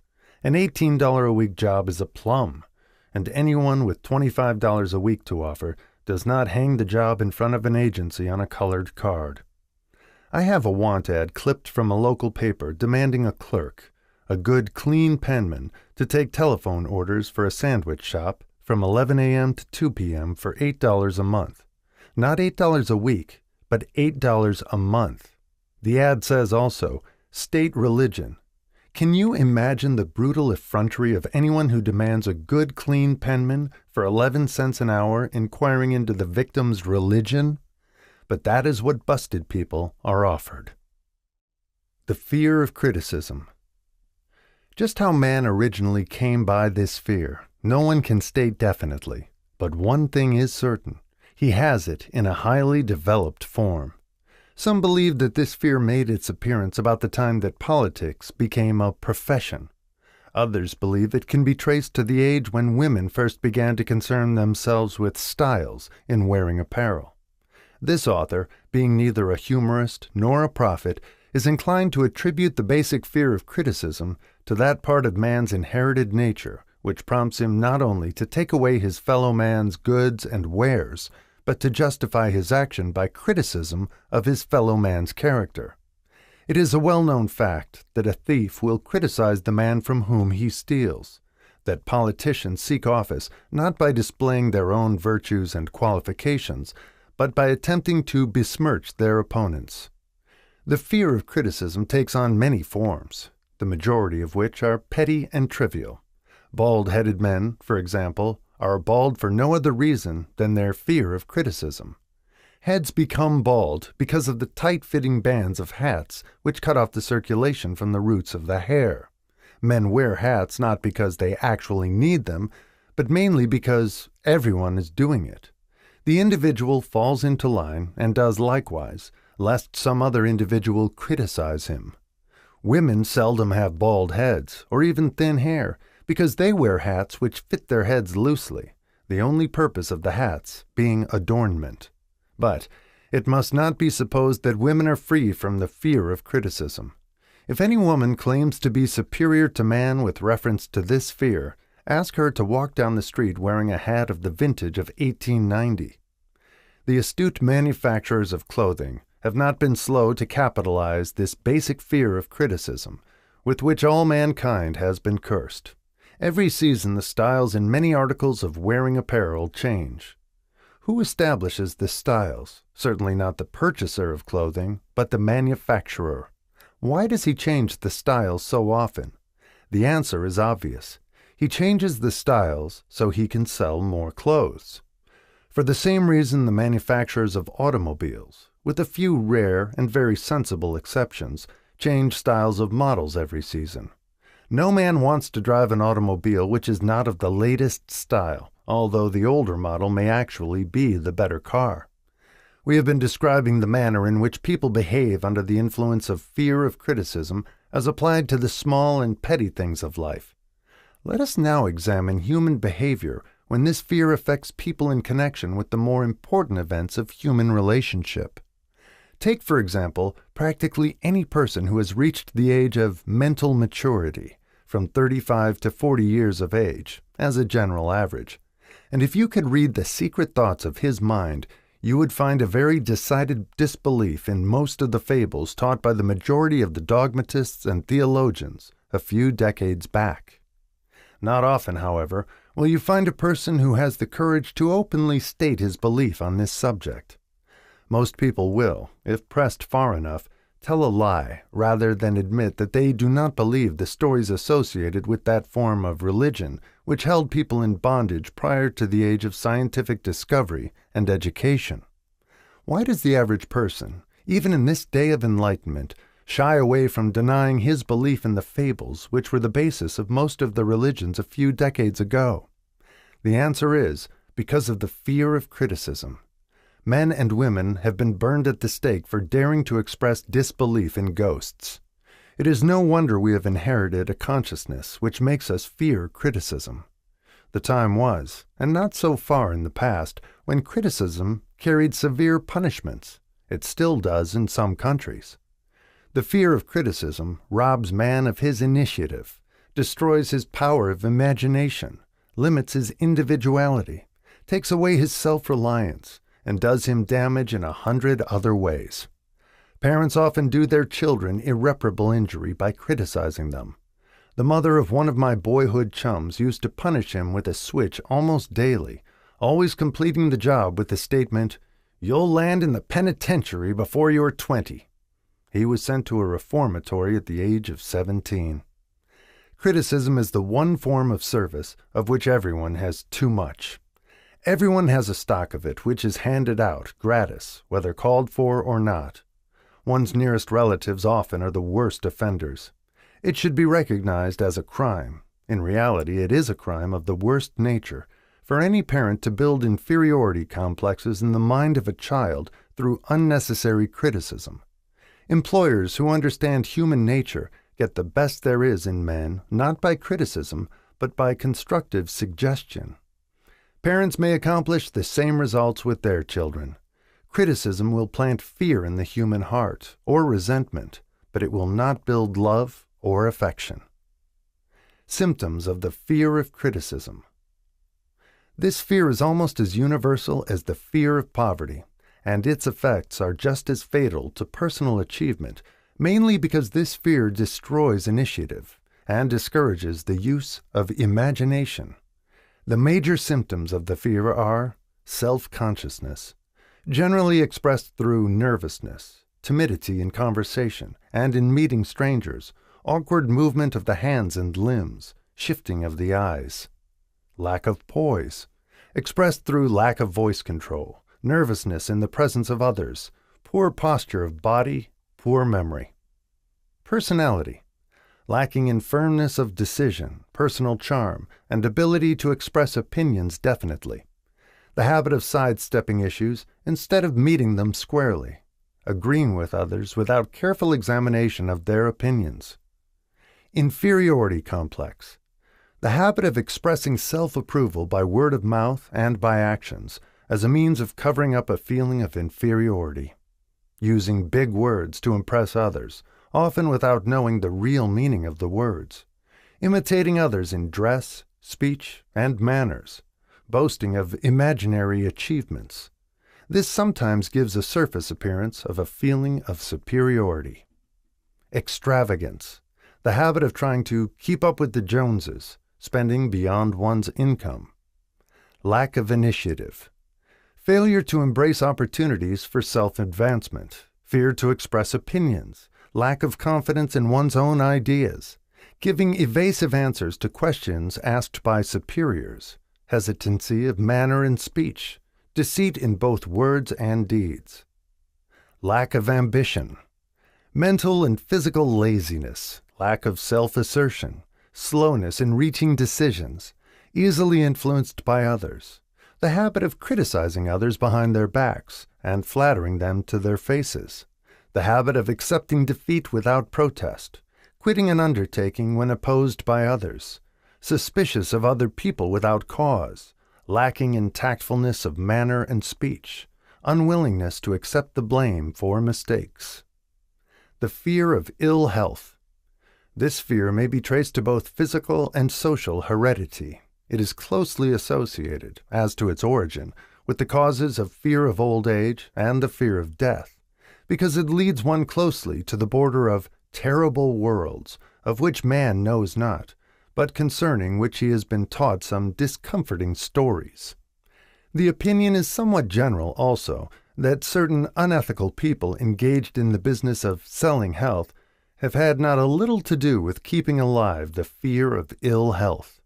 In the main, man fears ill health because of the terrible pictures which have been planted in his mind of what may happen if death should overtake him.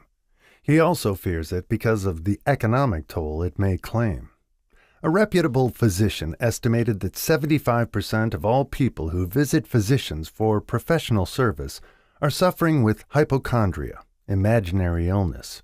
It has been shown most convincingly that the fear of disease, even where there is not the slightest cause for fear, often produces the physical symptoms of the disease feared. Powerful and mighty is the human mind. It builds or it destroys. Playing upon this common weakness of fear of ill health, dispensers of patent medicines have reaped fortunes. This form of imposition upon credulous humanity became so prevalent some 20 years ago that Collier's Weekly Magazine conducted a bitter campaign against some of the worst offenders in the patent medicine business. During the flu epidemic, which broke out during the World War, the mayor of New York City took drastic steps to check the damage which people were doing themselves through their inherent fear of ill health. He called in the newspaper men and said to them, "Gentlemen, I feel it necessary to ask you not to publish any scare headlines concerning the flu epidemic. Unless you cooperate with me, we will have a situation which we cannot control." The newspapers quit publishing stories about the flu, and within 1 month the epidemic had been successfully checked. Through a series of experiments conducted some years ago, it was proved that people may be made ill by suggestion. We conducted this experiment by causing 3 acquaintances to visit the victims, each of whom asked the question, "What ails you? You look terribly ill." The first questioner usually provoked a grin and a nonchalant, "Oh, nothing, I'm all right," from the victim. The second questioner usually was answered with the statement, "I don't know exactly, but I do feel badly."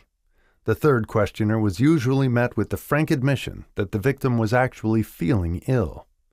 Try this on an acquaintance if you doubt that it will make him uncomfortable, but do not carry the experiment too far. There is a certain religious sect whose members take vengeance upon their enemies by the hexing method. They call it placing a spell on the victim. There is overwhelming evidence that disease sometimes begins in the form of negative thought impulse. Such an impulse may be passed from one mind to another by suggestion, or created by an individual in his own mind. A man who was blessed with more wisdom than this incident might indicate once said, "When anyone asks me how I feel, I always want to answer by knocking him down." Doctors send patients into new climates for their health because a change of mental attitude is necessary. The seed of fear of ill health lives in every human mind. Worry, fear, discouragement, disappointment in love and business affairs caused this seed to germinate and grow. The recent business depression kept the doctors on the run, because every form of negative thinking may cause ill health.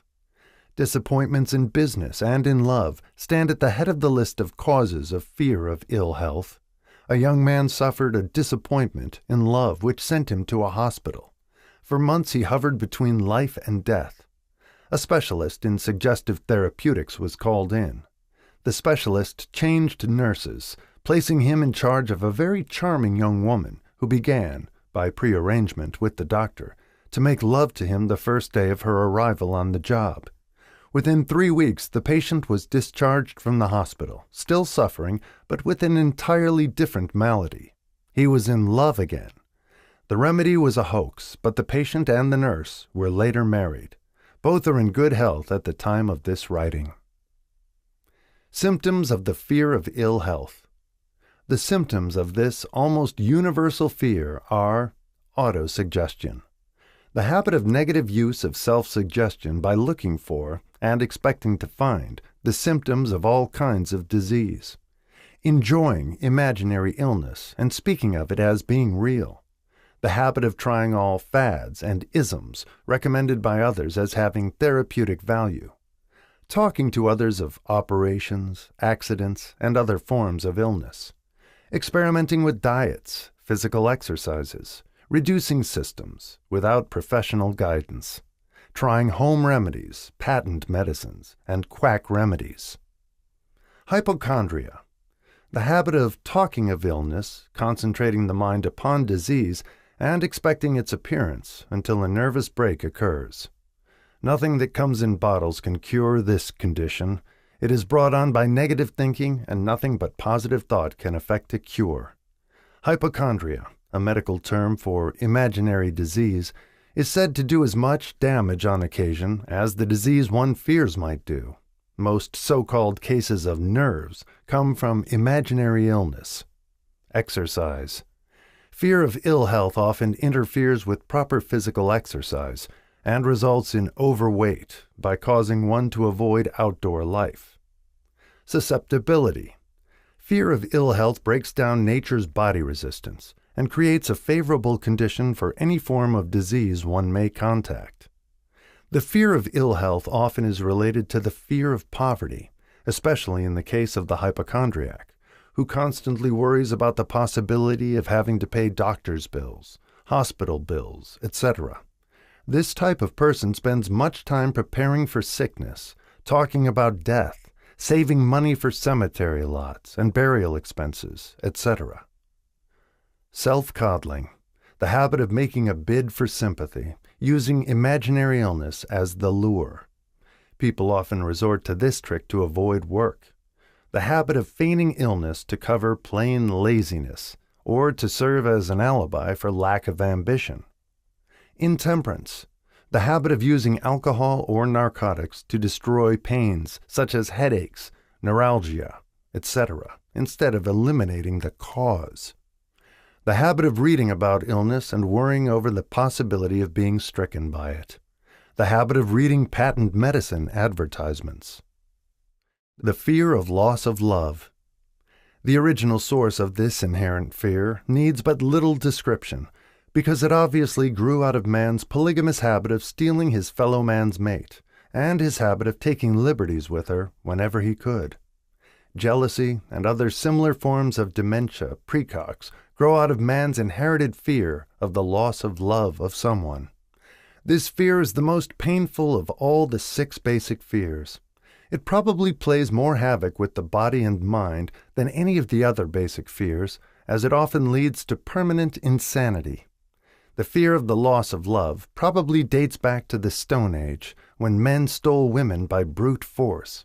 They continue to steal females, but their technique has changed. Instead of force, they now use persuasion, the promise of pretty clothes, motor cars, and other bait much more effective than physical force. Man's habits are the same as they were at the dawn of civilization, but he expresses them differently. Careful analysis has shown that women are more susceptible to this fear than men.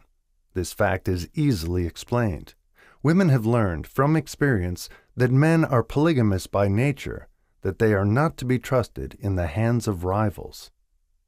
Symptoms of the fear of loss of love. The distinguishing symptoms of this fear are jealousy, the habit of being suspicious of friends and loved ones without any reasonable evidence of sufficient grounds. Jealousy is a form of dementia praecox, which sometimes becomes violent without the slightest cause. The habit of accusing wife or husband of infidelity without grounds. General suspicion of everyone, absolute faith in no one. Fault-finding. The habit of finding fault with friends, relatives, business associates, and loved ones upon the slightest provocation or without any cause whatsoever. Gambling. The habit of gambling, stealing, cheating, and otherwise taking hazardous chances to provide money for loved ones with the belief that love can be bought. The habit of spending beyond one's means or incurring debts to provide gifts for loved ones with the object of making a favorable showing. Insomnia, nervousness, lack of persistence, weakness of will, lack of self-control, lack of self-reliance, bad temper. The fear of old age. In the main, this fear grows out of two sources. First, the thought that old age may bring with it poverty.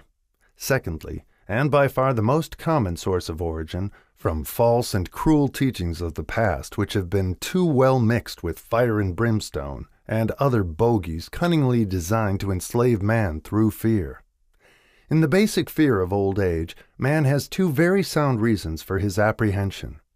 One growing out of his distrust of his fellow man, who may seize whatever worldly goods he may possess, and the other arising from the terrible pictures of the world beyond, which were planted in his mind through social heredity before he came into full possession of his mind.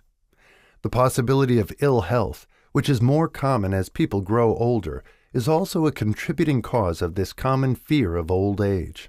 Eroticism also enters into the cause of the fear of old age, as no man cherishes the thought of diminishing sex attraction. The most common cause of fear of old age is associated with the possibility of poverty. Poorhouse is not a pretty word. It throws a chill into the mind of every person who faces the possibility of having to spend his declining years on a poor farm. Another contributing cause of the fear of old age is the possibility of loss of freedom and independence, as old age may bring with it the loss of both physical and economic freedom. Symptoms of the fear of old age. The commonest symptoms of this fear are the tendency to slow down and develop an inferiority complex at the age of mental maturity, around the age of 40, falsely believing oneself to be slipping because of age. The truth is that man's most useful years, mentally and spiritually, are those between 40 and 60. The habit of speaking apologetically of oneself as being old, merely because one has reached the age of 40 or 50, instead of reversing the rule and expressing gratitude for having reached the age of wisdom and understanding. The habit of killing off initiative, imagination, and self-reliance by falsely believing oneself too old to exercise these qualities. The habit of the man or woman of 40 dressing with the aim of trying to appear much younger and affecting mannerisms of youth, thereby inspiring ridicule by both friends and strangers. The fear of death. To some, this is the cruelest of all the basic fears. The reason is obvious. The terrible pangs of fear associated with the thought of death, in the majority of cases, may be charged directly to religious fanaticism. So-called heathen are less afraid of death than the more civilized. For hundreds of millions of years, man has been asking the still unanswered questions: whence and whither? Where did I come from? And where am I going? During the darker ages of the past, the more cunning and crafty were not slow to offer the answer to these questions, for a price. Witness, now, the major source of origin of the fear of death. Come into my tent, embrace my faith, accept my dogmas, and I will give you a ticket that will admit you straightway into heaven when you die, cries a leader of sectarianism. "Remain out of my tent," says the same leader, "and may the devil take you and burn you throughout eternity." Eternity is a long time. Fire is a terrible thing. The thought of eternal punishment with fire not only causes man to fear death, it often causes him to lose his reason. It destroys interest in life and makes happiness impossible. During my research, I reviewed a book entitled A Catalogue of the Gods, in which were listed the 30,000 gods which man has worshipped. Think of it, 30,000 of them, represented by everything from a crawfish to a man. It is little wonder that men have become frightened at the approach of death. While the religious leader may not be able to provide safe conduct into heaven, nor by lack of such provision allow the unfortunate to descend into hell, the possibility of the latter seems so terrible that the very thought of it lays hold of the imagination in such a realistic way that it paralyzes reason and sets up the fear of death. In truth, no man knows, and no man has ever known, what heaven or hell is like, nor does any man know if either place actually exists. This very lack of positive knowledge opens the door of the human mind to the charlatan, so he may enter and control that mind with his stock of legerdemain and various brands of pious fraud and trickery. The fear of death is not as common now as it was during the age when there were no great colleges and universities.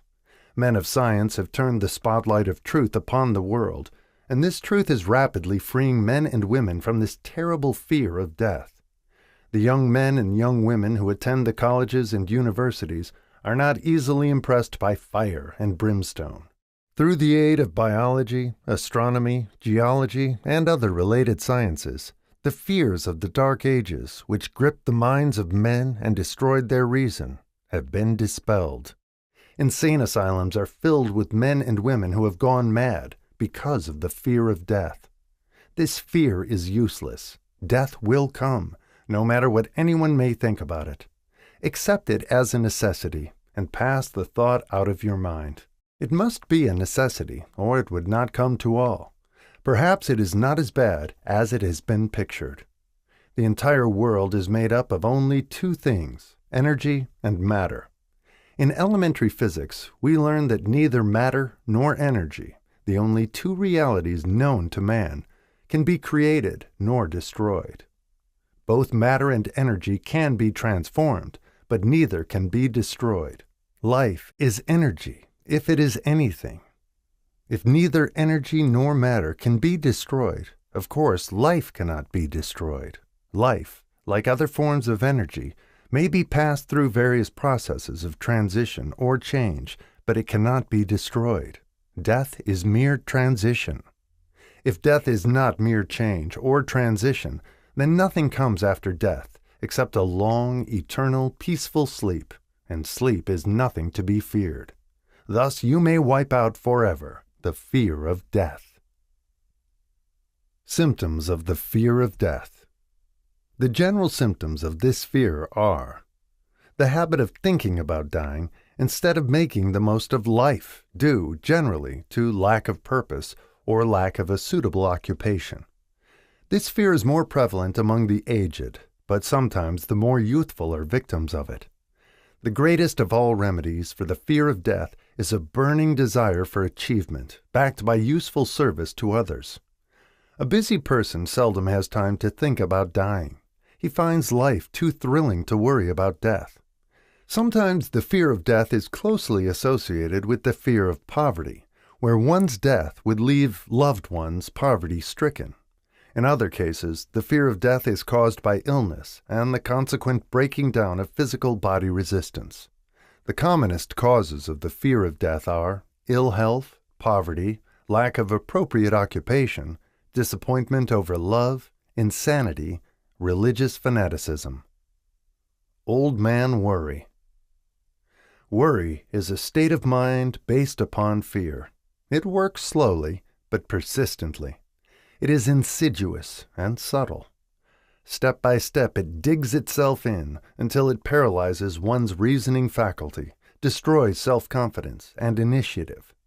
Worry is a form of sustained fear caused by indecision.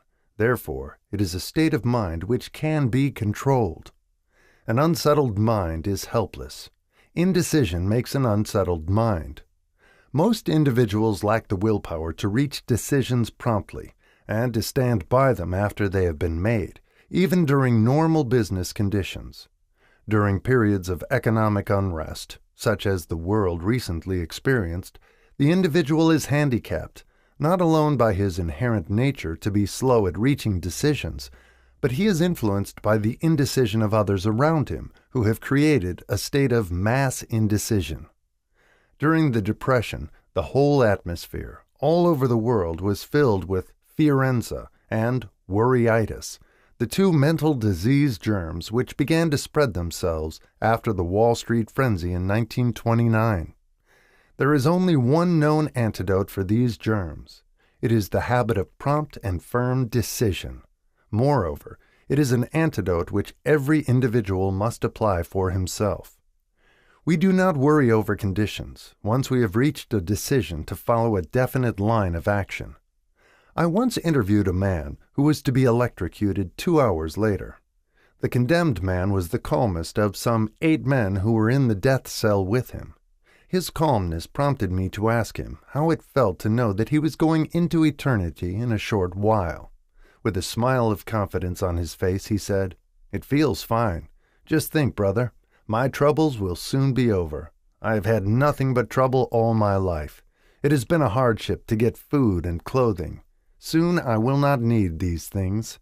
I have felt fine ever since I learned for certain that I must die. I made up my mind then to accept my fate in good spirit." As he spoke, he devoured a dinner of proportion sufficient for 3 men, eating every mouthful of the food brought to him, and apparently enjoying it as much as if no disaster awaited him. Decision gave this man resignation to his fate. Decision can also prevent one's acceptance of undesired circumstances. The 6 basic fears become translated into a state of worry through indecision. Relieve yourself forever of the fear of death by reaching a decision to accept death as an inescapable event. Whip the fear of poverty by reaching a decision to get along with whatever wealth you can accumulate without worry. Put your foot upon the neck of the fear of criticism by reaching a decision not to worry about what other people think, do, or say. Eliminate the fear of old age by reaching a decision to accept it, not as a handicap, but as a great blessing which carries with it wisdom, self-control, and understanding not known to youth. Acquit yourself of the fear of ill health by the decision to forget symptoms. Master the fear of loss of love by reaching a decision to get along without love, if that is necessary.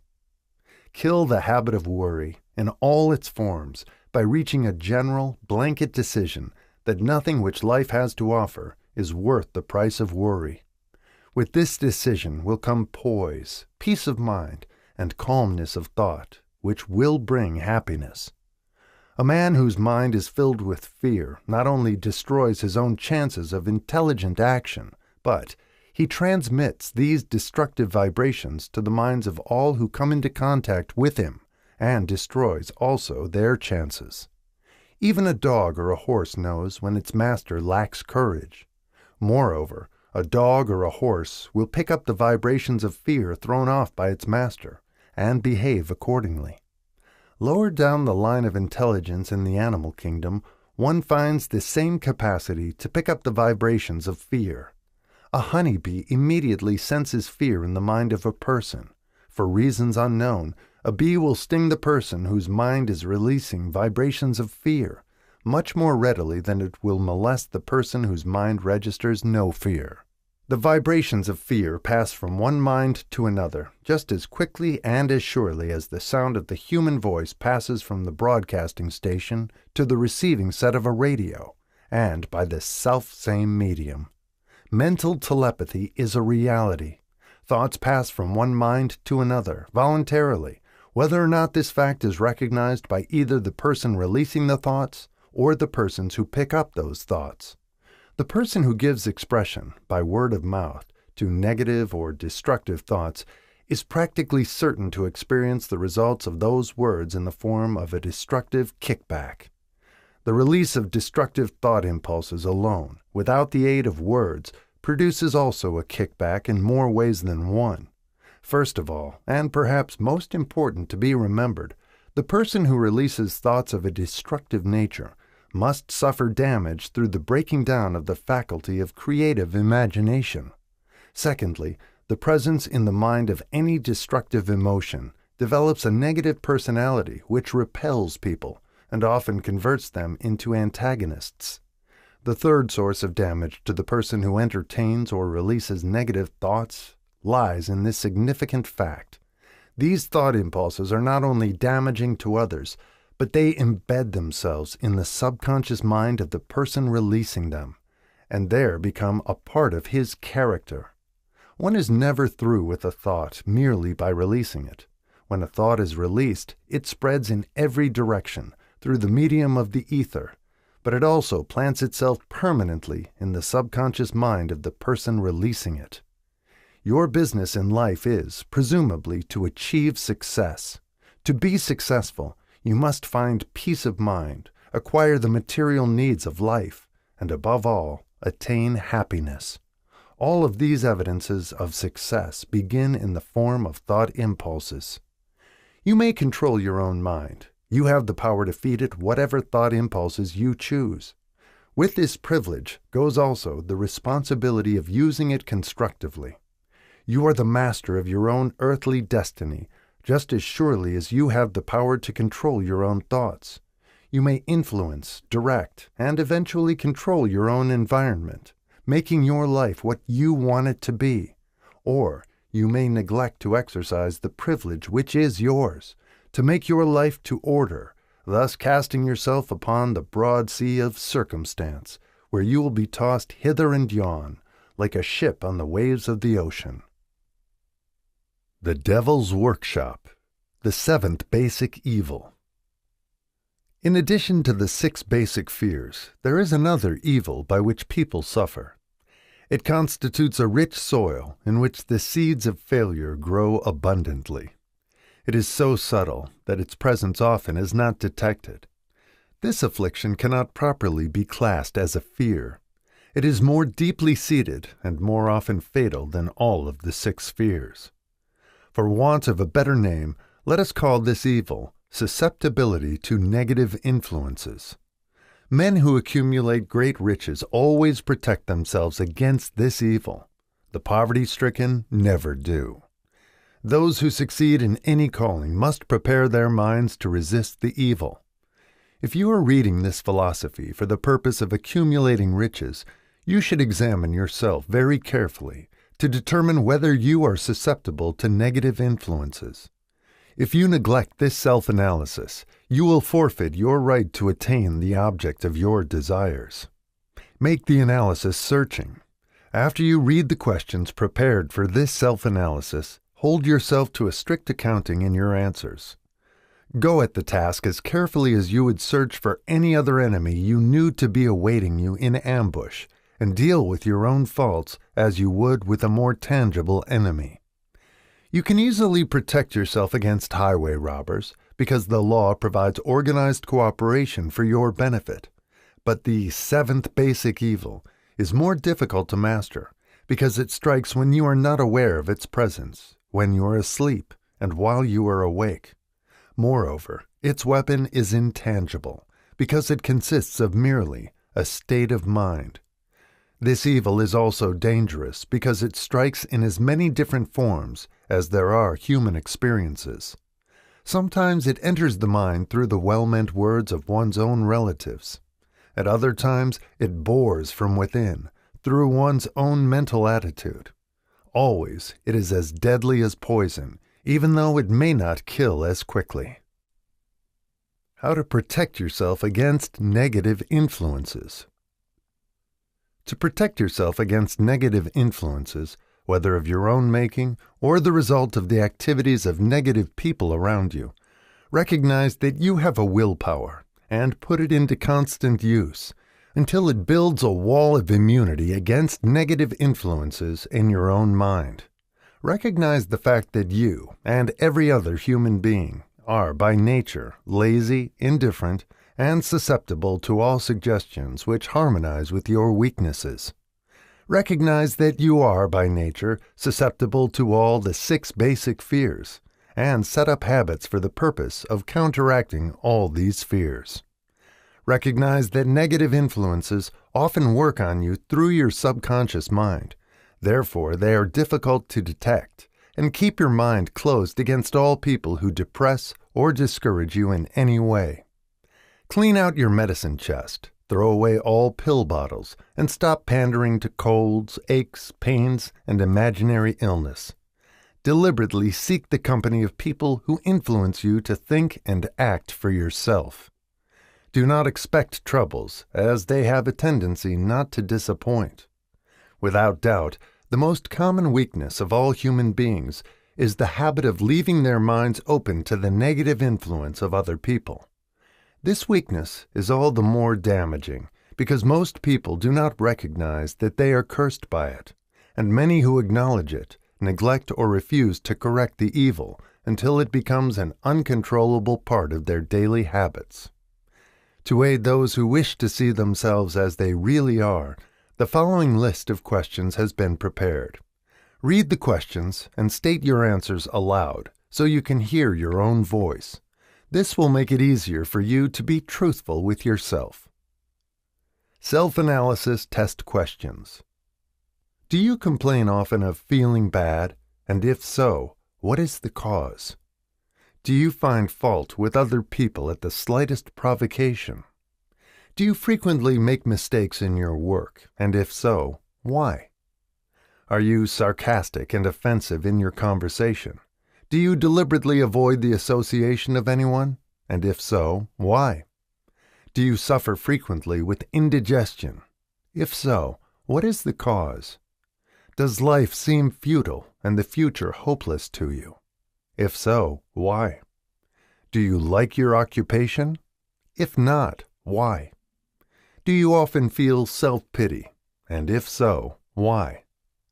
Are you envious of those who excel you? To which do you devote most time, thinking of success or of failure? Are you gaining or losing self-confidence as you grow older?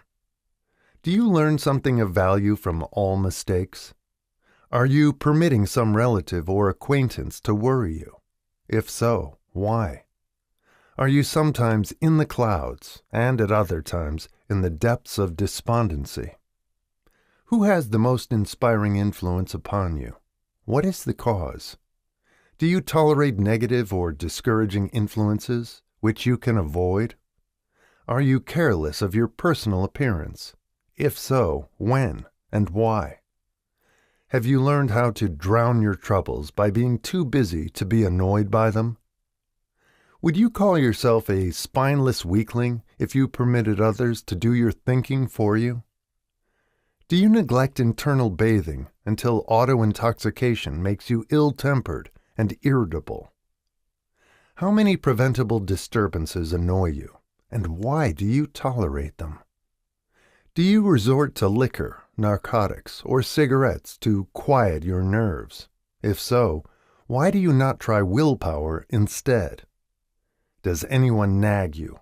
And if so, for what reason? Do you have a definite major purpose? And if so, what is it? And what plan have you for achieving it? Do you suffer from any of the 6 basic fears? If so, which ones? Have you a method by which you can shield yourself against the negative influence of others? Do you make deliberate use of autosuggestion to make your mind positive? Which do you value most, your material possessions or your privilege of controlling your own thoughts? Are you easily influenced by others against your own judgment? Has today added anything of value to your stock of knowledge or state of mind? Do you face squarely the circumstances which make you happy or sidestep the responsibility? Do you analyze all mistakes and failures and try to profit by them? Or do you take the attitude that this is not your duty? Can you name 3 of your most damaging weaknesses? What are you doing to correct them? Do you encourage other people to bring their worries to you for sympathy? Do you choose, from your daily experiences, lessons or influences which aid in your personal advancement? Does your presence have a negative influence on other people as a rule? What habits of other people annoy you most? Do you form your own opinions or permit yourself to be influenced by other people? Have you learned how to create a mental state of mind with which you can shield yourself against all discouraging influences? Does your occupation inspire you with faith and hope? Are you conscious of possessing spiritual forces of sufficient power to enable you to keep your mind free from all forms of fear? Does your religion help you to keep your own mind positive? Do you feel it your duty to share other people's worries? If so, why? If you believe that birds of a feather flock together, what have you learned about yourself by studying the friends whom you attract? What connection, if any, do you see between the people with whom you associate most closely and any unhappiness you may experience? Could it be possible that some person whom you consider to be a friend is, in reality, your worst enemy because of his negative influence on your mind? By what rules do you judge who is helpful and who is damaging to you? Are your intimate associates mentally superior or inferior to you? How much time out of every 24 hours do you devote to A. Your occupation, B. Sleep, C. Play and relaxation, D. Acquiring useful knowledge, E. Plain waste? Who among your acquaintances, A. Encourages you most, B. Cautions you most, C. Discourages you most, D. Helps you most in other ways? What is your greatest worry? Why do you tolerate it?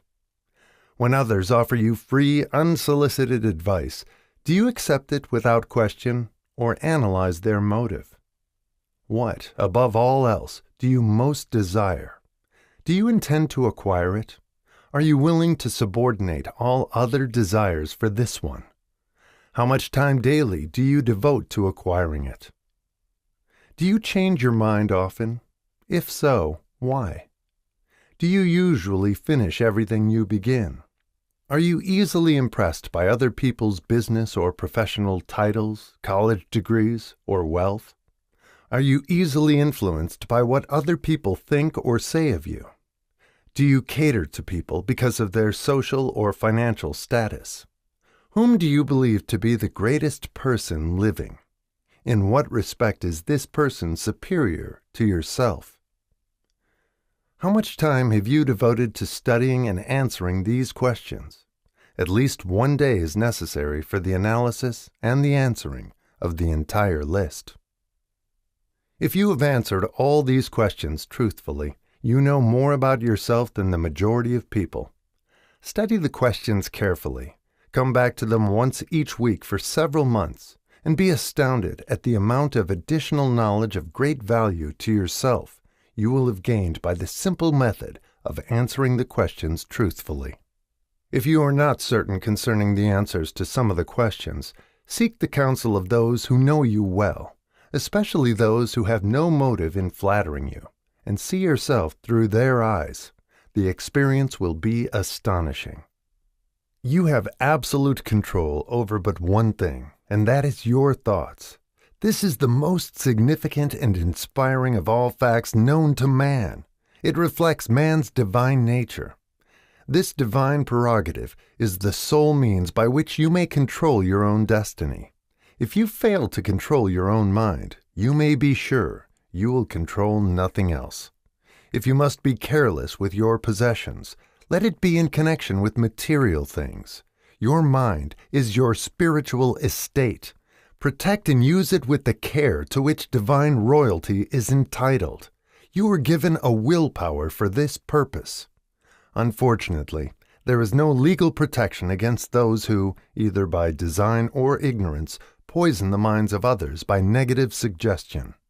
This form of destruction should be punishable by heavy legal penalties, because it may, and often does, destroy one's chances of acquiring material things which are protected by law.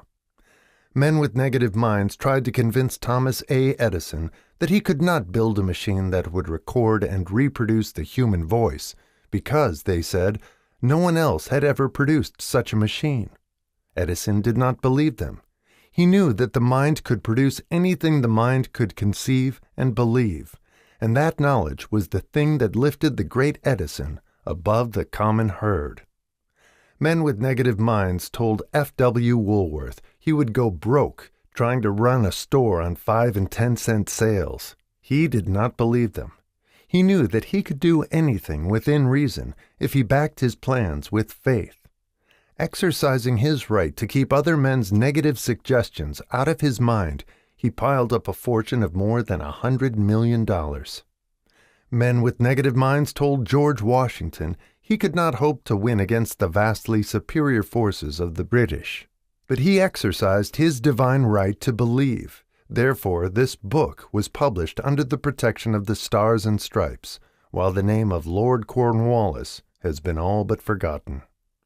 Doubting Thomases scoffed scornfully when Henry Ford tried out his first crudely built automobile on the streets of Detroit. Some said the thing never would become practical. Others said no one would pay money for such a contraption. Ford said, "I'll belt the earth with dependable motor cars," and he did. His decision to trust his own judgment has already piled up a fortune far greater than the next 5 generations of his descendants can squander. For the benefit of those seeking vast riches, let it be remembered that practically the sole difference between Henry Ford and a majority of the more than 100,000 men who work for him is this: Ford has a mind and controls it. The others have minds which they do not try to control. Henry Ford has been repeatedly mentioned because he is an astounding example of what a man with a mind of his own and a will to control it can accomplish. His record knocks the foundation from under that time-worn alibi, "I never had a chance." Ford never had a chance either, but he created an opportunity and backed it with persistence until it made him richer than Croesus. Mind control is the result of self-discipline and habit. You either control your mind or it controls you.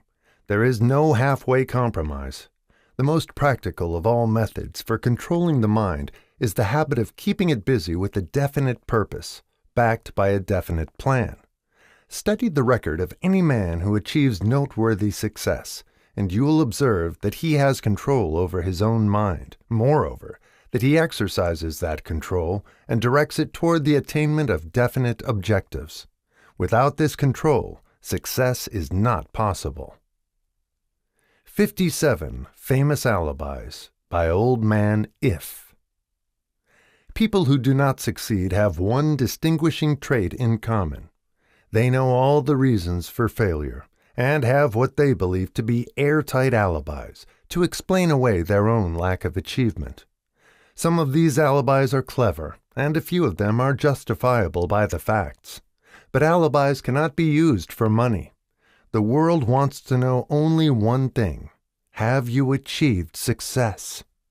A character analyst compiled a list of the most commonly used alibis. As you read the list, examine yourself carefully and determine how many of these alibis, if any, are your own property. Remember, too, the philosophy presented in this book makes every one of these alibis obsolete. If I didn't have a wife and family, if I had enough pull, if I had money, if I had a good education, if I could get a job, if I had good health, if I only had time, if times were better, if other people understood me, if conditions around me were only different, if I could live my life over again, if I did not fear what they would say, if I had been given a chance, if I now had a chance, if other people didn't have it in for me. If nothing happens to stop me, if I were only younger, if I could only do what I want, if I had been born rich, if I could meet the right people, if I had the talent that some people have, if I dared assert myself, if I only had embraced past opportunities, if people didn't get on my nerves, if I didn't have to keep house and look after the children, if I could save some money, if the boss only appreciated me, if I only had somebody to help me, if my family understood me, if I lived in a big city, if I could just get started, if I were only free, if I had the personality of some people, if I were not so fat, if my talents were known, if I could just get a break, if I could only get out of debt, if I hadn't failed, if I only knew how, if everybody didn't oppose me, if I didn't have so many worries, if I could marry the right person, if people weren't so dumb, if my family were not so extravagant, if I were sure of myself, if luck were not against me, if I had not been born under the wrong star, if it were not true that what is to be will be, if I did not have to work so hard, if I hadn't lost my money, if I lived in a different neighborhood, if I didn't have a past, if I only had a business of my own, if other people would only listen to me, if, and this is the greatest of them all, I had the courage to see myself as I really am, I would find out what is wrong with me and correct it. Then I might have a chance to profit by my mistakes and learn something from the experience of others, for I know that there is something wrong with me, or I would now be where I would have been if I had spent more time analyzing my weaknesses and less time building alibis to cover them. Building alibis with which to explain away failure is a national pastime. The habit is as old as the human race and is fatal to success. Why do people cling to their pet alibis? The answer is obvious. They defend their alibis because they create them. A man's alibi is the child of his own imagination. It is human nature to defend one's own brainchild. Building alibis is a deeply rooted habit. Habits are difficult to break, especially when they provide justification for something we do. Plato had this truth in mind when he said, "The first and best victory is to conquer self. To be conquered by self is, of all things, the most shameful and vile." Another philosopher had the same thought in mind when he said, "It was a great surprise to me when I discovered that most of the ugliness I saw in others was but a reflection of my own nature." "It has always been a mystery to me," said Elbert Hubbard, "why people spend so much time deliberately fooling themselves by creating alibis to cover their weaknesses. If used differently, this same time would be sufficient to cure the weakness. Then no alibis would be needed." In parting, I would remind you that life is a checkerboard, and the player opposite you is time. If you hesitate before moving, or neglect to move promptly, your men will be wiped off the board by time. You are playing against a partner who will not tolerate indecision. Previously, you may have had a logical excuse for not having forced life to come through with whatever you asked, but that alibi is now obsolete because you are in possession of the master key that unlocks the door to life's bountiful riches. The master key is intangible, but it is powerful. It is the privilege of creating, in your own mind, a burning desire for a definite form of riches. There is no penalty for the use of the key, but there is a price you must pay if you do not use it. The price is failure. There is a reward of stupendous proportions if you put the key to use. It is the satisfaction that comes to all who conquer self and force life to pay whatever is asked. The reward is worthy of your effort. Will you make the start and be convinced? If we are related, said the immortal Emerson, we shall meet. In closing, may I borrow his thought and say, if we are related, we have, through these pages, met. The end. I hope you've enjoyed this presentation, and please remember to subscribe to receive notifications of upcoming recordings. This recording is a production of the Master Key Society. The video and audio is copyright 2024, Master Key Society.